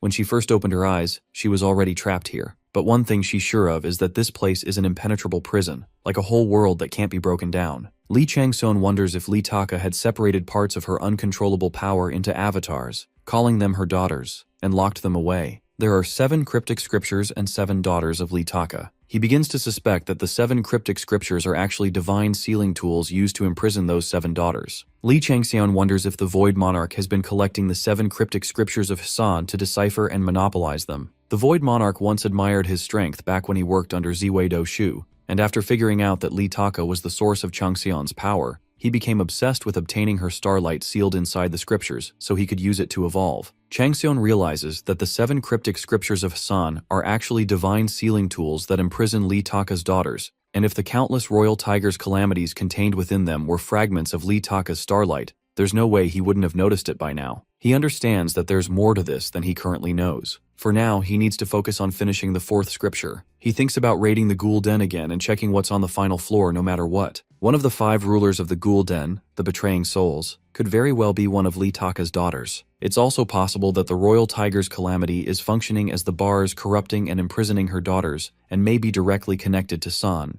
The Void Monarch has been collecting Li Taka's daughters while the rest of the gods and stars of Ziwei Doshu remained clueless. However, if Sui Yang has been tracking the Void Monarch's suspicious actions, he might know exactly what he's after. Changsun decides that he needs to proceed with the plan to raid the Ghoul Den and seal Zhui Yang so he can interrogate him and uncover the truth. But to do all that, he needs more power. Even if he can compete with most high rankers now, he needs Levitain. He tells Jean that they need to push forward with the raid as soon as possible. Meanwhile, Jago looks at the beaten Tai Hongok and says he should have listened when he warned both him and Skull Demon. He lifts his leg and crushes Tai Hongok, muttering that maybe he'll start listening in the afterlife. Jagal turns to Skull Demon and tells him to take the scroll Changxion gave him and leave. Skull Demon hesitates, saying they haven't even confirmed if it's real. Jagal tells him it is, and there's nothing to worry about. Skull Demon thinks that if the infamous evil monarchical warrior, Jagal Hunryung, the man with the most knowledge in the Elder Council, says it's real, then it has to be. He nods and says he'll take his leave, then asks Jagal what he plans to do next. Jagal says since it's a business trip, he's going to stay here. But the cryptic scripture matter is important, so he tells them to hurry up and leave. He activates his logout scroll and disappears. Jagal thinks the Skull Demon is blinded by greed and won't last long either. He hopes Li Changxian will be the key to breaking the chains that bind them all. The L-Team and Li Changxian head out. Uncio complains that it's too hot and asks Li Changxian if he can turn on the AC. He uses his wind ability and tells her to cut it out or he'll blow her away, which is exactly what she wanted. So the L-Team enjoys the cold wind from his power. Aaron notices Henri and his group glancing at them and says those rascals keep glaring. Yunseo tells him to ignore them since they aren't even worth the trouble. They finally find a shop and meet the owner, Jarapgu, who proudly tells them he sells everything from 1 honed to 1 billion hones, from rotten food to heavenly treasures. Wu Heben says the descriptions give her an icky feeling. Jarapgu asks the girls if they've decided what they want to buy. Yunseo says she wants an ice cream, and Jarapgu says it costs 10 hones, but he only accepts hones as currency. He tells them if they don't have any hones, they can leave. Yunseo thinks she wants a bamboo spear to impale him and teach him a lesson. Li Changxian hands over a list of items to Jarapgu and tells him to give him everything on the list plus whatever the kid asked for. Jarapgu is happy to see a big spender and tells him the total is 160,010 hones. He asks how Li Changxian wants to pay and suggests cash because the administration has been strict lately. Li Changxian asks to put it on credit since he has no cash. Jarapgu gets frustrated, slams his hands on the table, and asks if Li Changxian takes him for a fool just because he's a goblin. He threatens to blacklist him so he won't be able to buy anything at the next station. Li Changxian says he's going to open Regressed, and if Jarapgu's not interested, there's nothing he can do and that he'll find another shop, so he asks Haiben to come along. Jarapgu shouts to make him stop and asks if it's true that he's going to the Giant King's treasury. Li Changxian remembers the Emperor's words telling him that if things don't go well at the first station, and he has to move to the second, there's still something he shouldn't miss: the shopkeepers at each station. He knows he has to win their favor. The Emperor explains that those shopkeepers are watchmen and descendants of the giants who honor the last king's spirit and await his glory. There's a legend among the watchmen that by opening Regressed, the ancient giant race's glory can be restored. In the dungeon, which can be considered Surtur's corpse, they guard his tomb, aiming to open the heart treasury of the giant king located deep underground. Li Changxian asks the Emperor if that's really possible. The Emperor says realistically it's not. Just existing in that dungeon means they're already dead. The souls of the giants have long since gone to the underworld or been destroyed. Like everything inside the dungeon, they're just repeating actions shaped by lingering remnants of thought. However, Regressed is the real deal, and so is their belief in that legend. He suggests that if Li Changxian works with the shopkeeper's desires, it'll be much easier for him to get what he wants. Back in the present, Changxian says if there's no way to buy things on credit, there's no point in sticking around.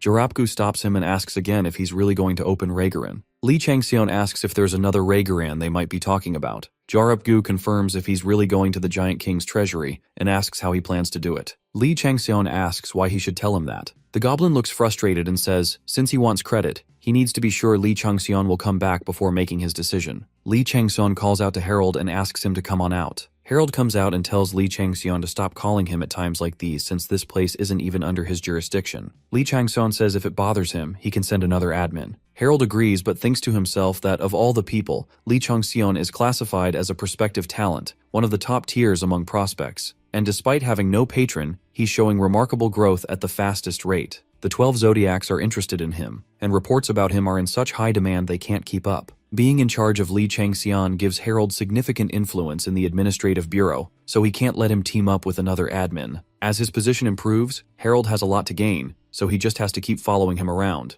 Jarapgu meets Harold and says Li Changxian is a talent guaranteed by the administrative bureau, and is a tier 3 prospective at that. Jarapgu agrees to sell him goods on credit and asks Li Changxian to follow him, but tells Heben to stay in the shop. Li Changxian hands Heben ice cream and tells her he'll be away until tomorrow, asking her to take as many quests as she can from Jarapgu and earn as many hones as possible in the meantime, since these will be useful for the raid and the future. Henry and his group watch Jarapgu and Li Changxian head to the back, and Henry says he's never seen or heard of Jarapgu leaving the shop to guide a player before. They wonder how they'll get quests while he's gone. Nicholas starts to panic, saying if they can't get quests because Jarapgu is away the entire time the train is at the station, they'll be in big trouble. He thinks that Jarapgu personally guiding a player means it's a very important hidden quest, and if it's that big, he can't handle it alone. That's when they'll jump in, pretending to help. Nicholas reminds himself that this dungeon belongs to the French, and he can't let a foreigner run around freely. Meanwhile, in Jarapgu's absence, Administrator Harold temporarily takes charge of the shop in Boiling Hell. Harold tells them he holds no grudge, but he's already busy, and being forced here annoys him, so he indirectly warns them not to mess with him.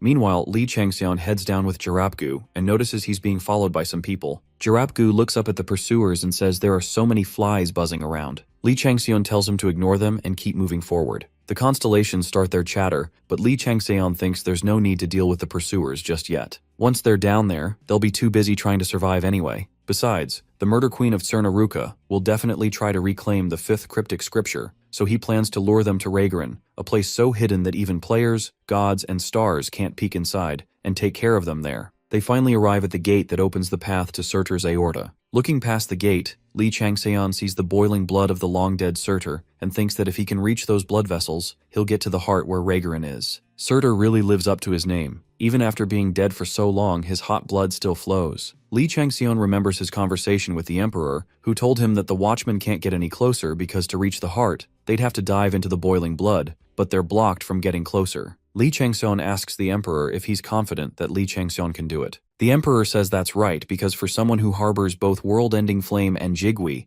it'll feel like heaven. He tells him that he's the only one who can obtain Levitain. The effects take hold, removing all debuffs and curses from Li Changxian's body. He takes out an anti-fire pearl and swallows it, then activates his wings and says he's off now. Jarapgu is amazed to see that Li Changxian is completely unaffected by the heat and curses as he starts flying into Surtur's boiling blood. Soon, warning signs pop up showing the anti-fire pearl's effect is dropping rapidly, and Li Changxian begins to feel dizzy and confused. He gets alerts to leave the area immediately, so he lands on a nearby rock and admits he thought it would be easier after acquiring the Tempest Wind, but it's not. Swimming across to the heart in this condition is practically impossible. Li Changxian decides that if he can't resist the heat, he'll just have to absorb it. He activates Soul Extortion and tries to pull remaining thoughts from Surtur's dead body, but the gap between them is too big, and he fails at first. Then he narrows his focus to only the necessary thoughts and succeeds. At the same time, he begins to absorb the surrounding heat and the giant's blood. Li Changxian thinks back to his conversation with the Emperor once again. He tells the Emperor that he now understands he has to get to where Regressed is. He asks about Levitain choosing its own master and how he can prove his qualifications since it said only a giant can pull it out. The Emperor tells him he just needs to meet the requirements and asks what Li Changxian thinks a giant really is. He explains that people might imagine giants as aggressive beings who worship battle and have an intense desire for conquest, enough to overthrow entire civilizations. They are considered a transcendent species, but their numbers are so small that most of their stories weren't properly passed down. The Emperor adds that Muspelheim was much bigger than the stories suggest. Giants are kind of spirits. The world of Muspelheim was formed over eons from the primordial flame that appeared when the universe was created. Countless wills were born there, taking on identities over time and becoming spirits that formed the giant race. Unlike monsters who evolve from single cells to gain intelligence, giants are born with a will directly from the world itself, so they're essentially pieces of Muspelheim. Their traits reflect the eternally burning nature of Muspelheim. As spirits, they have great reasoning and judgment, but can never escape the will of Muspelheim. Their massive form exists simply because it suits battle, not because it's necessary. The Emperor then asks if it wouldn't be okay if Li Changxian became a giant himself. Even if he acquired giant traits, it wouldn't cause any major changes or stop him from gathering myths. In fact, it would let him create a unique myth no one else can achieve. Back in the present, Li Changxian acquires the traits of a giant. The mutation begins and his transformation progresses.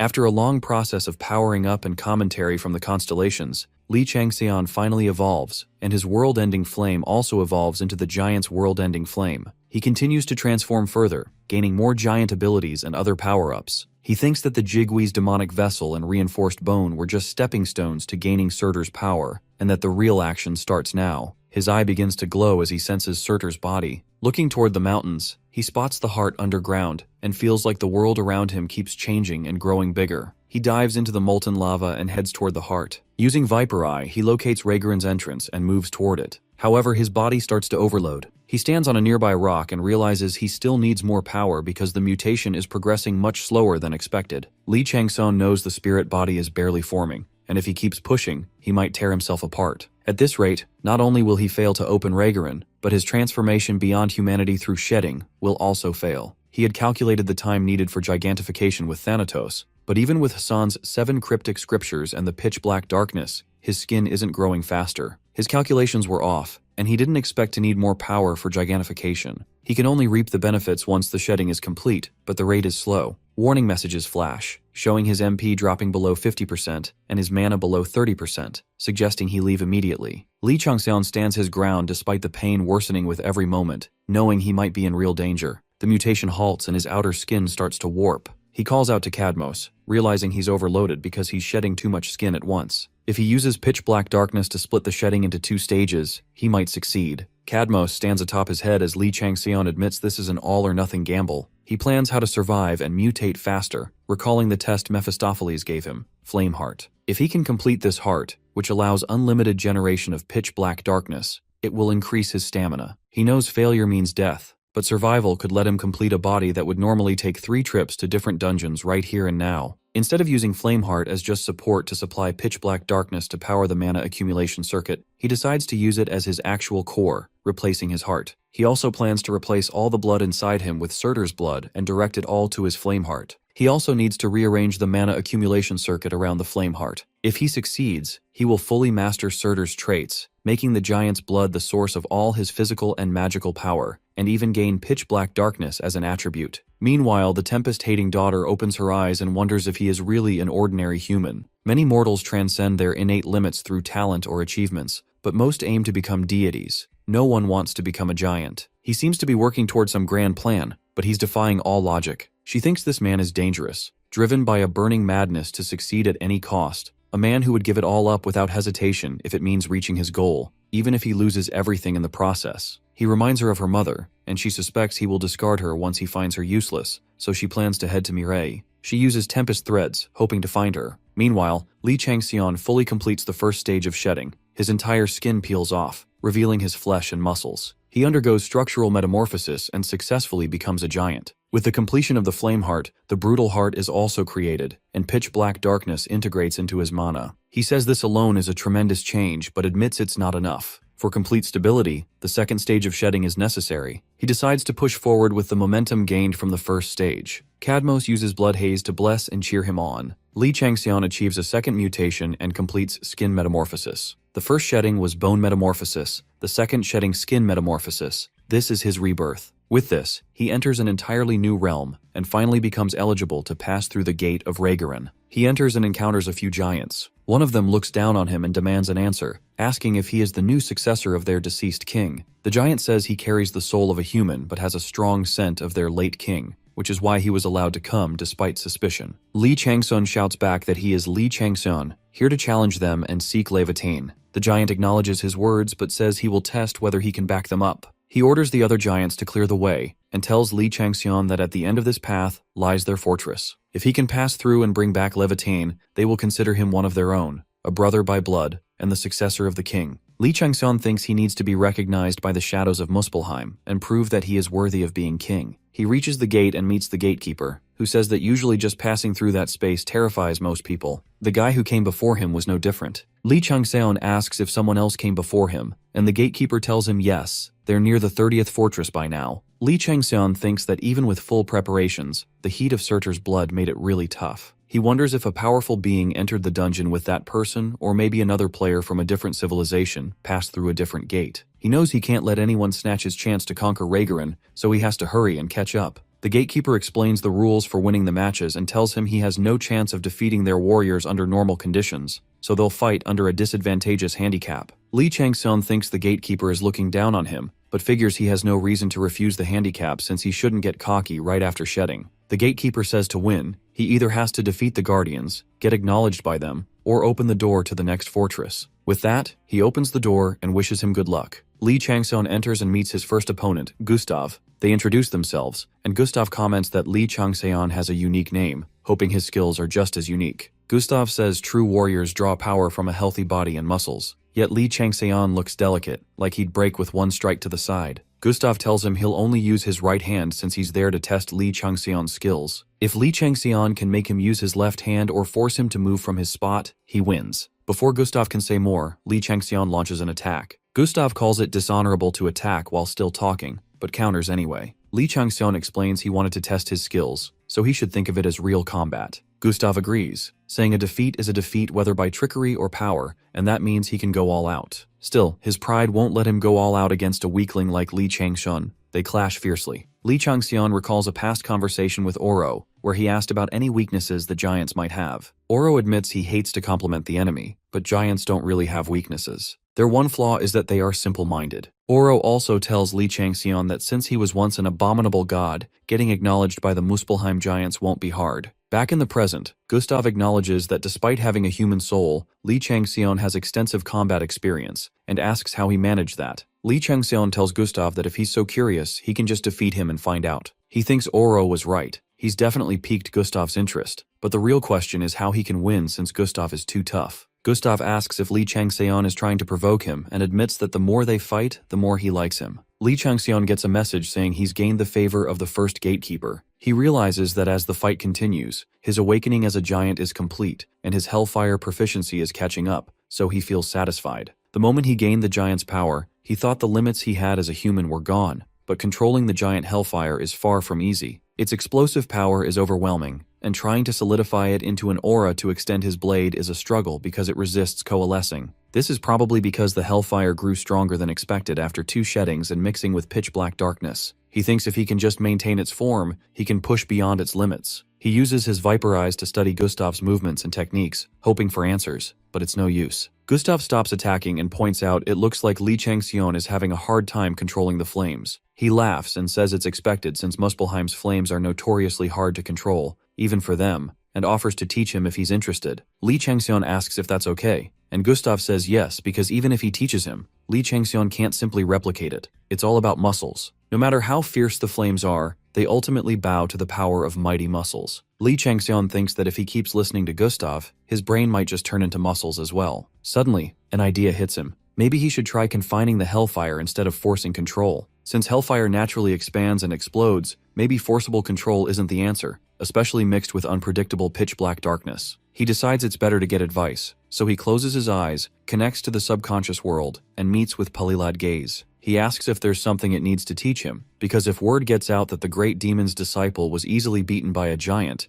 It won't look good for his reputation. Mephistopheles suddenly appears and calls him annoying, complaining that Li Changxian keeps bothering him over every little thing. Li Changxian thinks he's seen that face somewhere before and remembers Cha Yeyun. Mephistopheles snaps his fingers and cuts off all communication with gods, stars, and the administrative bureau. Li Changxian is stunned by this and can't believe he blocked the gaze of gods, stars, and the administrative bureau's interference. Maybe it's because he's fully awakened as a giant and his senses have sharpened, but he clearly feels an overwhelming otherworldly pressure. Li Changxian calls him master and says he thinks it's better to disturb him than to have him as a pathetic disciple. Mephistopheles tells him that if he couldn't fully digest the power, he was just going to discard him. But Li Changxian is growing much faster than expected, so he feels he's worth the effort. He asks Li Changxian to watch carefully because he won't explain it twice. Changxian thinks there's nothing good about getting tangled up in sentimental master-disciple stuff, but he does feel a little annoyed that Mephistopheles didn't even react to being called master. Mephistopheles explains that pitch-black darkness is a power that devours everything and turns it into nothingness. Nothingness is the force that filled the world before the beginning of time. He tells him it's impossible, even for him, to contain pitch-black darkness with a brutal heart, so there's no way Li Changxian can do it. He continues, saying pitch-black darkness naturally wants to return to its original place, the past, or even the beginning of time, and asks how Li Changxian can trap a wheel that turns the opposite way. Changxian thinks the uncontrollable nature is similar to hellfire. He recalls the time they reversed a small loop of time in the underworld to send him back to Earth, and realizes pitch-black darkness is of the same nature. Mephistopheles says pitch-black darkness isn't about controlling but guiding, and that it's better to show rather than explain. Li Changxian looks back and sees Gustav frozen in time in one spot. He realizes the loop has stopped. Time, space, and the whole world around him are frozen, completely bound by Mephistopheles. He understands now why Mephistopheles blocked the gazes of gods and stars watching. He didn't just cut off communication, he froze the universe's time loop so no one is aware of what's happening. Li Changxian thinks this is a level impossible for most stars to reach, whether Minerva or the 12 zodiac signs. Mephistopheles' caliber is way beyond what he imagined. Mephistopheles demonstrates pitch-black darkness by making Gustav disappear into a black mist, and a black hole appears where Gustav was standing. Li Changxian drifts into thought, realizing this is an entirely black void, the very emptiness that existed beyond the universe. He wonders if pitch-black darkness is the power to summon the void and apocalypse. He had been chasing the potential and possibilities of pitch-black darkness, but now feels he's touched on something truly ridiculous. Suddenly, Gustav reappears. Mephistopheles tells him that even if he went berserk right now, he couldn't recreate what he just showed him. But since Li Changxian has witnessed it, he might find a way to control it. He says he has shown him how pitch-black darkness moves and challenges him to try extracting and controlling it himself as the first step to properly managing the brutal heart. Then Mephistopheles disappears. Li Changxian realizes what he needed was proper cultivation of pitch-black darkness. Since the brutal heart is shared with Cadmos, pitch-black darkness will naturally be in control, so all he has to do is guide it properly. The same goes for hellfire. He must guide it rather than try to control it. Because pitch-black darkness can't be contained, he has to draw its flow in the direction he wants. The constellations finally start chatting, curious about his interaction with the great demon. Suddenly, Li Changxian pulls out his spear and focuses his mental energy into the blade. He thinks that if hellfire couldn't be controlled because he only treated it as a tool, now that he sees hellfire as part of his body, as a giant formed by the flames of Muspelheim, it will naturally follow. His aura spear completes and he uses a spiral aura. Gustav is surprised that he twisted it into a spiral and layered Sarmatia on top. Li Changxian smirks and tells Gustav it was his mistake to show him Sarmatia. He attacks, pushing Gustav back and forcing him to use both hands. Gustav loses and accepts defeat, thinking that with this skill and growth speed, Li Changxian might be the one to answer their unspoken prayers. Meanwhile, Henri, Victor, Mireille, and others arrive at the gate where Li Changxian entered the blood vessel. They wonder if he really went through there and look around for another way. Meanwhile, Nicholas is lost in thought. He thinks that a rookie like Li Changxian, who hasn't even been in the player world for a year, is showing high-ranker skills. There must be some secrets that others don't know about. He remembers that he hasn't seen Griezmann since they arrived at this station, and suspects Li Changxian is definitely a demonic human like Griezmann. Both of them disappeared at the same time, almost as if they planned it. Nicholas thinks they might be meeting beyond this river of fire, plotting something that could put them all in danger. Suddenly, Mireille starts to feel strange and moves toward the gate. She connects with the Tempest's threads, who begs her to save her. An aura begins to emit from Mireille. Lepargu stands in the corner watching all this and thinks something is definitely going to happen. If it were the shopkeepers at other stations, they would have kicked them out immediately, but he doesn't mind. He saw Li Changxian connecting to Regressed with another eye he threw into the river of fire to observe Surtur's heart. He thinks it might be a good time to hold a shopkeepers meeting. If Li Changxian manages to open Regressed properly and fully claim the title of Surtur's successor, he'll pave a path of roses for him. Meanwhile, Li Changxian keeps rushing through the gatekeepers one by one, gaining unique rewards from each. He reaches the 20th gatekeeper, Hatteras, who asks him to rest since the gatekeepers respect him as a warrior and want to face him at his peak. Li Changxian says he doesn't have time and will continue without resting. He attacks Hatteras, who calls him arrogant for thinking he can win without a break. Changxian asks if he knows what ecstasy is and says he doesn't want to lose that feeling. Hatteras says hearing that makes him want to try harder, and notices that Changxian has gained something from the continuous battles. Li Changxian smirks, thinking that when he's caught in the thrill of breaking through a wall, he can't afford to lose focus. Li Changxian makes it through the 30th gate and arrives at the 31st gate where he finds Griezmann waiting. Griezmann says he never thought they would meet in a place like this. Li Changxian notices the ominous black aura around Griezmann, filled with demonic energy. With that level of purity and amount, there's only one being Griezmann could be, the leader of all non-humans and heretics, the Demon King. On top of that, he carries the divine name, the first sorcerer of Samaria. Griezmann says he hasn't even finished the raid yet and doesn't want to reveal his identity. He asks the gatekeeper if he should get rid of Li Changxian since he's been seen, but the gatekeeper refuses. The gatekeeper tells the challenger, Simon Magus, Griezmann's true name, that he has successfully passed the 31st trial and must move on to the 32nd trial, or else he can arrange expulsion and try again next time. Simon looks at him and says he has no right to say that after getting beaten to death by him. He admits he doesn't seem to have a choice and tells Li Changxian they will talk more later. Li Changxian thinks he expected to meet someday, but never like this. He wonders why Griezmann is here, and if he's after Regressed too. Suddenly the gatekeeper attacks Li Changxian, and he reminds himself to focus on the battle. He clears the 31st gate and enters the 32nd, where he meets Magnus again. Magnus calls out and asks if he can wait a moment. Li Changxian asks what he wants to say. Magnus tells him he does have something, but first asks if Li is going after the core of Regressed and the Leviatine. Li Changxian asks if Magnus isn't after Leviatine himself. Magnus says he isn't. Instead, he's after a collection of 15 verses, specifically, the human skin parchment containing those verses. He says these treasures are what he's been seeking all over the world for thousands of years. Magnus tells Li Changxian he can take Leviatine or any other treasure he wants, but asks him to give those verses in exchange. He promises to provide any support Li needs and proposes a deal. Li Changxian asks for more details. Magnus explains that the mission details say Regressed has 36 fortresses, but there's a secret 37th room in the heart chamber where the treasures are stored, unknown even to past monarchs of Muspelheim. He doesn't think it's easy to reach that place alone, so he suggests they join forces. Li Changxian thinks even Thanatos didn't know about that room, so whatever is inside must be extraordinary. But the proposal is coming from Simon Magnus, a black mage whose true intentions are hard to guess, a demonic god who reached the rank of Demon King. Getting involved with him might not bring any good, but Li Changxian can't help being intrigued. He tells Magnus that he wants to know exactly what those verses are because he doesn't plan to partner with someone who's hiding something.